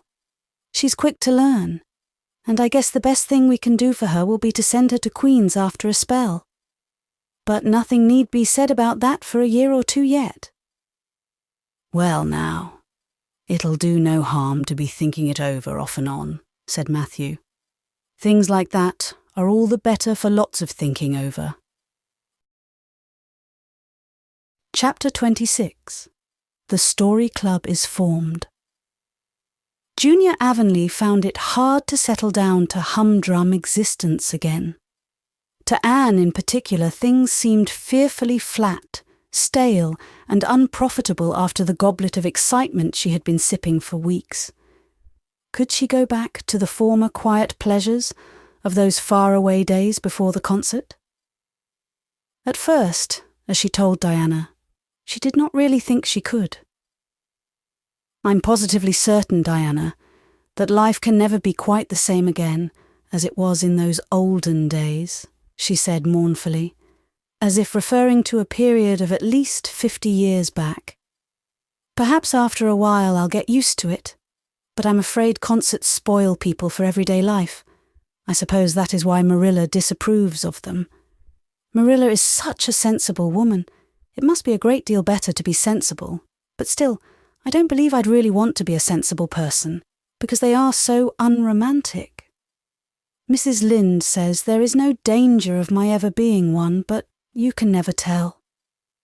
I feel just now that I may grow up to be sensible yet, but perhaps that is only because I'm tired.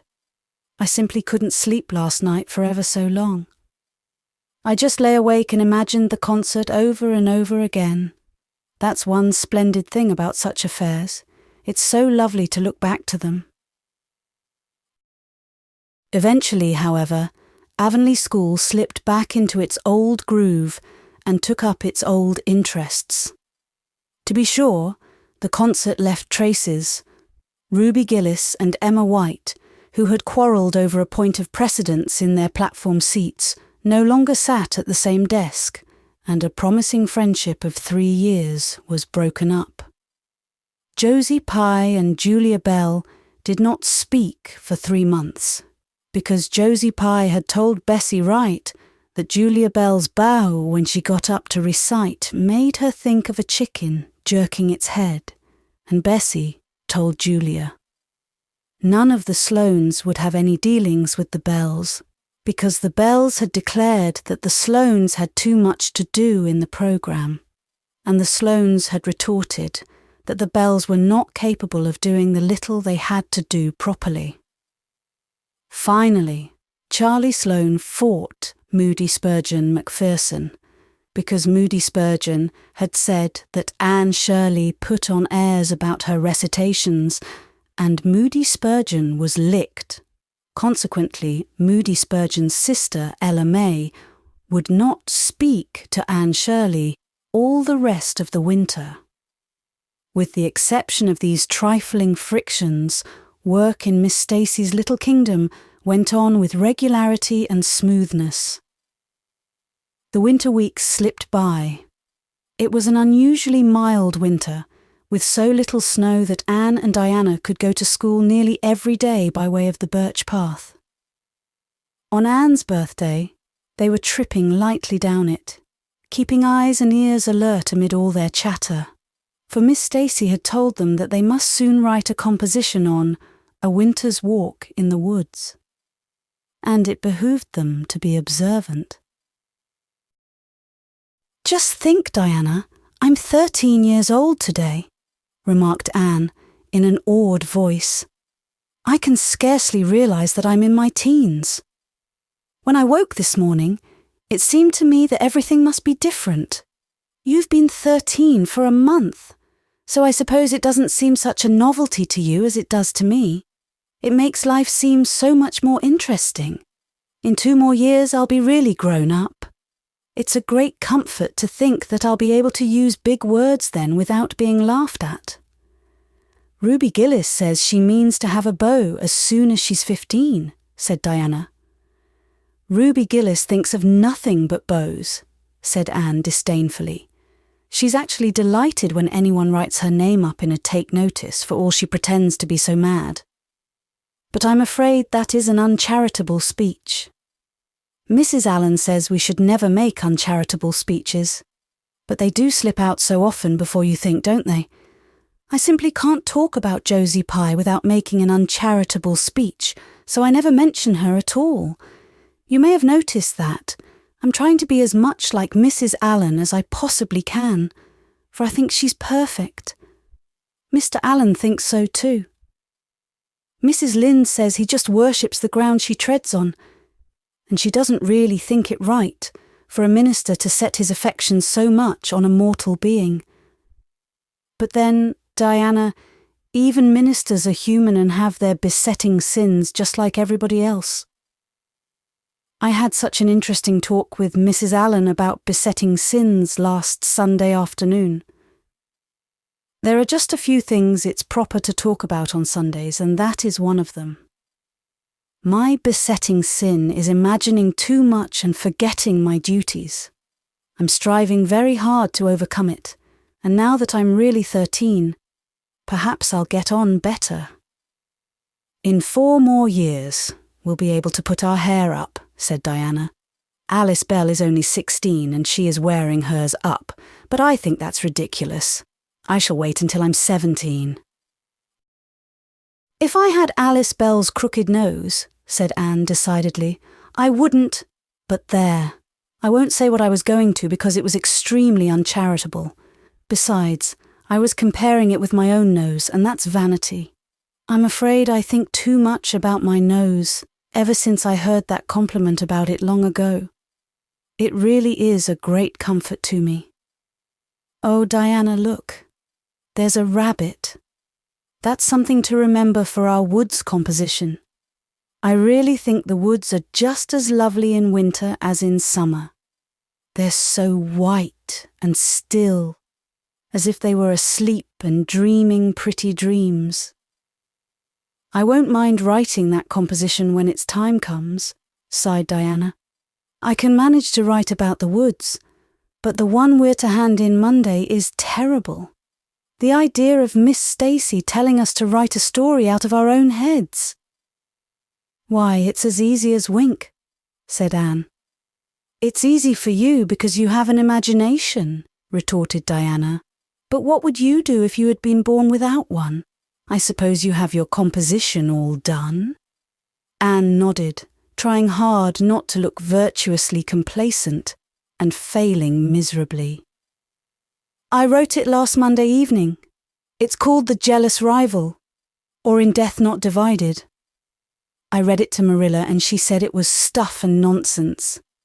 Then I read it to Matthew and he said it was fine. That is the kind of critic I like. It's a sad, sweet story. I just cried like a child while I was writing it. It's about 2 beautiful maidens called Cordelia Montmorency and Geraldine Seymour, who lived in the same village and were devotedly attached to each other. Cordelia was a regal brunette with a coronet of midnight hair and duskly flashing eyes. Geraldine was a queenly blonde, with hair like spun gold and velvety purple eyes. I never saw anybody with purple eyes, said Diana dubiously. Neither did I. I just imagined them. I wanted something out of the common. Geraldine had an alabaster brow, too. I've found out what an alabaster brow is. That is one of the advantages of being 13. You know so much more than you did when you were only 12. Well, what became of Cordelia and Geraldine? Asked Diana, who was beginning to feel rather interested in their fate. They grew in beauty side by side until they were 16. Then Bertram de Vere came to their native village and fell in love with the fair Geraldine. He saved her life when her horse ran away with her in a carriage, and she fainted in his arms, and he carried her home 3 miles, because, you understand, the carriage was all smashed up. I found it rather hard to imagine the proposal because I had no experience to go by. I asked Ruby Gillis if she knew anything about how men proposed, because I thought she'd likely be an authority on the subject, having so many sisters married. Ruby told me she was hid in the hall pantry when Malcolm Andres proposed to her sister Susan. She said Malcolm told Susan that his dad had given him the farm in his own name, and then said, "What do you say, darling pet, if we get hitched this fall?" And Susan said, "Yes, no, I don't know, let me see." And there they were, engaged as quick as that. But I didn't think that sort of a proposal was a very romantic one, so in the end I had to imagine it out as well as I could. I made it very flowery and poetical, and Bertram went on his knees, although Ruby Gillis says it isn't done nowadays. Geraldine accepted him, in a speech a page long. I can tell you I took a lot of trouble with that speech. I rewrote it 5 times, and I look upon it as my masterpiece. Bertram gave her a diamond ring and a ruby necklace and told her they would go to Europe for a wedding tour, for he was immensely wealthy. But then, alas, shadows began to darken over their path. Cordelia was secretly in love with Bertram herself, and when Geraldine told her about the engagement she was simply furious, especially when she saw the necklace and the diamond ring. All her affection for Geraldine turned to bitter hate, and she vowed that she should never marry Bertram. But she pretended to be Geraldine's friend the same as ever. One evening, they were standing on the bridge over a rushing, turbulent stream, and Cordelia, thinking they were alone, pushed Geraldine over the brink with a wild, mocking, "Ha, ha, ha!" But Bertram saw it all, and he at once plunged into the current, exclaiming, "I will save thee, my peerless Geraldine." But alas, he had forgotten he couldn't swim, and they were both drowned, clasped in each other's arms. Their bodies were washed ashore soon afterwards. They were buried in the one grave, and their funeral was most imposing, Diana. It's so much more romantic to end a story up with a funeral than a wedding. As for Cordelia, she went insane with remorse and was shut up in a lunatic asylum. I thought that was a poetical retribution for her crime. "How perfectly lovely," sighed Diana, who belonged to Matthew's school of critics. "I don't see how you can make up such thrilling things out of your own head, Anne. I wish my imagination was as good as yours." "It would be if you'd only cultivate it," said Anne cheeringly. "I've just thought of a plan, Diana. Let you and me have a story club all our own and write stories for practice. I'll help you along until you can do them by yourself. You ought to cultivate your imagination, you know. Miss Stacy says so. Only we must take the right way. I told her about the haunted wood, but she said we went the wrong way about it in that." This was how the story club came into existence. It was limited to Diana and Anne at first, but soon it was extended to include Jane Andrews and Ruby Gillis, and 1 or 2 others, who felt that their imaginations needed cultivating. No boys were allowed in it, although Ruby Gillis opined that their admission would make it more exciting, and each member had to produce 1 story a week. "It's extremely interesting," Anne told Marilla. Each girl has to read her story out loud and then we talk it over. We're going to keep them all sacredly and have them to read to our descendants. We each write under a nom de plume. Mine is Rosamond Montmorency. All the girls do pretty well. Ruby Gillis is rather sentimental. She puts too much lovemaking into her stories, and you know too much is worse than too little. Jane never puts any because she says it makes her feel so silly when she had to read it out loud. Jane's stories are extremely sensible. Then Diana puts too many murders into hers. She says most of the time she doesn't know what to do with the people, so she kills them off to get rid of them. I mostly always have to tell them what to write about, but that isn't hard, for I've millions of ideas. I think this story-writing business is the foolishest yet, scoffed Marilla. You'll get a pack of nonsense into your heads and waste time that should be put on your lessons. Reading stories is bad enough, but writing them is worse. But we're so careful to put a moral into them all, Marilla, explained Anne. I insist upon that. All the good people are rewarded, and all the bad ones are suitably punished. I'm sure that must have a wholesome effect. The moral is the great thing. Mr. Allen says so. I read one of my stories to him and Mrs. Allen, and they both agreed that the moral was excellent. Only they laughed in the wrong places. I like it better when people cry. Jane and Ruby almost always cry when I come to the pathetic parts. Diana wrote her Aunt Josephine about our club, and her Aunt Josephine wrote back that we were to send her some of our stories. So we copied out 4 of our very best and sent them. Miss Josephine Barry wrote back that she had never read anything so amusing in her life. That kind of puzzled us because the stories were all very pathetic and almost everybody died. But I'm glad Miss Barry liked them.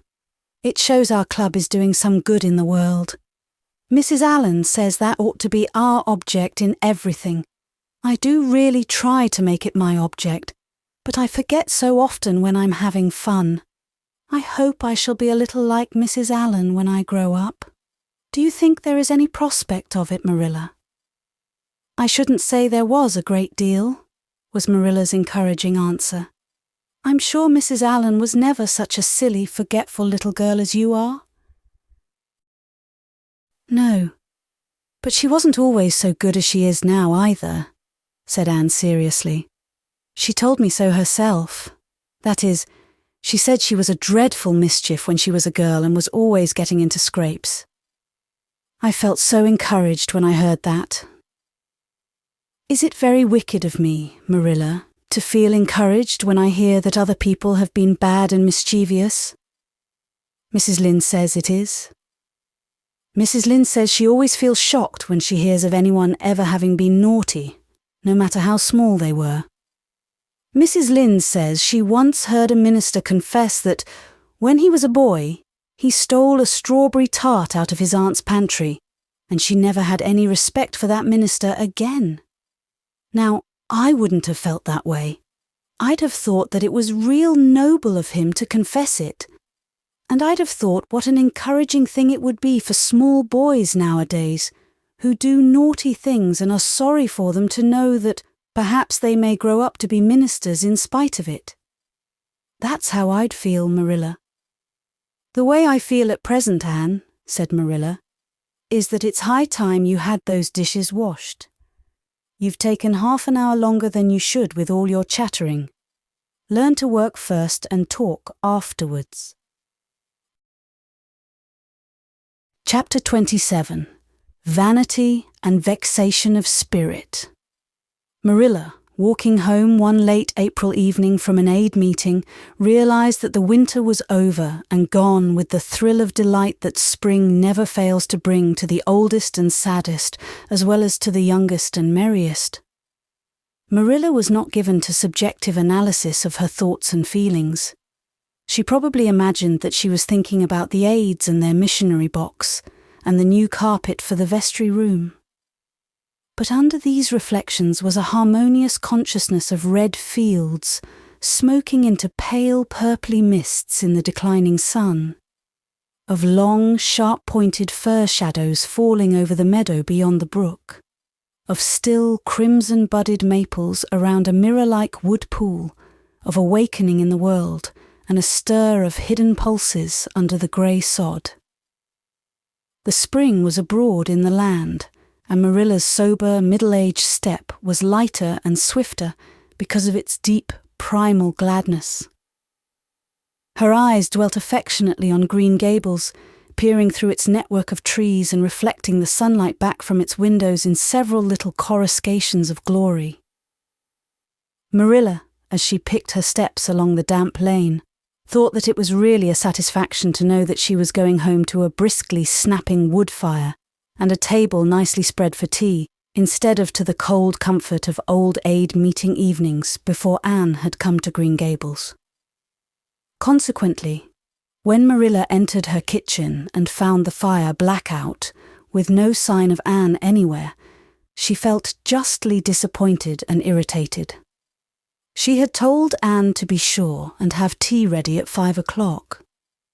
But now she must hurry to take off her second-best dress and prepare the meal herself against Matthew's return from ploughing. "I'll settle Miss Anne when she comes home," said Marilla grimly, as she shaved up kindlings with a carving knife and with more vim than was strictly necessary. Matthew had come in and was waiting patiently for his tea in his corner. "She's gadding off somewhere with Diana, writing stories or practicing dialogues or some such tomfoolery, and never thinking once about the time or her duties. She's just got to be pulled up short and sudden on this sort of thing. I don't care if Mrs. Allen does say she's the brightest and sweetest child she ever knew. She may be bright and sweet enough, but her head is full of nonsense, and there's never any knowing what shape it'll break out in next. Just as soon as she grows out of one freak, she takes up with another. But there, here I am saying the very thing I was so riled with Rachel Lynde for saying at the Aid today. I was real glad when Mrs. Allen spoke up for Anne, for if she hadn't, I know I'd have said something too sharp to Rachel before everybody. Anne's got plenty of faults, goodness knows, and far be it from me to deny it. But I'm bringing her up, and not Rachel Lynde, who'd pick faults in the angel Gabriel himself if he lived in Avonlea. Just the same, Anne has no business to leave the house like this when I told her she was to stay home this afternoon and look after things. I must say, with all her faults, I never found her disobedient or untrustworthy before, and I'm real sorry to find her so now." "Well now, I don't know," said Matthew, who, being patient and wise and above all hungry, had deemed it best to let Marilla talk her wrath out unhindered, having learned by experience that she got through with whatever work was on hand much quicker if not delayed by untimely argument. "Perhaps you're judging her too hasty, Marilla. Don't call her untrustworthy until you're sure she has disobeyed you. Maybe it can all be explained. Anne's a great hand at explaining." "She's not here when I told her to stay," retorted Marilla. "I reckon she'll find it hard to explain that to my satisfaction. Of course I knew you'd take her part, Matthew. But I'm bringing her up, not you." It was dark when supper was ready, and still no sign of Anne, coming hurriedly over the log bridge or up Lover's Lane, breathless and repentant, with a sense of neglected duties. Marilla washed and put away the dishes grimly. Then, wanting a candle to light her way down the cellar, she went up to the east gable for the one that generally stood on Anne's table. Lighting it, she turned around to see Anne herself lying on the bed, face downward among the pillows. "Mercy on us," said astonished Marilla. "Have you been asleep, Anne?" "No," was the muffled reply. "Are you sick then?" demanded Marilla anxiously, going over to the bed. Anne cowered deeper into her pillows, as if desirous of hiding herself forever from mortal eyes. "No. But please, Marilla, go away and don't look at me." I'm in the depths of despair and I don't care who gets head in class or writes the best composition or sings in the Sunday school choir anymore. Little things like that are of no importance now, because I don't suppose I'll ever be able to go anywhere again. My career is closed. Please, Marilla, go away and don't look at me. Did anyone ever hear the like? The mystified Marilla wanted to know. Anne Shirley, whatever is the matter with you? What have you done? Get right up this minute and tell me. This minute, I say. There now, what is it? Anne had slid to the floor in despairing obedience. Look at my hair, Marilla, she whispered. Accordingly, Marilla lifted her candle and looked scrutinizingly at Anne's hair, flowing in heavy masses down her back. It certainly had a very strange appearance. Anne Shirley, what have you done to your hair? Why, it's green. Green it might be called if it were any earthly colour, a queer, dull, bronzy green, with streaks here and there of the original red to heighten the ghastly effect. Never in all her life had Marilla seen anything so grotesque as Anne's hair at that moment. Yes, it's green, moaned Anne. I thought nothing could be as bad as red hair, but now I know it's 10 times worse to have green hair. Oh, Marilla, you little know how utterly wretched I am. I little know how you got into this fix, but I mean to find out, said Marilla. Come right down to the kitchen. It's too cold up here, and tell me just what you've done. I've been expecting something queer for some time. You haven't got into any scrape for over 2 months, and I was sure another one was due. Now then, what did you do to your hair? I dyed it. Dyed it? Dyed your hair? Anne Shirley, didn't you know it was a wicked thing to do? Yes, I knew it was a little wicked, admitted Anne, but I thought it was worthwhile to be a little wicked to get rid of red hair. I counted the cost, Marilla. Besides, I meant to be extra good in other ways to make up for it. Well, said Marilla sarcastically, if I'd decided it was worthwhile to dye my hair, I'd have dyed it a decent colour at least. I wouldn't have dyed it green. But I didn't mean to dye it green, Marilla, protested Anne dejectedly. If I was wicked, I meant to be wicked to some purpose. He said it would turn my hair a beautiful raven black. He positively assured me that it would. How could I doubt his word, Marilla? I know what it feels like to have your word doubted, and Mrs. Allen says we should never suspect anyone of not telling us the truth unless we have proof that they're not. I have proof now. Green hair is proof enough for anybody. But I hadn't then, and I believed every word he said implicitly. Who said? Who are you talking about? The peddler that was here this afternoon. I bought the dye from him. Anne Shirley, how often have I told you never to let one of those Italians in the house? I don't believe in encouraging them to come around at all. Oh, I didn't let him in the house. I remembered what you told me, and I went out, carefully shut the door, and looked at his things on the step.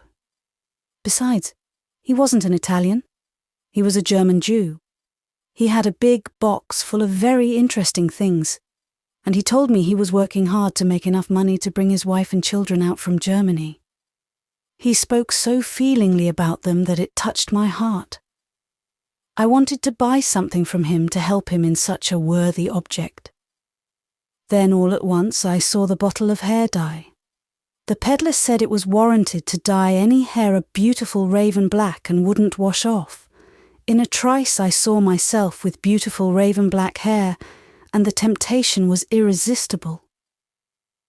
But the price of the bottle was 75 cents, and I had only 50 cents left out of my chicken money. I think the peddler had a very kind heart, for he said that, seeing it was me, he'd sell it for 50 cents, and that was just giving it away. So I bought it, and as soon as he had gone, I came up here and applied it with an old hairbrush as the directions said. I used up the whole bottle, and oh, Marilla, when I saw the dreadful colour it turned my hair, I repented of being wicked, I can tell you, and I've been repenting ever since. Well, I hope you'll repent to good purpose, said Marilla severely, and that you've got your eyes open to where your vanity has led you, Anne.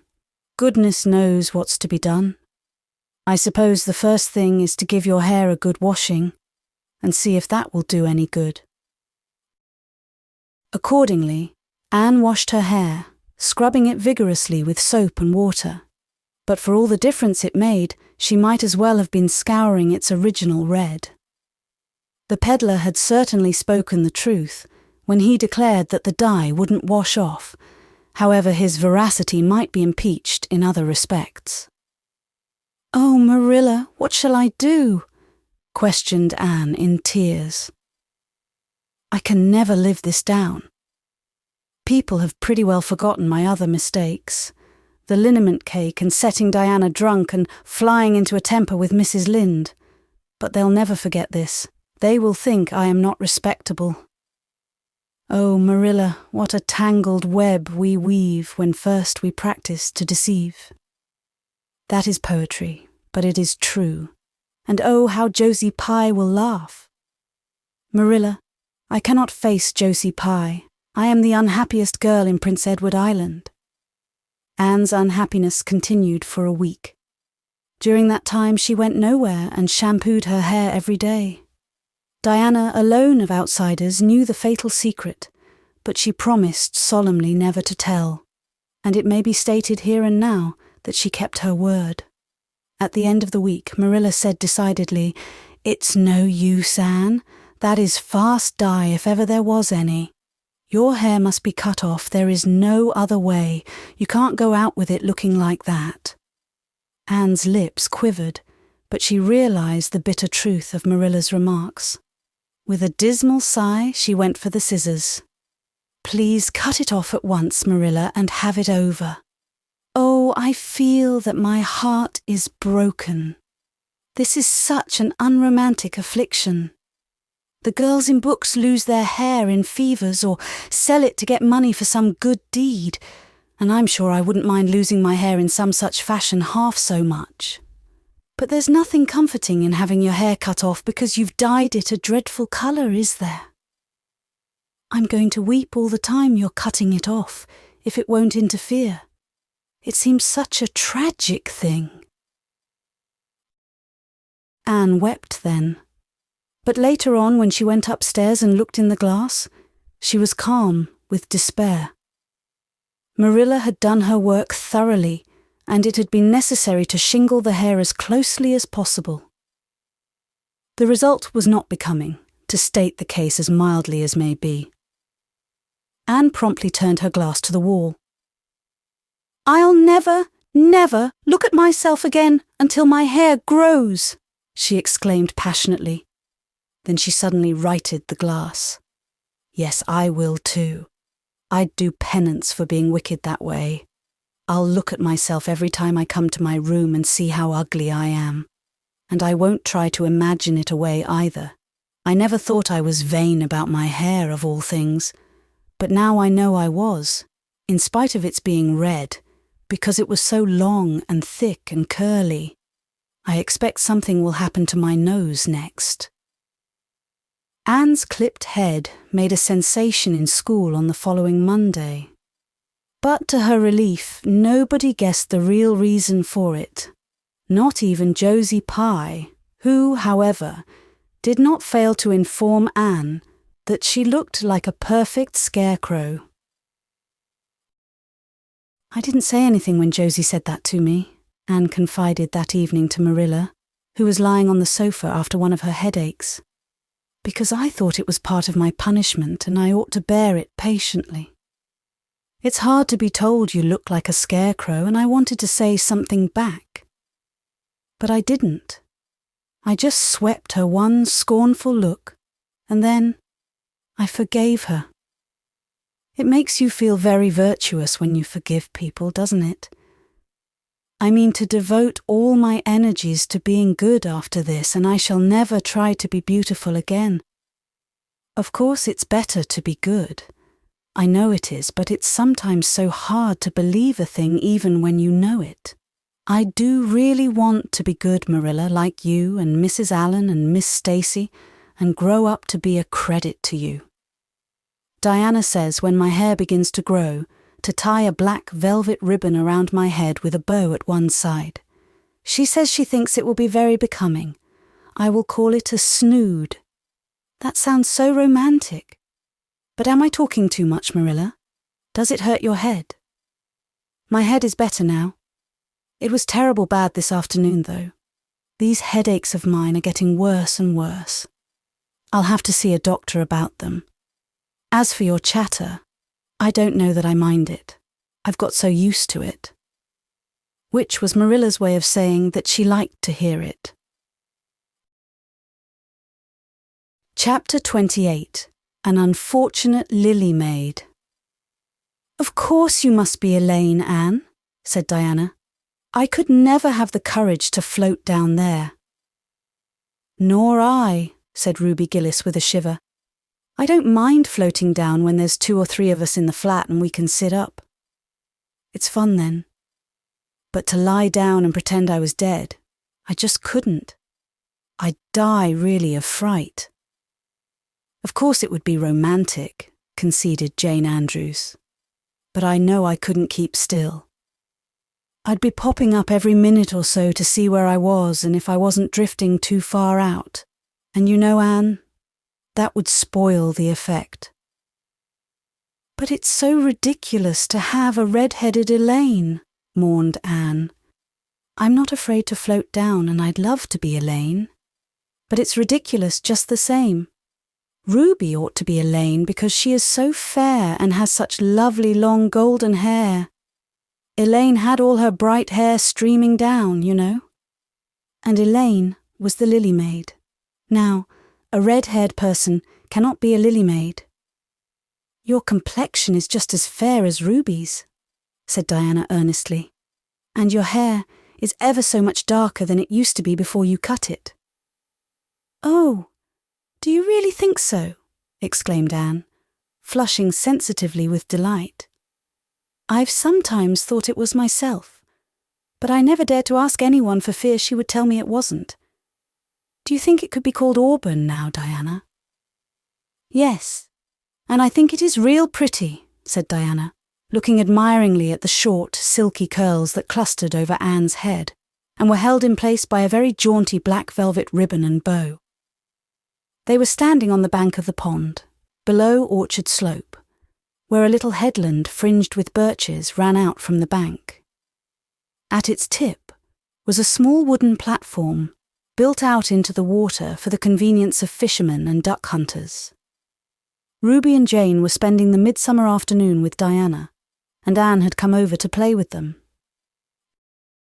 Anne and Diana had spent most of their playtime that summer on and about the pond. Idlewild was a thing of the past, Mr. Bell having ruthlessly cut down the little circle of trees in his back pasture in the spring. Anne had sat among the stumps and wept, not without an eye to the romance of it. But she was speedily consoled, for after all, as she and Diana said, big girls of 13, going on 14, were too old for such childish amusements as playhouses, and there were more fascinating sports to be found about the pond. It was splendid to fish for trout over the bridge, and the 2 girls learned to row themselves about in the little flat-bottomed dory Mr. Barry kept for duck shooting. It was Anne's idea that they dramatise Elaine. They had studied Tennyson's poem in school the preceding winter, the superintendent of education having prescribed it in the English course for the Prince Edward Island schools. They had analysed and parsed it and torn it to pieces in general until it was a wonder there was any meaning at all left in it for them, but at least the fair Lily Maid and Lancelot and Guinevere and King Arthur had become very real people to them, and Anne was devoured by secret regret that she had not been born in Camelot. Those days, she said, were so much more romantic than the present. Anne's plan was hailed with enthusiasm. The girls had discovered that if the flat were pushed off from the landing place, it would drift down with the current under the bridge and finally strand itself on another headland lower down, which ran out at a curve in the pond. They had often gone down like this, and nothing could be more convenient for playing Elaine. "Well, I'll be Elaine," said Anne, yielding reluctantly, for, although she would have been delighted to play the principal character, yet her artistic sense demanded fitness for it, and this, she felt, her limitations made impossible. "Ruby, you must be King Arthur, and Jane will be Guinevere, and Diana must be Lancelot. But first, you must be the brothers and the father. We can't have the old dumb servitor, because there isn't room for two in the flat when one is lying down. We must pull the barge all its length in blackest samite. That old black shawl of your mother's will be just the thing, Diana." The black shawl having been procured, Anne spread it over the flat, and then lay down on the bottom with closed eyes and hands folded over her breast. "Oh, she does look really dead," whispered Ruby Gillis nervously, watching the still white little face under the flickering shadows of the birches. "It makes me feel frightened, girls. Do you suppose it's really right to act like this? Mrs. Lynde says that all play acting is abominably wicked." "Ruby, you shouldn't talk about Mrs. Lynde," said Anne severely. "It spoils the effect because this is hundreds of years before Mrs. Lynde was born. Jane, you arrange this. It's silly for Elaine to be talking when she's dead." Jane rose to the occasion. Cloth of gold for coverlet there was none, but an old piano scarf of yellow Japanese crepe was an excellent substitute.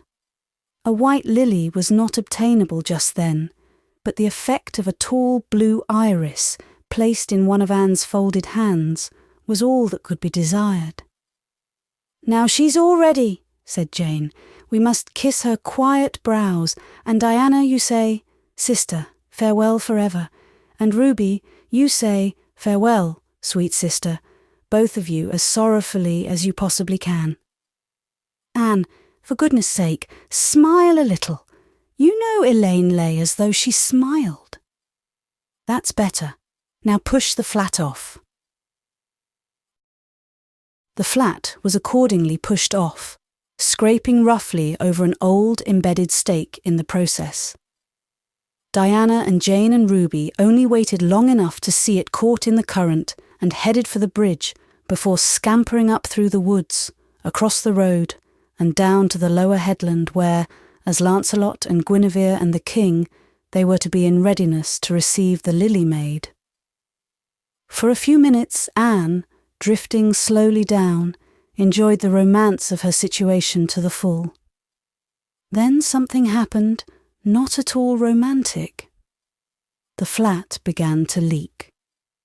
In a very few moments it was necessary for Elaine to scramble to her feet, pick up her cloth of gold coverlet and pall of blackest samite and gaze blankly at a big crack in the bottom of her barge through which the water was literally pouring. That sharp stake at the landing had torn off the strip of batting nailed on the flat. Anne did not know this, but it did not take her long to realize that she was in a dangerous plight.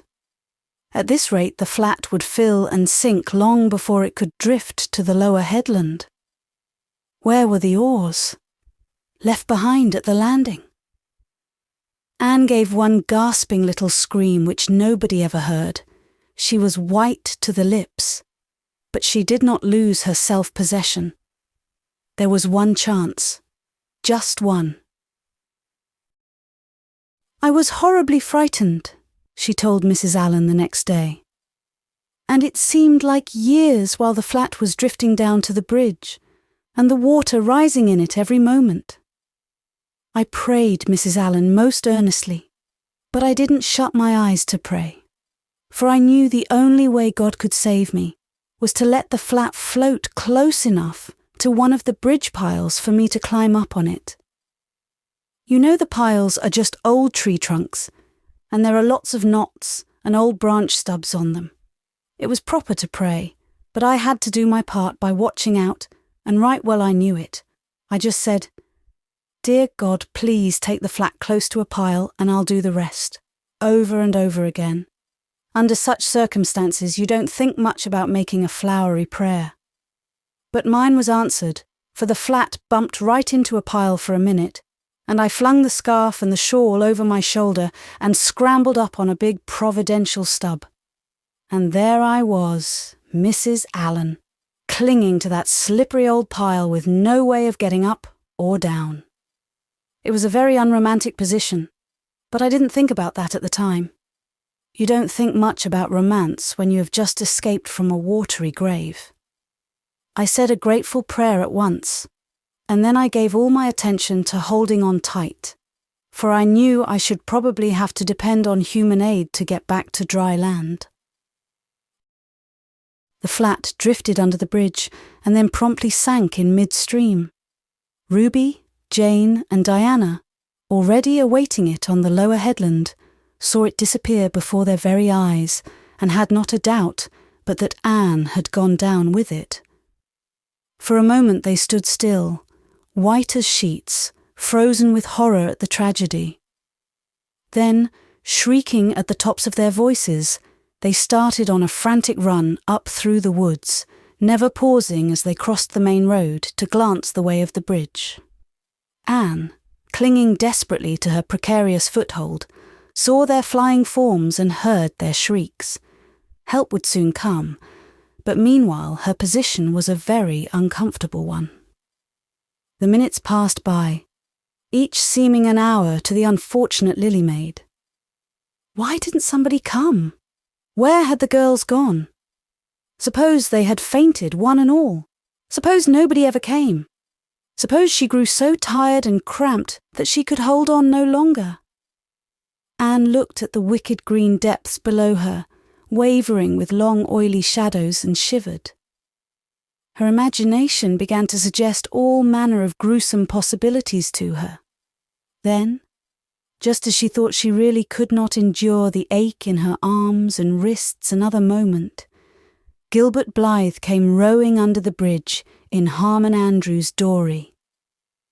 Gilbert glanced up, and much to his amazement beheld a little white, scornful face looking down upon him with big, frightened, but also scornful grey eyes. "Anne Shirley! How on earth did you get there?" he exclaimed. Without waiting for an answer, he pulled close to the pile and extended his hand. There was no help for it. Anne, clinging to Gilbert Blythe's hand, scrambled down into the dory, where she sat, drabbled and furious, in the stern with her arms full of dripping shawl and wet crepe. It was certainly extremely difficult to be dignified under the circumstances. "What has happened, Anne?" asked Gilbert, taking up his oars. "We were playing Elaine," explained Anne frigidly, without even looking at her rescuer, "and I had to drift down to Camelot in the barge, I mean the flat. The flat began to leak, and I climbed out on the pile. The girls went for help. Will you be kind enough to row me to the landing?"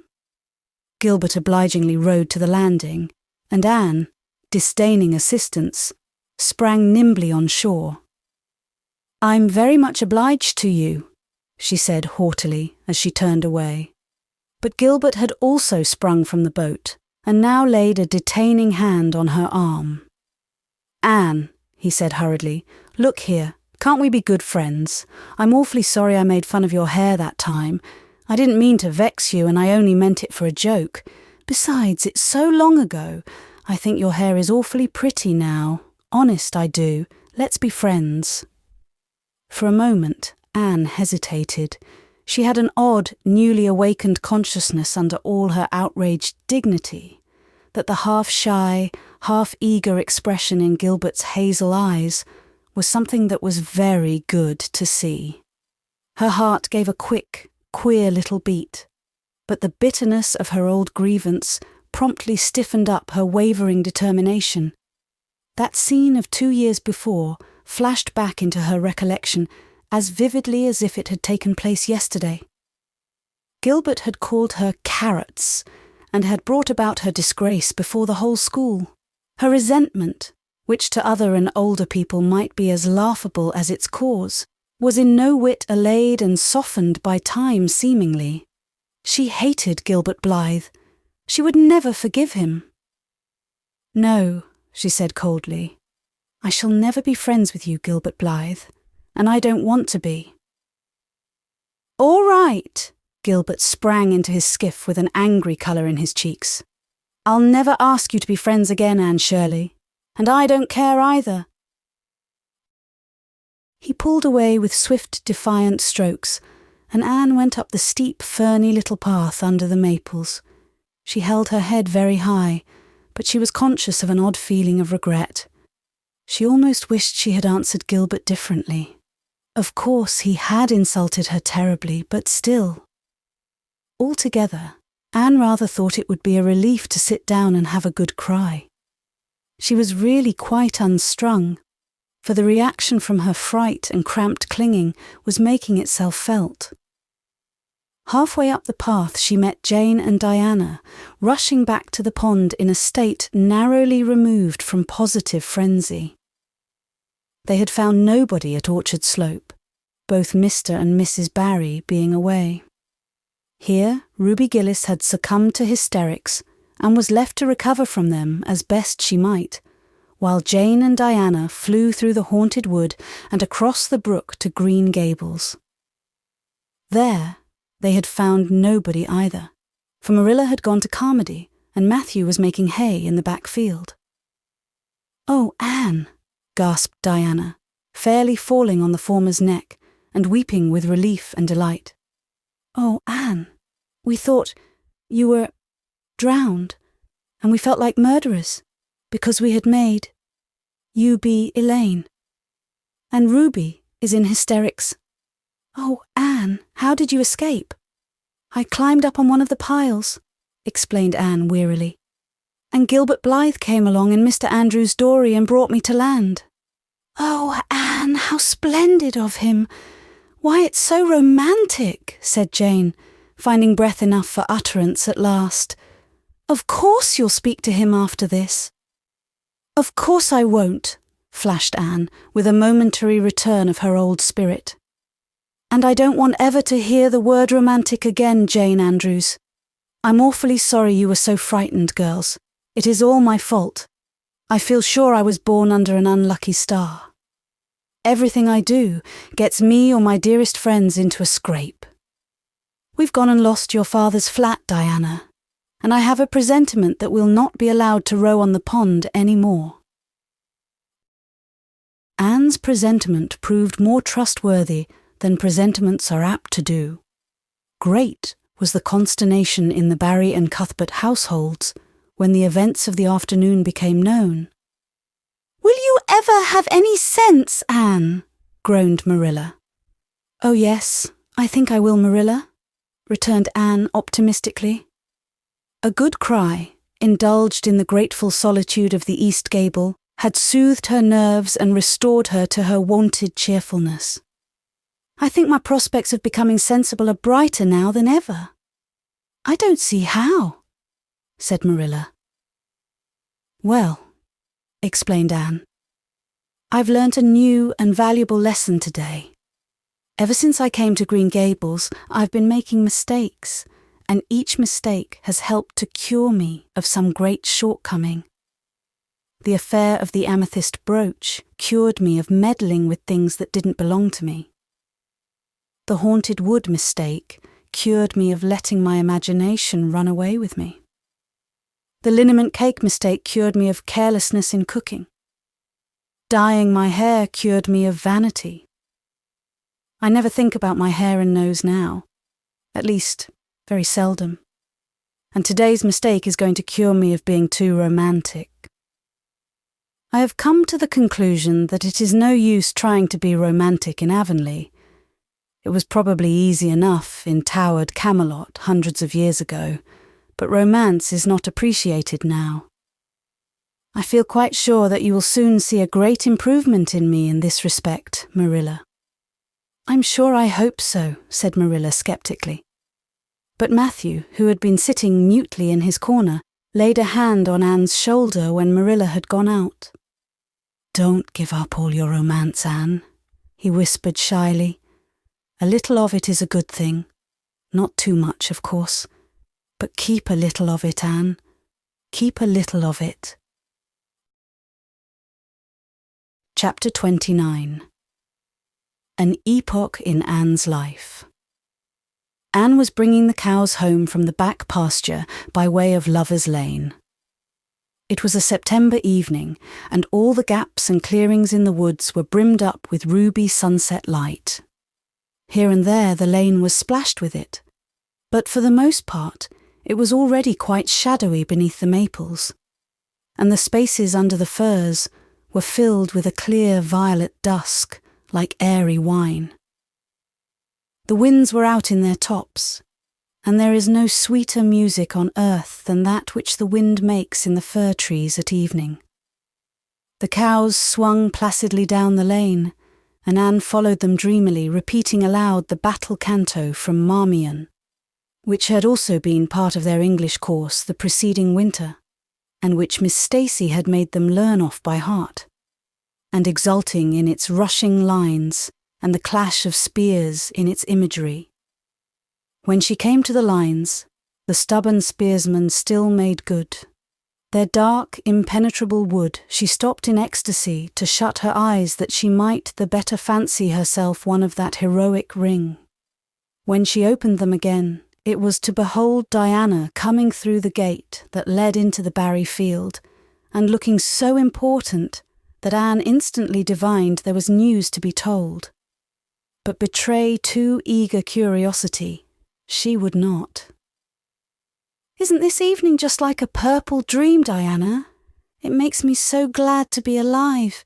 In the mornings I always think the mornings are best, but when evening comes, I think it's lovelier still."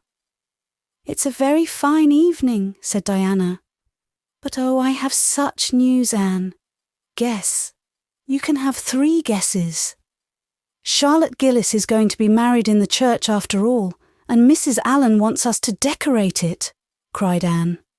"No, Charlotte's beau won't agree to that, because nobody ever has been married in the church yet, and he thinks it would seem too much like a funeral.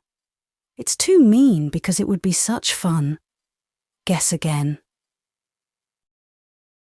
"Jane's mother is going to let her have a birthday party?" Diana shook her head, her black eyes dancing with merriment.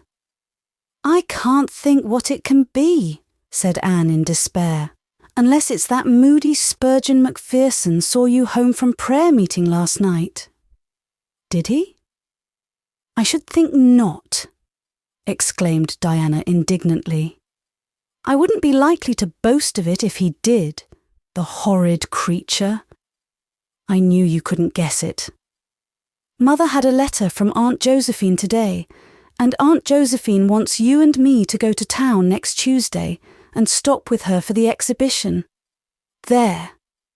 "Oh, Diana," whispered Anne, finding it necessary to lean up against a maple tree for support. "Do you really mean it?" "But I'm afraid Marilla won't let me go. She will say that she can't encourage gadding about. That was what she said last week when Jane invited me to go with them in their double-seated buggy to the American concert at the White Sands Hotel. I wanted to go, but Marilla said I'd be better at home learning my lessons, and so would Jane. I was bitterly disappointed, Diana. I felt so heartbroken that I wouldn't say my prayers when I went to bed, but I repented of that and got up in the middle of the night and said them. "I'll tell you," said Diana. "We'll get Mother to ask Marilla. She'll be more likely to let you go then, and if she does, we'll have the time of our lives, Anne. I've never been to an exhibition, and it's so aggravating to hear the other girls talking about their trips. Jane and Ruby have been twice, and they're going this year again." "I'm not going to think about it at all until I know whether I can go or not," said Anne resolutely. "If I did, and then was disappointed, it would be more than I could bear. But in case I do go, I'm very glad my new coat will be ready by that time. Marilla didn't think I needed a new coat. She said my old one would do very well for another winter, and that I ought to be satisfied with having a new dress. The dress is very pretty, Diana. Navy blue and made so fashionably. Marilla always makes my dresses fashionably now, because she says she doesn't intend to have Matthew going to Mrs. Lynde to make them. I'm so glad. It is ever so much easier to be good if your clothes are fashionable. At least it is easier for me. I suppose it doesn't make such a difference to naturally good people. But Matthew said I must have a new coat, so Marilla bought a lovely piece of blue broadcloth. And it's being made by a real dressmaker over at Carmody. It's to be done Saturday night, and I'm trying not to imagine myself walking up the church aisle on Sunday in my new suit and cap, because I'm afraid it isn't right to imagine such things. But it just slips into my mind in spite of me. My cap is so pretty. Matthew bought it for me the day we were over at Carmody. It is one of those little blue velvet ones that are all the rage, with gold cord and tassels. Your new hat is elegant, Diana, and so becoming.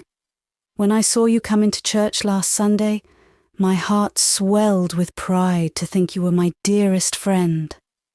Do you suppose it's wrong for us to think so much about our clothes? Marilla says it is very sinful, but it is such an interesting subject, isn't it?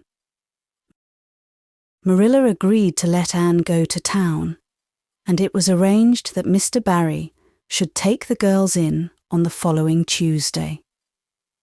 As Charlottetown was 30 miles away, and Mr. Barry wished to go and return the same day, it was necessary to make a very early start. But Anne counted it all joy, and was up before sunrise on Tuesday morning. A glance from her window assured her that the day would be fine, for the eastern sky behind the firs of the haunted wood was all silvery and cloudless. Through the gap in the trees, a light was shining in the western gable of Orchard Slope, a token that Diana was also up. Anne was dressed by the time Matthew had the fire on and had the breakfast ready when Marilla came down, but for her own part was much too excited to eat. After breakfast, the jaunty new cap and jacket were donned, and Anne hastened over the brook and up through the firs to Orchard Slope. Mr. Barry and Diana were waiting for her, and they were soon on the road. It was a long drive, but Anne and Diana enjoyed every minute of it. It was delightful to rattle along over the moist roads in the early red sunlight that was creeping across the shorn harvest fields. The air was fresh and crisp, and little smoke-blue mists curled through the valleys and floated off from the hills. Sometimes the road went through woods where maples were beginning to hang out scarlet banners. Sometimes it crossed rivers on bridges that made Anne's flesh cringe with the old, half-delightful fear. Sometimes it wound along a harbour shore and passed by a little cluster of weather-grey fishing huts. Again it mounted to hills whence a far sweep of curving upland or misty blue sky could be seen. But wherever it went, there was much of interest to discuss. It was almost noon when they reached town and found their way to Beechwood. It was quite a fine old mansion, set back from the street in a seclusion of green elms and branching beeches. Miss Barry met them at the door, with a twinkle in her sharp black eyes. "So you've come to see me at last, you Anne girl," she said. "Mercy, child, how you have grown. You're taller than I am, I declare, and you're ever so much better looking than you used to be too, but I dare say you know that without being told." "Indeed I didn't," said Anne radiantly. "I know I'm not so freckled as I used to be, so I've much to be thankful for. But I really hadn't dared to hope there was any other improvement." "I'm so glad you think there is, Miss Barry." Miss Barry's house was furnished with great magnificence, as Anne told Marilla afterward. The two little country girls were rather abashed by the splendour of the parlour where Miss Barry left them when she went to see about dinner. "Isn't it just like a palace?" whispered Diana. "I never was in Aunt Josephine's house before, and I'd no idea it was so grand. I just wish Julia Bell could see this. She puts on such airs about her mother's parlour." "Velvet carpet," sighed Anne luxuriously, "and silk curtains. I've dreamed of such things, Diana. But do you know, I don't believe I feel very comfortable with them after all. There are so many things in this room, and all so splendid that there is no scope for imagination. That is one consolation when you are poor. There are so many more things you can imagine about." Their sojourn in town was something that Anne and Diana dated from for years. From first to last it was crowded with delights. On Wednesday, Miss Barry took them to the exhibition grounds and kept them there all day. "It was splendid," Anne related to Marilla later on. "I never imagined anything so interesting. I don't really know which department was the most interesting. I think I liked the horses and the flowers and the fancy work best. Josie Pye took first prize for knitted lace. I was real glad she did. And I was glad that I felt glad, for it shows I'm improving, don't you think, Marilla, when I can rejoice in Josie's success? Mr. Harmon Andrews took second prize for Gravenstein apples, and Mr. Bell took first prize for a pig. Diana said she thought it was ridiculous for a Sunday school superintendent to take a prize in pigs, but I don't see why. Do you? She said she would always think of it after this, when he was praying so solemnly. Clara Louise Macpherson took a prize for painting, and Mrs. Lynde got first prize for homemade butter and cheese. So Avonlea was pretty well represented, wasn't it? Mrs. Lynde was there that day, and I never knew how much I really liked her until I saw her familiar face among all those strangers. There were thousands of people there, Marilla. It made me feel dreadfully insignificant. And Miss Barry took us up to the grandstand to see the horse races. Mrs. Lynde wouldn't go. She said horse racing was an abomination, and she, being a church member, thought it her bounden duty to set a good example by staying away. But there were so many there, I don't believe Mrs. Lynde's absence would ever be noticed. I don't think, though, that I ought to go very often to horse races, because they are awfully fascinating. Diana got so excited that she offered to bet me 10 cents that the red horse would win. I didn't believe he would, but I refused to bet, because I wanted to tell Mrs. Allen all about everything, and I felt sure it wouldn't do to tell her that. It's always wrong to do anything you can't tell the minister's wife. It's as good as an extra conscience to have a minister's wife for your friend. And I was very glad I didn't bet, because the red horse did win, and I would have lost 10 cents. So you see, that virtue was its own reward. We saw a man go up in a balloon. I'd love to go up in a balloon, Marilla. It would be simply thrilling. And we saw a man selling fortunes. You paid him 10 cents, and a little bird picked out your fortune for you.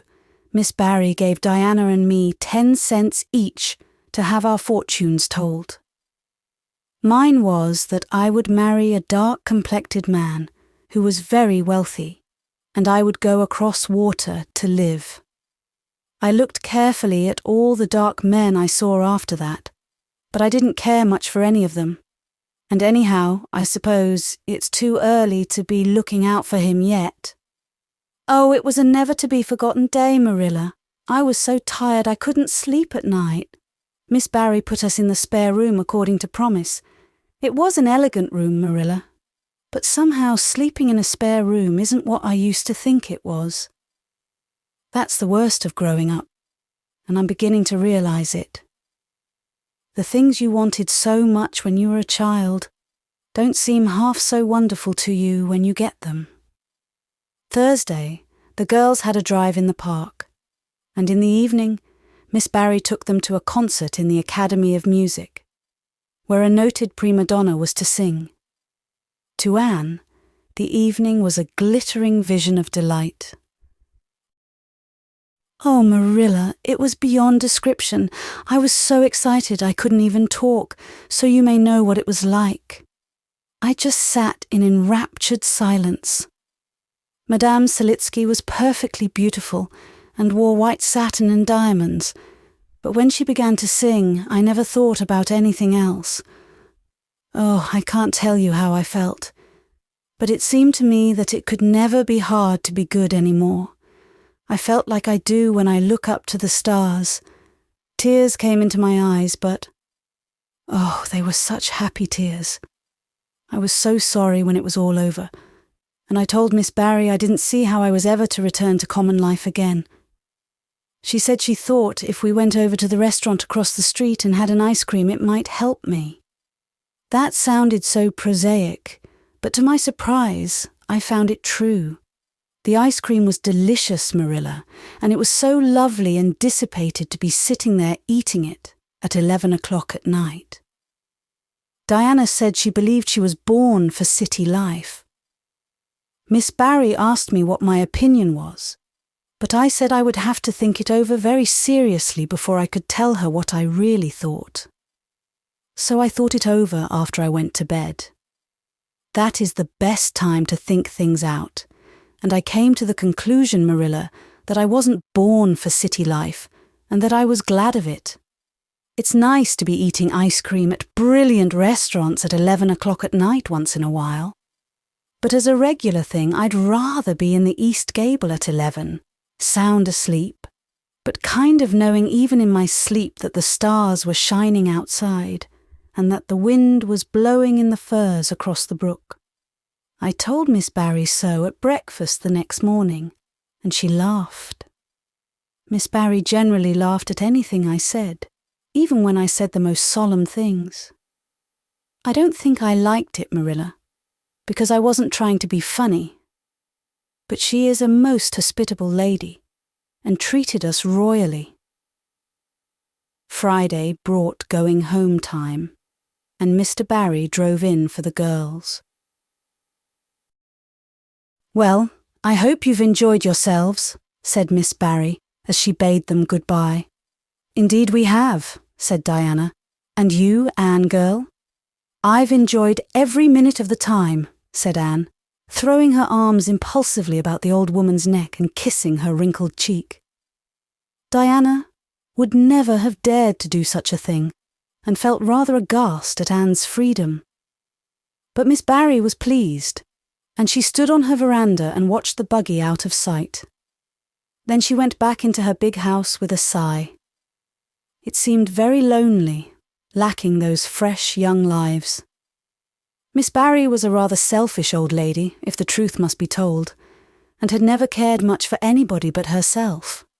She valued people only as they were of service to her or amused her. Anne had amused her, and consequently stood high in the old lady's good graces.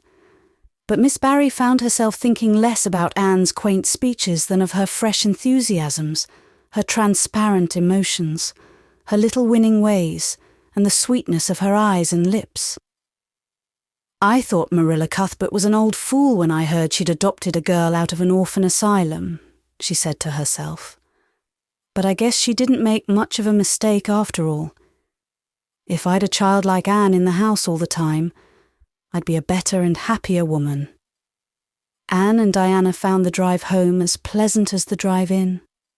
Pleasanter indeed, since there was the delightful consciousness of home waiting at the end of it. It was sunset when they passed through White Sands and turned into the shore road. Beyond, the Avonlea hills came out darkly against the saffron sky. Behind them, the moon was rising out of the sea that grew all radiant and transfigured in her light. Every little cove along the curving road was a marvel of dancing ripples. The waves broke with a soft swish on the rocks below them, and the tang of the sea was in the strong, fresh air. "Oh, but it's good to be alive and to be going home," breathed Anne. When she crossed the log bridge over the brook, the kitchen light of Green Gables winked her a friendly welcome back, and through the open door shone the hearth fire, sending out its warm red glow athwart the chilly autumn night. Anne ran blithely up the hill and into the kitchen, where a hot supper was waiting on the table. "So you've got back?" said Marilla, folding up her knitting. "Yes, and oh, it's so good to be back," said Anne joyously. "I could kiss everything, even to the clock." "Marilla, a broiled chicken.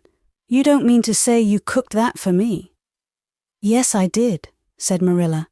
"I thought you'd be hungry after such a drive and need something real appetizing. Hurry and take off your things, and we'll have supper as soon as Matthew comes in. I'm glad you've got back, I must say. It's been fearful lonesome here without you, and I never put in 4 longer days." After supper, Anne sat before the fire between Matthew and Marilla and gave them a full account of her visit. "I've had a splendid time," she concluded happily, "and I feel that it marks an epoch in my life. But the best of it all was the coming home." Chapter 30. The Queen's Class is Organized. Marilla laid her knitting on her lap and leaned back in her chair. Her eyes were tired, and she thought vaguely that she must see about having her glasses changed the next time she went to town, for her eyes had grown tired very often of late. It was nearly dark, for the full November twilight had fallen around Green Gables, and the only light in the kitchen came from the dancing red flames in the stove. Anne was curled up Turk fashion on the hearthrug, gazing into that joyous glow where the sunshine of 100 summers was being distilled from the maple cordwood. She had been reading, but her book had slipped to the floor, and now she was dreaming, with a smile on her parted lips. Glittering castles in Spain were shaping themselves out of the mists and rainbows of her lively fancy. Adventures wonderful and enthralling were happening to her in Cloudland. Adventures that always turned out triumphantly and never involved her in scrapes like those of actual life. Marilla looked at her with a tenderness that would never have been suffered to reveal itself in any clearer light than that soft mingling of fireshine and shadow. The lesson of a love that should display itself easily in spoken word and open look was one Marilla could never learn. But she had learned to love this slim, grey-eyed girl with an affection all the deeper and stronger from its very undemonstrativeness. Her love made her afraid of being unduly indulgent indeed. She had an uneasy feeling that it was rather sinful to set one's heart so intensely on any human creature as she had set hers on Anne, and perhaps she performed a sort of unconscious penance for this by being stricter and more critical than if the girl had been less dear to her. Certainly Anne herself had no idea how Marilla loved her. She sometimes thought wistfully that Marilla was very hard to please and distinctly lacking in sympathy and understanding, but she always checked the thought reproachfully, remembering what she owed to Marilla. "Anne," said Marilla abruptly, "Miss Stacy was here this afternoon when you were out with Diana?" Anne came back from her other world with a start and a sigh. "Was she? Oh, I'm so sorry I wasn't in. Why didn't you call me, Marilla? Diana and I were only over in the haunted wood. It's lovely in the woods now. All the little wood things, the ferns and the satin leaves and the crackerberries, have gone to sleep, just as if somebody had tucked them away until spring under a blanket of leaves. I think it was a little grey fairy with a rainbow scarf that came tiptoeing along the last moonlight night and did it. Diana wouldn't say much about that, though. Diana has never forgotten the scolding her mother gave her about imagining ghosts into the haunted wood. It had a very bad effect on Diana's imagination. It blighted it. Mrs. Lynde says Myrtle Bell is a blighted being. I asked Ruby Gillis why Myrtle was blighted, and Ruby said she guessed it was because her young man had gone back on her. Ruby Gillis thinks of nothing but young men, and the older she gets, the worse she is. Young men are all very well in their place, but it doesn't do to drag them into everything, does it? Diana and I are thinking seriously of promising each other that we will never marry, but be nice old maids and live together forever. Diana hasn't quite made up her mind, though, because she thinks perhaps it would be nobler to marry some wild, dashing, wicked young man and reform him. Diana and I talk a great deal about serious subjects now, you know. We feel that we are so much older than we used to be that it isn't becoming to talk of childish matters. It's such a solemn thing to be almost 14, Marilla. Miss Stacy took all us girls who are in our teens down to the brook last Wednesday and talked to us about it. She said we couldn't be too careful what habits we formed and what ideals we acquired in our teens, because by the time we were 20, our characters would be developed and the foundation laid for our whole future life. And she said if the foundation was shaky, we could never build anything really worthwhile on it. Diana and I talked the matter over coming home from school. We felt extremely solemn, Marilla, and we decided that we would try to be very careful indeed and form respectable habits and learn all we could and be as sensible as possible so that by the time we were 20 our characters would be properly developed. It's perfectly appalling to think of being 20, Marilla. It sounds so fearfully old and grown up. But why was Miss Stacy here this afternoon? That is what I want to tell you, Anne, if you'll ever give me a chance to get a word in edgewise. She was talking about you. About me? Anne looked rather scared. Then she flushed and exclaimed, "Oh, I know what she was saying. I meant to tell you, Marilla, honestly, I did, but I forgot. Miss Stacy caught me reading Ben-Hur in school yesterday afternoon when I should have been studying my Canadian history. Jane Andrews lent it to me. I was reading it at dinner hour, and I had just got to the chariot race when school went in. I was simply wild to know how it turned out, although I felt sure Ben-Hur must win because it wouldn't be poetical justice if he didn't. So I spread the history open on my desk lid and then tucked Ben-Hur between the desk and my knee. I just looked as if I was studying Canadian history, you know, while all the while I was reveling in Ben-Hur. I was so interested in it that I never noticed Miss Stacy coming down the aisle, until all at once I just looked up and there she was looking down at me, so reproachful-like. I can't tell you how ashamed I felt, Marilla, especially when I heard Josie Pye giggling. Miss Stacy took Ben-Hur away, but she never said a word then. She kept me in at recess and talked to me. She said I had done very wrong in 2 respects. First, I was wasting the time I ought to have put on my studies, and secondly, I was deceiving my teacher in trying to make it appear I was reading a history when it was a storybook instead. I had never realized until that moment, Marilla, that what I was doing was deceitful.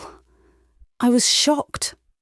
I cried bitterly and asked Miss Stacy to forgive me, and I'd never do such a thing again. And I offered to do penance by never so much as looking at Ben-Hur for a whole week, not even to see how the chariot race turned out. But Miss Stacy said she wouldn't require that, and she forgave me freely.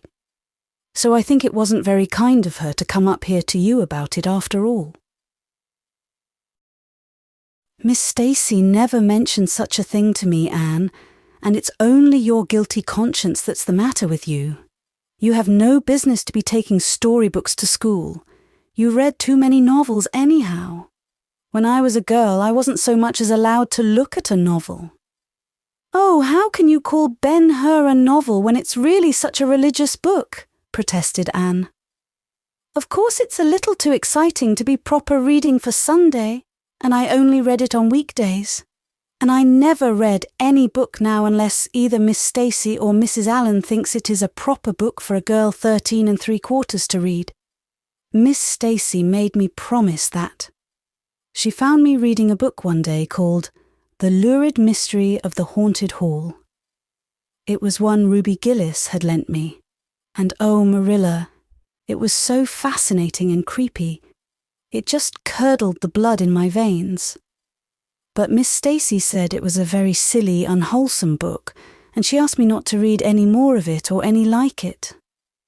I didn't mind promising not to read any more like it, but it was agonizing to give back that book without knowing how it turned out. But my love for Miss Stacy stood the test, and I did. It's really wonderful, Marilla, what you can do when you're truly anxious to please a certain person. Well, I guess I'll light the lamp and get to work, said Marilla. I see plainly that you don't want to hear what Miss Stacy had to say. You're more interested in the sound of your own tongue than in anything else. Oh, indeed, Marilla, I do want to hear it, cried Anne contritely. I won't say another word, not one. I know I talk too much, but I am really trying to overcome it, and although I say far too much, yet if you only knew how many things I want to say and don't, you'd give me some credit for it. Please tell me, Marilla. Well, Miss Stacy wants to organize a class among her advanced students who mean to study for the entrance examination into Queen's. She intends to give them extra lessons for an hour after school. And she came to ask Matthew and me if we would like to have you join it. What do you think about it yourself, Anne? Would you like to go to Queen's and pass for a teacher? Oh, Marilla! Anne straightened to her knees and clasped her hands. It's been the dream of my life. That is, for the last 6 months, ever since Ruby and Jane began to talk of studying for the entrance. But I didn't say anything about it because I supposed it would be perfectly useless. I'd love to be a teacher. But won't it be dreadfully expensive? Mr. Andrews says it cost him $150 to put Prissy through, and Prissy wasn't a dunce in geometry. I guess you needn't worry about that part of it. When Matthew and I took you to bring up, we resolved we would do the best we could for you and give you a good education. I believe in a girl being fitted to earn her own living, whether she ever has to or not. You'll always have a home at Green Gables as long as Matthew and I are here, but nobody knows what is going to happen in this uncertain world, and it's just as well to be prepared. So you can join the Queen's class if you like, Anne. Oh, Marilla, thank you. Anne flung her arms about Marilla's waist and looked up earnestly into her face.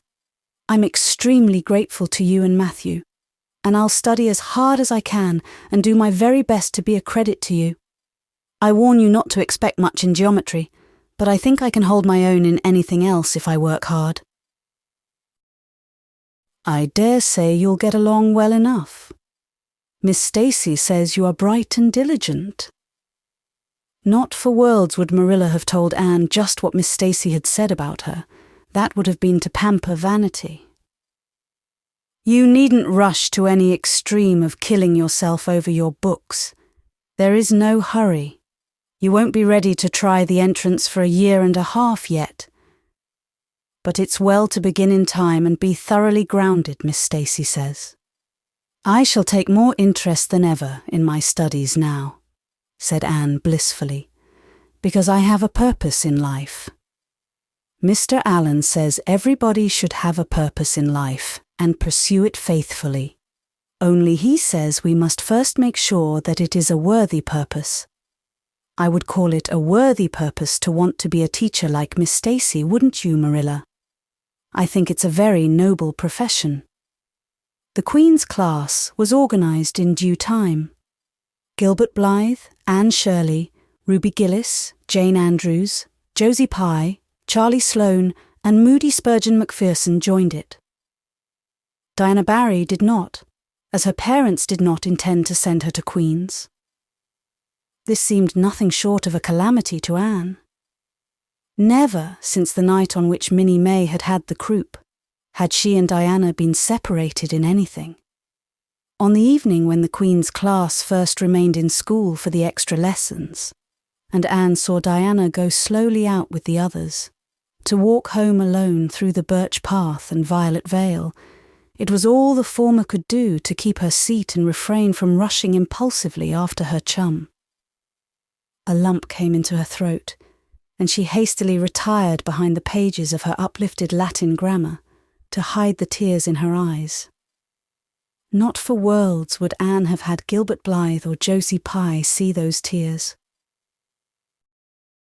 But oh, Marilla, I really felt that I had tasted the bitterness of death, as Mr. Allen said in his sermon last Sunday, when I saw Diana go out alone, she said mournfully that night. I thought how splendid it would have been if Diana had only been going to study for the entrance too. But we can't have things perfect in this imperfect world, as Mrs. Lynde says.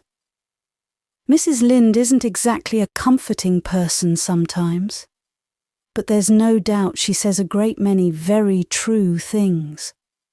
And I think the Queen's class is going to be extremely interesting. Jane and Ruby are just going to study to be teachers. That is the height of their ambition. Ruby says she will only teach for 2 years after she gets through, and then she intends to be married. Jane says she will devote her whole life to teaching, and never, never marry, because you are paid a salary for teaching. But her husband won't pay you anything and growls if you ask for a share in the egg and butter money. I expect Jane speaks from mournful experience, for Mrs. Lynde says that her father is a perfect old crank and meaner than second skimmings. Josie Pye says she is just going to college for education's sake because she won't have to earn her own living. She says of course it is different with orphans who are living on charity. They have to hustle. Moody Spurgeon is going to be a minister. Mrs. Lynde says he couldn't be anything else with a name like that to live up to. I hope it isn't wicked of me, Marilla, but really, the thought of Moody Spurgeon being a minister makes me laugh. He's such a funny-looking boy with that big fat face and his little blue eyes and his ears sticking out like flaps. But perhaps he will be more intellectual-looking when he grows up. Charlie Sloane says he's going to go into politics and be a member of Parliament, but Mrs. Lynde says he'll never succeed at that, because the Sloanes are all honest people, and it's only rascals that get on in politics nowadays. "What is Gilbert Blythe going to be?" queried Marilla, seeing that Anne was opening her Caesar. "I don't happen to know what Gilbert Blythe's ambition in life is, if he has any," said Anne scornfully. There was open rivalry between Gilbert and Anne now. Previously, the rivalry had been rather one-sided, but there was no longer any doubt that Gilbert was as determined to be first in class as Anne was. He was a foeman worthy of her steel. The other members of the class tacitly acknowledged their superiority and never dreamed of trying to compete with them.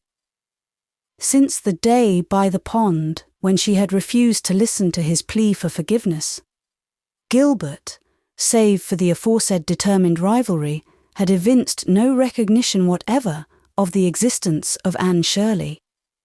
He talked and jested with the other girls, exchanged books and puzzles with them, discussed lessons and plans, sometimes walked home with one or the other of them from prayer meeting or debating club. But Anne Shirley he simply ignored. And Anne found out that it is not pleasant to be ignored. It was in vain that she told herself with a toss of her head that she did not care. Deep down in her wayward feminine little heart, she knew that she did care, and that if she had that chance of the Lake of Shining Waters again, she would answer very differently. All at once, as it seemed, and to her secret dismay, she found that the old resentment she had cherished against him was gone.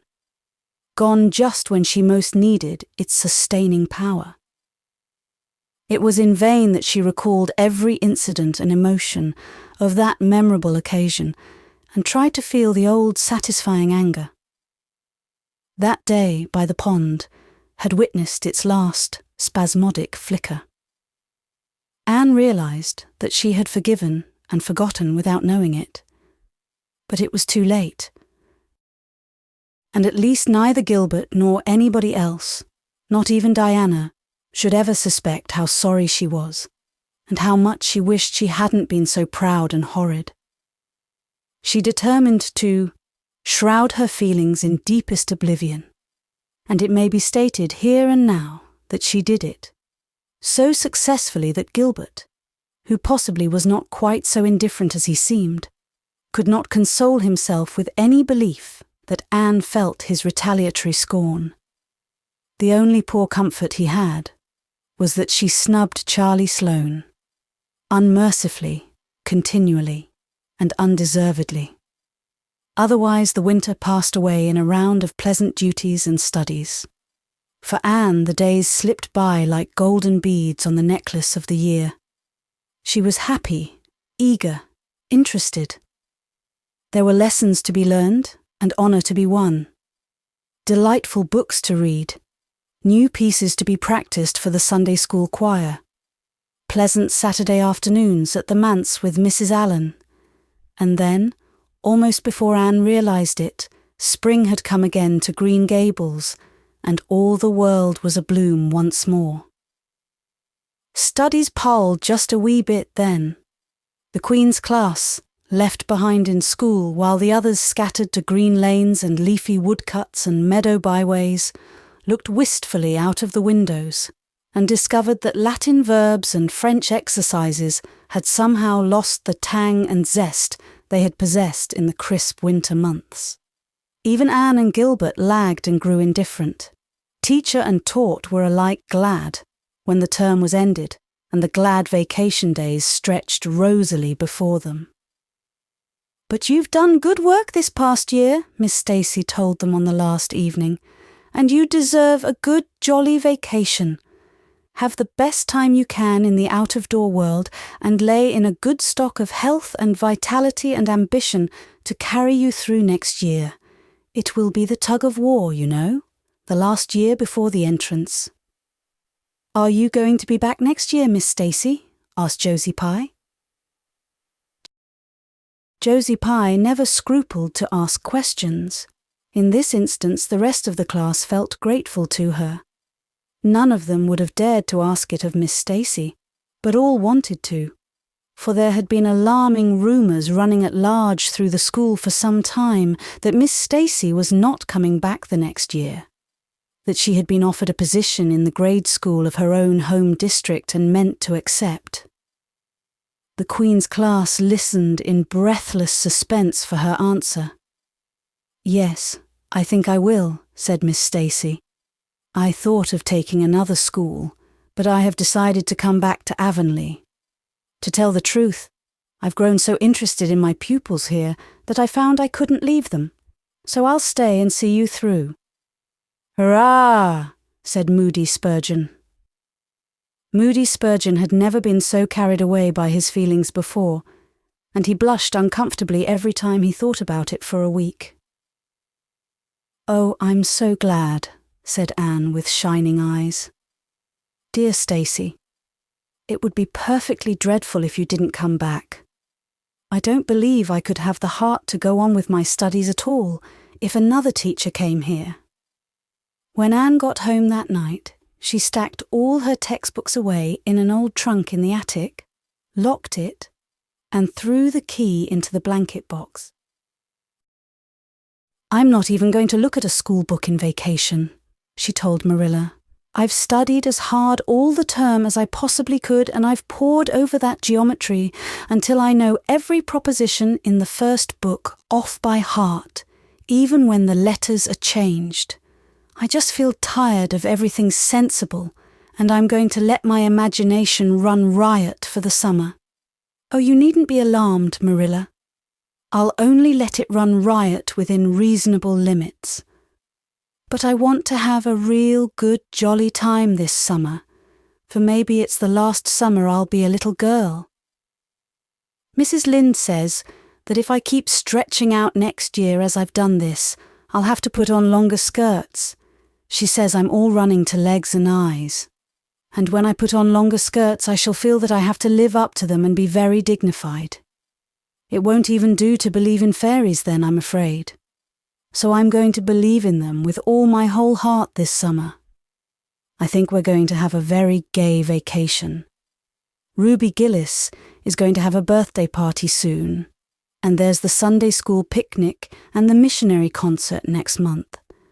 And Mr. Barry says that some evening he'll take Diana and me over to the White Sands Hotel and have dinner there. They have dinner there in the evening, you know. Jane Andrews was over once last summer, and she says it was a dazzling sight to see the electric lights and the flowers and all the lady guests in such beautiful dresses. Jane says it was her first glimpse into high life, and she'll never forget it to her dying day. Mrs. Lynde came up the next afternoon to find out why Marilla had not been at the aid meeting on Thursday. When Marilla was not at aid meeting, people knew there was something wrong at Green Gables. Matthew had a bad spell with his heart Thursday, Marilla explained, and I didn't feel like leaving him. Oh yes, he's all right again now, but he takes them spells oftener than he used to, and I'm anxious about him. The doctor says he must be careful to avoid excitement. That's easy enough, for Matthew doesn't go about looking for excitement by any means, and never did. But he's not to do any very heavy work either, and you might as well tell Matthew not to breathe as not to work. Come and lay off your things, Rachel. You'll stay to tea? Well, seeing you're so pressing, perhaps I might as well. Stay, said Mrs. Rachel, who had not the slightest intention of doing anything else. Mrs. Rachel and Marilla sat comfortably in the parlour, while Anne got the tea and made hot biscuits that were light and white enough to defy even Mrs. Rachel's criticism. I must say Anne has turned out a real smart girl, admitted Mrs. Rachel, as Marilla accompanied her to the end of the lane at sunset. She must be a great help to you. She is, said Marilla, and she's real steady and reliable now. I used to be afraid she'd never get over her feather-brained ways, but she has, and I wouldn't be afraid to trust her in anything now. I never would have thought she'd have turned out so well that first day I was here 3 years ago, said Mrs. Rachel. Lawful heart, shall I ever forget that tantrum of hers? When I went home that night, I says to Thomas, says I, mark my words, Thomas, Marilla Cuthbert'll live to rue the step she's took. But I was mistaken, and I'm real glad of it. I ain't one of those kind of people, Marilla, as can never be brought to own up that they've made a mistake. No, that never was my way, thank goodness. I did make a mistake in judging Anne, but it weren't no wonder. For an odder, unexpecteder witch of a child, there never was in this world, that's what. There was no ciphering her out by the rules that worked with other children. It's nothing short of wonderful how she's improved these 3 years, but especially in looks. She's a real pretty girl, got to be. Though I can't say I'm overly partial to that pale, big-eyed style myself.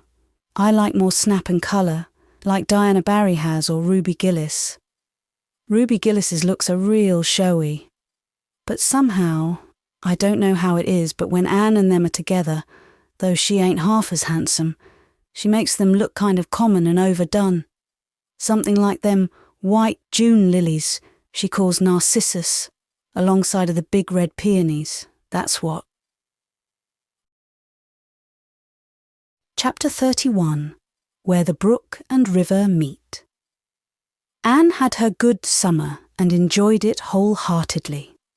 She and Diana fairly lived outdoors, revelling in all the delights that Lover's Lane and the Dryad's Bubble and Willowmere and Victoria Island afforded. Marilla offered no objections to Anne's gypsyings.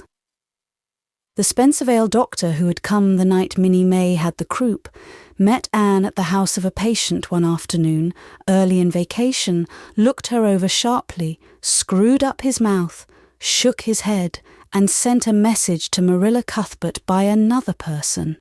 It was, "Keep that red-headed girl of yours in the open air all summer and don't let her read books until she gets more spring into her step." This message frightened Marilla wholesomely. She read Anne's death warrant by consumption in it unless it was scrupulously obeyed. As a result, Anne had the golden summer of her life as far as freedom and frolic went. She walked, rode, buried, and dreamed to her heart's content. And when September came, she was bright-eyed and alert, with a step that would have satisfied the Spencervale doctor, and a heart full of ambition and zest once more. "I feel just like studying with might and main," she declared as she brought her books down from the attic. "Oh, you good old friends, I'm glad to see your honest faces once more. Yes, even you, geometry. I've had a perfectly beautiful summer, Marilla, and now I'm rejoicing as a strong man to run a race, as Mr. Allen said last Sunday. Doesn't Mr. Allen preach magnificent sermons? Mrs. Lynde says he is improving every day, and the first thing we know, some city church will gobble him up, and then we'll be left and have to turn to and break in another green preacher. But I don't see the use of meeting trouble halfway. Do you, Marilla? I think it would be better just to enjoy Mr. Allen while we have him. If I were a man, I think I'd be a minister. They can have such an influence for good, if their theology is sound. And it must be thrilling to preach splendid sermons and stir your hearers' hearts.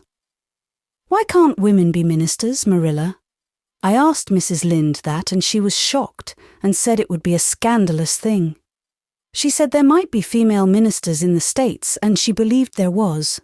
But thank goodness we hadn't got to that stage in Canada yet, and she hoped we never would. But I don't see why. I think women would make splendid ministers. When there is a social to be got up, or a church tea or anything else to raise money, the women have to turn to and do the work. I'm sure Mrs. Lynde can pray every bit as well as Superintendent Bell, and I've no doubt she could preach too with a little practice. Yes, I believe she could, said Marilla dryly. She does plenty of unofficial preaching as it is. Nobody has much of a chance to go wrong in Avonlea with Rachel to oversee them. Marilla, said Anne in a burst of confidence, I want to tell you something and ask you what you think about it. It has worried me terribly. On Sunday afternoons, that is, when I think specially about such matters, I do really want to be good. And when I'm with you or Mrs. Allen or Miss Stacy, I want it more than ever. And I want to do just what would please you and what you would approve of. But mostly, when I'm with Mrs. Lynde, I feel desperately wicked, and as if I wanted to go and do the very thing she tells me I oughtn't to do. I feel irresistibly tempted to do it. Now, what do you think is the reason I feel like that? Do you think it's because I'm really bad and unregenerate? Marilla looked dubious for a moment. Then she laughed. If you are, I guess I am too, Anne. For Rachel often has that very effect on me. I sometimes think she'd have more of an influence for good, as you say yourself, if she didn't keep nagging people to do right. There should have been a special commandment against nagging. But there, I shouldn't talk so. Rachel is a good Christian woman and she means well. There isn't a kinder soul in Avonlea, and she never shirks her share of work. I'm very glad you feel the same, said Anne decidedly. It's so encouraging. I shan't worry so much over that after this. But I dare say there'll be other things to worry me. They keep coming up new all the time. Things to perplex you, you know. You settle one question and there's another right after. There are so many things to be thought over and decided when you're beginning to grow up. It keeps me busy all the time thinking them over and deciding what is right. It's a serious thing to grow up, isn't it, Marilla? But when I have such good friends as you and Matthew and Mrs. Allen and Miss Stacy, I ought to grow up successfully, and I'm sure it will be my own fault if I don't. I feel it's a great responsibility because I have only the one chance. If I don't grow up right, I can't go back and begin over again. I've grown 2 inches this summer, Marilla. Mr. Gillis measured me at Ruby's party. I'm so glad you made my new dresses longer. That dark green one is so pretty, and it was sweet of you to put on the flounce. Of course, I know it wasn't really necessary, but flounces are so stylish this fall, and Josie Pye has flounces on all her dresses. I know I'll be able to study better because of mine. I shall have such a comfortable feeling deep down in my mind about that flounce. It's worth something to have that, admitted Marilla. Miss Stacy came back to Avonlea School and found all her pupils eager for work once more.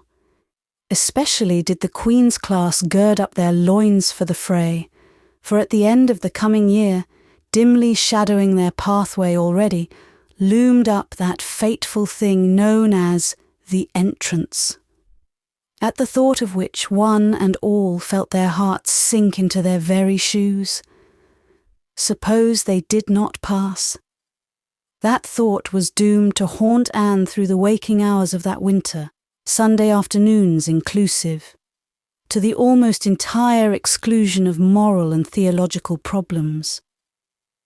When Anne had bad dreams, she found herself staring miserably at pass lists of the entrance exams, where Gilbert Blythe's name was blazoned at the top, and in which hers did not appear at all. But it was a jolly, busy, happy, swift-flying winter. Schoolwork was as interesting, class rivalry as absorbing as of yore. New worlds of thought, feeling and ambition, fresh, fascinating fields of unexplored knowledge seemed to be opening out before Anne's eager eyes. Hills peeped o'er hill and Alps on Alps arose. Much of all this was due to Miss Stacy's tactful, careful, broad-minded guidance. She led her class to think and explore and discover for themselves, and encouraged straying from the old beaten paths to a degree that quite shocked Mrs. Lynde and the school trustees, who viewed all innovations on established methods rather dubiously. Apart from her studies, Anne expanded socially, for Marilla, mindful of the Spencervale doctor's dictum, no longer vetoed occasional outings. The debating club flourished and gave several concerts. There were 1 or 2 parties almost verging on grown-up affairs. There were sleigh drives and skating frolics galore. Between times, Anne grew, shooting up so rapidly that Marilla was astonished one day, when they were standing side by side, to find the girl was taller than herself. "Why, Anne, how you've grown," she said, almost unbelievingly. A sigh followed on the words. Marilla felt a queer regret over Anne's inches. The child she had learned to love had vanished somehow, and here was this tall, serious-eyed girl of 15, with the thoughtful brows and the proudly poised little head in her place. Marilla loved the girl as much as she had loved the child, but she was conscious of a queer, sorrowful sense of loss. And that night, when Anne had gone to prayer meeting with Diana, Marilla sat alone in the wintry twilight and indulged in the weakness of a cry. Matthew, coming in with a lantern, caught her at it and gazed at her in such consternation that Marilla had to laugh through her tears. "I was thinking about Anne," she explained. "She's got to be such a big girl, and she'll probably be away from us next winter. I'll miss her terrible." "She'll be able to come home often," comforted Matthew, to whom Anne was as yet and always would be the little eager girl he had brought home from Bright River on that June evening 4 years before.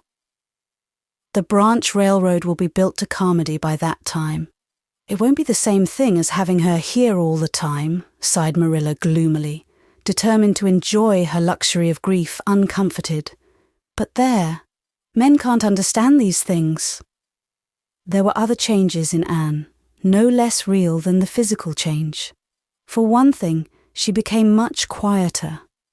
Perhaps she thought all the more and dreamed as much as ever, but she certainly talked less. Marilla noticed and commented on this also. "You don't chatter half as much as you used to, Anne, nor use half as many big words. What has come over you?" Anne coloured and laughed a little as she dropped her book and looked dreamily out of the window, where big fat red buds were bursting out on the creeper in response to the lure of the spring sunshine. "I don't know. I don't want to talk as much," she said, denting her chin thoughtfully with her forefinger. "It's nicer to think dear, pretty thoughts and keep them in one's heart, like treasures. I don't like to have them laughed at or wondered over.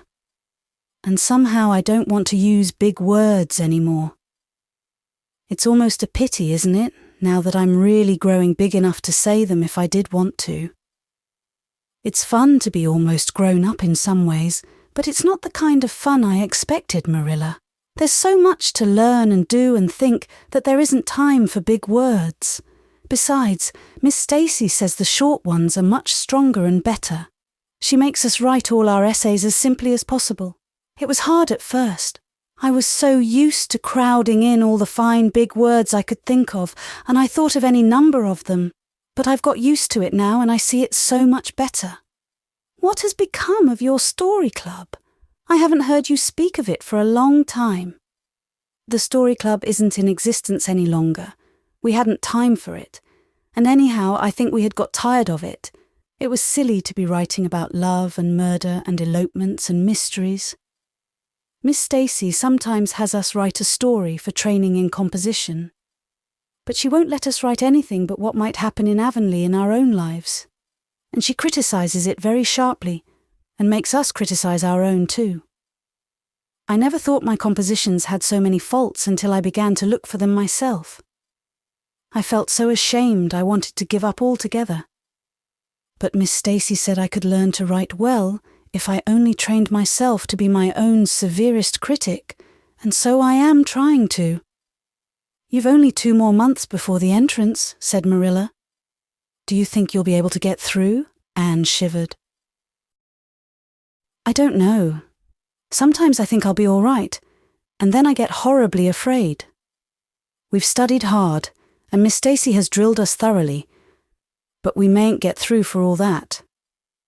We've each got a stumbling block. Mine is geometry, of course, and Jane's is Latin, and Ruby and Charlie's is algebra, and Josie's is arithmetic. Moody Spurgeon says he feels it in his bones that he is going to fail in English history. Miss Stacy is going to give us examinations in June just as hard as we'll have at the entrance, and mark us just as strictly. So we'll have some idea. I wish it was all over, Marilla. It haunts me. Sometimes I wake up in the night and wonder what I'll do if I don't pass." "Why? Go to school next year and try again," said Marilla unconcernedly. "Oh, I don't believe I'd have the heart for it. It would be such a disgrace to fail, especially if the others passed, and I get so nervous in an examination that I'm likely to make a mess of it. I wish I had nerves like Jane Andrews. Nothing rattles her." Anne sighed, and dragging her eyes from the witcheries of the spring world, the beckoning day of breeze and blue, and the green things upspringing in the garden, buried herself resolutely in her book. There would be other springs, but if she did not succeed in passing the entrance, Anne felt convinced that she would never recover sufficiently to enjoy them. Chapter 32. The pass list is out. With the end of June came the close of the term and the close of Miss Stacy's rule in Avonlea School. Anne and Diana walked home that evening feeling very sober indeed. Red eyes and damp handkerchiefs bore convincing testimony to the fact that Miss Stacy's farewell words must have been quite as touching as Mr. Phillips's had been under similar circumstances 3 years before. Diana looked back at the schoolhouse from the foot of the spruce hill and sighed deeply. "It does seem as if it was the end of everything, doesn't it?"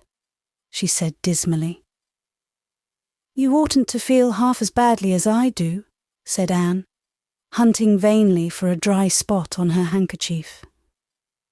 "You'll be back again next winter, but I suppose I've left the dear old school forever. If I have good luck, that is. It won't be a bit the same. Miss Stacy won't be there. Nor you, nor Jane, nor Ruby, probably. I shall have to sit all alone, for I couldn't bear to have another deskmate after you. Oh, we have had jolly times, haven't we, Anne? It's dreadful to think they're all over." 2 big tears rolled down by Diana's nose. "If you would stop crying, I could," said Anne imploringly. "Just as soon as I put away my hanky, I see you brimming up, and that starts me off again. As Mrs. Lynde says, if you can't be cheerful, be as cheerful as you can. After all, I dare say I'll be back next year. This is one of the times I know I'm not going to pass. They're getting alarmingly frequent. Why, you came out splendidly in the exams Miss Stacy gave." "Yes, but those exams didn't make me nervous. When I think of the real thing, you can't imagine what a horrid, cold, fluttery feeling comes round my heart. And then my number is 13, and Josie Pye says it's so unlucky. I'm not superstitious, and I know it can make no difference. But still, I wish it wasn't 13. "I do wish I was going in with you," said Diana. "Wouldn't we have a perfectly elegant time? But I suppose you'll have to cram in the evenings." "No, Miss Stacy has made us promise not to open a book at all. She says it would only tire and confuse us, and we are to go out walking and not think about the exams at all, and go to bed early. It's good advice, but I expect it will be hard to follow. Good advice is apt to be, I think. Prissy Andrews told me that she sat up half the night every night of her entrance week and crammed for dear life. And I had determined to sit up at least as long as she did. It was so kind of your Aunt Josephine to ask me to stay at Beechwood while I'm in town. You'll write to me while you're in, won't you? I'll write Tuesday night and tell you how the first day goes," promised Anne. "I'll be haunting the post office Wednesday," vowed Diana. Anne went to town the following Monday, and on Wednesday, Diana haunted the post office, as agreed, and got her letter. "Dearest Diana," wrote Anne, "here it is Tuesday night, and I'm writing this in the library at Beechwood. Last night, I was horribly lonesome all alone in my room and wished so much you were with me. I couldn't cram because I'd promised Miss Stacy not to. But it was as hard to keep from opening my history as it used to be to keep from reading a story before my lessons were learned. This morning Miss Stacy came for me and we went to the academy, calling for Jane and Ruby and Josie on our way. Ruby asked me to feel her hands, and they were as cold as ice. Josie said I looked as if I hadn't slept a wink, and she didn't believe I was strong enough to stand the grind of the teacher's course, even if I did get through. There are times and seasons, even yet, when I don't feel that I've made any great headway in learning to like Josie Pye. When we reached the academy, there were scores of students there from all over the island. The first person we saw was Moody Spurgeon, sitting on the steps and muttering away to himself. Jane asked him what on earth he was doing, and he said he was repeating the multiplication table over and over to steady his nerves and, for pity's sake, not to interrupt him, because if he stopped for a moment he got frightened and forgot everything he ever knew. But the multiplication table kept all his facts firmly in their proper place. When we were assigned to our rooms, Miss Stacy had to leave us. Jane and I sat together, and Jane was so composed that I envied her. No need of the multiplication table for good, steady, sensible Jane. I wondered if I looked as I felt, and if they could hear my heart thumping clear across the room. Then a man came in and began distributing the English examination sheets. My hands grew cold then, and my head fairly whirled around as I picked it up. Just one awful moment, Diana. I felt exactly as I did 4 years ago when I asked Marilla if I might stay at Green Gables, and then everything cleared up in my mind, and my heart began beating again. I forgot to say that it had stopped altogether, for I knew I could do something with that paper anyhow. At noon, we went home for dinner and then back again for history in the afternoon. The history was a pretty hard paper, and I got dreadfully mixed up in the dates. Still, I think I did fairly well today. But oh, Diana, tomorrow the geometry exam comes off, and when I think of it, it takes every bit of determination I possess to keep from opening my Euclid. If I thought the multiplication table would help me any, I would recite it from now till tomorrow morning. I went down to see the other girls this evening. On my way, I met Moody Spurgeon, wandering distractedly around. He said he knew he had failed in history, and he was born to be a disappointment to his parents, and he was going home on the morning train. And it would be easier to be a carpenter than a minister anyhow. I cheered him up, and persuaded him to stay to the end, because it would be unfair to Miss Stacy if he didn't. Sometimes I have wished I was born a boy, but when I see Moody Spurgeon, I'm always glad I'm a girl and not his sister. Ruby was in hysterics when I reached their boarding house. She had just discovered a fearful mistake she had made in her English paper. When she recovered, we went uptown and had an ice cream. How we wished you had been with us. Oh, Diana, if only the geometry examination were over. But there, as Mrs. Lynde would say, the sun will go on rising and setting whether I fail in geometry or not. That is true, but not especially comforting. I think I'd rather it didn't go on if I failed. Yours devotedly, Anne. The geometry examination and all the others were over in due time, and Anne arrived home on Friday evening, rather tired, but with an air of chastened triumph about her. Diana was over at Green Gables when she arrived, and they met as if they had been parted for years. You old darling, it's perfectly splendid to see you back again. It seems like an age since you went to town and... Oh, Anne, how did you get along? Pretty well, I think, in everything but the geometry. I don't know whether I passed in it or not, and I have a creepy, crawly presentiment that I didn't. Oh, how good it is to be back. Green Gables is the dearest, loveliest spot in the world. How did the others do? The girls say they know they didn't pass, but I think they did pretty well. Josie says the geometry was so easy a child of 10 could do it. Moody Spurgeon still thinks he failed in history, and Charlie says he failed in algebra, but we don't really know anything about it, and won't until the pass list is out. That won't be for a fortnight. Fancy living a fortnight in such suspense. I wish I could go to sleep and never wake up until it is over. Diana knew it would be useless to ask how Gilbert Blythe had fared, so she merely said, "Oh, you'll pass all right, don't worry." "I'd rather not pass at all than not come out pretty well up on the list," flashed Anne, by which she meant, and Diana knew she meant, that success would be incomplete and bitter if she did not come out ahead of Gilbert Blythe. With this end in view, Anne had strained every nerve during the examinations. So had Gilbert. They had met and passed each other on the street a dozen times without any sign of recognition, and every time Anne had held her head a little higher, and wished a little more earnestly that she had made friends with Gilbert when he asked her, and vowed a little more determinedly to surpass him in the examination. She knew that all Avonlea Junior was wondering which would come out first. She even knew that Jimmy Glover and Ned Wright had a bet on the question, and that Josie Pye had said there was no doubt in the world that Gilbert would be first. And she felt that her humiliation would be unbearable if she failed. But she had another and nobler motive for wishing to do well.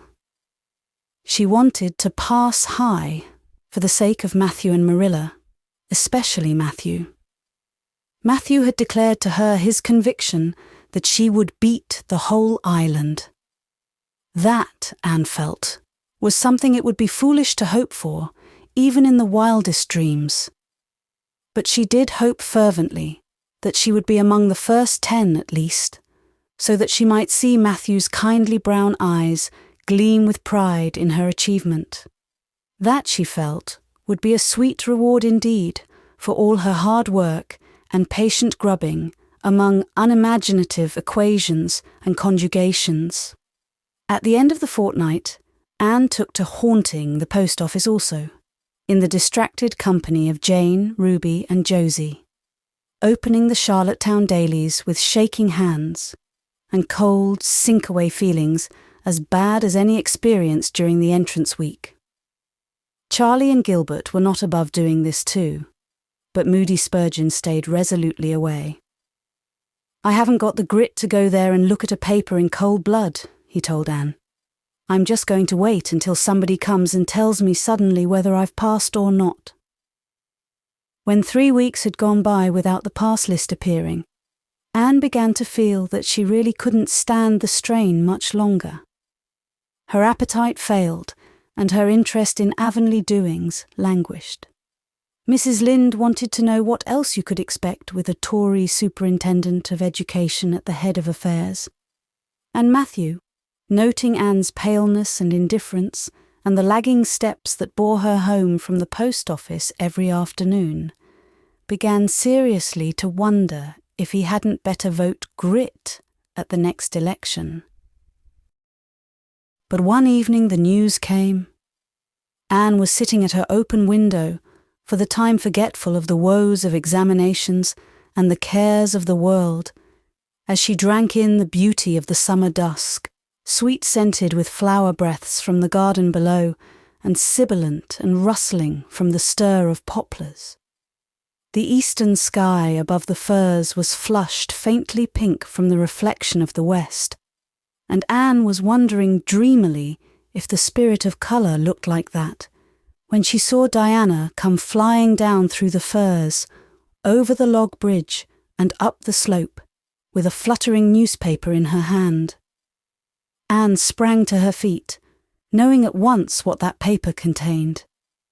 The pass list was out. Her head whirled and her heart beat until it hurt her. She could not move a step.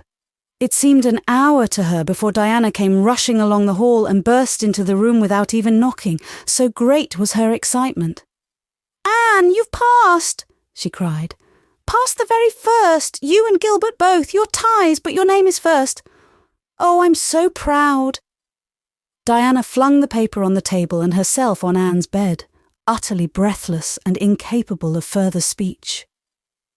Anne lighted the lamp, oversetting the match safe and using up 6 matches before her shaking hands could accomplish the task. Then she snatched up the paper. Yes, she had passed. There was her name at the very top of a list of 200. That moment was worth living for. "You did just splendidly, Anne," puffed Diana, recovering sufficiently to sit up and speak, for Anne, starry-eyed and rapt, had not uttered a word. "Father brought the paper home from Bright River not 10 minutes ago. It came out on the afternoon train, you know, and won't be here till tomorrow by mail. And when I saw the pass list, I just rushed over like a wild thing. You've all passed, every one of you, Moody Spurgeon and all, although he's conditioned in history. Jane and Ruby did pretty well. They're halfway up, and so did Charlie. Josie just scraped through with 3 marks to spare, but you'll see she'll put on as many airs as if she'd led. Won't Miss Stacy be delighted? Oh, Anne, what does it feel like to see your name at the head of a pass list like that? If it were me, I know I'd go crazy with joy. I am pretty near crazy as it is, but you're as calm and cool as a spring evening." "I'm just dazzled inside," said Anne. "I want to say 100 things and I can't find words to say them in. I never dreamed of this. Yes, I did too. Just once. I let myself think once. What if I should come out first?" Quakingly, you know, for it seemed so vain and presumptuous to think I could lead the island. "Excuse me a minute, Diana. I must run right out to the field to tell Matthew. Then we'll go up the road and tell the good news to the others." They hurried to the hayfield below the barn, where Matthew was coiling hay, and, as luck would have it, Mrs. Lynde was talking to Marilla at the lane fence. "Oh, Matthew!" exclaimed Anne. "I've passed, and I'm first, or one of the first. I'm not vain, but I'm thankful." "Well now, I always said it," said Matthew, gazing at the pass list delightedly. "I knew you could beat them all easy." "You've done pretty well, I must say, Anne," said Marilla, trying to hide her extreme pride in Anne from Mrs. Rachel's critical eye. But that good soul said heartily, "I just guess she has done well, and far be it from me to be backward in saying it. You're a credit to your friends, Anne, that's what, and we're all proud of you."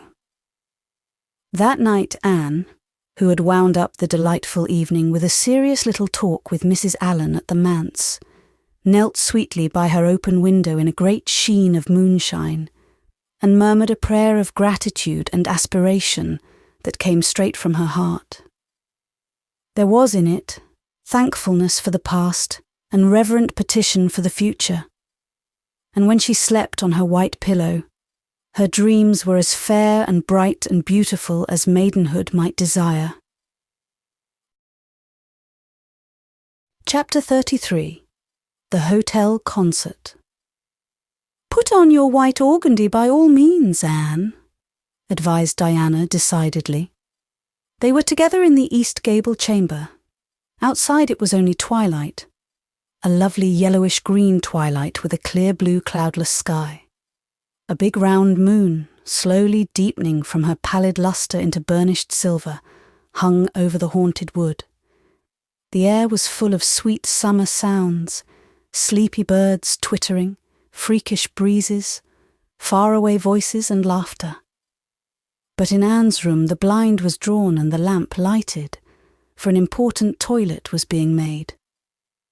The east gable was a very different place from what it had been on that night 4 years before, when Anne had felt its bareness penetrate to the marrow of her spirit with its inhospitable chill. Changes had crept in, Marilla conniving at them resignedly until it was as sweet and dainty a nest as a young girl could desire. The velvet carpet with the pink roses and the pink silk curtains of Anne's early visions had certainly never materialized, but her dreams had kept pace with her growth, and it is not probable she lamented them. The floor was covered with a pretty matting, and the curtains that softened the high window and fluttered in the vagrant breezes were of pale green art muslin. The walls, hung not with gold and silver brocade tapestry, but with a dainty apple blossom paper, were adorned with a few good pictures given Anne by Mrs. Allen. Miss Stacy's photograph occupied the place of honour, and Anne made a sentimental point of keeping fresh flowers on the bracket under it. Tonight, a spike of white lilies faintly perfumed the room like the dream of a fragrance. There was no mahogany furniture, but there was a white-painted bookcase filled with books, a cushioned wicker rocker, a toilet table befrilled with white muslin, a quaint, gilt-framed mirror, with chubby pink cupids and purple grapes painted over its arched top that used to hang in the spare room, and a low white bed. Anne was dressing for a concert at the White Sands Hotel. The guests had got it up in aid of the Charlottetown Hospital and had hunted out all the available amateur talent in the surrounding districts to help it along. Bertha Sampson and Pearl Clay of the White Sands Baptist Choir had been asked to sing a duet. Milton Clark of Newbridge was to give a violin solo. Winnie Adela Blair of Carmody was to sing a Scotch ballad. And Laura Spencer of Spencervale and Anne Shirley of Avonlea were to recite. As Anne would have said at one time, it was an epoch in her life, and she was deliciously athrill with the excitement of it. Matthew was in the seventh heaven of gratified pride over the honour conferred on his Anne, and Marilla was not far behind, although she would have died rather than admit it, and said she didn't think it was very proper for a lot of young folks to be gadding over to the hotel without any responsible person with them. Anne and Diana were to drive over with Jane Andrews and her brother Billy in their double-seated buggy, and several other Avonlea girls and boys were going too. There was a party of visitors expected out from town, and after the concert a supper was to be given to the performers. "Do you really think the organdy will be best?" queried Anne anxiously. "I don't think it's as pretty as my blue-flowered muslin, and it certainly isn't so fashionable." "But it suits you ever so much better," said Diana. "It's so soft and frilly and clinging. The muslin is stiff and makes you look too dressed up, but the organdy seems as if it grew on you." Anne sighed and yielded. Diana was beginning to have a reputation for notable taste in dressing, and her advice on such subjects was much sought after. She was looking very pretty herself on this particular night, in a dress of the lovely wild rose pink, from which Anne was forever debarred. But she was not to take any part in the concert, so her appearance was of minor importance. All her pains were bestowed upon Anne, who she vowed must, for the credit of Avonlea, be dressed and combed and adorned to the Queen's taste. "Pull out that frill a little more. So, here, let me tie your sash. Now for your slippers. I'm going to braid your hair in 2 thick braids and tie them halfway up with big white bows. No, don't pull out a single curl over your forehead. Just have the soft part. There is no way you do your hair suits you so well, Anne. And Mrs. Allen says you look like a Madonna when you part it so. I shall fasten this little white house rose just behind your ear. There was just one on my bush, and I saved it for you." "Shall I put my pearl beads on?" asked Anne. "Matthew brought me a string from town last week, and I know he'd like to see them on me." Diana pursed up her lips, put her black head on one side critically, and finally pronounced in favour of the beads, which were thereupon tied around Anne's slim milk-white throat. "There's something so stylish about you, Anne," said Diana with unenvious admiration. "You hold your head with such an air. I suppose it's your figure. I am just a dumpling. I've always been afraid of it, and now I know it is so. Well, I suppose I shall just have to resign myself to it." "But you have such dimples," said Anne, smiling affectionately into the pretty, vivacious face so near her own. "Lovely dimples, like little dents in cream. I have given up all hope of dimples. My dimple dream will never come true, but so many of my dreams have that I mustn't complain. Am I all ready now?" "All ready," assured Diana, as Marilla appeared in the doorway, a gaunt figure with greyer hair than of yore, and no fewer angles, but with a much softer face. "Come right in and look at our elocutionist Marilla. Doesn't she look lovely?" Marilla emitted a sound between a sniff and a grunt. "She looks neat and proper. I like that way of fixing her hair, but I expect she'll ruin that dress driving over there in the dust and dew with it, and it looks most too thin for these damp nights. Organdy's the most unserviceable stuff in the world anyhow, and I told Matthew so when he got it. But there is no use in saying anything to Matthew nowadays." Time was when he would take my advice. But now he just buys things for Anne regardless, and the clerks at Carmody know they can palm anything off on him. Just let them tell him a thing is pretty and fashionable, and Matthew plunks his money down for it. Mind you, keep your skirt clear of the wheel, Anne, and put your warm jacket on. Then Marilla stalked downstairs, thinking proudly how sweet Anne looked, with that one moonbeam from the forehead to the crown, and regretting that she could not go to the concert herself to hear her girl recite. "I wonder if it is too damp for my dress," said Anne anxiously. "Not a bit of it," said Diana, pulling up the window blind. "It's a perfect night, and there won't be any dew. Look at the moonlight." "I'm so glad my window looks east into the sun rising," said Anne, going over to Diana.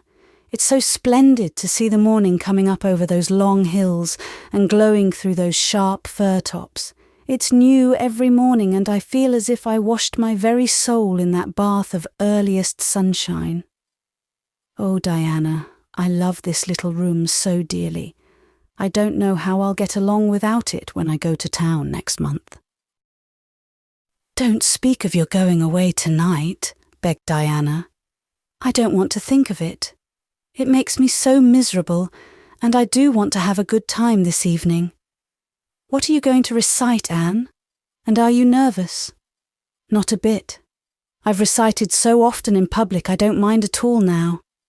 I've decided to give the maiden's vow.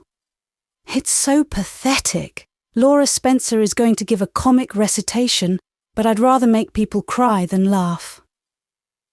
"What will you recite if they encore you?"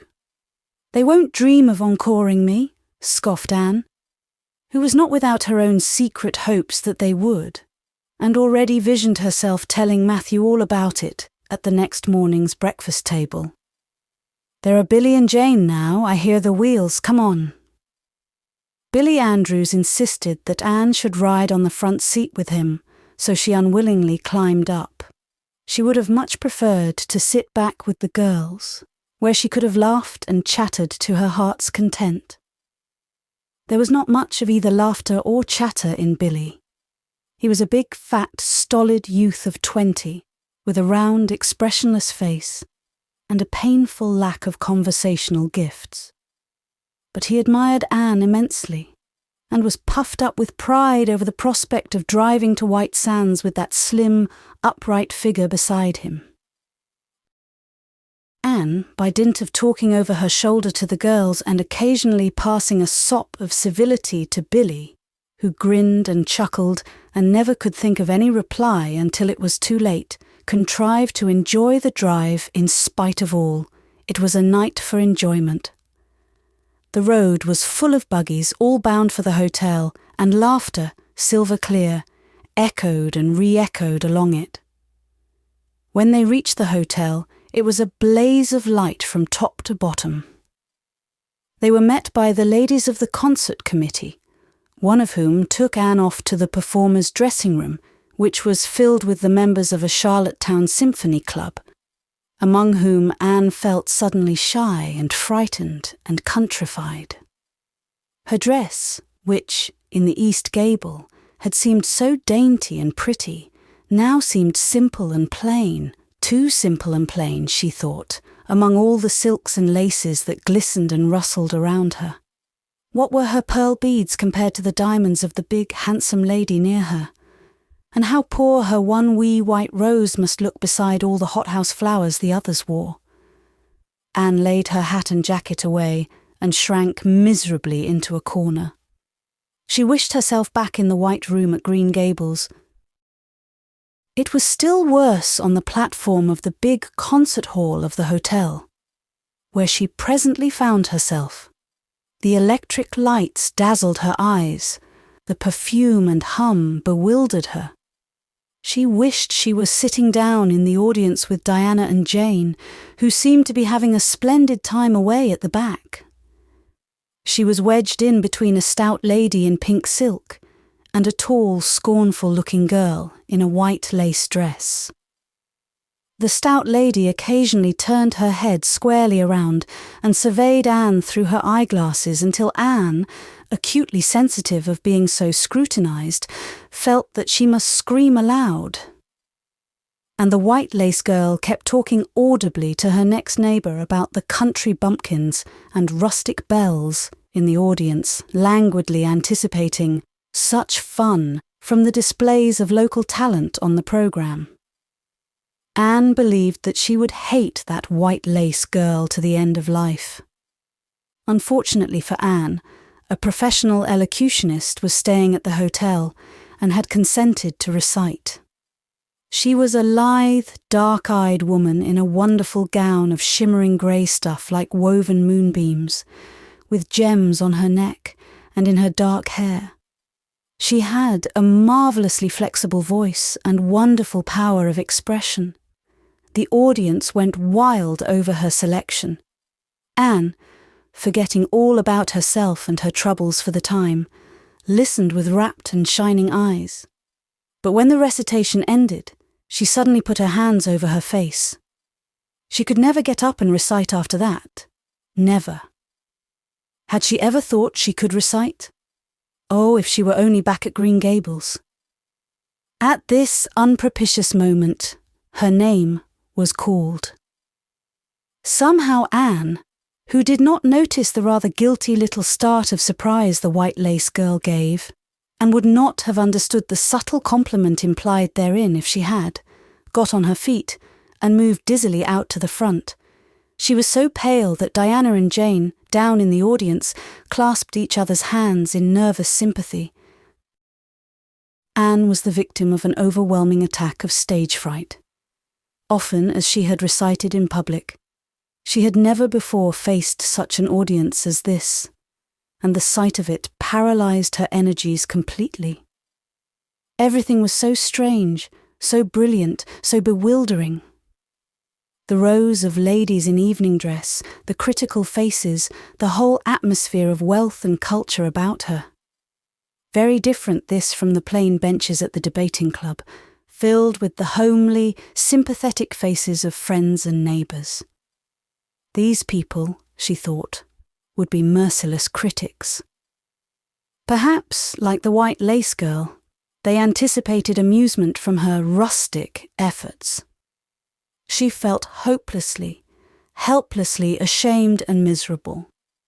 Her knees trembled, her heart fluttered. A horrible faintness came over her. Not a word could she utter, and the next moment she would have fled from the platform despite the humiliation which she felt must ever after be her portion if she did so. But suddenly, as her dilated, frightened eyes gazed out over the audience, she saw Gilbert Blythe away at the back of the room, bending forward with a smile on his face, a smile which seemed to Anne at once triumphant and taunting. In reality, it was nothing of the kind.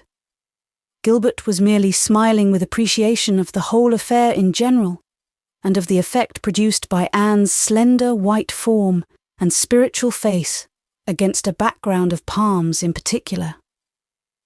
Josie Pye, whom he had driven over, sat beside him, and her face certainly was both triumphant and taunting. But Anne did not see Josie, and would not have cared if she had.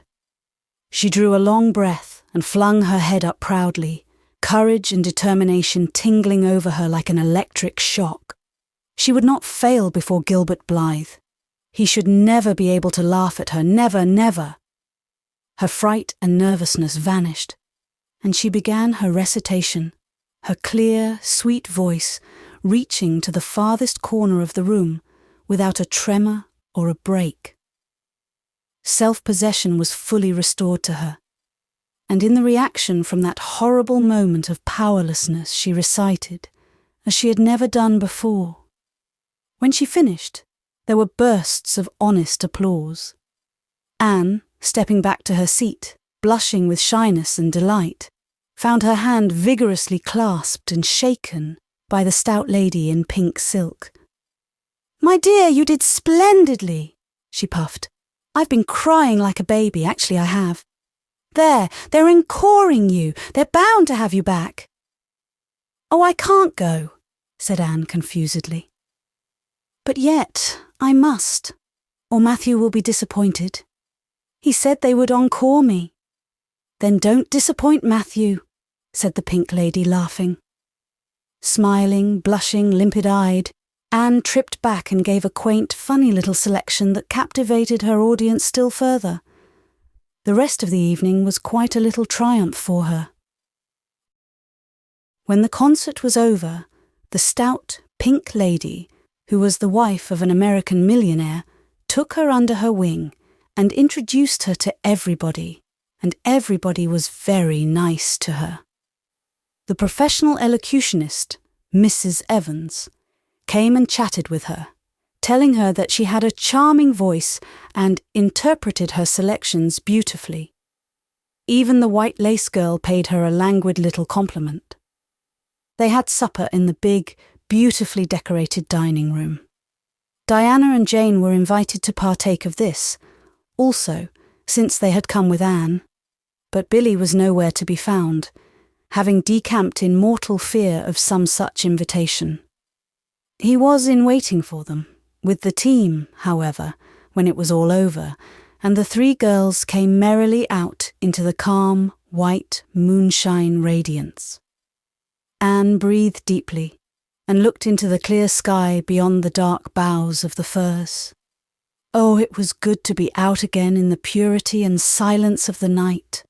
How great and still and wonderful everything was, with the murmur of the sea sounding through it, and the darkling cliffs beyond like grim giants guarding enchanted coasts. "Hasn't it been a perfectly splendid time?" sighed Jane as they drove away. "I just wish I was a rich American and could spend my summer at a hotel and wear jewels and low-neck dresses and have ice cream and chicken salad every blessed day. I'm sure it would be ever so much more fun than teaching school. Anne, your recitation was simply great, although I thought at first you were never going to begin. I think it was better than Mrs. Evans's." "Oh no, don't say things like that, Jane," said Anne quickly, "because it sounds silly. It couldn't be better than Mrs. Evans's, you know, for she is a professional, and I'm only a schoolgirl, with a little knack of reciting. I'm quite satisfied if the people just liked mine pretty well." "I've a compliment for you, Anne," said Diana. "At least I think it must be a compliment, because of the tone he said it in. Part of it was, anyhow. There was an American sitting behind Jane and me. Such a romantic-looking man, with coal-black hair and eyes. Josie Pye says he is a distinguished artist, and that her mother's cousin in Boston is married to a man that used to go to school with him. Well, we heard him say, didn't we, Jane? 'Who is that girl on the platform with the splendid Titian hair? She has a face I should like to paint.' There now, Anne, but what does Titian hair mean?" "Being interpreted, it means plain red, I guess," laughed Anne.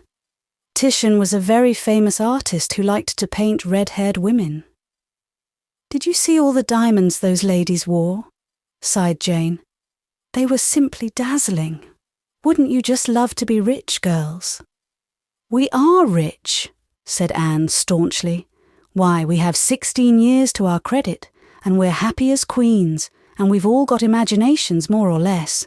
Look at that sea, girls, all silver and shadow and vision of things not seen. We couldn't enjoy its loveliness any more if we had millions of dollars and ropes of diamonds. You wouldn't change into any of those women if you could. Would you want to be that white lace girl and wear a sour look all your life, as if you'd been born turning up your nose at the world? Or the Pink Lady, kind and nice as she is, so stout and short that you'd really no figure at all? Or even Mrs. Evans with that sad, sad look in her eyes? She must have been dreadfully unhappy sometime to have such a look. You know you wouldn't, Jane Andrews." "I don't know exactly," said Jane, unconvinced. "I think diamonds would comfort a person for a good deal." "Well, I don't want to be anyone but myself, "Even if I go uncomforted by diamonds all my life," declared Anne, "I'm quite content to be Anne of Green Gables with my string of pearl beads.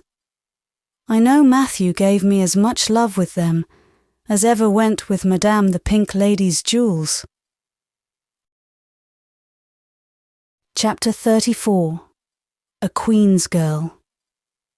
The next 3 weeks were busy ones at Green Gables, for Anne was getting ready to go to Queen's, and there was much sewing to be done, and many things to be talked over and arranged. Anne's outfit was ample and pretty, for Matthew saw to that, and Marilla for once made no objections whatever to anything he purchased or suggested. More, one evening she went up to the east gable with her arms full of a delicate pale green material. "Anne, here's something for a nice light dress for you. I don't suppose you really need it. You've plenty of pretty waists. But I thought maybe you'd like something real dressy to wear if you were asked out anywhere of an evening in town, to a party or anything like that. I hear that Jane and Ruby and Josie have got evening dresses, as they call them, and I don't mean you shall be behind them. I got Mrs. Allen to help me pick it in town last week, and we'll get Emily Gillis to make it for you. Emily has got taste, and her fits aren't to be equalled." "Oh, Marilla, it's just lovely," said Anne. "Thank you so much. I don't believe you ought to be so kind to me. It's making it harder every day for me to go away." The green dress was made up with as many tucks and frills and shirrings as Emily's taste permitted. Anne put it on one evening for Matthew's and Marilla's benefit and recited the maiden's vow for them in the kitchen. As Marilla watched the bright, animated face and graceful motions, her thoughts went back to the evening Anne had arrived at Green Gables, and memory recalled a vivid picture of the odd, frightened child in her preposterous yellowish-brown wincey dress, the heartbreak looking out of her tearful eyes. Something in the memory brought tears to Marilla's own eyes. "I declare, my recitation has made you cry, Marilla," said Anne gaily, stooping over Marilla's chair to drop a butterfly kiss on that lady's cheek. "Now, I call that a positive triumph." "No, I wasn't crying over your piece," said Marilla, who would have scorned to be betrayed into such weakness by any poetry stuff. "I just couldn't help thinking of the little girl you used to be, Anne. And I was wishing you could have stayed a little girl even with all your queer ways. You've grown up now and you're going away, and you look so tall and stylish and so different altogether in that dress, as if you didn't belong in Avonlea at all, and I just got lonesome thinking it all over." "Marilla!" Anne sat down on Marilla's gingham lap, took Marilla's lined face between her hands, and looked gravely and tenderly into Marilla's eyes. "I'm not a bit changed, not really. I'm only just pruned down and branched out. The real me, back here, is just the same. It won't make a bit of difference where I go or how much I change outwardly. At heart, I shall always be your little Anne, who will love you and Matthew and dear Green Gables more and better every day of her life." Anne laid her fresh young cheek against Marilla's faded one and reached out a hand to pat Matthew's shoulder. Marilla would have given much just then to have possessed Anne's power of putting her feelings into words, but nature and habit had willed it otherwise, and she could only put her arms close about her girl and hold her tenderly to her heart, wishing that she need never let her go. Matthew, with a suspicious moisture in his eyes, got up and went out of doors. Under the stars of the blue summer night, he walked agitatedly across the yard to the gate under the poplars. "Well now, I guess she ain't been much spoiled," he muttered proudly. "I guess my putting in my oar occasional never did much harm after all. She's smart and pretty, and loving too, which is better than all the rest. She's been a blessing to us, and there never was a luckier mistake than what Mrs. Spencer made, if it was luck." I don't believe it was any such thing. It was Providence, because the Almighty saw we needed her, I reckon. The day finally came when Anne must go to town. She and Matthew drove in one fine September morning, after a tearful parting with Diana, and an untearful practical one, on Marilla's side at least, with Marilla. But when Anne had gone, Diana dried her tears and went to a beach picnic at White Sands with some of her Carmody cousins, where she contrived to enjoy herself tolerably well, while Marilla plunged fiercely into unnecessary work and kept at it all day long with the bitterest kind of heartache, the ache that burns and gnaws and cannot wash itself away in ready tears.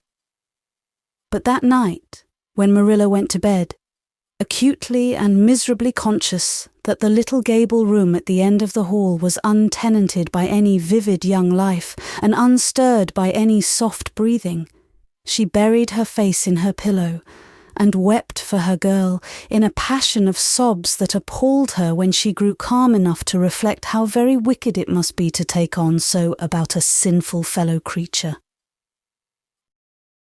Anne and the rest of the Avonlea scholars reached town just in time to hurry off to the academy. That first day passed pleasantly enough in a whirl of excitement, meeting all the new students, learning to know the professors by sight, and being assorted and organised into classes. Anne intended taking up the second-year work, being advised to do so by Miss Stacy. Gilbert Blythe elected to do the same. This meant getting a first-class teacher's licence in 1 year instead of 2 if they were successful. But it also meant much more and harder work. Jane, Ruby, Josie, Charlie, and moody Spurgeon, not being troubled with the stirrings of ambition, were content to take up the second-class work. Anne was conscious of a pang of loneliness when she found herself in a room with 50 other students, not one of whom she knew, except the tall, brown-haired boy across the room. And knowing him in the fashion she did not help her much, as she reflected pessimistically. Yet she was undeniably glad that they were in the same class. The old rivalry could still be carried on, and Anne would hardly have known what to do if it had been lacking. I wouldn't feel comfortable without it, she thought. Gilbert looks awfully determined. I suppose he's making up his mind here and now to win the medal. What a splendid chin he has. I never noticed it before. I do wish Jane and Ruby had gone in for first class too. I suppose I won't feel so much like a cat in a strange garret when I get acquainted, though. I wonder which of the girls here are going to be my friends. It's really an interesting speculation. Of course I promised Diana that no Queen's girl, no matter how much I liked her, should ever be as dear to me as she is. But I've lots of second-best affections to bestow. I like the look of that girl with the brown eyes and the crimson waist. She looks vivid and red-rosy. There's that pale, fair one gazing out of the window. She has lovely hair, and looks as if she knew a thing or two about dreams.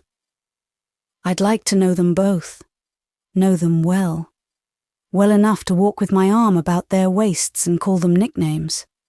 But just now, I don't know them, and they don't know me, and probably don't want to know me particularly. Oh, it's lonesome. It was lonesomer still when Anne found herself alone in her hall bedroom that night at twilight. She was not to board with the other girls, who all had relatives in town to take pity on them. Miss Josephine Barry would have liked to board her, but Beechwood was so far from the academy that it was out of the question, so Miss Barry hunted up a boarding house, assuring Matthew and Marilla that it was the very place for Anne. "The lady who keeps it is a reduced gentlewoman," explained Miss Barry. "Her husband was a British officer, and she is very careful what sort of boarders she takes. Anne will not meet with any objectionable persons under her roof. The table is good, and the house is near the academy, in a quiet neighbourhood. All this might be quite true, and indeed proved to be so, but it did not materially help Anne in the first agony of homesickness that seized upon her. She looked dismally about her narrow little room, with its dull-papered pictureless walls, its small iron bedstead and empty bookcase, and a horrible choke came into her throat as she thought of her own white room at Green Gables, where she would have the pleasant consciousness of a great green still outdoors, of sweet peas growing in the garden and moonlight falling on the orchard, of the brook below the slope and the spruce boughs tossing in the night wind beyond it, of a vast starry sky, and the light from Diana's window shining out through the gap in the trees. Here there was nothing of this. Anne knew that outside of her window was a hard street, with a network of telephone wires shutting out the sky, the tramp of alien feet, and 1,000 lights gleaming on stranger faces. She knew that she was going to cry, and fought against it. I won't cry. It's silly, and weak. There's the third tear splashing down by my nose. There are more coming. I must think of something funny to stop them. But there's nothing funny except what is connected with Avonlea, and that only makes things worse. 4, 5. I'm going home next Friday, but that seems 100 years away. Oh, Matthew is nearly home by now, and Marilla is at the gate looking down the lane for him. 6, 7, 8. Oh, there's no use in counting them. They're coming in a flood presently. I can't cheer up. I don't want to cheer up. It's nicer to be miserable. The flood of tears would have come, no doubt, had not Josie Pye appeared at that moment. In the joy of seeing a familiar face, Anne forgot that there had never been much love lost between her and Josie. As a part of Avonlea life, even a Pye was welcome. I'm so glad you came up, Anne said sincerely. You've been crying, remarked Josie, with aggravating pity. I suppose you're homesick. Some people have so little self-control in that respect. I've no intention of being homesick, I can tell you. Town's too jolly after that poky old Avonlea. I wonder how I ever existed there so long. You shouldn't cry, Anne.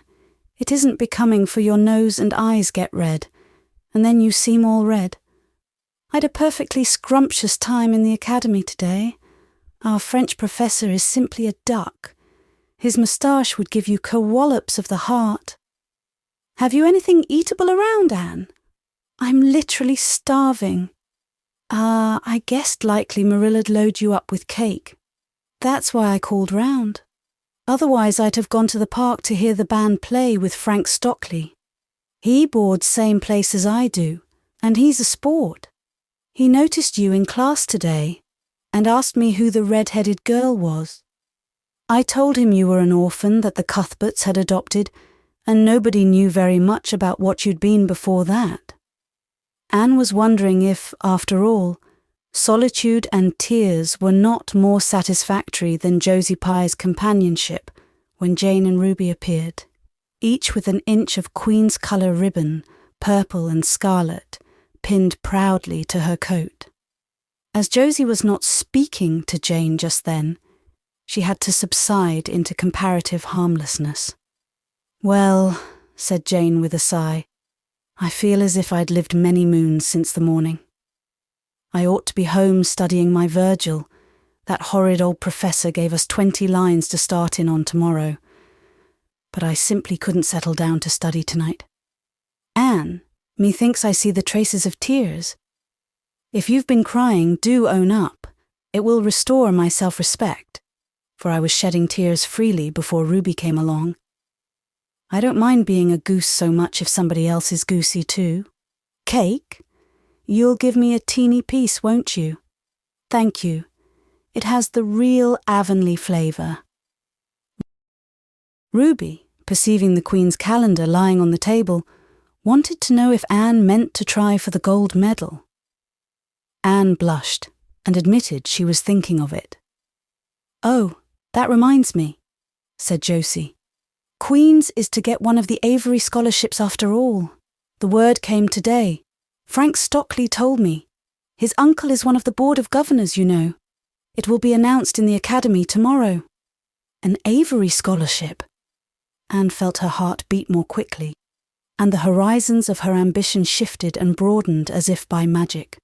Before Josie had told the news, Anne's highest pinnacle of aspiration had been a teacher's provincial licence, first class, at the end of the year, and perhaps the medal.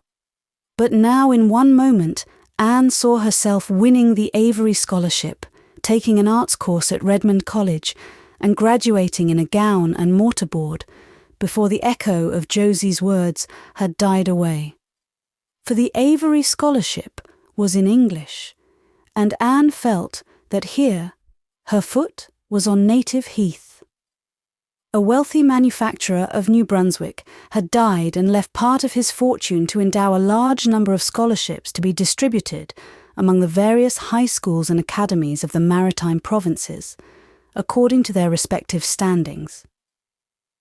There had been much doubt whether one would be allotted to Queen's, but the matter was settled at last, and at the end of the year, the graduate who made the highest mark in English and English literature would win the scholarship, $250 a year for 4 years at Redmond College. No wonder that Anne went to bed that night with tingling cheeks. "I'll win that scholarship if hard work can do it," she resolved. "Wouldn't Matthew be proud if I got to be a BA? Oh, it's delightful to have ambitions. I'm so glad I have such a lot. And there never seems to be any end to them. That's the best of it. Just as soon as you attain to one ambition, you see another one glittering higher up still. It does make life so interesting." Chapter 35. The winter at Queen's. Anne's homesickness wore off, greatly helped in the wearing by her weekend visits home. As long as the open weather lasted, the Avonlea students went out to Carmody on the New Branch Railway every Friday night. Diana and several other Avonlea young folks were generally on hand to meet them, and they all walked over to Avonlea in a merry party. Anne thought those Friday evening gypsyings over the autumnal hills in the crisp golden air, with the home lights of Avonlea twinkling beyond, were the best and dearest hours in the whole week. Gilbert Blythe nearly always walked with Ruby Gillis and carried her satchel for her. Ruby was a very handsome young lady, now thinking herself quite as grown up as she really was. She wore her skirts as long as her mother would let her, and did her hair up in town, though she had to take it down when she went home. She had large, bright blue eyes, a brilliant complexion, and a plump, showy figure. She laughed a great deal, was cheerful and good-tempered, and enjoyed the pleasant things of life frankly. "But I shouldn't think she was the sort of girl Gilbert would like," whispered Jane to Anne. Anne did not think so either, but she would not have said so for the Avery scholarship. She could not help thinking, too, that it would be very pleasant to have such a friend as Gilbert, to jest and chatter with and exchange ideas about books and studies and ambitions. Gilbert had ambitions, she knew, and Ruby Gillis did not seem the sort of person with whom such could be profitably discussed. There was no silly sentiment in Anne's ideas concerning Gilbert. Boys were to her, when she thought about them at all, merely possible good comrades. If she and Gilbert had been friends, she would not have cared how many other friends he had, nor with whom he walked. She had a genius for friendship. Girlfriends she had in plenty.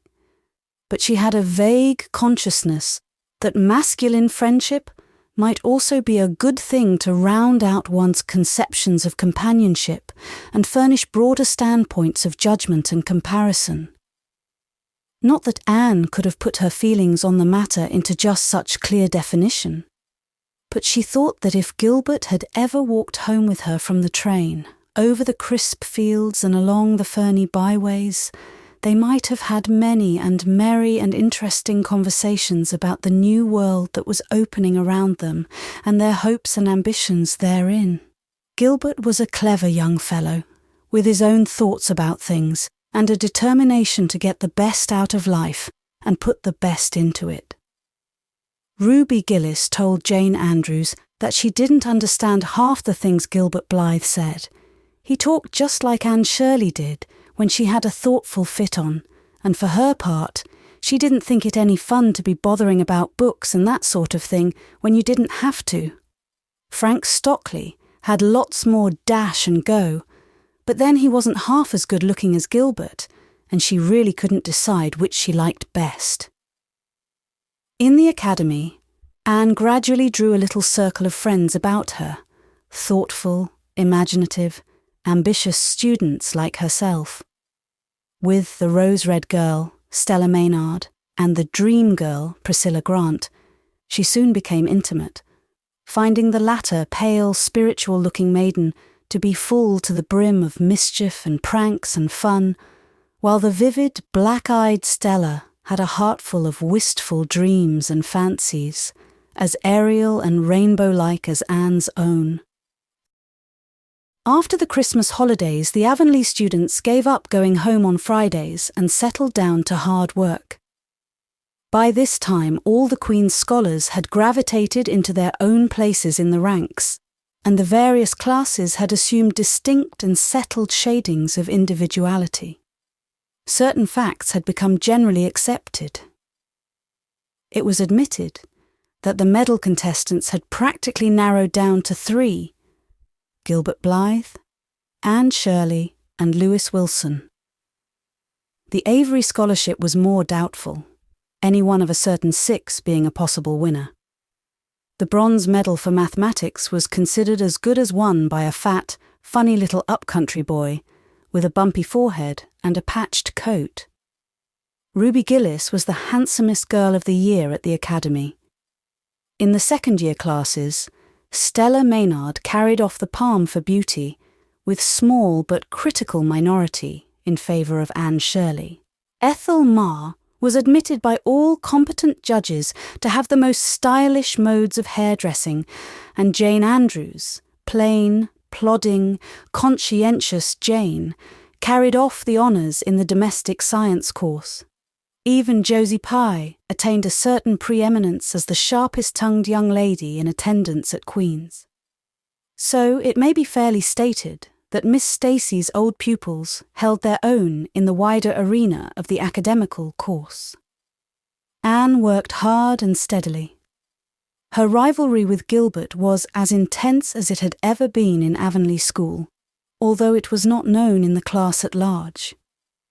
But somehow the bitterness had gone out of it.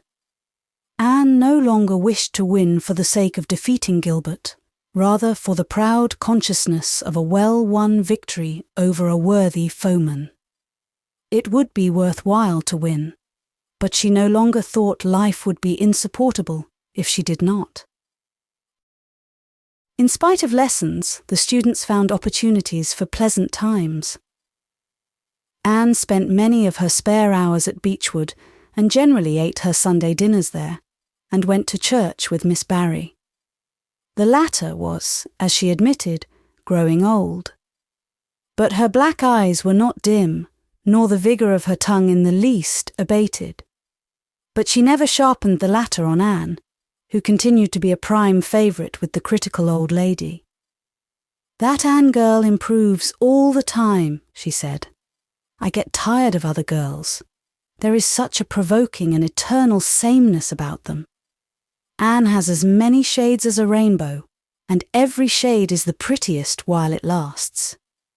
I don't know that she is as amusing as she was when she was a child, but she makes me love her, and I like people who make me love them.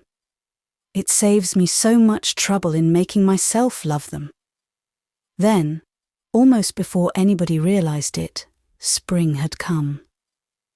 Out in Avonlea, The mayflowers were peeping pinkly out on the sere barrens where snow wreaths lingered, and the mist of green was on the woods and in the valleys. But in Charlottetown, harassed Queen's students thought and talked only of examinations. "It doesn't seem possible that the term is nearly over," said Anne. "Why, last fall it seemed so long to look forward to. A whole winter of studies and classes. And here we are, with the exams looming up next week. Girls, sometimes I feel as if those exams meant everything. But when I look at the big buds swelling on those chestnut trees and the misty blue air at the end of the streets, they don't seem half so important." Jane and Ruby and Josie, who had dropped in, did not take this view of it. To them, the coming examinations were constantly very important indeed, far more important than chestnut buds or Maytime hazes. It was all very well for Anne, who was sure of passing at least, to have her moments of belittling them. But when your whole future depended on them, as the girls truly thought theirs did, you could not regard them philosophically. "I've lost 7 pounds in the last 2 weeks," sighed Jane. "It's no use to say don't worry. I will worry. Worrying helps you some. It seems as if you were doing something when you're worrying. It would be dreadful if I failed to get my license after going to Queen's all winter and spending so much money." "I don't care," said Josie Pye. "If I don't pass this year, I'm coming back next. My father can afford to send me. Anne, Frank Stockley says that Professor Tremaine said Gilbert Blythe was sure to get the medal and that Emily Clay would likely win the Avery scholarship." "That may make me feel badly tomorrow, Josie," laughed Anne. "But just now I honestly feel that as long as I know the violets are coming out all purple down in the hollow below Green Gables, and that little ferns are poking their heads up in Lover's Lane, it's not a great deal of difference whether I win the Avery or not. I've done my best, and I begin to understand what is meant by the joy of the strife. Next to trying and winning, the best thing is trying and failing. Girls, don't talk about exams. Look at that arch of pale green sky over those houses, and picture to yourself what it must look like over the purply dark beech woods back of Avonlea." "What are you going to wear for commencement, Jane?" asked Ruby, practically. Jane and Josie both answered at once, and the chatter drifted into a side eddy of fashions. But Anne, with her elbows on the windowsill, her soft cheek laid against her clasped hands, and her eyes filled with visions, looked out unheedingly across city roof and spire, to that glorious dome of sunset sky, and wove her dreams of a possible future from the golden tissue of youth's own optimism. All the beyond was hers, with its possibilities lurking rosily in the oncoming years. Each year, a rose of promise, to be woven into an immortal chaplet. Chapter 36. The Glory and the Dream. On the morning when the final results of all the examinations were to be posted on the bulletin board at Queen's, Anne and Jane walked down the street together. Jane was smiling and happy. Examinations were over, and she was comfortably sure she had made a pass at least. Further considerations troubled Jane not at all. She had no soaring ambitions, and consequently was not affected with the unrest attendant thereon. For we pay a price for everything we get or take in this world. And although ambitions are well worth having, they are not to be cheaply won, but exact their dues of work and self-denial, anxiety and discouragement. Anne was pale and quiet. In 10 more minutes she would know who had won the medal and who the Avery. Beyond those 10 minutes there did not seem, just then, to be anything worth being called time. "Of course you'll win one of them anyhow," said Jane, who couldn't understand how the faculty could be so unfair as to order it otherwise. "I have not hope of the Avery," said Anne. "Everybody says Emily Clay will win it, and I'm not going to march up to that bulletin board and look at it before everybody. I haven't the moral courage. I'm going straight to the girls' dressing room. You must read the announcements and then come and tell me, Jane. And I implore you in the name of our old friendship to do it as quickly as possible. If I have failed, just say so, without trying to break it gently, and whatever you do, don't sympathize with me. Promise me this, Jane." Jane promised solemnly, but, as it happened, there was no necessity for such a promise. When they went up the entrance steps of Queen's, they found the hall full of boys who were carrying Gilbert Blythe around on their shoulders and yelling at the tops of their voices, "Hurrah for Blythe, medalist!" For a moment Anne felt one sickening pang of defeat and disappointment. So she had failed, and Gilbert had won. Well, Matthew would be sorry. He had been so sure she would win. And then somebody called out, "3 cheers for Miss Shirley, winner of the Avery." "Oh, Anne!" gasped Jane, as they fled to the girls' dressing room amid hearty cheers. "Oh, Anne, I'm so proud. Isn't it splendid?" And then the girls were around them, and Anne was the centre of a laughing, congratulating group. Her shoulders were thumped and her hands shaken vigorously. She was pushed and pulled and hugged, and among it all, she managed to whisper to Jane, "Oh, won't Matthew and Marilla be pleased? I must write the news home right away." Commencement was the next important happening. The exercises were held in the big assembly hall of the academy. Addresses were given, essays read, songs sung, the public award of diplomas, prizes, and medals made. Matthew and Marilla were there, with eyes and ears for only one student on the platform.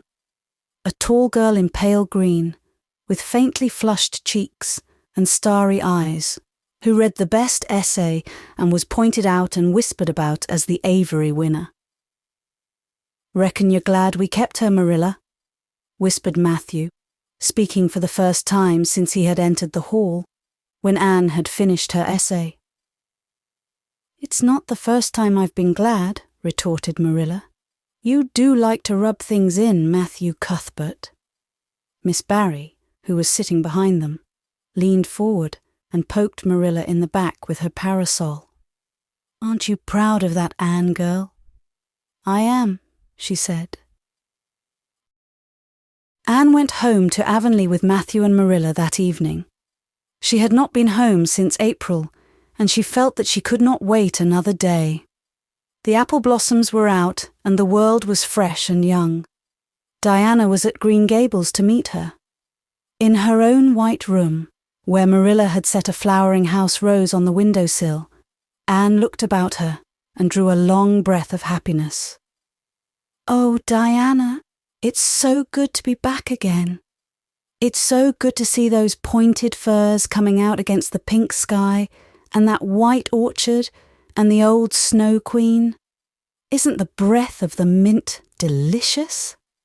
And that tea rose, why, it's a song and a hope and a prayer all in one. And it's good to see you again, Diana." "I thought you liked that Stella Maynard better than me," said Diana reproachfully. "Josie Pye told me you did. Josie said you were infatuated with her." Anne laughed and pelted Diana with the faded June lilies of her bouquet. "Stella Maynard is the dearest girl in the world except one, and you are that one, Diana," she said. "I love you more than ever, and I've so many things to tell you. But just now, I feel as if it were joy enough to sit here and look at you. I'm tired, I think. Tired of being studious and ambitious. I mean to spend at least 2 hours tomorrow, lying out in the orchard grass, thinking of absolutely nothing. You've done splendidly, Anne. I suppose you won't be teaching now that you've won the Avery?" "No. I'm going to Redmond in September. Doesn't it seem wonderful? I'll have a brand new stock of ambition laid in by that time. after 3 glorious golden months of vacation. Jane and Ruby are going to teach. Isn't it splendid to think we all got through, even to Moody Spurgeon and Josie Pye? The Newbridge trustees have offered Jane their school already, said Diana. Gilbert Blythe is going to teach too. He has to. His father can't afford to send him to college next year after all, so he means to earn his own way through. I expect he'll get the school here if Miss Ames decides to leave. Anne felt a queer little sensation of dismayed surprise. She had not known this. She had expected that Gilbert would be going to Redmond also. What would she do without their inspiring rivalry? Would not work, even at a co-educational college with a real degree in prospect, be rather flat without her friend the enemy? The next morning at breakfast, it suddenly struck Anne that Matthew was not looking well. Surely he was much greyer than he had been a year before. "Marilla," she said hesitatingly when he had gone out, "is Matthew quite well?" "No, he isn't," said Marilla in a troubled tone. "He's had some real bad spells with his heart this spring, and he won't spare himself a mite. I've been real worried about him, but he's some better this while back, and we've got a good hired man. So I'm hoping he'll kind of rest and pick up. Maybe he will now you're home. You always cheer him up." Anne leaned across the table and took Marilla's face in her hands. "You are not looking as well yourself as I'd like to see you, Marilla. You look tired. I'm afraid you've been working too hard. You must take a rest, now that I'm home. I'm just going to take this one day off to visit all the dear old spots and hunt up my old dreams, and then it will be your turn to be lazy while I do the work." Marilla smiled affectionately at her girl. "It's not the work, it's my head. I've got a pain so often now, behind my eyes. Dr. Spencer's been fussing with glasses, but they don't do me any good. There is a distinguished oculist coming to the island the last of June, and the doctor says I must see him. I guess I'll have to. I can't read or sew with any comfort now. Well, Anne, you've done real well at Queen's, I must say. To take first-class license in 1 year and win the Avery Scholarship. Well, Mrs. Lynde says pride goes before a fall, and she doesn't believe in the higher education of women at all. She says it unfits them for woman's true sphere. I don't believe a word of it. Speaking of Rachel reminds me, did you hear anything about the Abbey Bank lately, Anne?" "I heard it was shaky," answered Anne. "Why?" "That is what Rachel said. She was up here one day last week and said there was some talk about it. Matthew felt real worried. All we have saved is in that bank, every penny. I wanted Matthew to put it in the savings bank in the first place. But old Mr. Abbey was a great friend of Father's, and he'd always banked with him. Matthew said any bank with him at the head of it was good enough for anybody. I think he has only been its nominal head for many years," said Anne. "He is a very old man. His nephews are really at the head of the institution." "Well, when Rachel told us that, I wanted Matthew to draw our money right out, and he said he'd think of it. But Mr. Russell told him yesterday that the bank was all right." Anne had her good day in the companionship of the outdoor world. She never forgot that day. It was so bright and golden and fair, so free from shadow and so lavish of blossom. Anne spent some of its rich hours in the orchard. She went to the Dryad's Bubble and Willowmere and Violet Vale. She called at the manse and had a satisfying talk with Mrs. Allen. And finally, in the evening, she went with Matthew for the cows, through Lover's Lane to the back pasture. The woods were all gloried through with sunset, and the warm splendour of it streamed down through the hill gaps in the west. Matthew walked slowly with bent head. Anne, tall and erect, suited her springing step to his. "You've been working too hard today, Matthew," she said reproachfully. "Why won't you take things easier?" "Well, now I can't seem to," said Matthew, as he opened the yard gate to let the cows through. "It's only that I'm getting old, Anne, and keep forgetting it. Well, I've always worked pretty hard and I'd rather drop in harness." "If I had been the boy you sent for," said Anne wistfully, "I'd be able to help you so much now, and spare you in 100 ways. I could find it in my heart to wish I had been, just for that." "Well now, I'd rather have you than a dozen boys, Anne," said Matthew, patting her hand. "Just mind you that, rather than a dozen boys.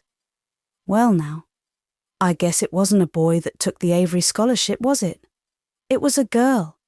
My girl that I'm proud of." He smiled his shy smile at her as he went into the yard. Anne took the memory of it with her when she went to her room that night and sat for a long while at her open window, thinking of the past and dreaming of the future. Outside, the Snow Queen was mistily white in the moonshine. The frogs were singing in the marsh beyond Orchard Slope. Anne always remembered the silvery, peaceful beauty and fragrant calm of that night. It was the last night before sorrow touched her life, and no life is ever quite the same again when once that cold, sanctifying touch has been laid upon it. Chapter 37. The Reaper Whose Name is Death. "Matthew, what is the matter? Matthew, are you sick?" It was Marilla who spoke, alarm in every jerky word. Anne came through the hall, her hands full of white narcissus. It was long before Anne could love the sight or odour of white narcissus again. In time to hear her and to see Matthew standing in the porch doorway, a folded paper in his hand, and his face strangely drawn and grey. Anne dropped her flowers and sprang across the kitchen to him at the same moment as Marilla. They were both too late. Before they could reach him, Matthew had fallen across the threshold. "He's fainted," gasped Marilla. "Anne, run for Martin, quick! He's at the barn." Martin, the hired man, who had just driven home from the post office, started at once for the doctor, calling at Orchard Slope on his way to send Mr. and Mrs. Barry over. Mrs. Lynde, who was there on an errand, came too. They found Anne and Marilla distractedly trying to restore Matthew to consciousness. Mrs. Lynde pushed them gently aside, tried his pulse, and then laid her ear over his heart. She looked at their anxious faces sorrowfully, and the tears came into her eyes. "Oh, Marilla," she said gravely, "I don't think we can do anything for him." "Mrs. Lynde, you can't think Matthew is... Anne could not say the dreadful word. She turned sick and pallid. "Child, yes, I'm afraid of it. Look at his face. When you've seen that look as often as I have, you'll know what it means." Anne looked at the still face, and there beheld the seal of the Great Presence. When the doctor came, he said that death had been instantaneous and probably painless, caused in all likelihood by some sudden shock. The secret of the shock was discovered to be in the paper Matthew had held, and which Martin had brought from the office that morning. It contained an account of the failure of the Abbey Bank. The news spread quickly through Avonlea, and all day friends and neighbours thronged Green Gables and came and went on errands of kindness for the dead and living. For the first time, shy, quiet Matthew Cuthbert was a person of central importance. The white majesty of death had fallen on him and set him apart as one crowned. When the calm night came softly down over Green Gables, the old house was hushed and tranquil. In the parlour lay Matthew Cuthbert in his coffin. his long grey hair framing his placid face on which there was a little kindly smile, as if he but slept, dreaming pleasant dreams. There were flowers about him, sweet old-fashioned flowers which his mother had planted in the homestead garden in her bridal days, and for which Matthew had always had a secret, wordless love. Anne had gathered them and brought them to him, her anguished, tearless eyes burning in her white face. It was the last thing she could do for him. The Barrys and Mrs. Lynde stayed with them that night.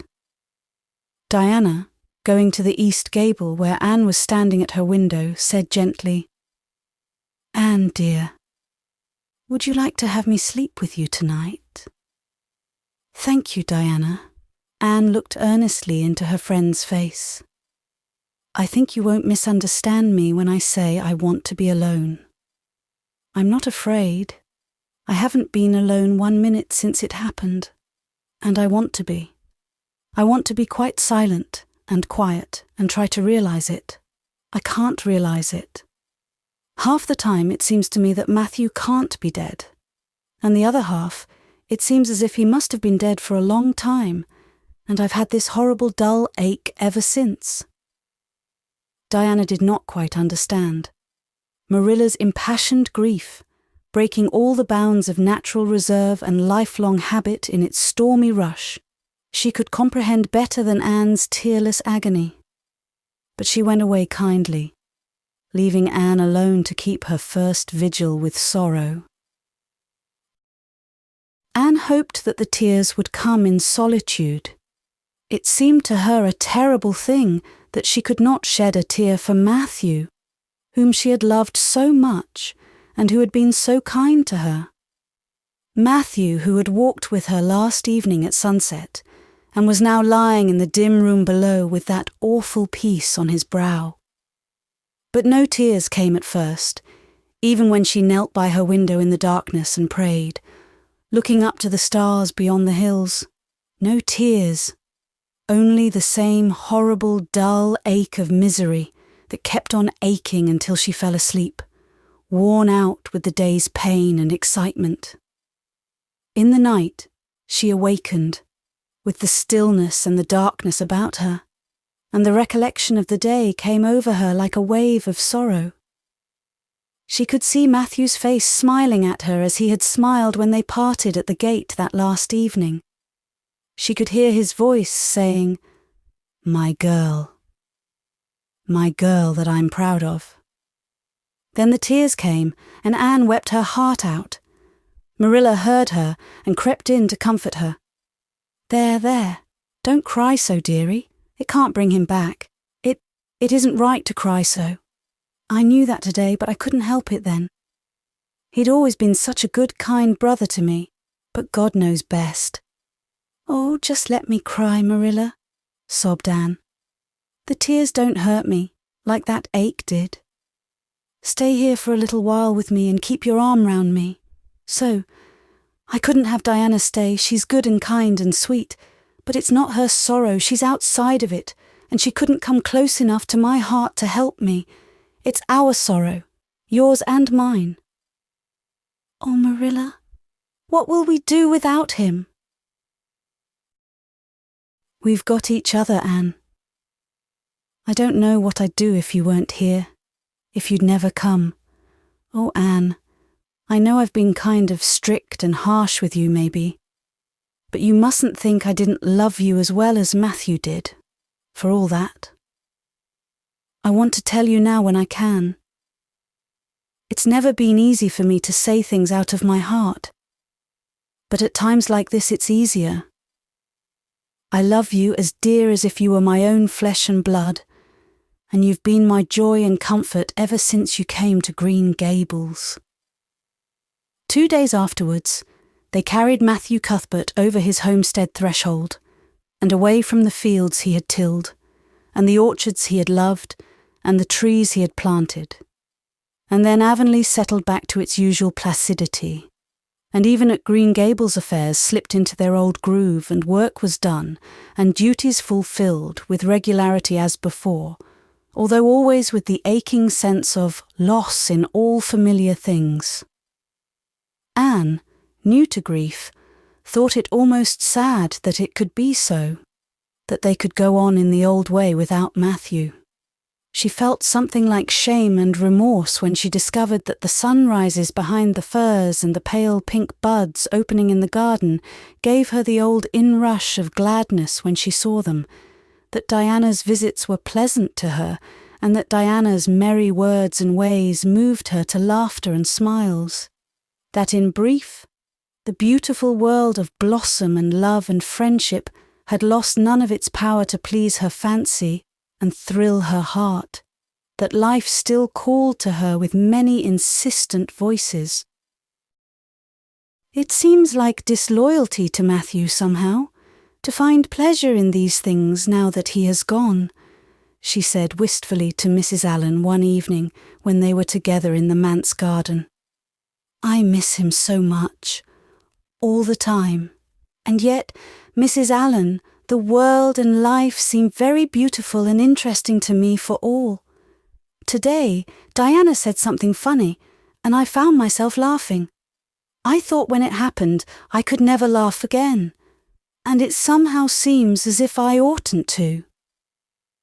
When Matthew was here, he liked to hear you laugh, and he liked to know that you found pleasure in the pleasant things around you, said Mrs. Allen gently. He is just away now, and he likes to know it just the same. I am sure we should not shut our hearts against the healing influences that nature offers us. But I can understand your feeling. I think we all experience the same thing. We resent the thought that anything can please us when someone we love is no longer here to share the pleasure with us, and we almost feel as if we were unfaithful to our sorrow when we find our interest in life returning to us. I was down to the graveyard to plant a rosebush on Matthew's grave this afternoon, said Anne dreamily. I took a slip of the little white Scotch rosebush his mother brought out from Scotland long ago. Matthew always liked those roses the best. They were so small and sweet on their thorny stems. It made me feel glad that I could plant it by his grave, as if I were doing something that must please him in taking it there to be near him. I hope he has roses like them in heaven. Perhaps the souls of all those little white roses that he has loved so many summers were all there to meet him. I must go home now. Marilla is all alone, and she gets lonely at twilight. She will be lonelier still, I fear, when you go away again to college, said Mrs. Allen. Anne did not reply. She said good night and went slowly back to Green Gables. Marilla was sitting on the front doorsteps, and Anne sat down beside her. The door was open behind them, held back by a big pink conch shell with hints of sea sunsets in its smooth inner convolutions. Anne gathered some sprays of pale yellow honeysuckle and put them in her hair. She liked the delicious hint of fragrance, as some aerial benediction, above her every time she moved. Dr. Spencer was here while you were away, Marilla said. He says that the specialist will be in town tomorrow, and he insists that I must go in and have my eyes examined. I suppose I'd better go and have it over. I'll be more than thankful if the man can give me the right kind of glasses to suit my eyes. You won't mind staying here alone while I'm away, will you? Martin will have to drive me in, and there's ironing and baking to do. I shall be all right. Diana will come over for company for me. I shall attend to the ironing and baking beautifully. You needn't fear that I'll starch the handkerchiefs or flavour the cake with liniment. Marilla laughed.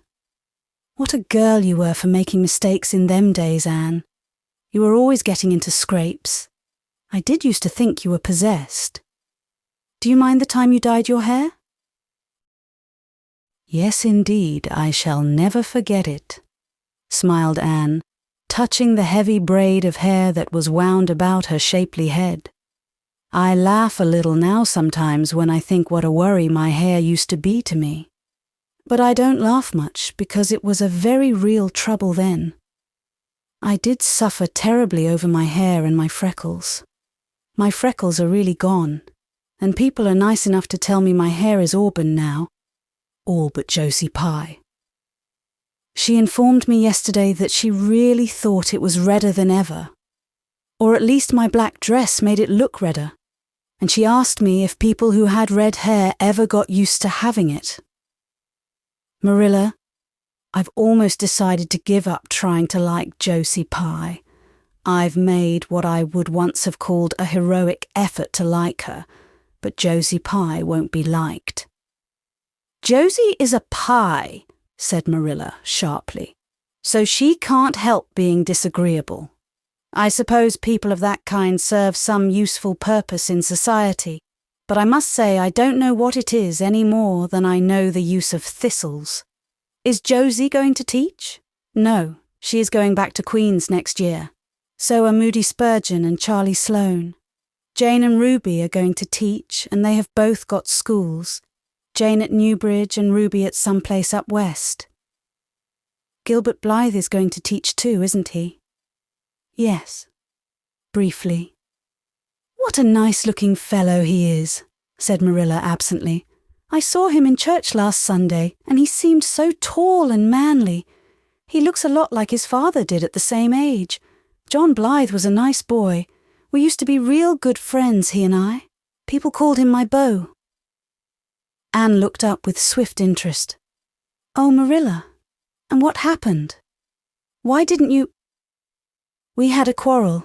I wouldn't forgive him when he asked me to. I meant to after a while, but I was sulky and angry and I wanted to punish him first. He never came back. The Blythes were all mighty independent. But I always felt rather sorry. I've always kind of wished I'd forgiven him when I had the chance. So you've had a bit of romance in your life too, said Anne softly. Yes, I suppose you might call it that.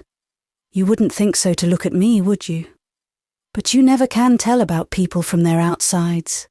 Everybody has forgot about me and John. I'd forgotten myself. But it all came back to me when I saw Gilbert last Sunday. Chapter 38. The Bend in the Road. Marilla went to town the next day and returned in the evening.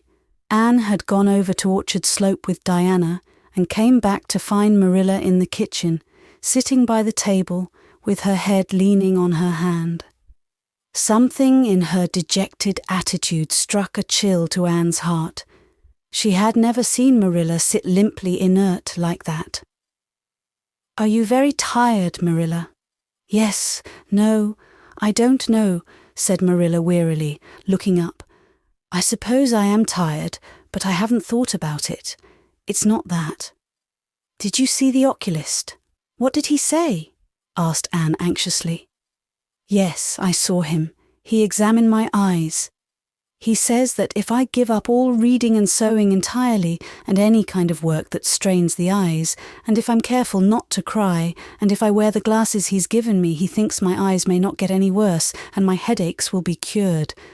But if I don't, he says I'll certainly be stone blind in 6 months. Blind! Anne, just think of it.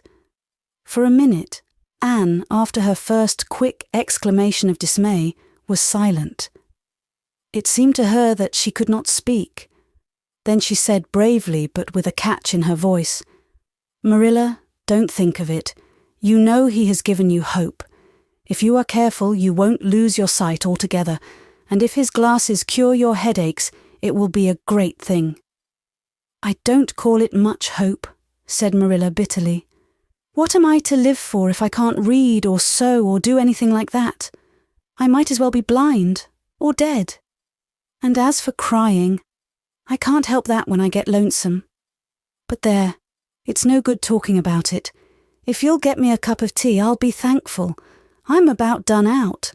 Don't say anything about this to anyone for a spell yet anyway. I can't bear that folks should come here to question and sympathize and talk about it. When Marilla had eaten her lunch, Anne persuaded her to go to bed. Then Anne went herself to the east gable and sat down by her window in the darkness, alone with her tears and her heaviness of heart. How sadly things had changed since she had sat there the night after coming home. Then she had been full of hope and joy, and the future had looked rosy with promise. Anne felt as if she had lived years since then, but before she went to bed, there was a smile on her lips and peace in her heart. She had looked her duty courageously in the face and found it a friend, as duty ever is when we meet it frankly.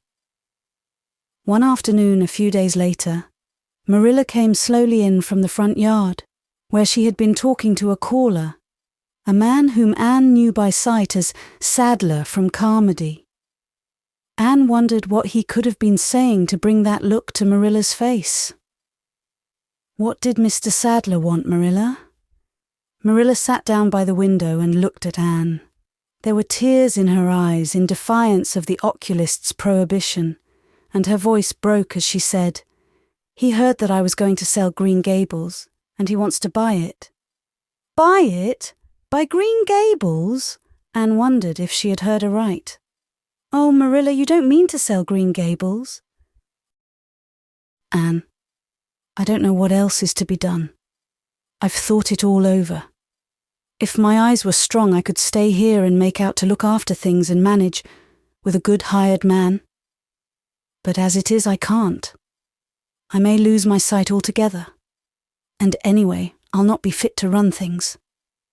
Oh, I never thought I'd live to see the day when I'd have to sell my home, but things would only go behind worse and worse all the time till nobody would want to buy it. Every cent of our money went in that bank. And there's some notes Matthew gave last fall to pay. Mrs. Lynde advises me to sell the farm and board somewhere. With her, I suppose. It won't bring much.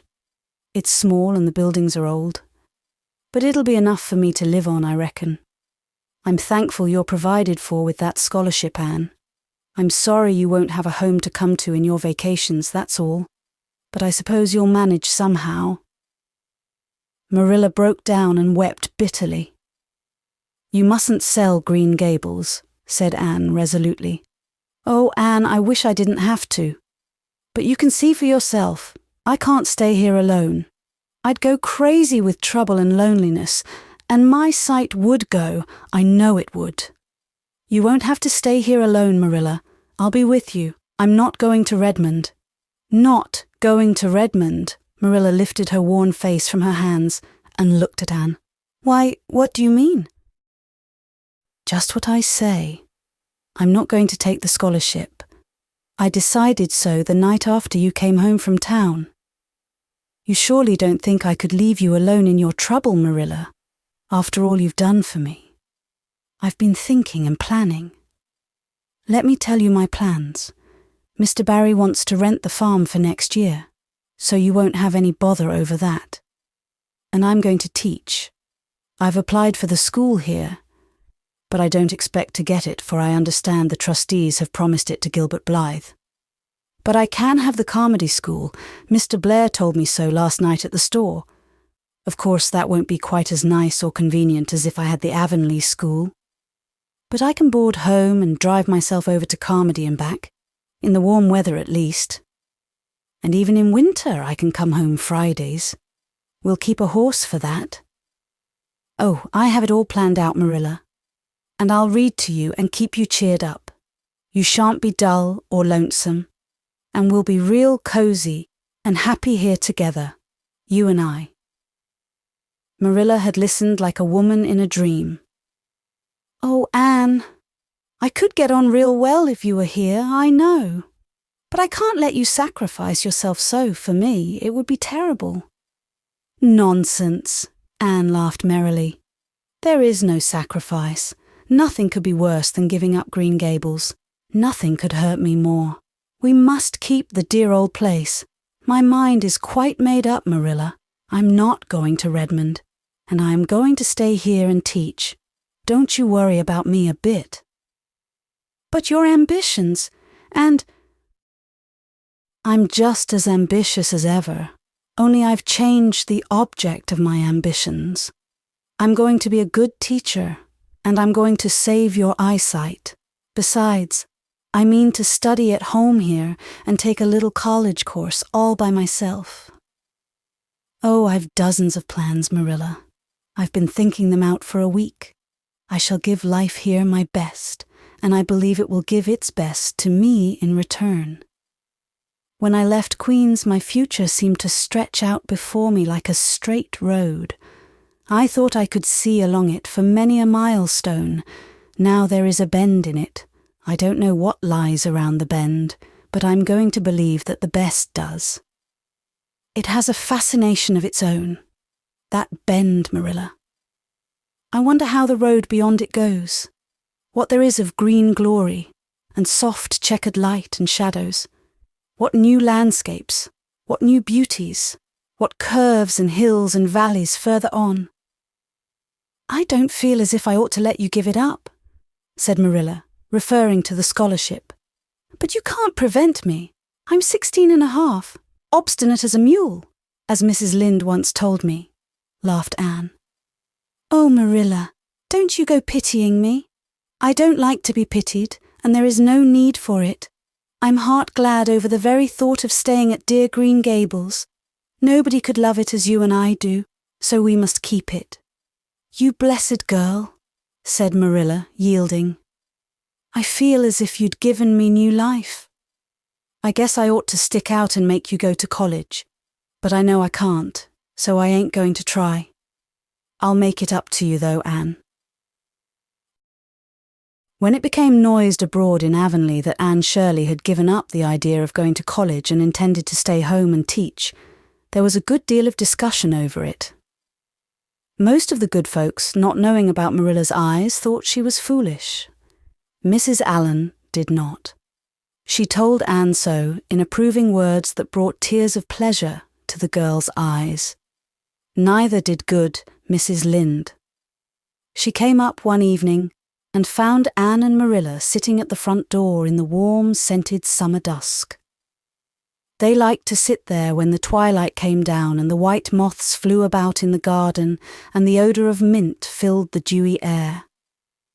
Mrs. Rachel deposited her substantial person upon the stone bench by the door, behind which grew a row of tall pink and yellow hollyhocks, with a long breath of mingled weariness and relief. I declare I'm getting glad to sit down. I've been on my feet all day, and £200 is a good bit for 2 feet to carry round. It's a great blessing not to be fat, Marilla. I hope you appreciate it. Well, Anne, I hear you've given up your notion of going to college. I was real glad to hear it. You've got as much education now as a woman can be comfortable with.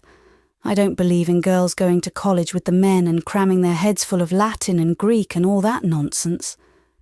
But I'm going to study Latin and Greek just the same, Mrs. Lynde, said Anne, laughing. I'm going to take my arts course right here at Green Gables and study everything that I would at college. Mrs. Lynde lifted her hands in holy horror. Anne Shirley, you'll kill yourself. Not a bit of it. I shall thrive on it. Oh, I'm not going to overdo things, as Josiah Allen's wife says I shall be medium. But I'll have lots of spare time in the long winter evenings, and I've no vocation for fancy work. I'm going to teach over at Carmody, you know. I don't know it. I guess you're going to teach right here in Avonlea. The trustees have decided to give you the school. Mrs. Lynde, cried Anne, springing to her feet in her surprise. Why, I thought they had promised it to Gilbert Blythe. So they did. But as soon as Gilbert heard that you had applied for it, he went to them. They had a business meeting at the school last night, you know, and told them that he withdrew his application and suggested that they accept yours. He said he was going to teach at White Sands. Of course, he knew how much you wanted to stay with Marilla, and I must say I think it was real kind and thoughtful in him, that's what. Real self-sacrificing too, for he'll have his board to pay at White Sands, and everybody knows he's got to earn his own way through college. So the trustees decided to take you. I was tickled to death when Thomas came home and told me. I don't feel that I ought to take it, murmured Anne. I mean, I don't think I ought to let Gilbert make such a sacrifice for me. I guess you can't prevent him now. He's signed papers with the White Sands trustees, so it wouldn't do him any good now if you were to refuse. Of course you'll take the school. You'll get along all right, now that there are no pies going. Josie was the last of them, and a good thing she was, that's what. There's been some pie or other going to Avonlea School for the last 20 years, and I guess their mission in life was to keep school teachers reminded that Earth isn't their home.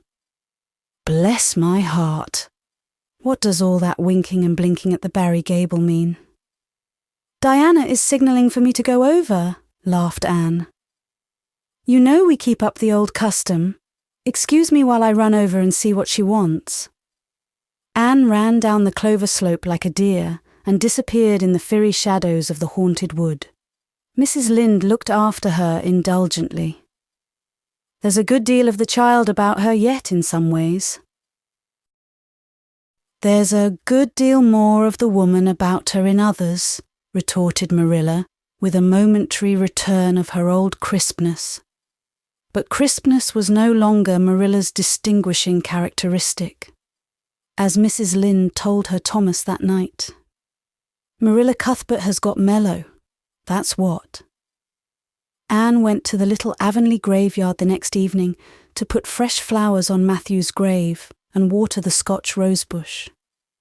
She lingered there until dusk, liking the peace and calm of the little place, with its poplars whose rustle was like low, friendly speech, and its whispering grasses growing at will among the graves. When she finally left it and walked down the long hill that sloped to the lake of shining waters, it was past sunset and all Avonlea lay before her in a dreamlike afterlight, a haunt of ancient peace.